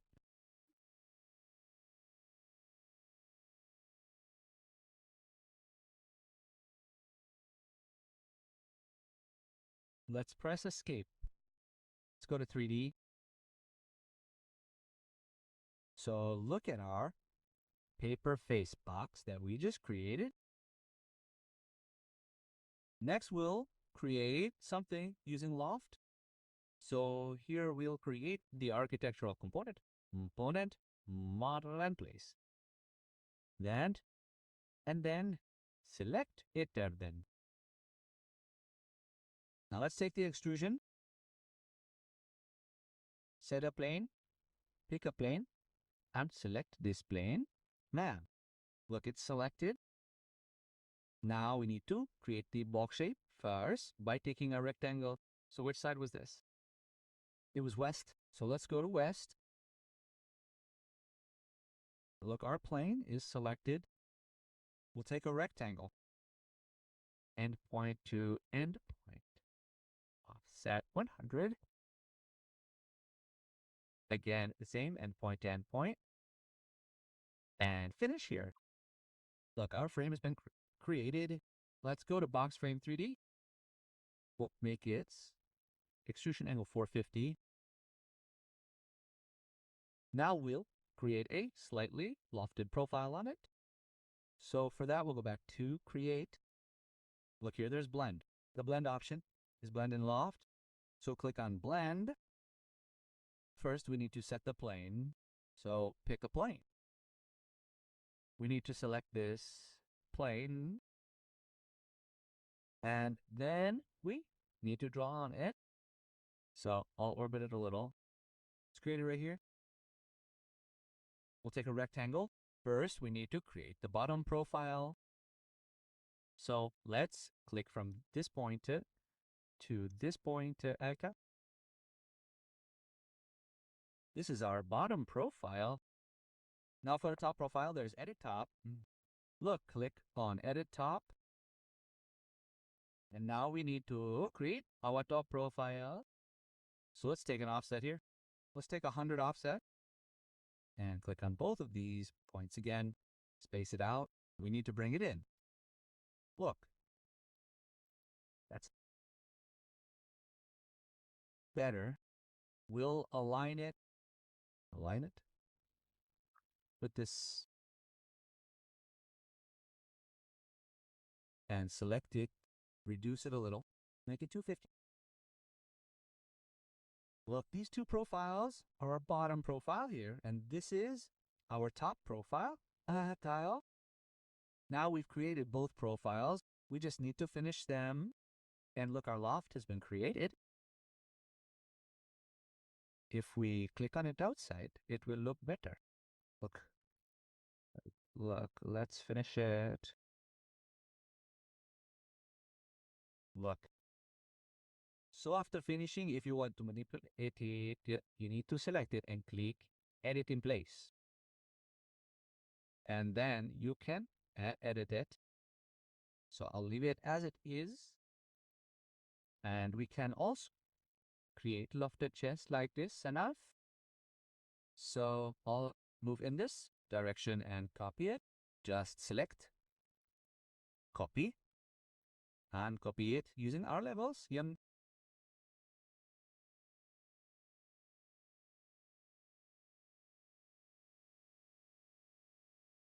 Let's press Escape. Let's go to 3D. Look, we've created a profile using the loftal above our box variable. We've created this too. Next, we'll see what we can do with these sweeps. For that, we'll work on this profile. Oh, yeah. So let's go back to the Architecture tab. Click on Components. We'll select Model in Place.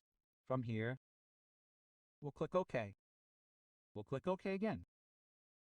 Now from here, suppose we create the first box. We'll create pickup plane. And this is our plane. We'll select it and create it with the right elevation.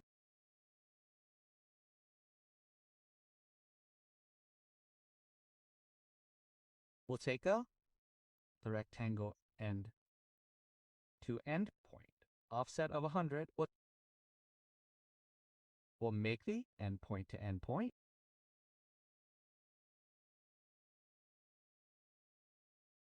Extrusion offset 450 and finish it. Let's look at it in 3D. Look, we've created a box. Now let's see what design we can create using sweep. For that, we'll go to Create. From here, click Sweep, Solid Sweep. And here, there's the sketch path option or the pick path option. We first need to draw or pick the path. Using sketch path, you can draw or pick lines here. I suppose I picked these lines. Look, I picked these 3 lines. And this plane you see is the plane you need to create your profile on. If you try to create your profile on any other plane, it won't be created. You need to create it on this plane. So I've picked my path. We'll finish now. And here, the profile option has opened. Select Profile. From here, you can take any profile from here. You can load it or click Edit Profile. And draw your profile. So I'll move from here to the south elevation. And here we'll create our profile. So let's click on this point. Let's go to 200 millimeters. 200 millimeters. And then we'll create a profile at random. Let's press escape. Click on this point again. 100. 20. And 20. Now we'll connect this with an arc. So here we'll take the start and radius. We've taken the start end. And we'll definitely give it a radius here. Look, you can manipulate this. You can change it by just clicking. Let's make it 150. And finish it. So let's go to 3D once. Look, here we have created our path. And here we have also created our profile. So we have to sweep this profile through this path. We have taken the sweep and just finish it. Look, here we have, look, we've created a profile like this. Look, you can use sweep to create designs like this. Look.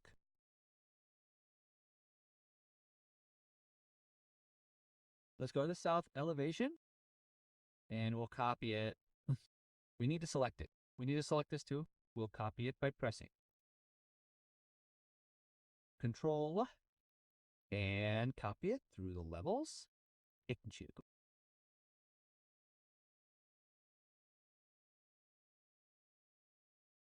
Look, the copy is done. Let's finish it. Let's close it. Let's move on to 3D. So we've created designs using sweep on our box faces. Now let's take another look. Then we'll also need to see the revolve. So we'll create it here. For that, we'll again put the architectural component model in place and take the generic from here. We'll do it. We'll do it. Let's do it. First, let's create a face using extrusion. After that, we'll create it using some rewards. So we'll first pick up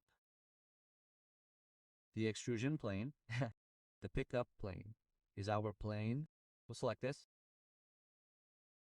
It's selected. Let's go to south. And here we'll create our visor. So to create it, let's take a rectangle. Sorry, let's take it again. Okay, we have to adjust it correctly. Yes, that's right. Endpoint to endpoint. From here, we'll take an offset again. Offset 100. From this point, click on this point. Finish it. Let's go to Finish 3D. Look, this is correct. What do we do now? We'll erase these on both sides. So double click for that. We don't have to finish. We have to work before finishing. We'll go to south again. We'll do it in 3D.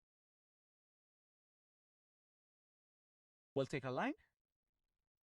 And from here, let's draw some lines like this. Look.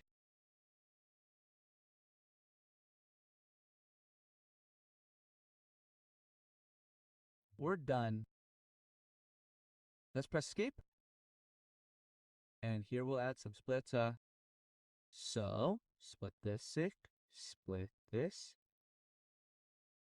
Now, we'll use trim back again. We have to erase these portions. So whatever needs to be done for that, we'll trim it here or TR. And select it. Then, look, both of these are being trimmed. Let's this and both of them. It's better. We'll erase these lines. We'll erase these lines and finish it. So look, we've removed it from both sides. And one more thing, if we want a slope here, We can create one. Go to create. We'll take void forms. Suppose I create it using void extrusion. Now on this face, we'll set a plane. So set a plane, pick up a plane, and in this space, we'll select this plane. It's selected. Now we'll create it using a line. Suppose I click on any portion here or take it from the midpoint. That's it. Let's move up. Let's close the loop like this. Let's finish it. Look, we'll drag it. Minutes left. We'll drag this one and finish it. So look this way. We've also made a cut in our exclude, creating a slope here, low here. What will we do now? Let's create some columns here using revolve. To create the columns, we need to select the face. Suppose we'll do architecture. Component, model in place. Click OK. AE. And here too, if we use revolve, we need to select the plane. So I want to create a mid plane here. We don't want it on the face or on the edge. So what will we do for that? Look, there's a reference plane option here. We'll create a plane using this reference plane. For that, we'll have to go to the floor plan. Suppose I go to the side plan. Look, this is the side plan. This is ours, and we'll create a plane in the middle of it. Look, the reference plane option has opened. Click on it. And suppose I click center to center. I've created a plane. Let's give it a name. Let's call it plane A. Plane A. Okay. Okay. Now let's go back to 3D. This plane is in our show. Let's go to create. Here we'll select revolve. And from here, let's go to set work plane. And here we'll find our reference plane. Select it and click OK. So now we can draw on the plane. We created it. Got it all. So let's go to the south elevation. And here we'll create some profiles. So from here, we'll hide the visual style and create some profiles up. Suppose I'll first select line and create a line from here to here. Let's keep it at 100 degrees. We just want to create a random design like this, and we can draw an arc here. Is that right? And let's create some designs.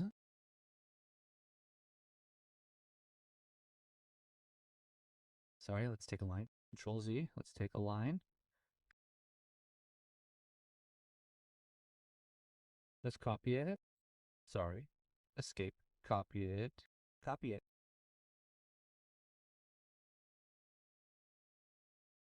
Let's copy it again.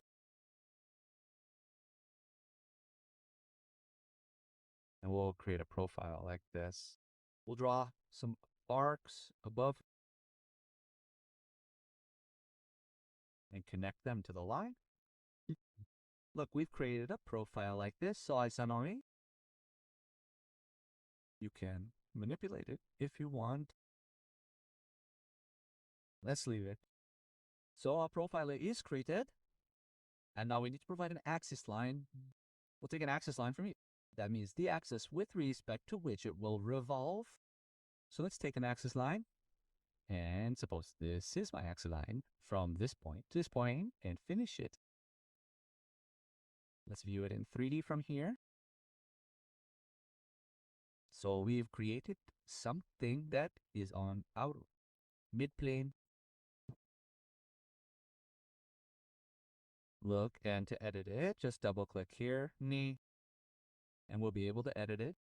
So we'll keep it like this, finish it, and we'll also copy it. We can copy or mirror this to this side. Suppose we can access the mirror pick axis from here. Look, the mirror is also done. Let's finish it. Let's go to Tradie.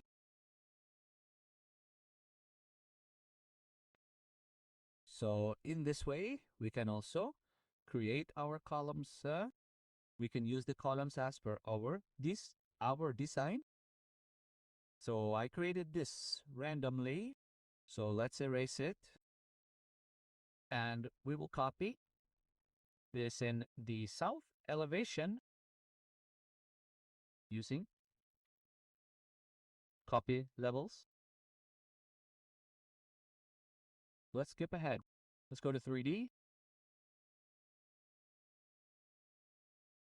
So in this way, we can create different types of circles, sarmi ui, and add them to our 3D plan. Now, we'll create some designs for our parapet walls using model in place.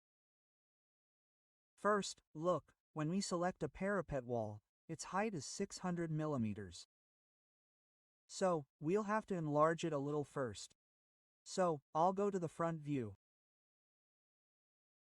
And, using the window selection, completely select the parapet wall. Look, we don't have to select the slab below. So, let's click here and orbit it. Look, our parapet wall is completely selected. Now, we'll change the unconnected height here to 900 millimeters and bring our pointer to the drawing window. So, look, the height is good. I'll create my designs only on this portion. In this portion, you need to create a complete design for the entire parapet wall. So, to create the design, I'll select this profile. I'll edit it by double-clicking on it or clicking Edit Profile. After that, I need to draw some lines. I'll take a line here. I'll click from here to here. We'll make it 900 by 900. On this side as well. You can create it from the front section, no problem. We'll also take it from here at 900.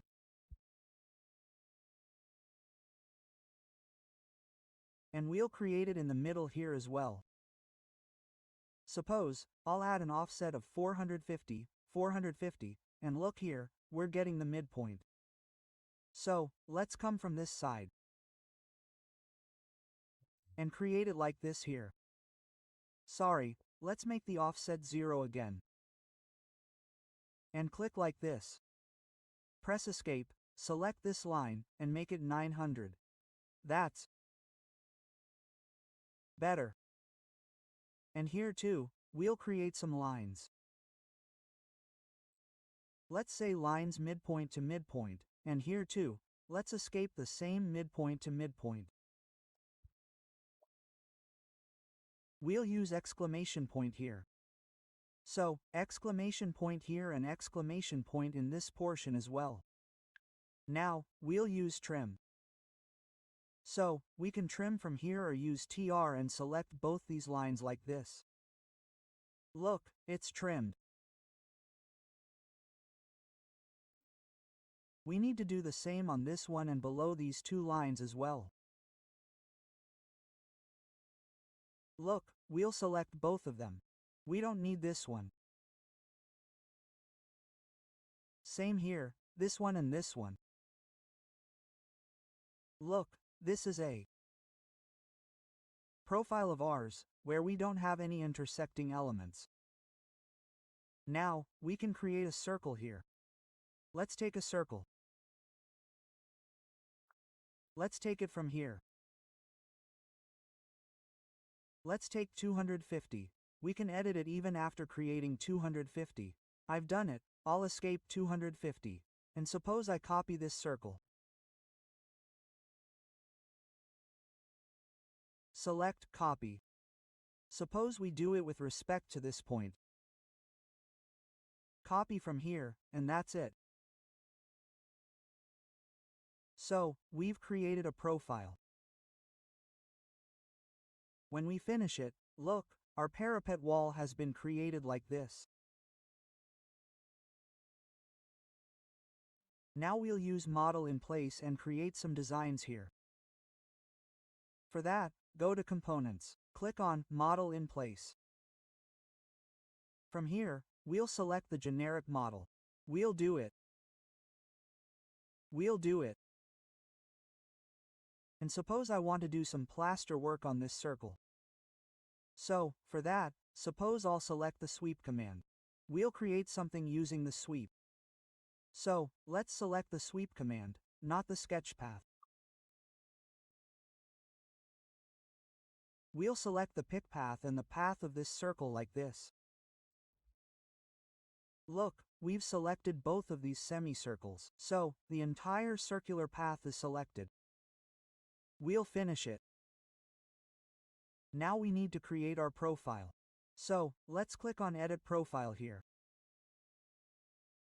Let's zoom in a little. I'll create it in 3D. Let's take a profile, let's say a line.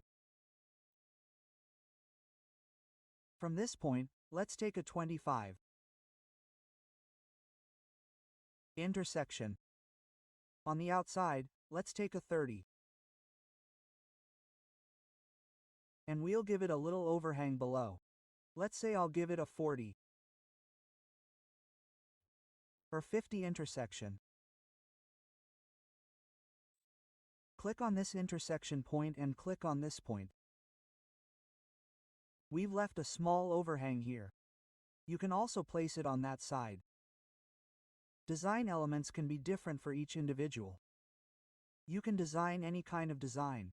So, let's finish it. Look, this is our path and we've created a profile. Let's finish it. Look, this element has been created.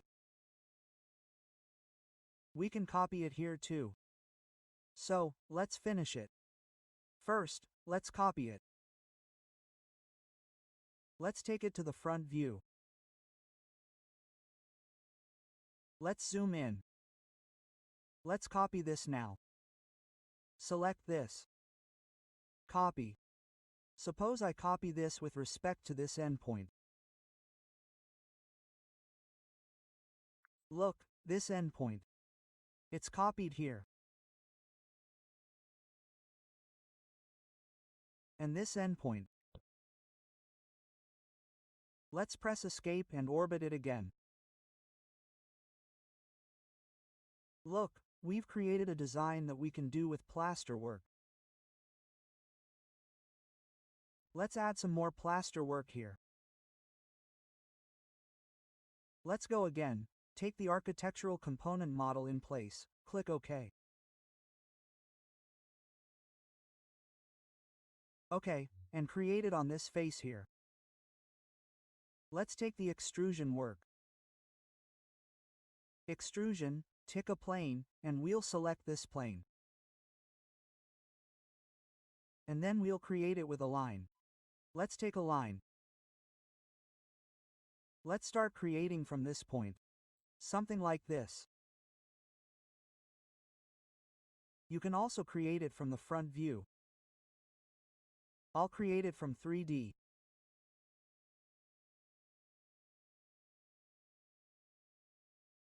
Let's move it upwards. Zoom in a little. We'll take it 30 degrees. Let's press Escape.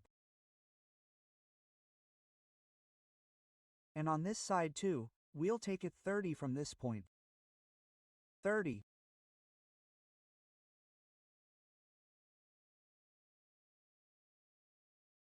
What will we do now? We'll take an offset of 30 from here. Let's skip. Skip. And what will we do again? We'll start clicking from this point. Let's take the line one more time from here. 30 offset. Look at this. Every time we click from this point, the click starts 30 up. We have to take the offset outside. We have to complete our profile by clicking again on the same points.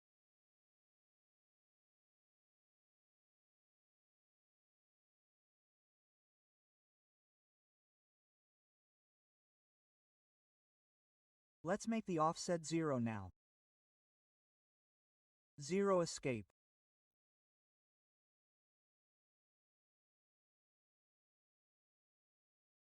And we'll complete this loop like this. Skip. Let's take a look at this side. We have to complete this too. That's right. What will we do with this? We'll finish from here. So, look, we're creating a profile. Here's the extrusion end and the extrusion start. So, suppose I'll set the extrusion start to 30 from here. I've extruded it by 30. This gives me a thickness of 150. So, 30 plus 150, I need to take it to the extrusion end, which is minus 180. Look at this minus 180. Look at this. What will happen with this? We've created a design. This is 30 degrees outside this face and also 30 degrees outside on the inside. Okay, we've created this design. Okay, we haven't created it here. It's okay, you guys, create it completely when you create it. Next, let's add some columns here. So, we can finish it again for that. We'll finish it. We'll create the columns. We'll put the architectural component model in place, and from here we'll take the generic models again. Okay, we'll do it. Okay. Using the extrusion work, we'll create the extrusion. We'll set the plane. So, set the plane, pick a plane. And we need to select this plane. Look, the plane is selected. Now we can create a column using a rectangle. Let's say from any point, say 201 thousandths, let's create a column like this. This column is being created. Let's finish it. Look, it's coming out. So we'll redo the extrusion end. Let's make it minus 200. And we'll make the extrusion start 50, say 50, so that it comes out. Look.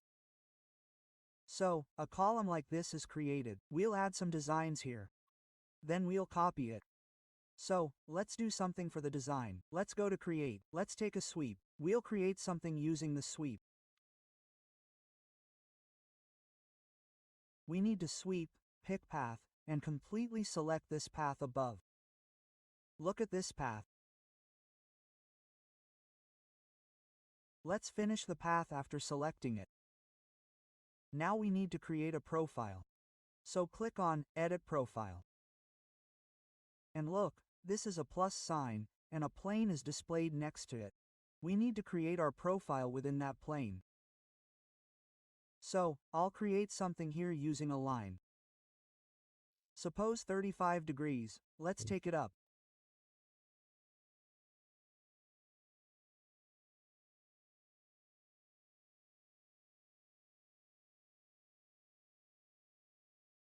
Let's create a profile like this.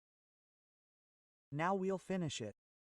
Look, this is our path, and this is our profile. We'll finish it. So, look, we've created a design. We can finish it now. So, we completely created a column. We created it using extrusion, and the upper part using sweep. So, we can make multiple copies of this now. We'll make 2 more copies of this. So, let's select it. Take a copy. Go to the front view. Press Escape. Select it again. Take a copy from any of this map. 1 copy, another copy. Look at this. In this way, we've created 3 copies. So, I'll move this one slightly to the center. See, you can manipulate it this way by giving it a distance. I'll do it randomly like this.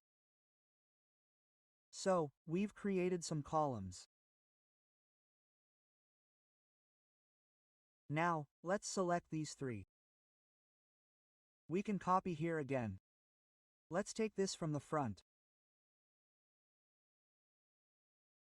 Copy.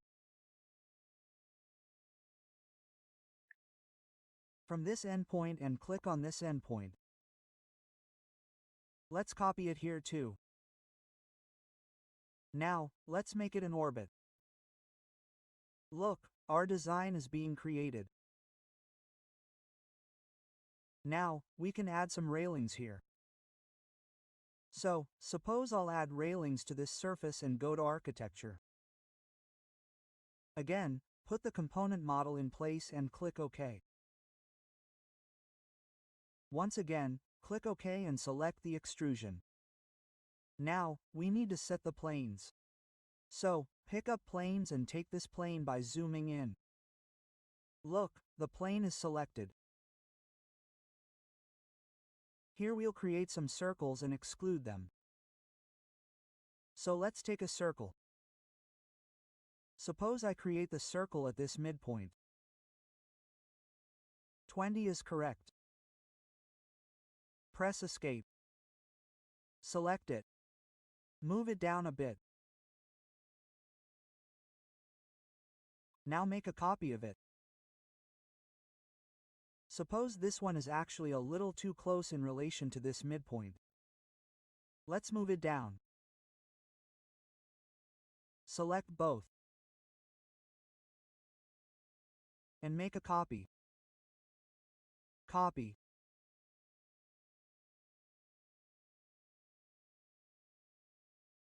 Okay, this looks right. You can maintain the distances here. I won't take too much time, so I'll create it randomly here. Okay, I've created 3 pipes. We can finish it here. We'll do one thing. Make it go from here to here. But when you create them from here to here. Create them again from here to here. If you want, you can mirror them or copy them. What will happen with that? When you prepare the scheduling, your pipe lens won't show up incorrectly. So let's finish it here. What will we do? Let's drag it completely to here. We'll attach it to this space. Create it individually. Look, I've attached it here. So, this is how we created the railings. Now, we can copy it here. Or we can mirror it. So, we'll select this railing. From here, let's select the draw axis. Mirror draw axis. Here you'll find the midpoint. Or go to elevation. Draw axis. Okay, let's take it one more time. Select it. Mirror draw axis. Look, we've got the midpoint. And you just have to draw it as an axis. Look, our railing here has been mirrored. So, let's take a look in 3D. So, look, we've created the design in our parapet wall. So, you can create it in your entire model. The more you practice, the more design ideas you'll get, or you'll find plenty of them online.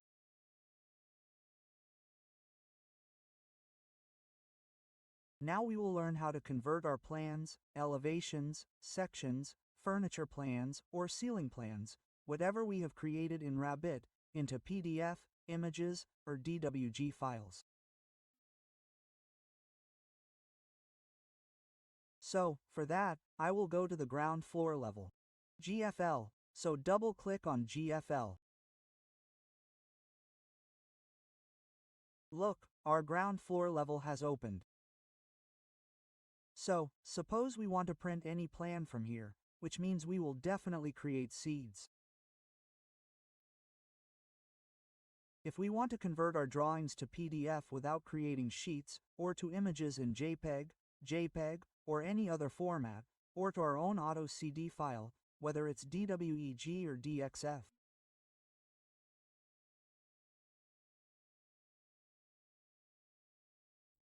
or to any other format, we'll see how to do that.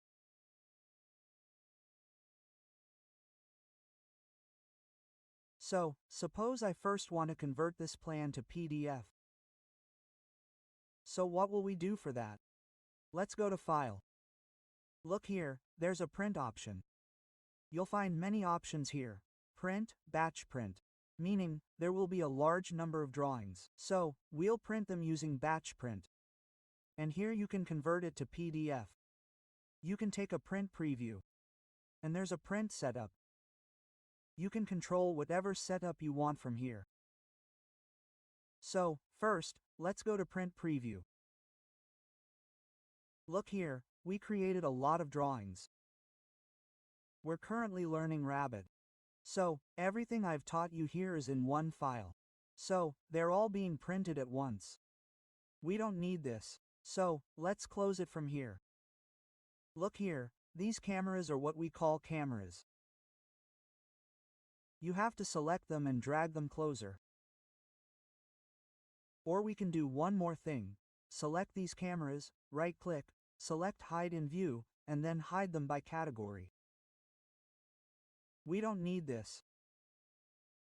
And look here, there's an Extends option in our Properties window.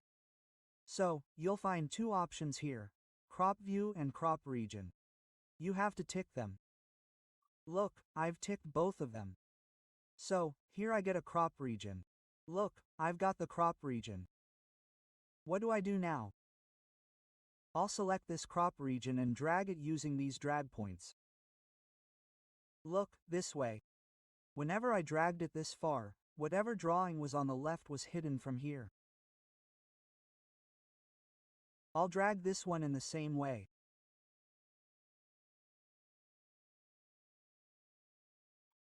I'll drag it upwards like this. And look, if I need to bring it a little closer, I can move it like this. I'll drag it a little more. Look, this way. Now, if we want to print this, how will we do it? Let's see. And from here, if I don't want to keep this section line, I'll select it too. Right-click, Hide in View, and hide it by element. Look, this one is hidden too. Now, I'll bring it closer. Look, this one. And I'll drag this one. From here, you can change its scale, manipulate it, and whatever view you want it printed in, you can change it from here. If you want a wireframe, keep it wireframe. If you want it hidden, you can keep it hidden. Or we can keep it realistic. So I'll keep it hidden. We'll print it hidden.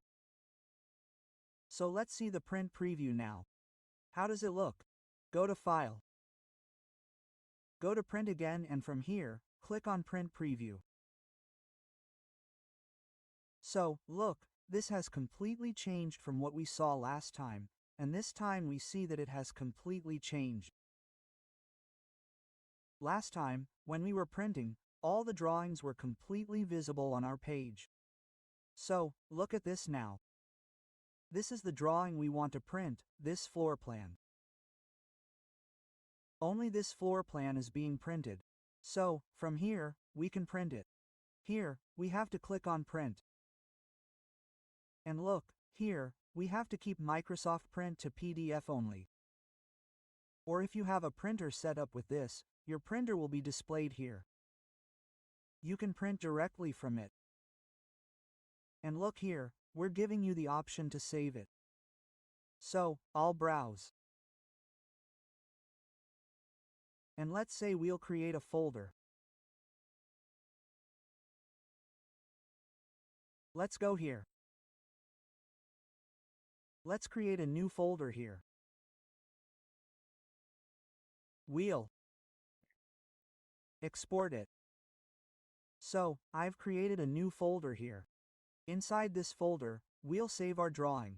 We'll name it File 1. We'll save it.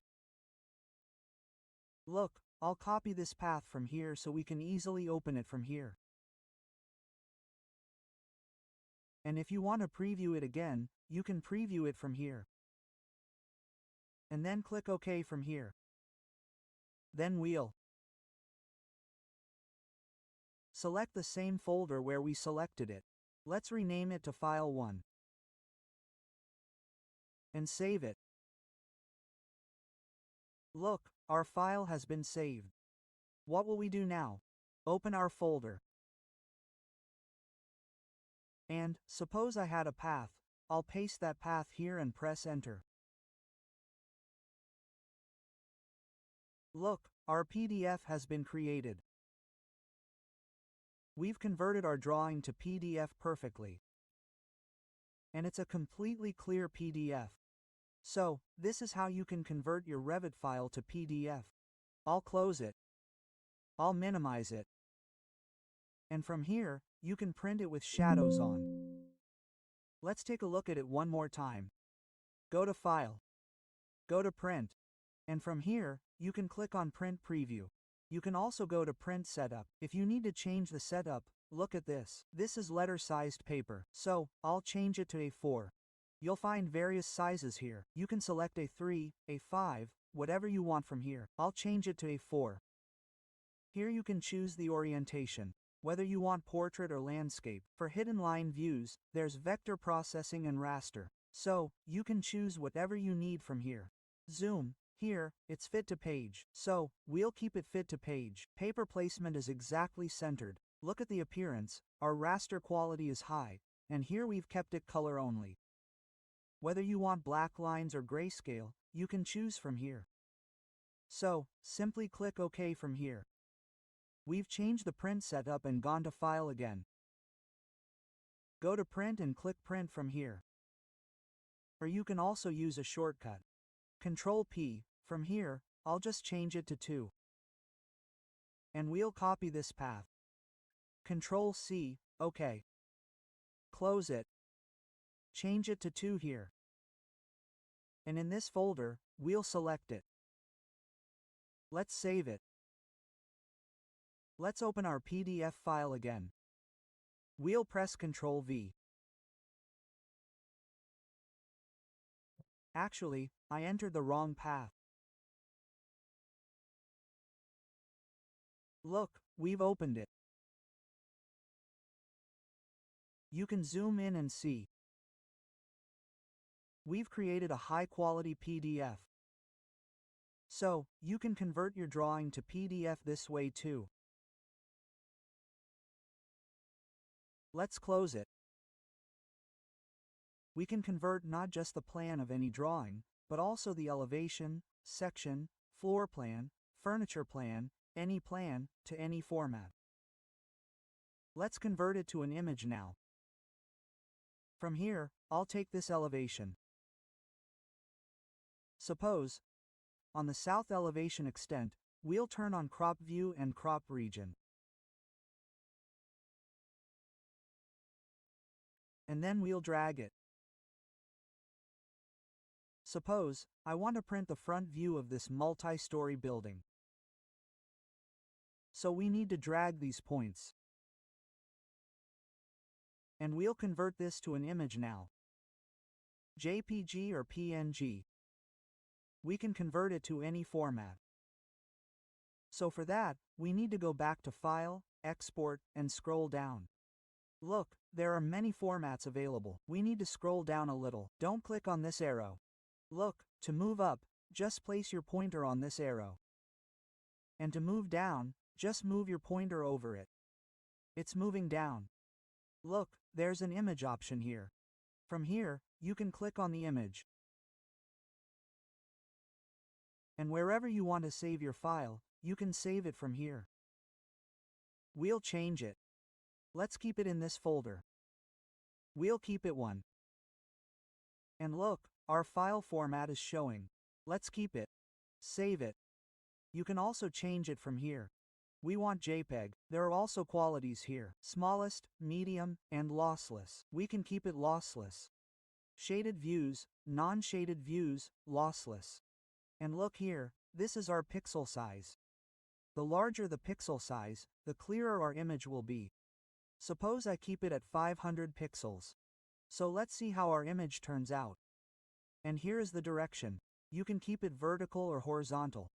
You also get the zoom option here. So I'll simply click OK here. And let's take a look at it.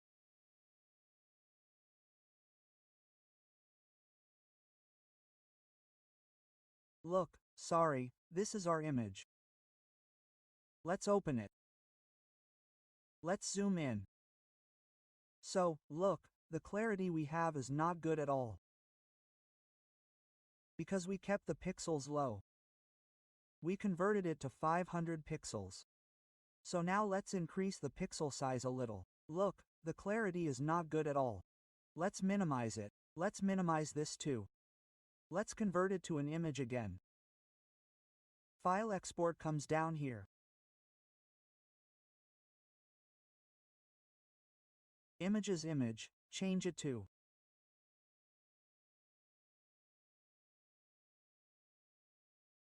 2. Suppose we'll save it. And what do we do to the pixel size? Let's make it 5000. Okay, that's it. Let's open it now and see how it looks. Let's open it. Now we'll zoom in. Look at this. We've zoomed in quite a bit here. Still, its clarity is excellent because we've printed it with a very high pixel size. So, if you need an image, you can print it by increasing its pixel size. Let's close it. We'll minimize it. Let's take a section. Section 1, let's take a look at it. We can print this too. Look at this. We'll crop it a little.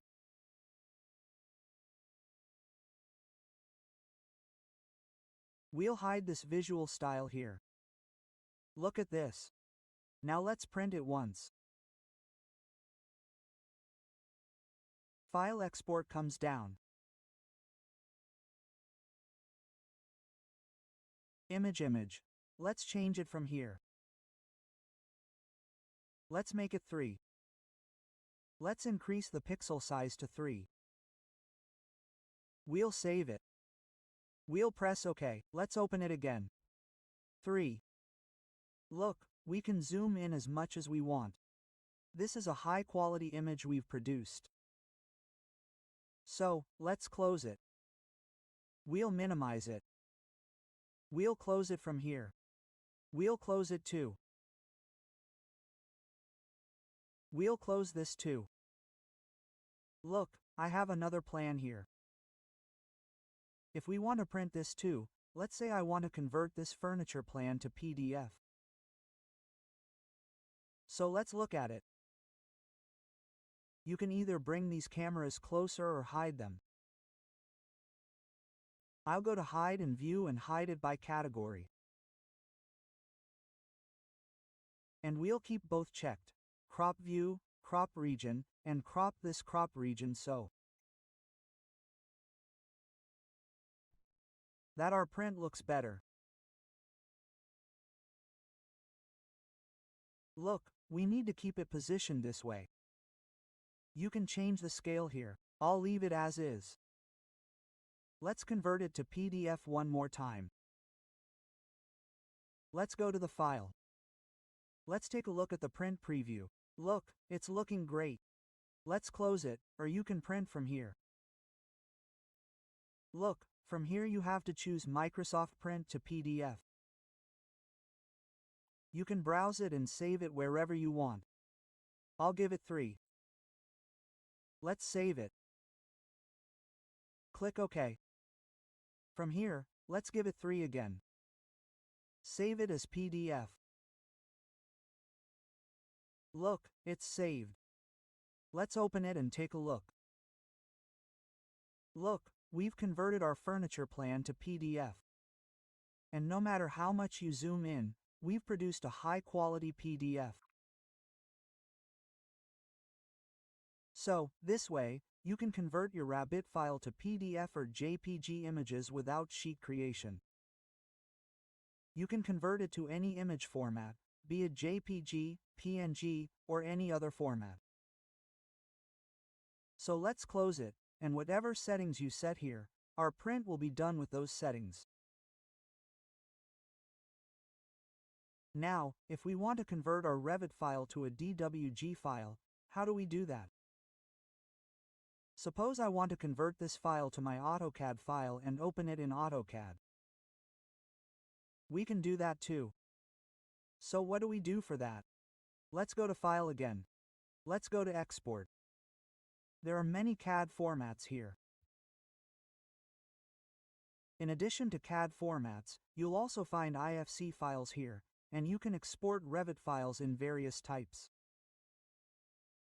So, for now, I'll convert it to a DWG file. So, I'll select DWG. This will be our converted floor plan. From here, we'll go to Next and save it wherever we want. Suppose I'll save it with this name. You can select the format you want to save it in here.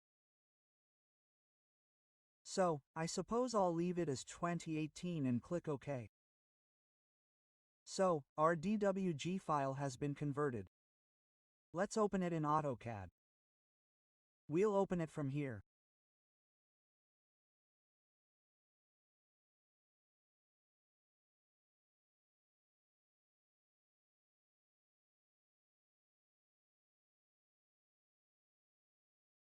Look, this is the file we converted. Let's open it and see. We had rooms here, so the room legends are also there. If you want to keep it, you can. If you don't want to, you can erase the room legends and remove the rooms. Look.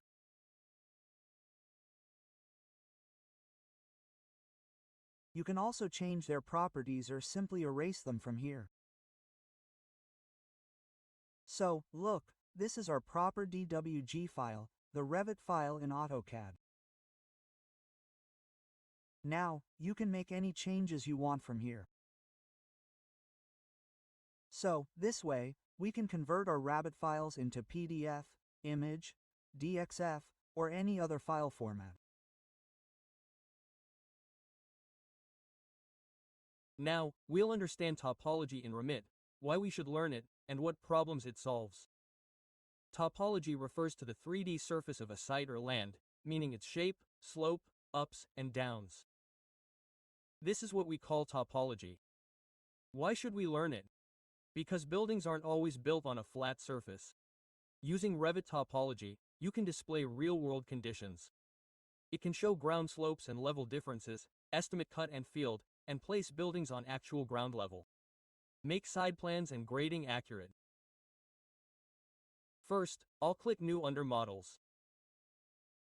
From here, we'll select the default metric template. We'll click OK. Then, we'll press on. Here, we'll change the units. We'll change the length from millimeters to meters. Then we'll click OK, and then OK again. Look, when we go to the marking end site, we see the Toposolid option, and there are two options: Create from Sketch and Create from Import.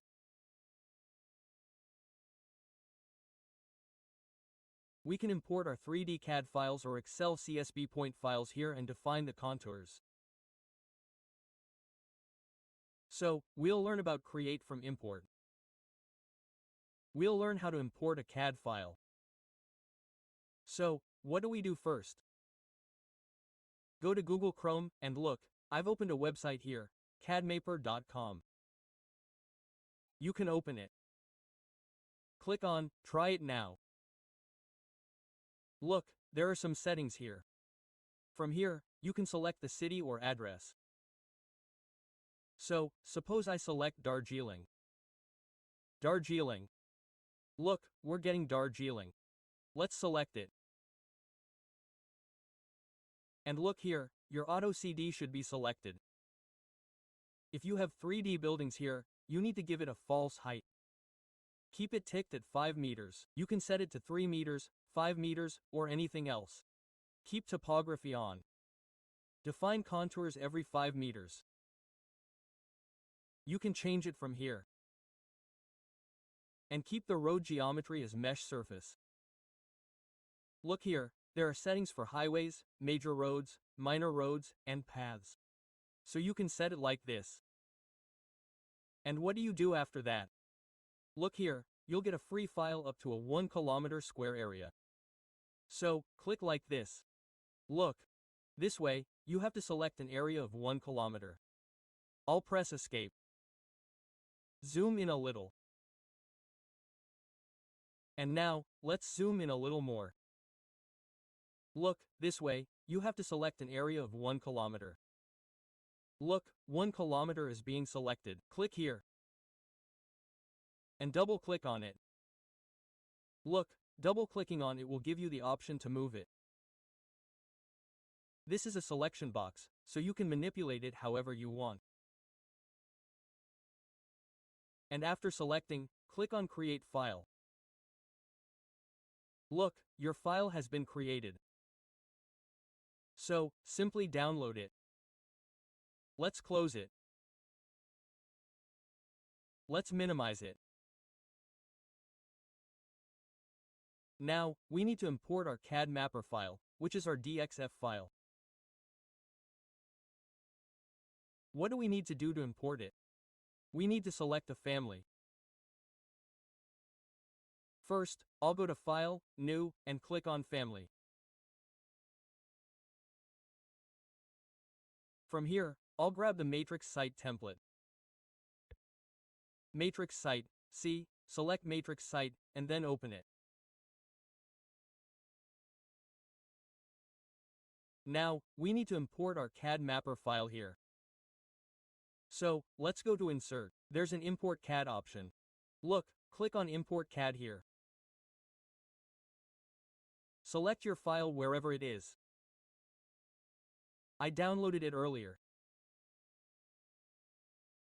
Look, we imported this file.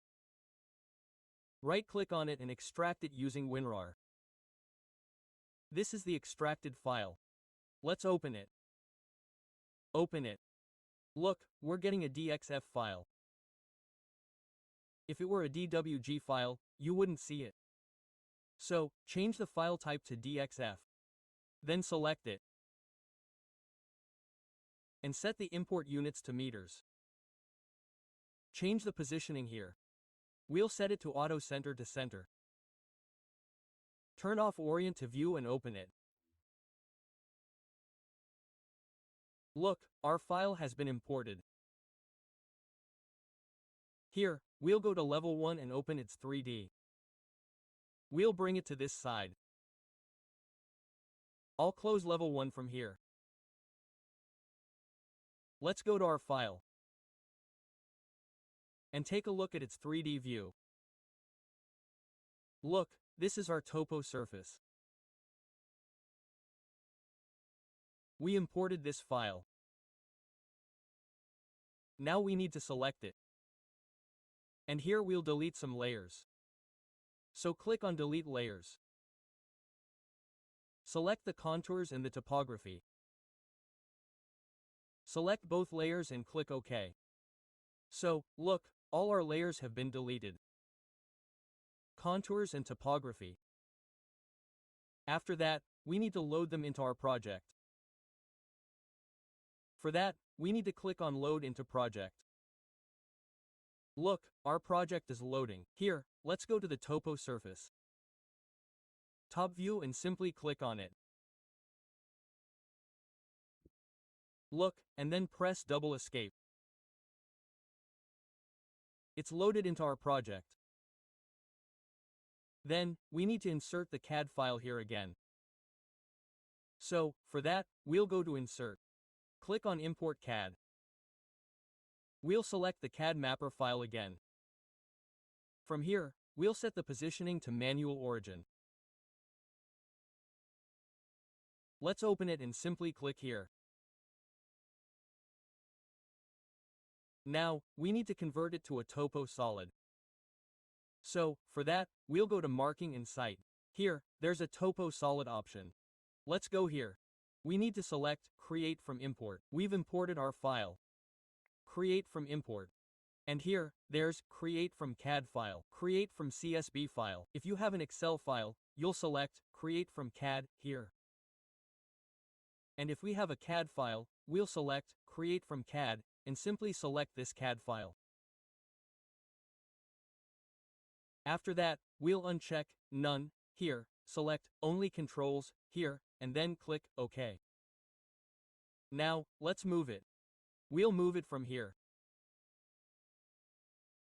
We'll move it relative to a reference point. So let's say I move it relative to this point.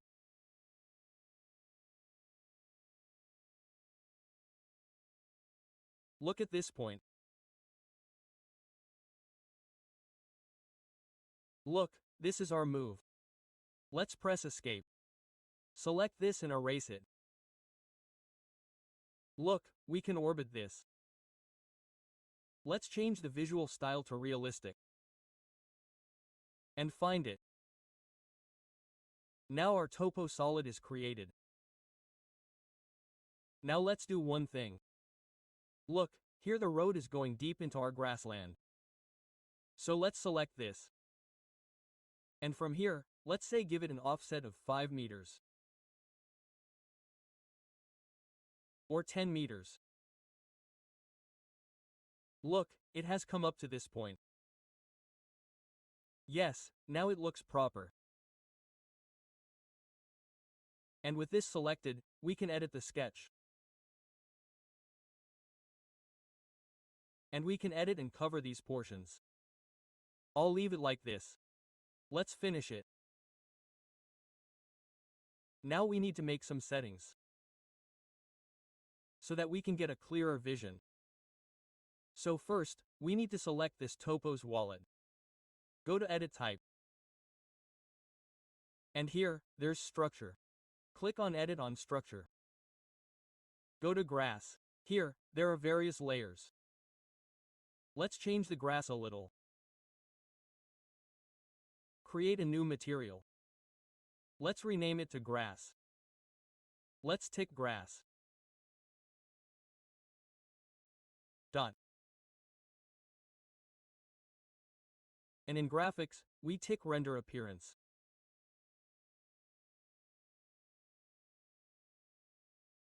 Go to Appearance. From here, we'll take the color. This is correct. Let's OK it. Apply OK. We'll OK it. And here, look, there's a control display option. We'll edit this too. Let's start it at -30 meters. We'll stop at 3000 meters. OK? Let's change the interval to 2.5 meters. The primary contours are at 2.5 meters, and our secondary contours are at every 1/2 meter. We'll apply this and then click OK. Apply OK. Look, our changes are visible.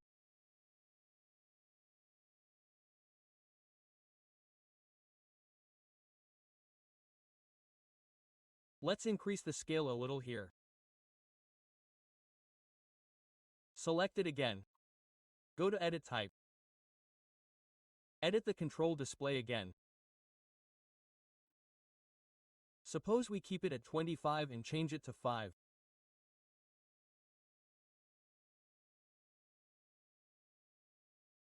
Apply OK. Apply OK. Look, here our primary contours are every 25 meters, and the secondary contours are every 5 meters.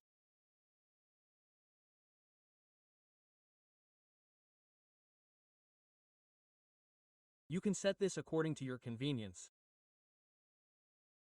Now let's go to Manage. Go to Manage Object Styles. and select Toposolid. Click on Toposolids plus under Model Objects. Look, the projection of the primary contours is actually the line width. We'll change it to 16 here. You can also change its color from here. Suppose I'll make both the primary contour and secondary contour white here. Click White OK. Apply OK. Look, let's reduce the scale here a bit. We increased it a bit, 1 to 200. Look, here we've converted the control lines to white. You can convert them back to black if you want. These are our project-specific settings. What will happen if we make these settings? What will happen when we import another Toposolid into this drawing? All the settings here will be automatically added to it. Let's go back to Object Styles. Look, there's an Imported Objects option. Click on it. And here we'll change these settings. First, there's the Buildings option. Click on Render Material. Click on the 3 dots. We'll create a new material here. From here, we'll select Create New Material Building. We will rename it. Right-click on it and rename the building, and from here we will take the graphics, use Render Appearance. From here I will take the appearance color as white. Let's do OK. We will apply it and then OK. From here, the line color, that is, the color of the boundary, you can keep it black or you can also make it white. Now these are the major roads. Let's select them. We will select major roads, minor roads, paths together. And suppose I change their line colors to white color. See, from here it is 114. Let's do OK. From here again we will take a new material.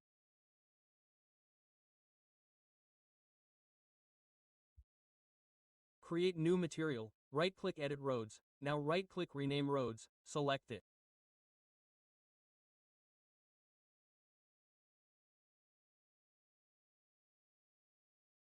Graphics use Grinder Appearance. From here we will go to Appearance, and from here we will make this also 114. OK, apply it. OK, there is an option of parks. You can also change the parks from here. It is a railway. Let's change its projection from here. Suppose 15, we will change its color also. Suppose we make it red. 25,500. OK, material, new material, right-click Rail. Let's take it once more. Create new material. From here, let's rename it Rail. We will go to Rail Graphics, use Render Appearance. Appearance and make it red. Same OK. Apply OK. See, here there is an option of water. We will also change its line weight projection to 16 from here. And we will also make it blue here.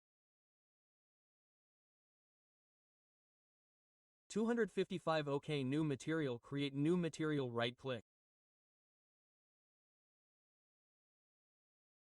We will rename it. From here we will make it water. Graphics.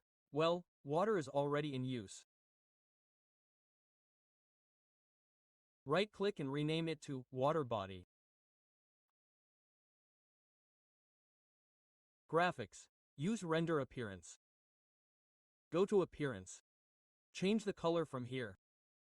Click OK. Apply. OK, so we've made all these changes. We've also changed the material. We'll apply the line colors from here and then click OK. So, look, all these changes are visible from here. Look, our building colors have changed. Our boundary is black, and the building colors are white. And we've also changed the road colors. Look, a railway line is going from here. This is probably our GUM station. The railway line is going down from here. And here we have water flow. Look, from both of these places, from here as well. So, all these settings will be applied to every site model you import here. Let me go to Manage. Let's go to Object Styles.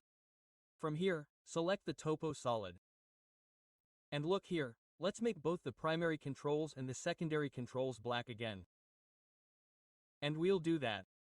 Apply, OK. Look at this. So this way, we can import our DXF files and convert them to Toposolids and use them in our projects and presentations. Look, we've already seen create from import in Toposolids. We imported the CAD file and converted it to a Toposolid on its symbol.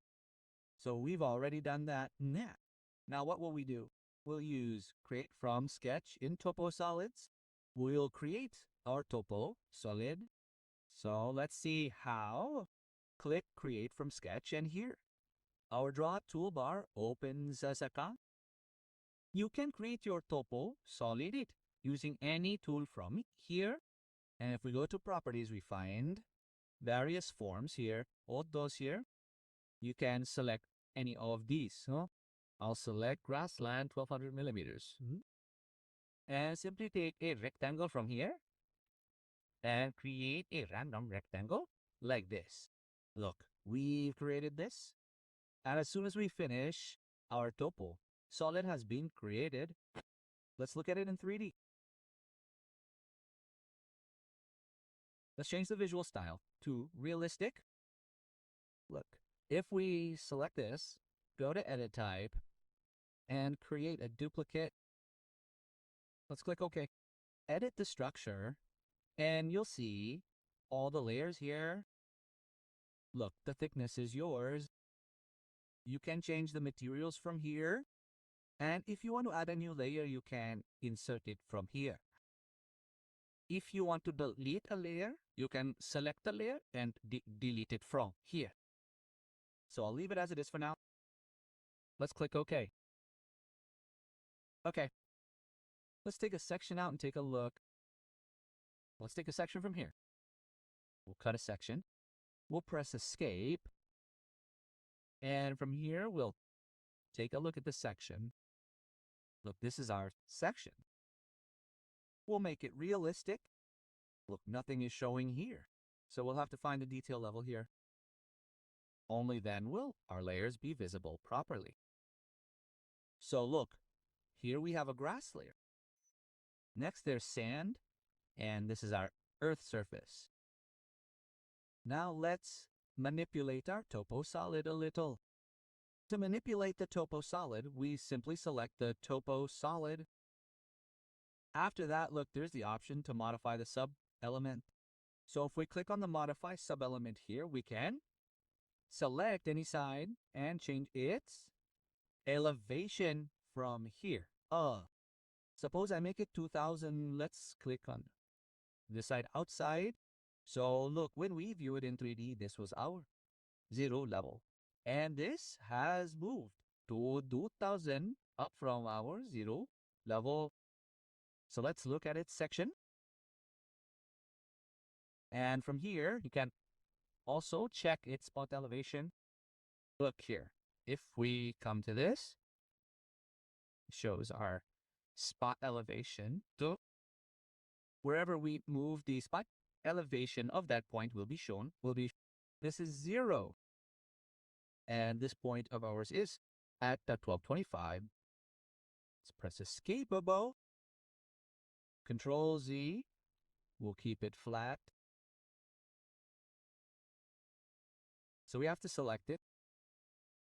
And here, there's an Add Point option. From here, we can add points. So let's click on Add Point. From here, you have to select the level at which you want to change the elevation. So I'll keep it as the current level. We'll input the elevation from this current level.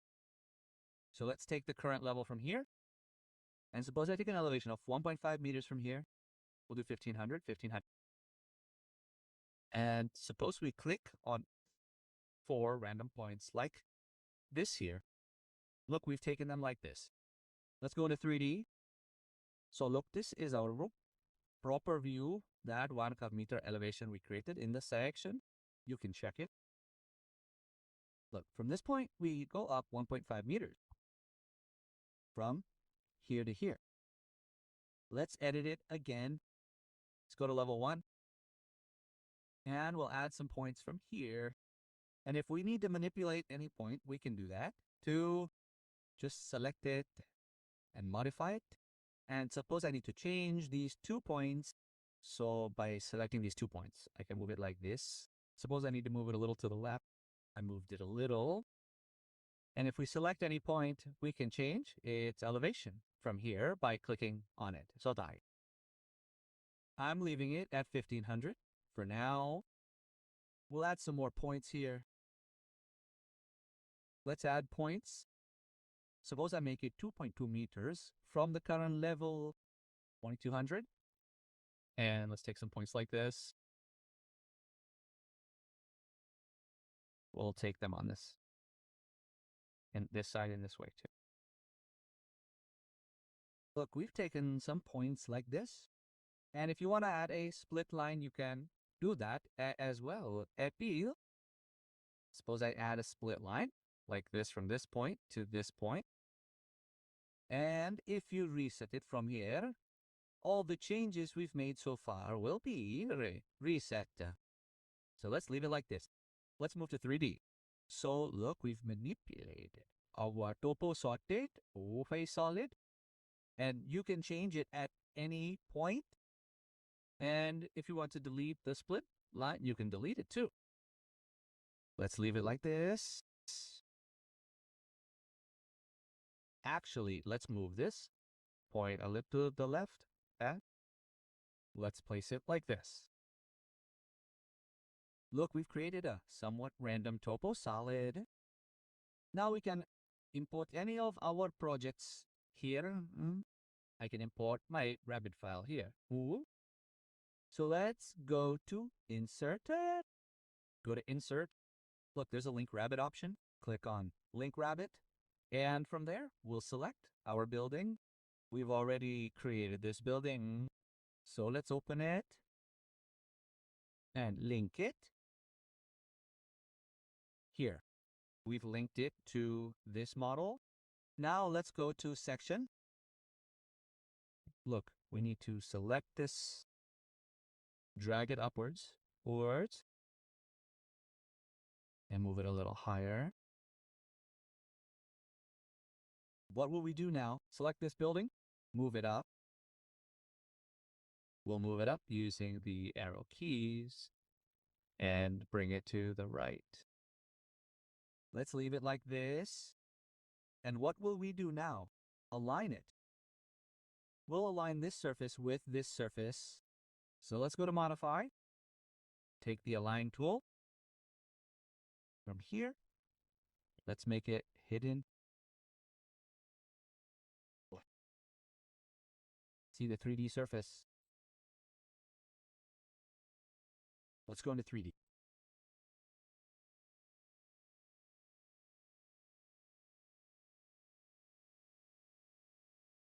Modify.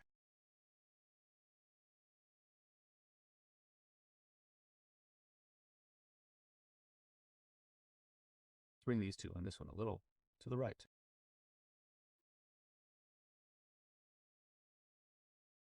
Let's go into 3D. Let's go to the top ones. Yes, that's right. Let's go to the section again. Now we can align it. Align this level with this level. Look. In the section, you can see these different levels. And we aligned our building with the flat level we placed in the middle. Let's go to 3D. So look, this is our proper view. Absolutely. And from here, you can manipulate these points at any time. Select this, go to Modify Elements, and you have to select these points like this. You can manipulate any point you want. Look, I manipulated it a little. Let's press Ctrl Z. It's moved out. Let's leave it like this. Here, we need to select this, point a little. First, I'll move this point out a little, taquito. And I'll make this level 1800. Let's leave it at 1800.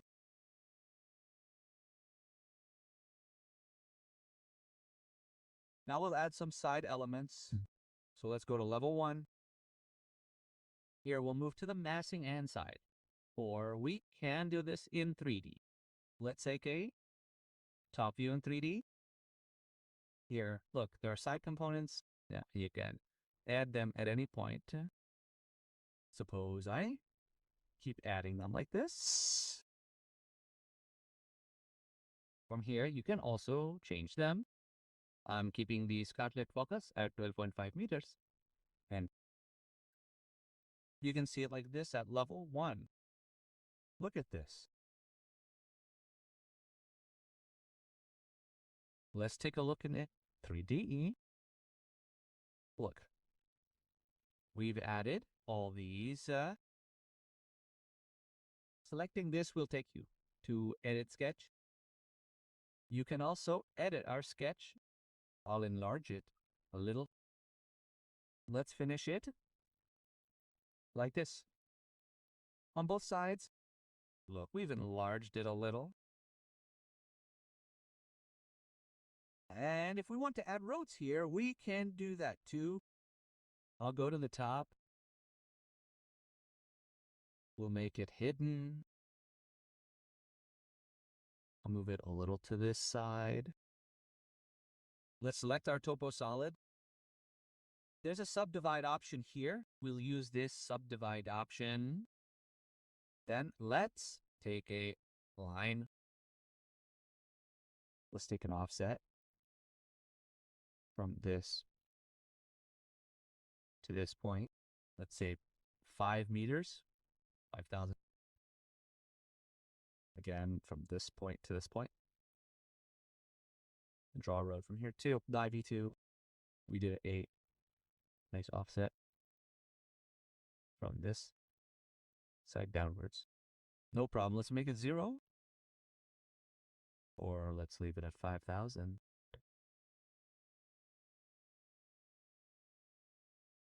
Sorry, it's already 500. We need to make it 5,000 and let's make 5,000, 5 meters from this point to this point. B.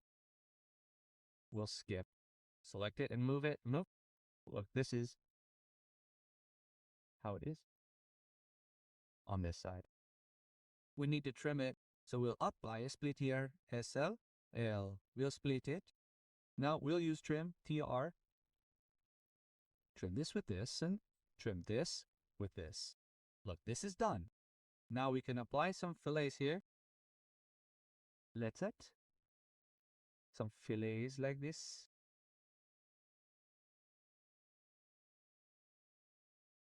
Let's make this also 4400. We'll apply the same fillets on both sides. And we'll close it from here. The loop should remain closed.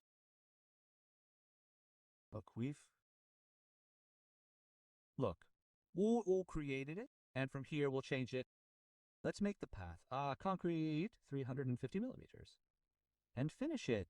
Let's see it in 3D. This is actually in 3D. Let's make it realistic with the visual style and orbit it. Look. Our road has also been created. Look. Let's move it to the side.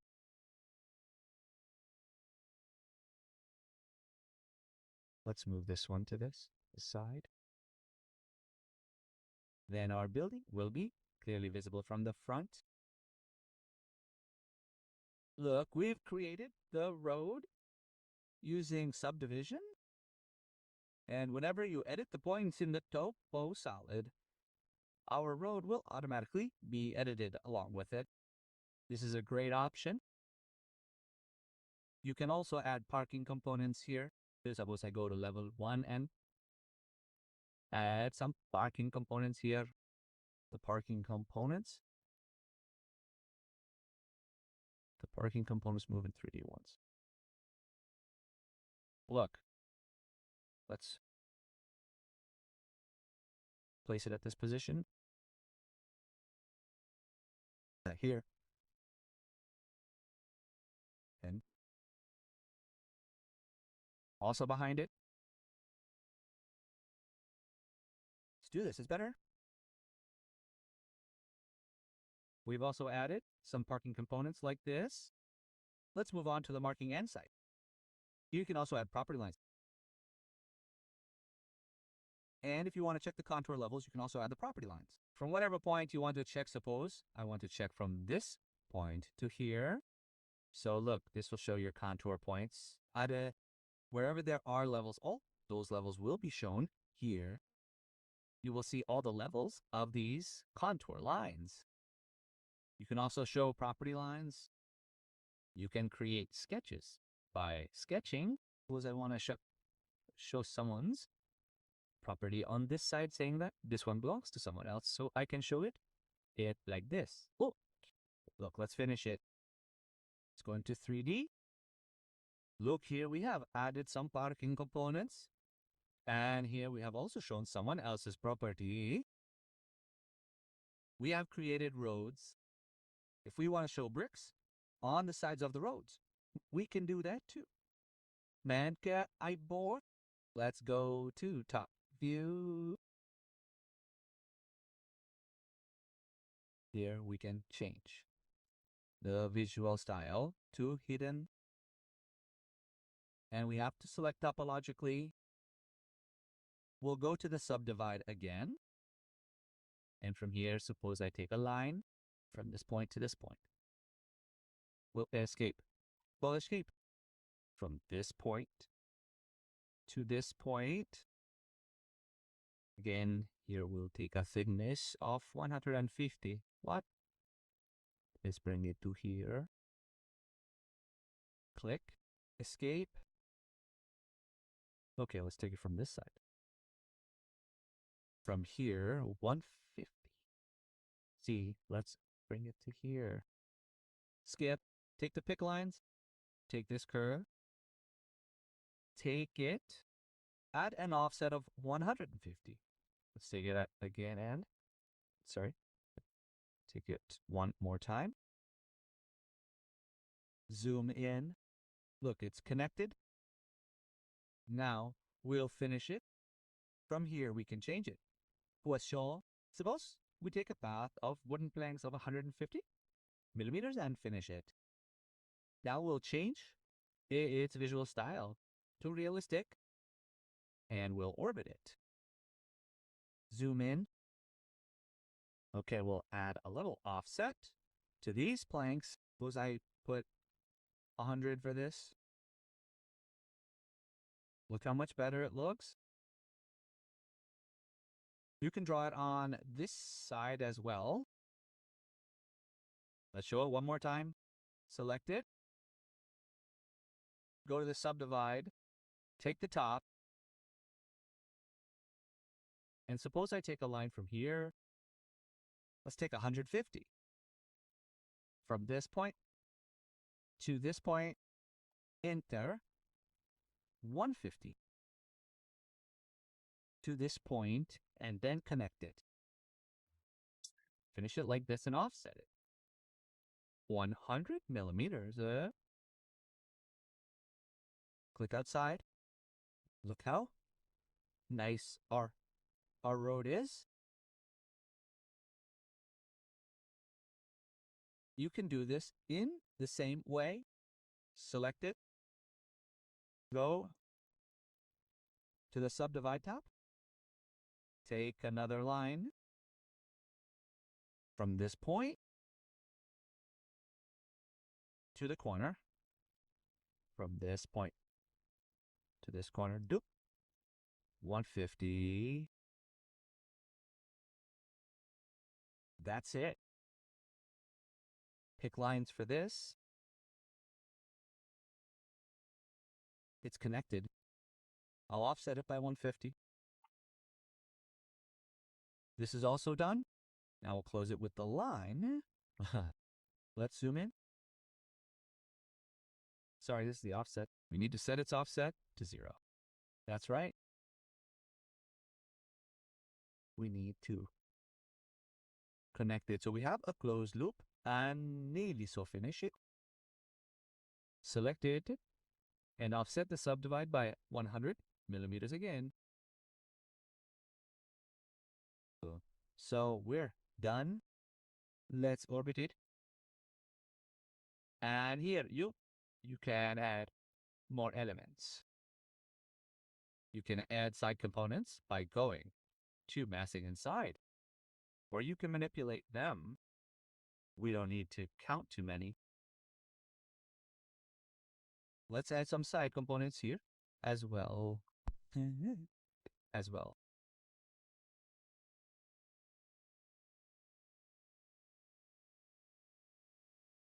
Move it a little to this side at this corner. Let's press escape. Look at this. So this way we can create our Toposolids.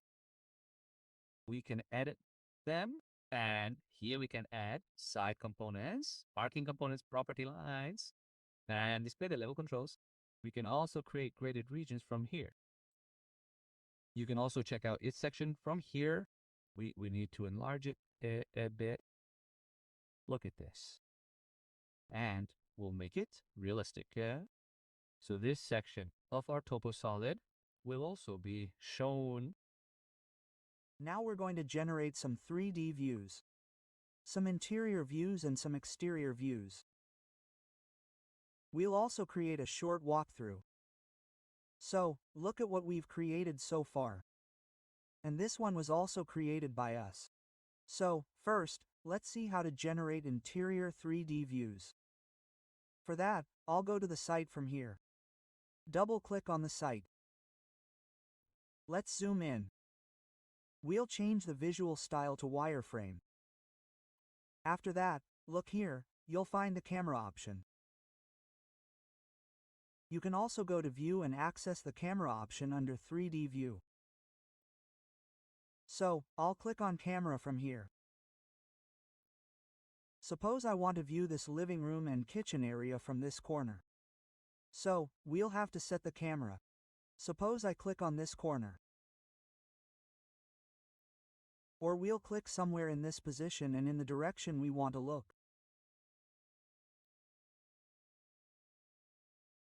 We need to bring it out to create a better view.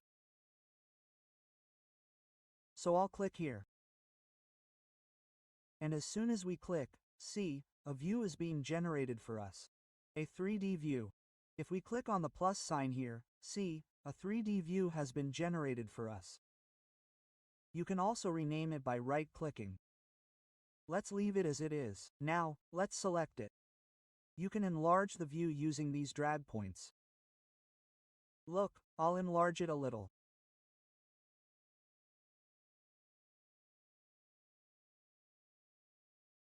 Look, this is a view we've generated. This is completely a 3D view.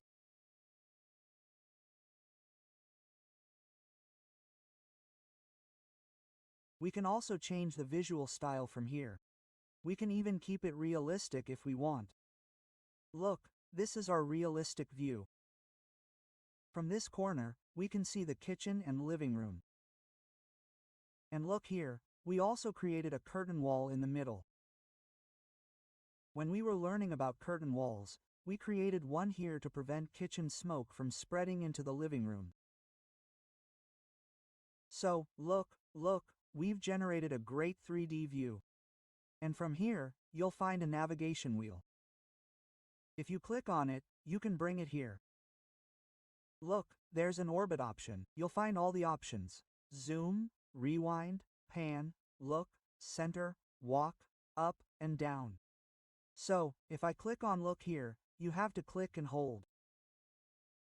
And then, look, I can also rotate the view like this. Look, like this. So, I'll leave it like this.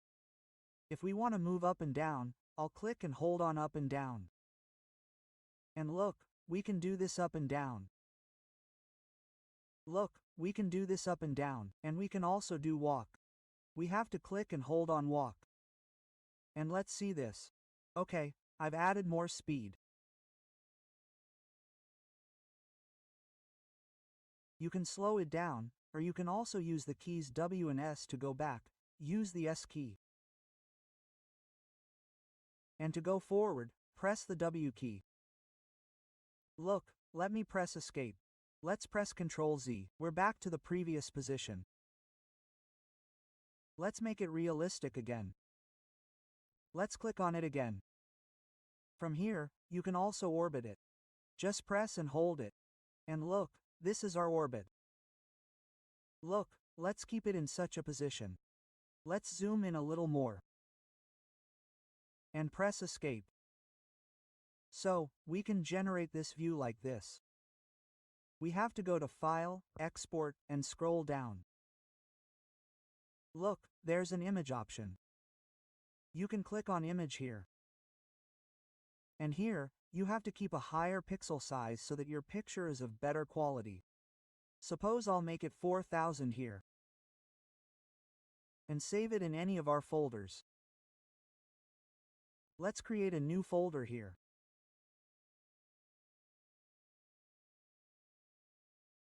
Let's call it 3D Views and move to it.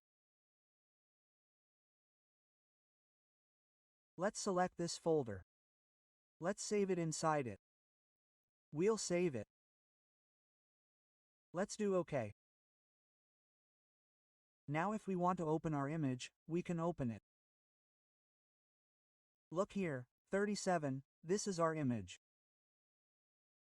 We generated this 3D view. So, this is our image in very good clarity. Look at this. Let's create another image and see.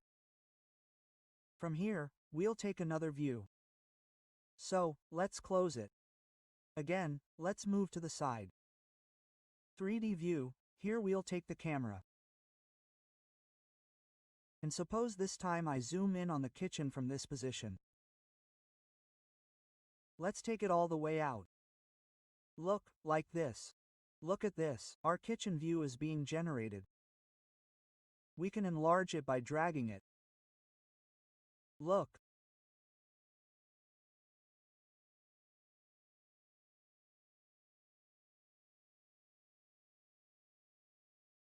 We have a curtain wall in the middle. We have our living room on the left. So let's leave it like this. Look, let's enlarge it a little more.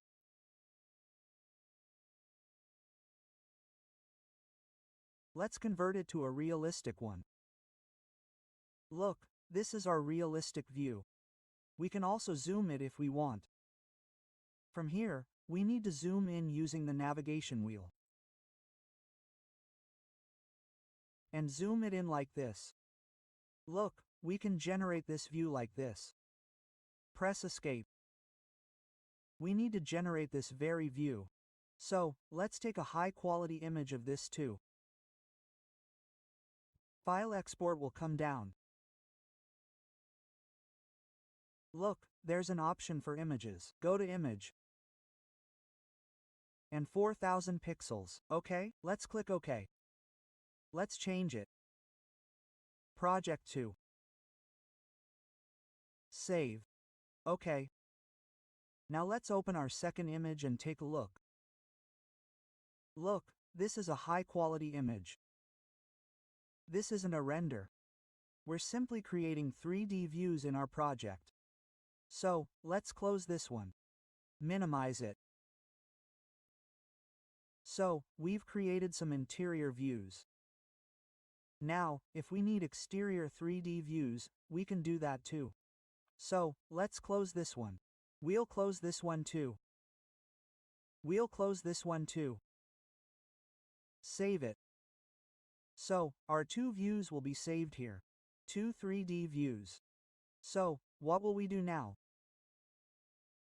We'll create some 3D exterior views of this multi-story building.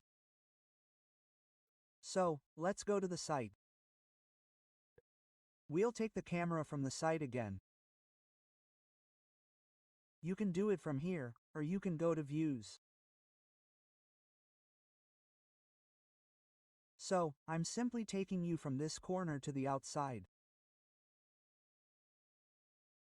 If you don't bring the building completely inside, you won't be able to create a full image. Some portion of it will be cut off. So always take it to the very back.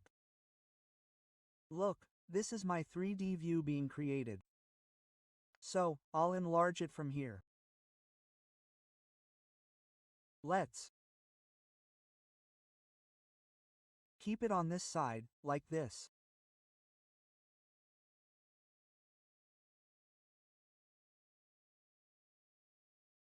So, we can orbit it a little like this.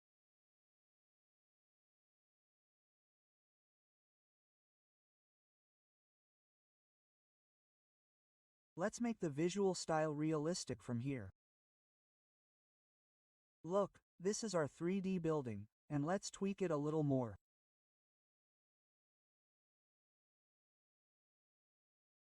It's coming out better. You can position it however you want from here. This is your eye elevation. From what height are you viewing it, and this is the target elevation. So, where do you end up? I mean, where are you looking with your eyes, and where are you looking? So, where are you looking at the target elevation, and from what level are you viewing the eye elevation? You can manipulate both of these from here as well. So I can create a 3D view of it just like this. You can enlarge these sides if you want. Look, you'll see trees and such. You can take this image from this side, or whatever you want, and go to File and export it again. And from here, your 3D view is already created. 3D View 1. If we close it and double-click on 3D View 1, the view we created will be saved here. So, these aren't our rendered images. These are just some of our 3D views that we can use in our projects and show to our clients. And finally, we can also provide our clients with rendered images. Now, let's learn a little about the walkthrough. How to create a walkthrough video. So, we'll return to the site. Let's zoom in a bit. Go to View, 3D View, and look down here, there's a walkthrough option. Click on Walkthrough, and you'll need to create a path here. This path will create your walkthrough. So, I'll simply click 2 or 3 points here. Suppose I want to go from here.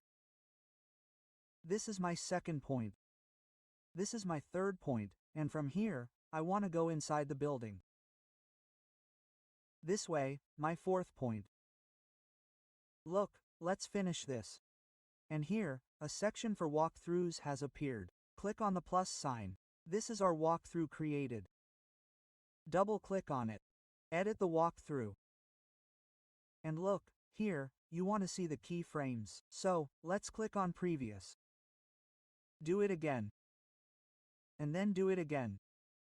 So, this is our first frame. Look, this is our first keyframe where we can't see our building. So, here we need to properly orbit so we can see our building in the first frame itself. For that, we'll select Walkthrough. Click on Edit Walkthrough. And from here, we'll use the Pull navigation wheel. Click on it. Let's bring it here. Come to look and hold down the left click. And look, this is how we can position it. Look. Let's position it like this. Press Escape this way and enlarge it a little, so we can see the entire building. Look, let's position it this way and edit it again. So, this is our first keyframe, which we've made a little better. We'll click on the next keyframe.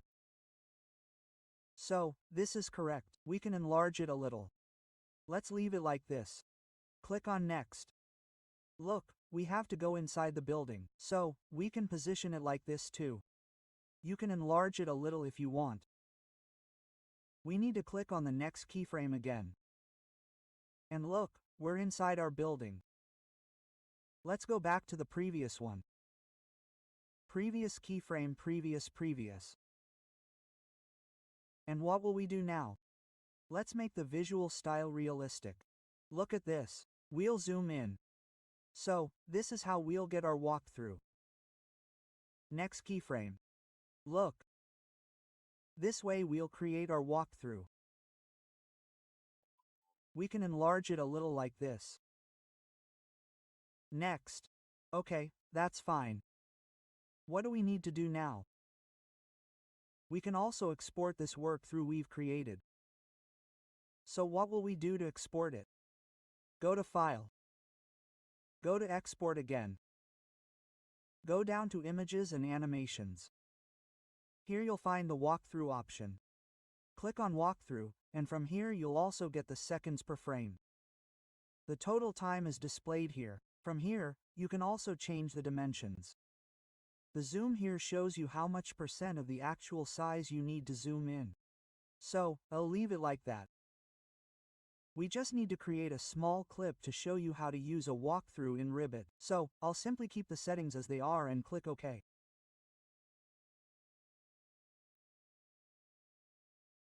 Let's save it as walkthrough 1. And look here, there's a video compression option. So, I'll keep it uncompressed and click OK. As soon as I click OK, your walkthrough will start being created.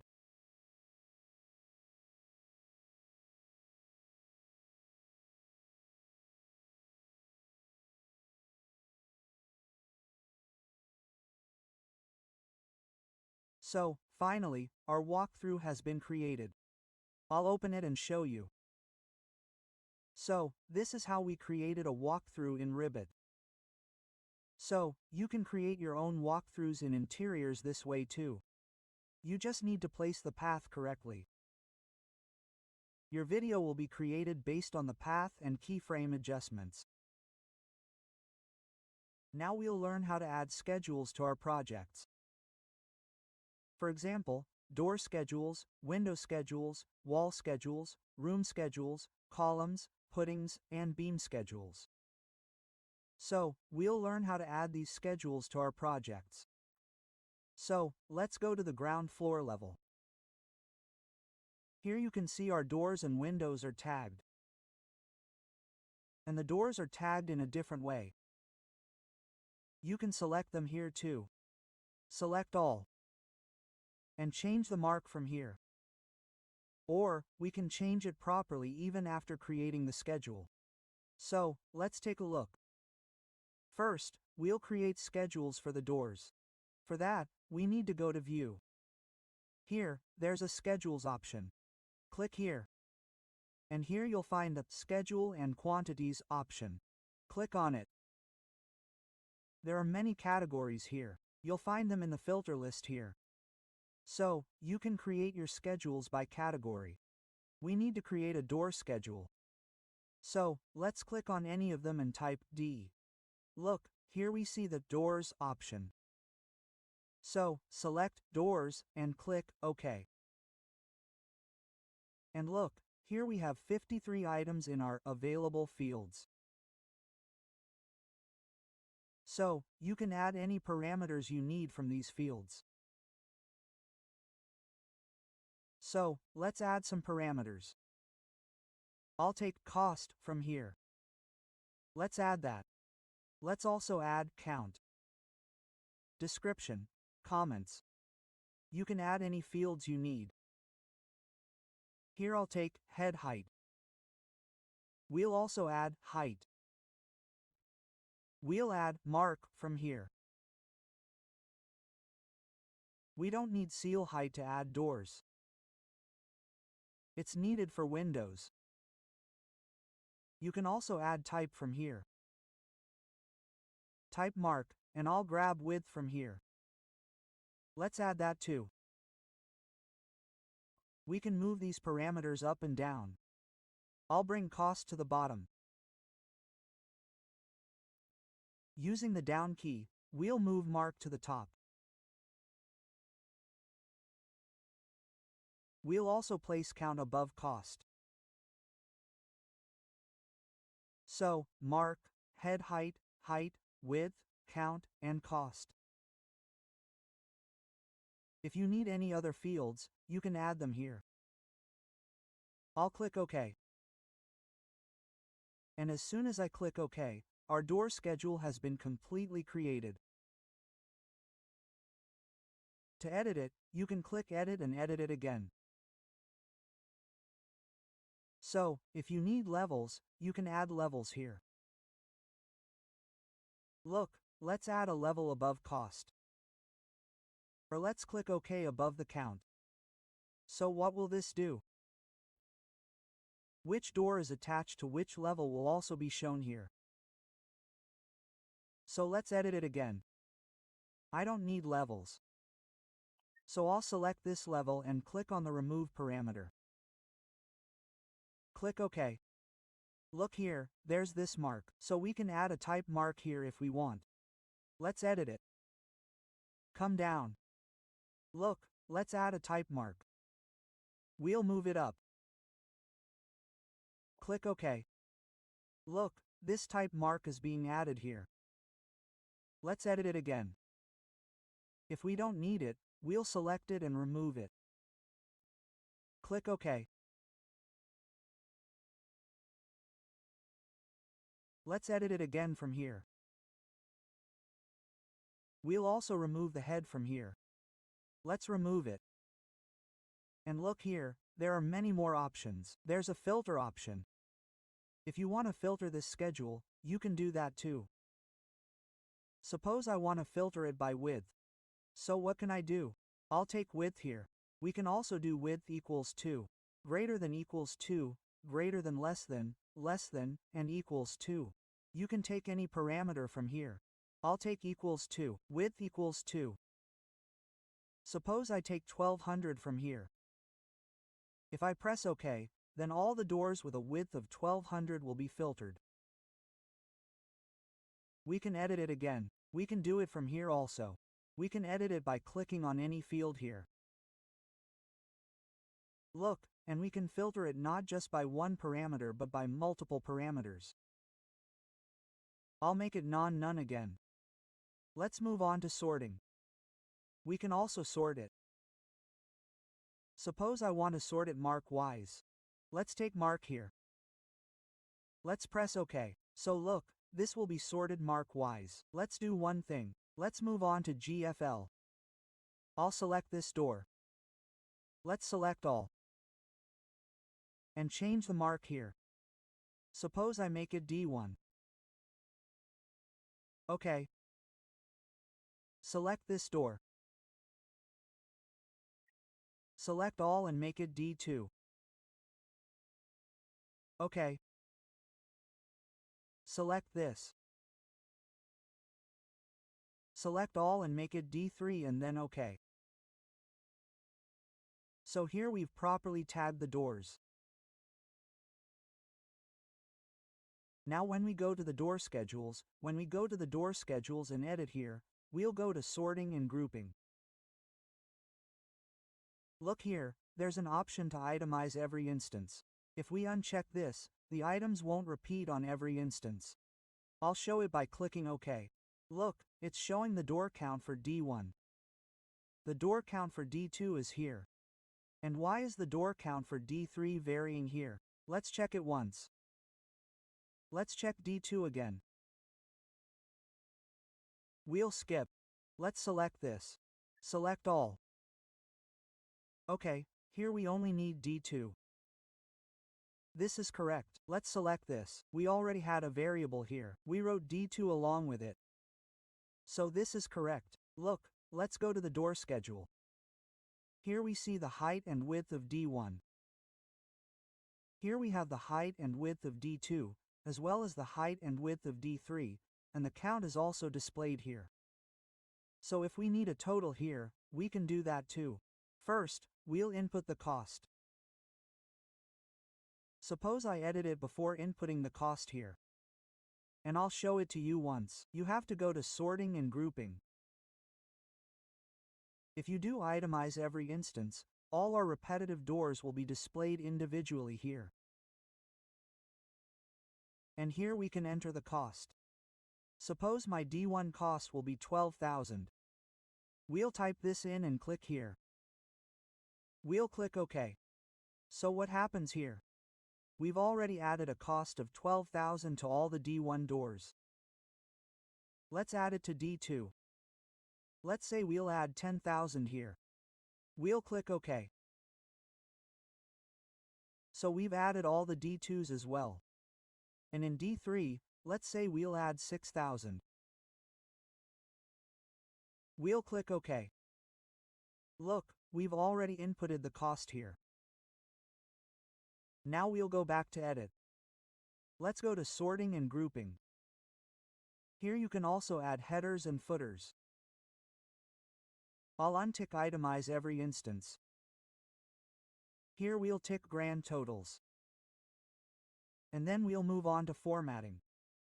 Here I need the total cost. So let's click Cost. From here we'll change No Calculation to Calculated Totals. You can change the alignment here. I'll leave it on the left. And here we also need a total count. Select Count. Select No Calculation and select Calculate Totals and click OK. So, look, our proper door schedule has been created. Where we're marked D1, D2, and D3, we have 3 types of doors. Height and width are mentioned, and our total count is also displayed here.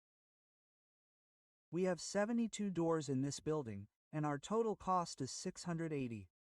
That's also displayed. This way, you can create your door schedules. And if you want to create different schedules, say, if you want to create separate floor-wise schedules, don't itemize. So, tick Itemize every instance and create a new schedule. A project can have multiple schedules. Here, you need to go to Schedule. You can see the door schedule here. Select it, right-click, and create a duplicate. You can easily make any changes to it. Let's keep the door schedule as is. Let's close it. Now, let's look at the window schedule. Let's go to GFL. Look, you can change the tags here too. So, let's leave it as it is. First, we'll create the schedules and then see what problem we're facing. So, let's go to View. Click on Schedules, Schedule Quantities. Type W for the window schedule. And look, our window schedule is available. Select it. Click OK. Here, we need to add our parameters. There are 47 available fields here. Let's add the cost, count, head height, height.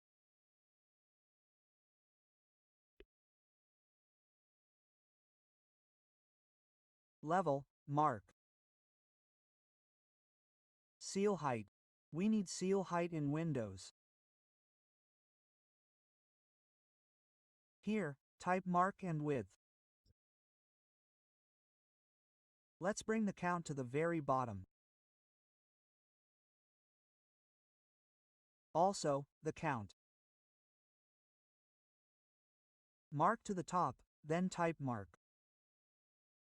We'll see which mark or type mark we need to keep. Let's bring down the head height, height, level.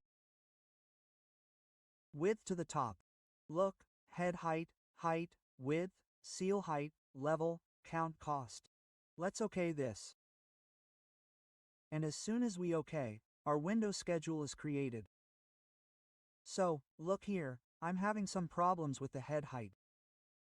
Look, first, let's remove this mark. We'll edit it. We'll remove the mark. Let's OK. We'll also remove the levels. We don't need levels. We'll remove this too. Let's OK. Look here, we're showing some 22. We need to change this. Let's take a look at the GFL here. 22 look, let's select this window. Select all, saw, and change this mark. Let's change it to W3, OK. Select this. Select all, W1, OK. And we'll change this W as well. Select this. Select all here, W2, OK. Let's take a look at the window schedule. Yes, this W1, this 22, we haven't changed. Let's sort it now. Edit it. Sort by, mark the type. Remove the item. Every instance, OK. Let's change the edge 22. From here, we'll change it to W3. Click. OK. All these changes are done. W, this W, W2. Click. OK. And which one is this 21? Let's take a look. Close it. Maybe 21 is our staircase window. This one, sorry, should be 21, not this one.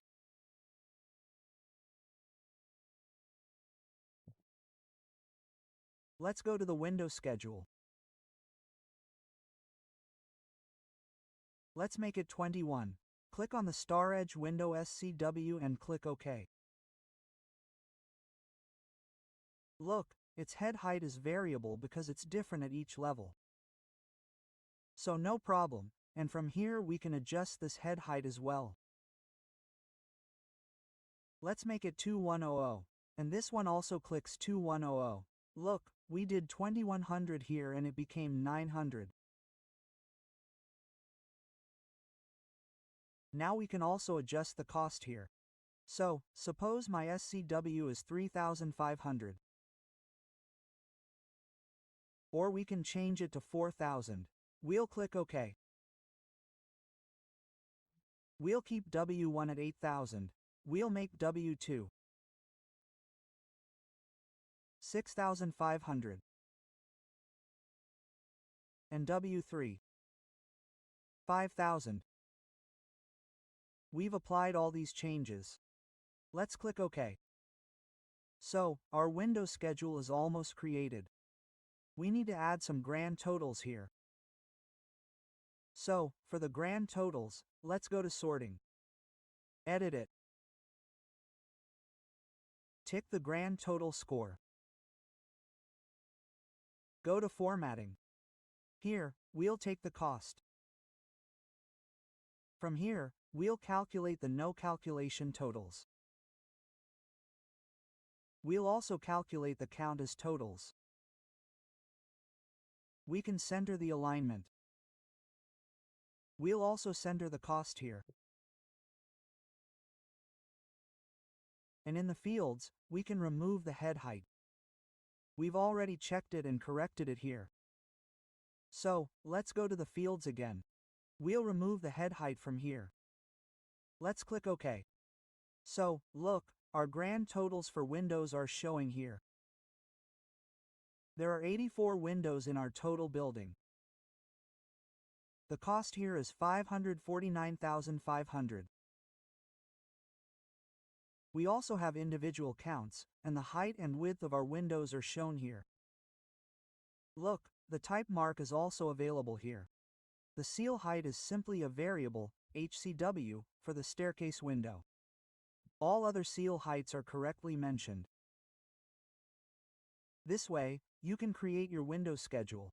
Similarly, you'll need to create all the schedules, including the column and footing schedules, the PM schedule, and so on. I'll also show you the wall schedule after creating it. Let's close it. Look, all our schedules are created. We've created the door schedule and the window schedule. Let's go back to GFL. Let's go to Schedules. We'll select Walls in the Schedule Quantities section here. We'll do the sales OK. Suppose I need to calculate the area of the walls here, i.e., how many square meters of wall area we need, so that we can calculate the quantity of paint, area-wise, based on how much paint we need. So, I'll take the area from here. We'll add it. We'll also add the cost from here. We don't need a count, etc. Here we'll take the type. And also the volume. From here we'll move the type up.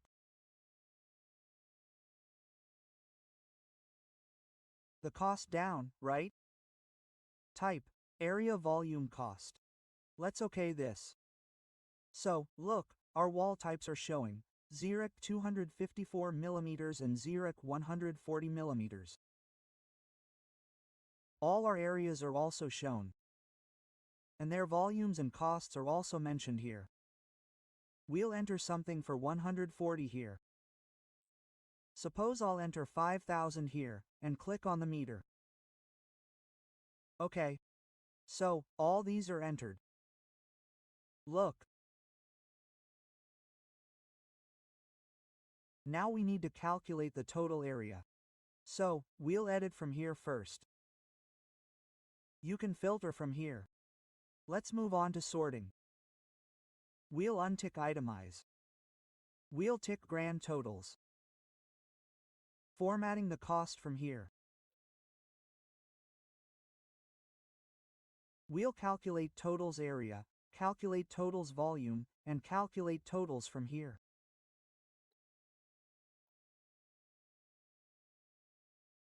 OK, let's edit one more time. Here we've set sorting to none. So we'll sort this by type. OK. Look at this. So, our total area and total volume for the 140 mm JPEG are showing. Similarly, the area and volume for the 254 mm JPEG are showing here, and the cost is showing here. So, here we need to calculate the total cost as well. This cost isn't coming out correctly. So, we'll do one thing. Let's edit. And move on to sorting. We'll turn on Itemize or OK it. And here we need to add a new field for total cost. So, our total cost will be the volume multiplied by the cost. For that, we'll edit the fields.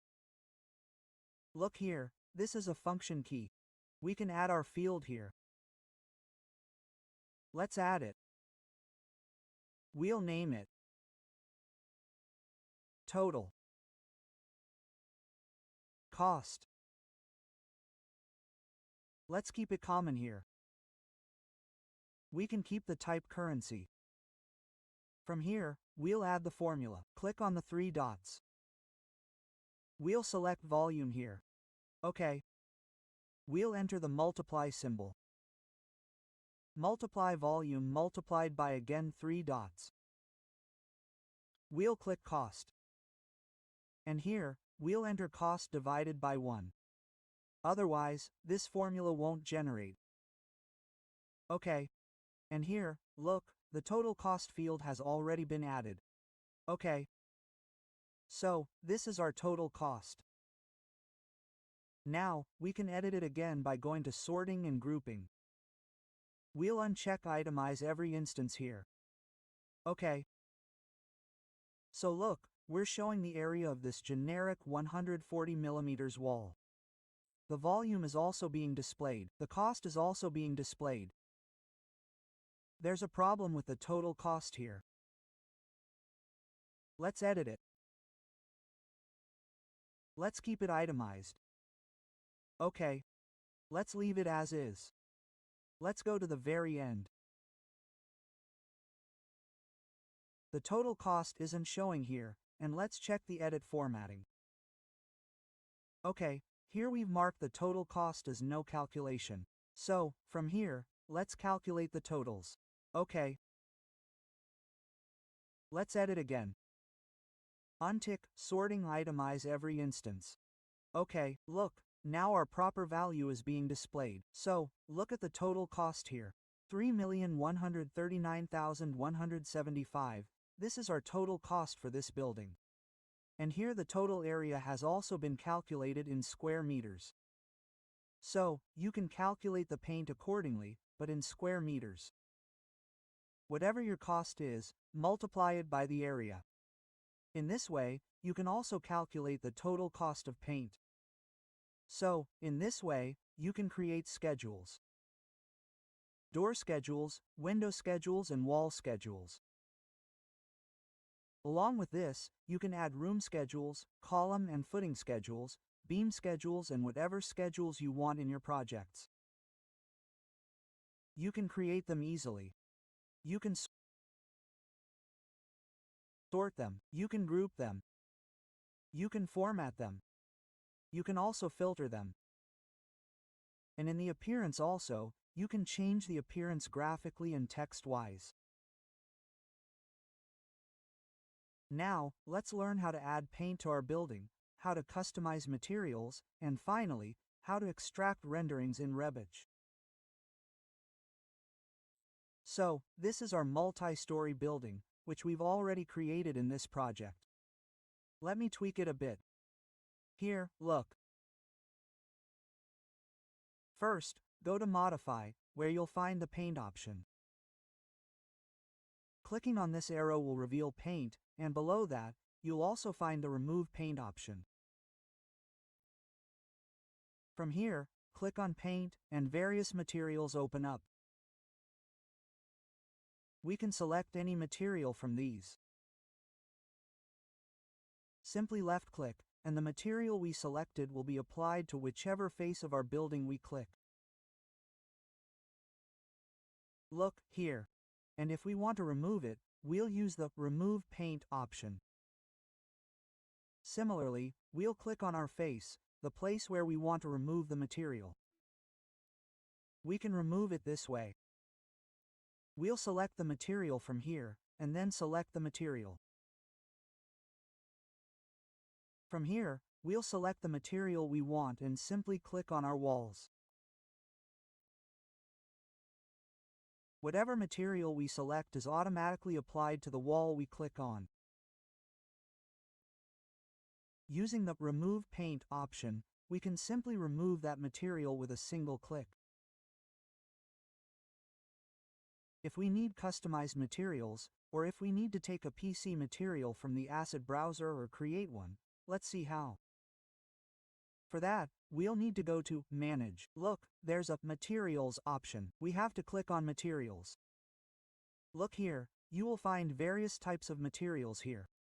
If you click here, you will be able to select the material by category also. And look here, there is an option of Asset Browser. If you click on this, you will find categories of all the materials in the Appearance library. And from here we can take our material, or we can also create any material. So let's close this.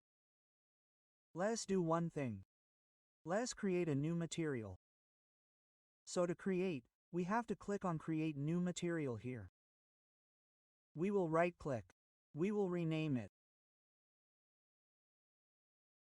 Suppose I name it 1.paint10. Let's give it 10. So, we've created a material. From here, we can change its appearance and assign any material from the Asset Browser. Let's see how to open the Asset Browser. In the Appearance library, we'll find all our categories. So, I'll go to Wall Paint. Here you'll find both glossy and matte finish finishes. I'll go to Matte Finish. And suppose I'll take 10 from here. Select 10 from here and click on this option. Or you can double click on it. So, look, our 10 material is showing. And from here, if you want, you can also manipulate its color. So, I'll leave it as is. Okay, we'll do it. Go to Graphics and tick Use Render Appearance and apply it.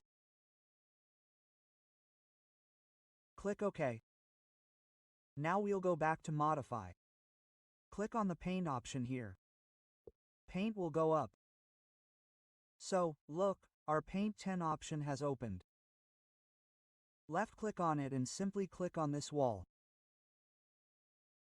So, look, our material 10 material we created gets applied. So, whichever face we click like this, our material will be applied to that face. Look, this finish is completely smooth, and if we want a slightly rough surface, we can do that too. Let's see how we do it. Close it or select Remove Material from here. We can remove it or leave it as it is. Suppose we remove it. Look, it's removed. Press Escape. Go back to Manage. Go to Materials. Suppose I delete it from here. We'll create this same material again. Create a new material, right-click, rename it to Paint 10, and then go to Appearance. Look, we'll specify the color code. I've already seen the color code for 10, so, from here, I'll make red 175, green 95, and blue 49. So, look, our same color appears here. We'll click OK, and it's the same thing. Here, we can change the view to a wall. Let's make it a wall. Zoom in a little. Look, we have a new option here, Bump. So, we can use this bump. We'll tick Bump, and here you should have an image of the bump. I downloaded it here. We downloaded these two images. So, I'll select it, or take this bomb too. We'll open it. Look, this is a textured surface we downloaded. Look, in this image, it's a rough surface, and here, our wall is also rough. You can adjust the amount from here. So, let's apply it and see how it looks. We'll apply it. We'll click OK. We'll go to Modify again. We'll use the Paint option. And we'll click on this paint here. Now, let's zoom in a lot. Only then, our rough surface is visible. So, we can also increase its reference. Let's see how we do it. We'll go to Manage Materials again, and from here, we'll go to Bump again. We'll click on this image and go down. Look, we'll increase the scale. Here, the width and height are 34.8 millimeters. Suppose I'll make it 1500. Look, let's finish it now. We'll apply it. Let's click OK. So look, our roughness automatically increases. We can also use other types of bumps here. So let's take a look at that too. Let's go to Materials Bomb. Here, if we click on this arrow, we get many options here too. Suppose I take tiles from here, and you'll find many types of tiles here. I'll take half-running bond. This is the type of structure we get. Let's go down. I'll change the scale to 1500 from here. Otherwise, it will be too small. Done. Apply and OK. Look, here our structure is defined differently. So, we can add a bump this way too.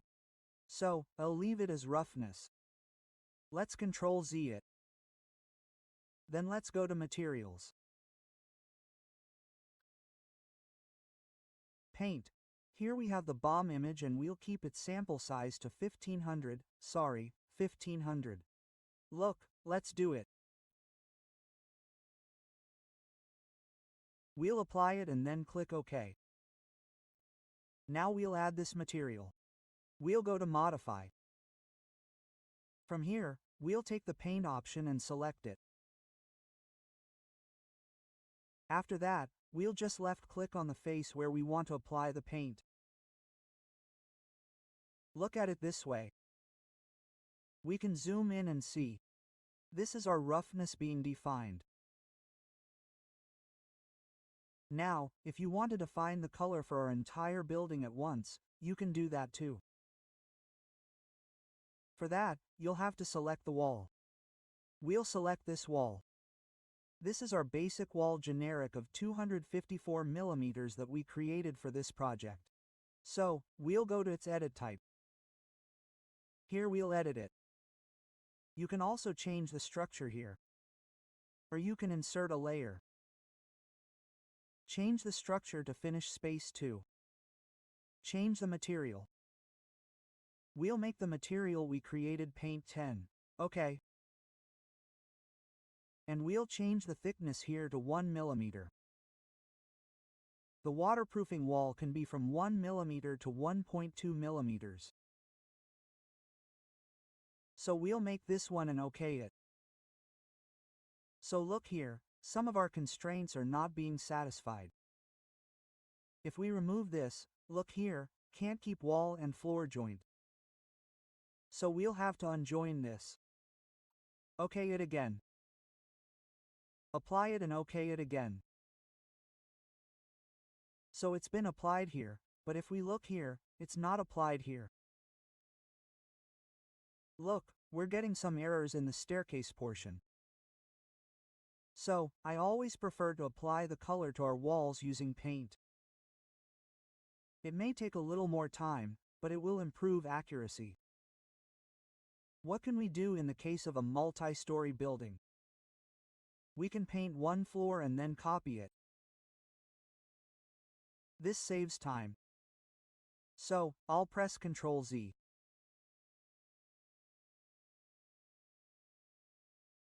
Look, now we'll apply the paint we created to our walls. So, for that, click on Paint here. Let's take this paint and place it on these walls. Look, like this. Let's do it on this wall.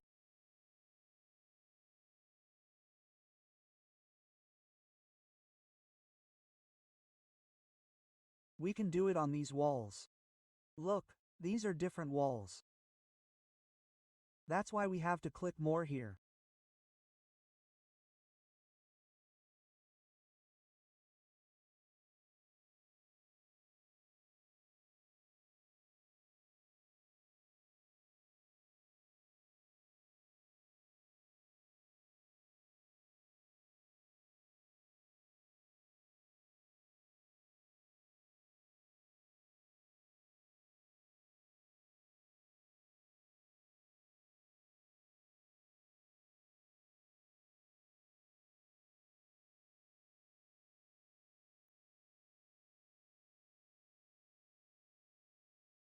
Let's paint these pages the same color.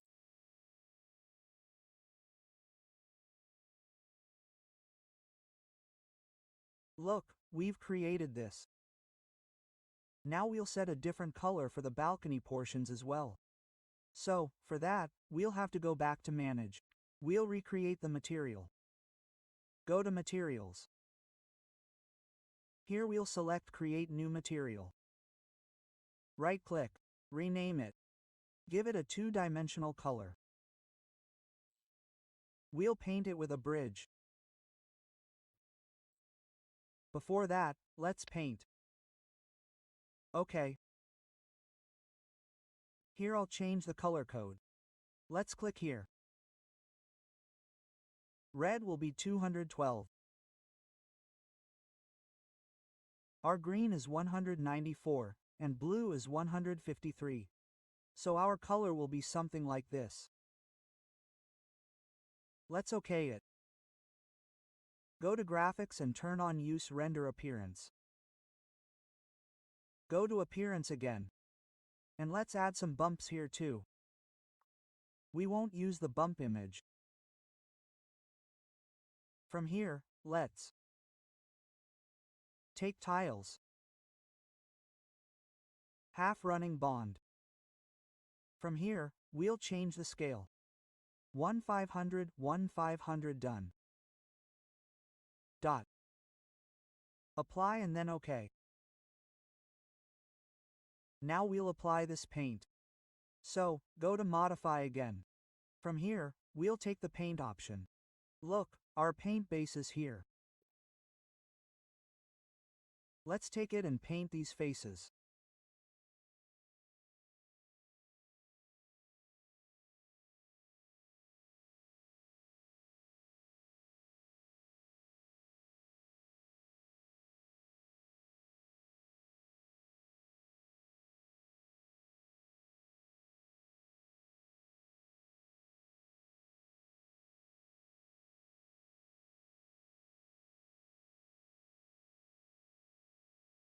And look, this wall of ours is going all the way inside. So, this entire wall is being applied with this paint. So, we can also use split face here. What will happen by doing split face? Here we can highlight any face. I highlighted this one like this, and here, using the Draw toolbar, let's say, I split it from this point to this point. What will happen with that? I can assign it a different color and a different paint to it. So, let's finish it. And now, let's apply paint again. Take this one. Look, what's happening now? Look, in this we did a split face. So, only our exterior portion was painted. But if we click on it again, the same paint is being applied to both the exterior and interior portions. So, you can use split face.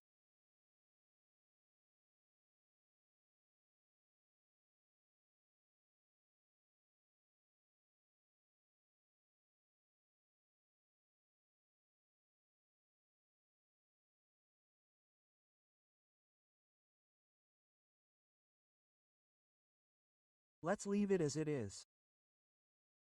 You can apply it like this. I'll leave it like this. We won't spend too much time on it. What do we do next? Let's select this wall and go to Edit Type from here. Edit its structure. The structure here is concrete, so suppose we can add porcelain to it as well. Porcelain, look, let's take this IB. We have to OK it and OK it. Apply OK. All our porcelain has been added. Let's take this one too. Look, this is showing our concrete structure. Select it. Edit the slab.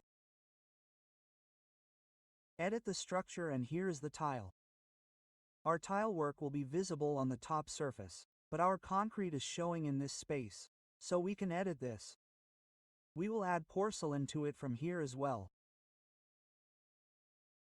Select it and OK it. OK, apply OK. Look, everything has been applied. But here, we've applied the tie-in work we added to the top surface.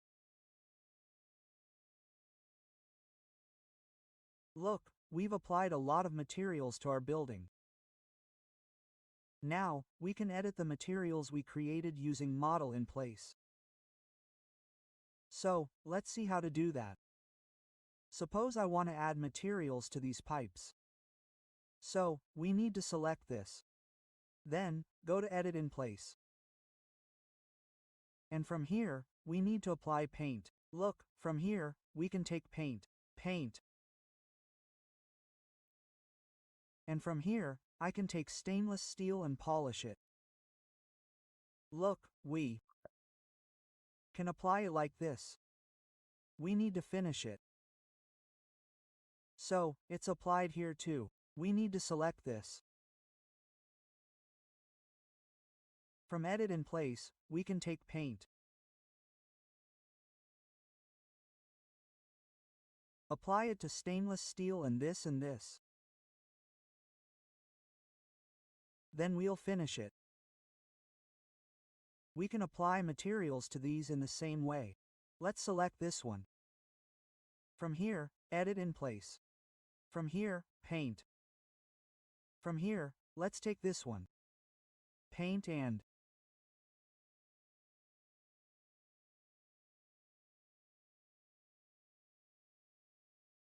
and we can apply paint to these faces like this.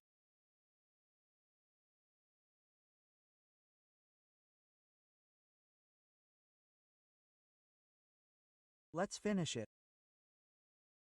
So, similarly, you can select these columns and edit in place. After that, you can apply materials to them. And also select the faces in the same way and edit in place.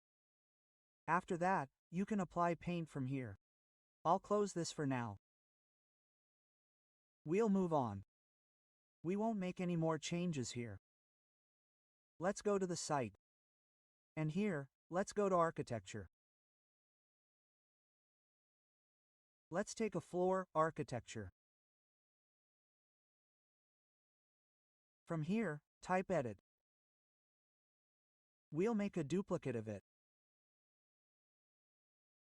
Let's make it 50 millimeters. Okay.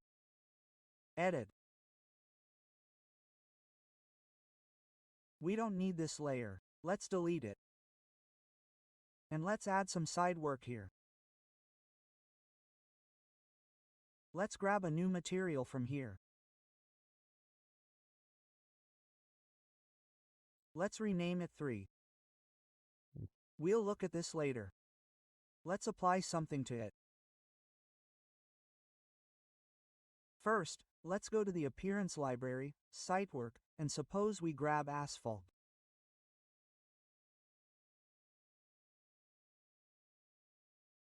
Here. Let's double-click on it. Or cobblestone, or concrete walk.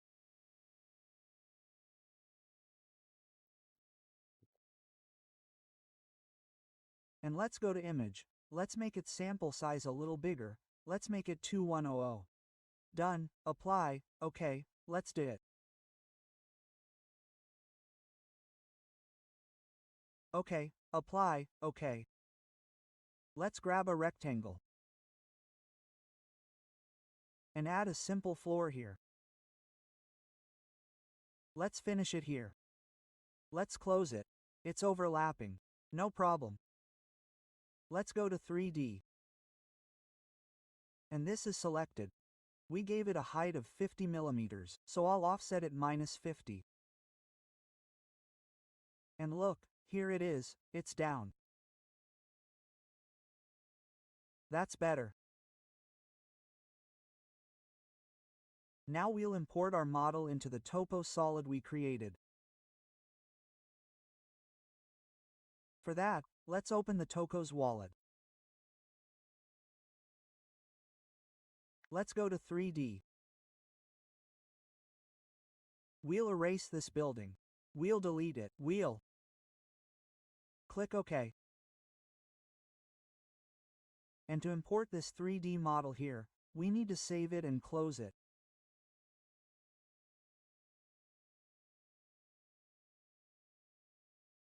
We'll also close the site.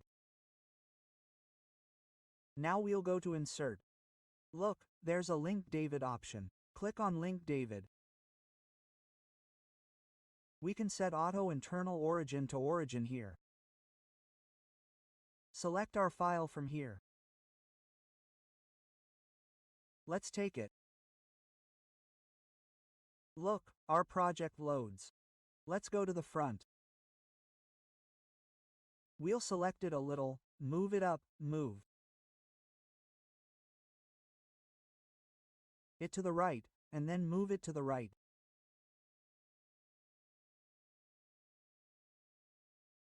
Let's orbit it once and take a look. So let's move it a little to the right. Let's move it to the right from here and move it back a little. Let's zoom.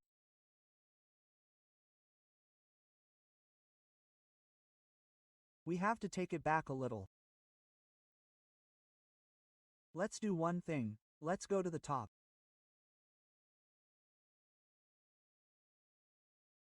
Let's move it a little to that side. Let's orbit it. So let's open this second level once. We'll close 3D. We'll open 3D again. These sometimes cause graphical errors. So if you open any other view and then open your 3D, the graphical error will go away. Look, this is how we have set up our building here. Here we had created a 3D view. So let's go to it. Look at 3D view 1, this way. So let's close this level 1 again. Let's go to the site. Site, and here we'll add some trees. Select it, we will do CS. Create similar trees. Here we'll add a bunch of trees like this. And we can edit them a bit. Once we've seen them in 3D, we'll delete them. We'll erase them. We can select the entries. Go to Edit Type and increase the height a little. Suppose I make it 16,000. Apply. OK. So, ours has become a little bigger. Now it looks OK. Let's move on to side work. From here, we'll go to the Architecture tab. Add a component. Place a component. Load family here. Look, you have to follow this path. Local disk C, program data, Autodisk, RBT2026, libraries, English, US. And inside that, you'll find a folder called N2Res. Go inside that. From here, we'll load these families. Press Ctrl and select both. Let's open it, and from here, let's say wheel. Add Alex here, and J. Wayne here as well. Let's grab some females. From here, let's grab Leia. From there, let's grab Tina. Tina is on the ground.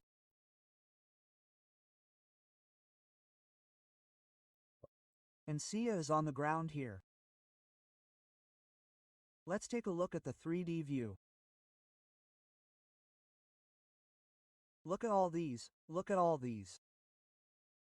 We've added the family as well. She looks very happy. Everything else is fine. Let's go to the 3D view. Let's create another view with the camera. Then let's adjust it a little. We'll skip. Let's grab this tree and bring it here.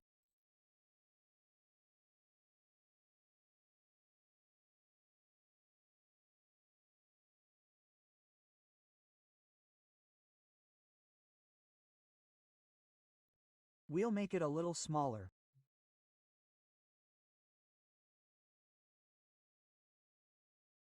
We'll cut it a little from this side as well, and we'll place something like this at the bottom. And we can also orbit these views. If we want, let's Zoom in a little. Let's do one thing. Let's go to 3D here. Select it. Double-click. And zoom in a little. Wheel. Zoom in a little. We'll finish like this and then click Create Similars here and add it. Let's go to 3D. Let's go to the 3D view. So this view looks fine. Here we'll add the sky. For that, we need to go to Visual Style, Graphic Display Options, and then go to Background.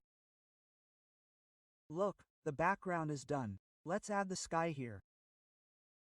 You can also add a gradient here and create a sky color. Or you can select an image. So I'll put the sky here, which is the default, and we'll apply it. Okay. You can easily edit it as you wish. We can zoom it in a little. Let's skip this once. Let's move it a little to the side.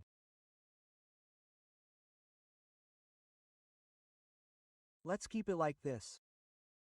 Let's make it a little smaller. And to render it, we need to type RR. From here, you can change the settings. You can keep the best quality here. And you should keep the resolution on the printer at maximum so that you can create a high-quality image. I will keep it at 600 dots per inch here. Here you can change the lighting. We keep it for exterior sun only. You can also change the sun settings here. By keeping it still, you can also add the date and time here. You can do AM, PM or anything from here. So I will apply this here. I will do OK. Some settings have been changed here. Let's keep it on the lighting only. Apply OK. Let's keep it like this. You can keep clouds in the background. You can keep no clouds here, or you can keep very few clouds here, or you can make it cloudy too. You can keep the image as per your wish. Here, go to Adjust Exposure. Here you can keep the exposure value on the brighter or darker side. There are highlights. You can make the shadows lighter or brighter, depending on your needs.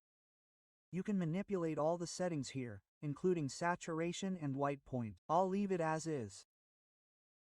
I'll just create an image and show it to you. After setting all the settings, click Render here.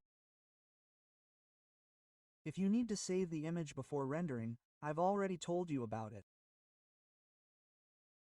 If you want to convert this image to PDF or JPEG, you can go to File and export it. So, let's render it. Clicking Render will automatically start rendering.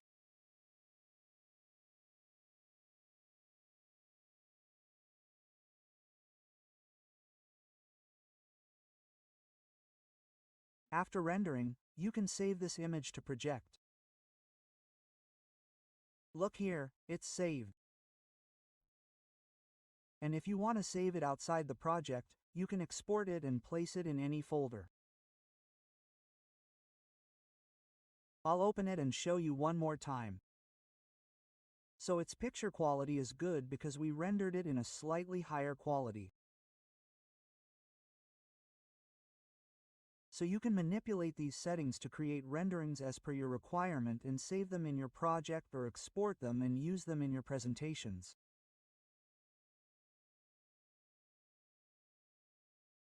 So you can manipulate these settings and try different settings to see which one produces the best rendering. So this is how we can render in Revit. Now we will enhance the render image obtained from Revit using AI website. The website name is MNML.AI. I will provide its link in the description section. You need to sign in and you will get some free credits. After that, you need to purchase the paid version. There are many options available. I have used the render enhancer here. Click on Launch tool Then click on upload image and upload the Revit image you want to enhance. I have selected the image. You can set the image type you want. I selected photo. Then you need to give a prompt describing how you want the image to be enhanced. Next, there are many settings which you can manipulate and then generate the image. I generated it and you can see a very simplified version has been created. Now we will apply the prompt again and change some settings. You can also right click and save the image. Here I added some cars and environmental adjustments, then generated the image again. Now you can see the image looks highly photorealistic. This can also be saved. In this way, by manipulating these parameters, you can generate very high quality images. The render images you get from Revit can be made highly professional using this website. These are some of the images that I generated using this website. We've completed this project. Now we'll learn how to prepare a sheet. So here I'll teach you how to insert a section and an elevation into a sheet. We'll learn how to properly prepare a sheet. Okay. To create a sheet, go to the sheet, right click on new sheet. Here you'll find the new sheet option. You can load it from here and go to the US folder EE. Scroll down and you'll find the title block folder. Open it. Here you'll find sheets of various sizes. These are predefined title blocks. You can use them. There are 5 sizes available: A0, A1, A2, A3, and A4. You can use any of these sizes. You can also go to View here. You'll find the Seat Composition tab. And here there's a seat option. Click on it. You can also load here. Suppose I want the A1 matrix sheet. So I'll select it and click OK. So here's a sheet open.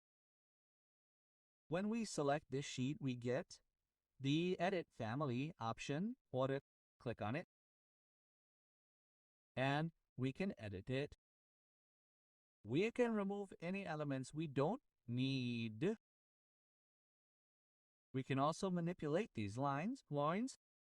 And if we don't need this table, we can remove it too. And look, here's all our text. Whatever is on the left is our text list, and whatever is on the right is our labels. So let's see how to add text and labels, data and labels. So suppose I want to add the text of the address here. So suppose I select it. I'll do CS, create similar, and then click here. I'll enter the address here, click outside. The address, press escape. Now to add the label, go to create. Look, there's a label option here. Click here. And here we'll find all the labels. So from here, select your label. So I'll take the project address here. Add the parameters. Look, it's added. Apply it and then press OK. And look, the size has increased. So if I want to add it in this size, I'll make its properties match it. For that, I'll type MA on the keyboard, select it, and then select it. Look, our size has decreased, and we can select it and manipulate it a little bit. Press escape. First, select it. Look, we can also move it up and down using the directional keys. After making all the changes, we need to click on Load into Project. Here, into Pa. Select the project you want to load into and press OK. It's important to overwrite this. Select Overwrite the existing person. So see, all these changes are applied here. I'll change the seat number here to 1. And from here, we can change it. But suppose I'll enter Haldi here. Let's press OK. So see, the address is also entered. From here, you can change these levels. Suppose I'll enter check by here, CAD.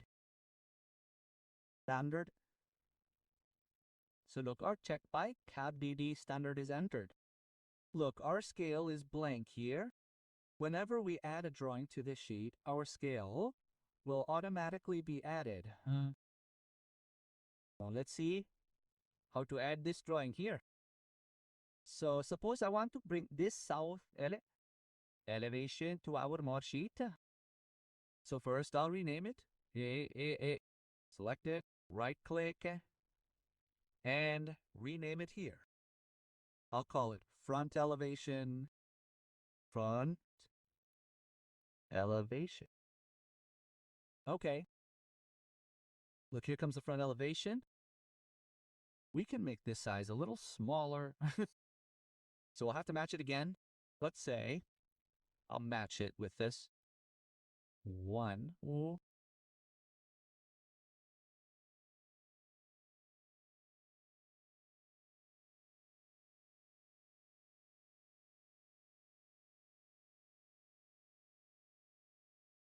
Let's make these sizes a little smaller.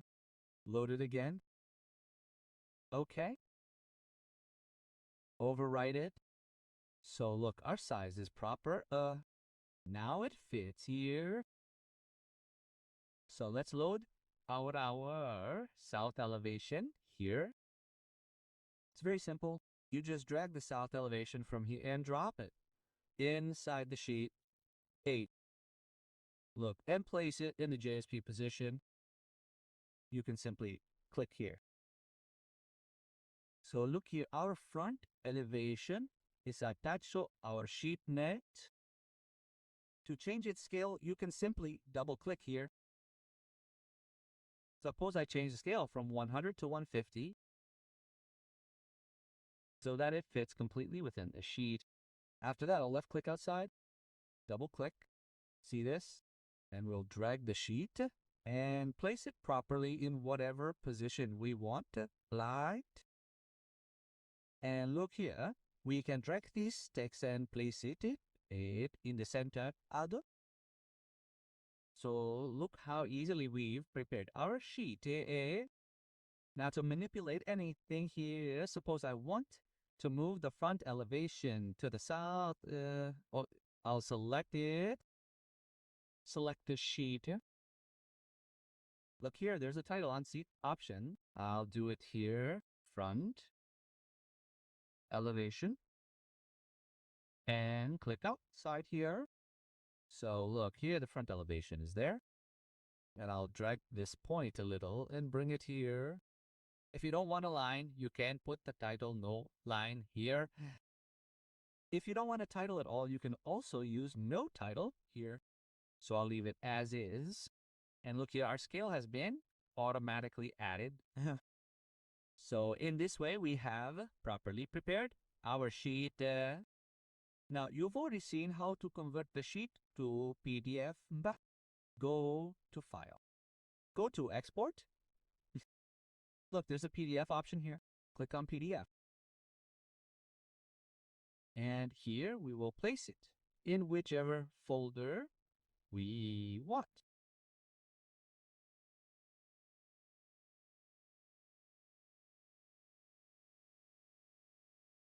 Let's open it.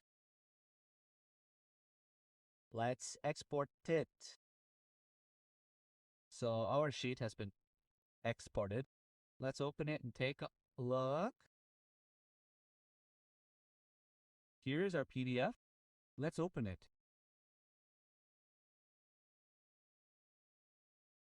So look, our proper PDF has been created in high quality batch and array. So in this way, you can generate the sheet, close it. Let's minimize it. Take a look and prepare a sheet and insert our section into it. Then let's go back to the sheet, right click and select new sheet A1. And keep it metric above. Okay.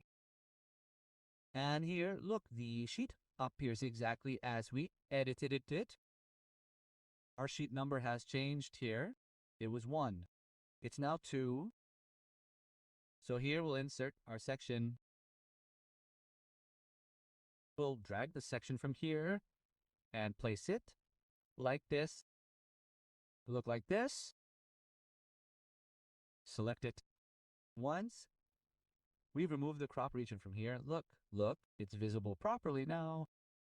After selecting it, we'll move it down a little and drag this section to the center. We need to select it. We'll drag it too. From here, you can change the section's name. And look, we named it Front Elevation Provision. So from here, you can rename it, or here I'll assign it Section A. Balcony. Okay. So look, Section A is done. And to edit it, we just need to go inside, double click, and from here, we can easily add dimensions. And if you want to insert multiple drawings into a single sheet, we can do that too. Suppose I'll take an elevation from here. And from here, I'll take the ground floor plan. Press Ctrl, leave this 3D view. Select both the east elevation and the ground floor level by pressing Ctrl. Selecting them will bring them here. Look, both our drawings are coming. So in this way, we can easily insert multiple drawings into a single sheet. So you need to prepare your sheet. And if you want, you can convert it to PDF. Go to File, Export, PDF. From here, we'll give it a file name. I'll give it a 2. Let's export it to the same folder I. Let's open it and take a look. This one. So look, this one has also been created as a PDF in very good quality. So this way you can prepare the sheet after completing your project. Temperature check. And finally, when you complete any of your projects, what do you have to do next? Time. You have to create your own template or data. So I'll show you how to do this. Let's close this one too. So to create a complete project, we have applied many settings. We have set the units, loaded many families, created grids, created levels, magakwati na. So we don't have to repeat the same work in every project.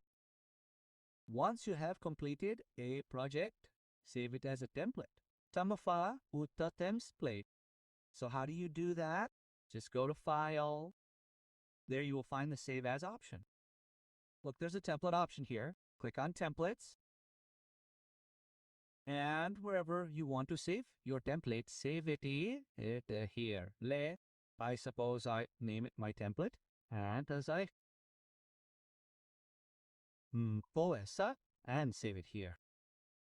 And even if you delete it after it's saved, suppose I delete it, what will happen to us then? Suppose I go to Architecture here.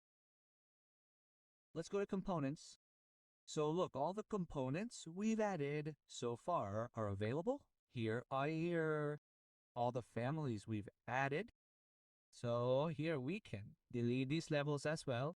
You can delete the elevations as well. Delete the sections as well. And then create the template. It'll be even better. And once you've created the template, let's see how to access it. So for that, you simply need to go to Templates, click on New, and look, you will find your template here. Then go to Browse and select it from wherever you saved your template. Look, this is our template.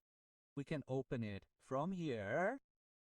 But once opened, you want to find the template here again. So if you want your template to appear here permanently, what do you need to do? Go to Home, go to File, click Options, click File. locations and add your template from there. There.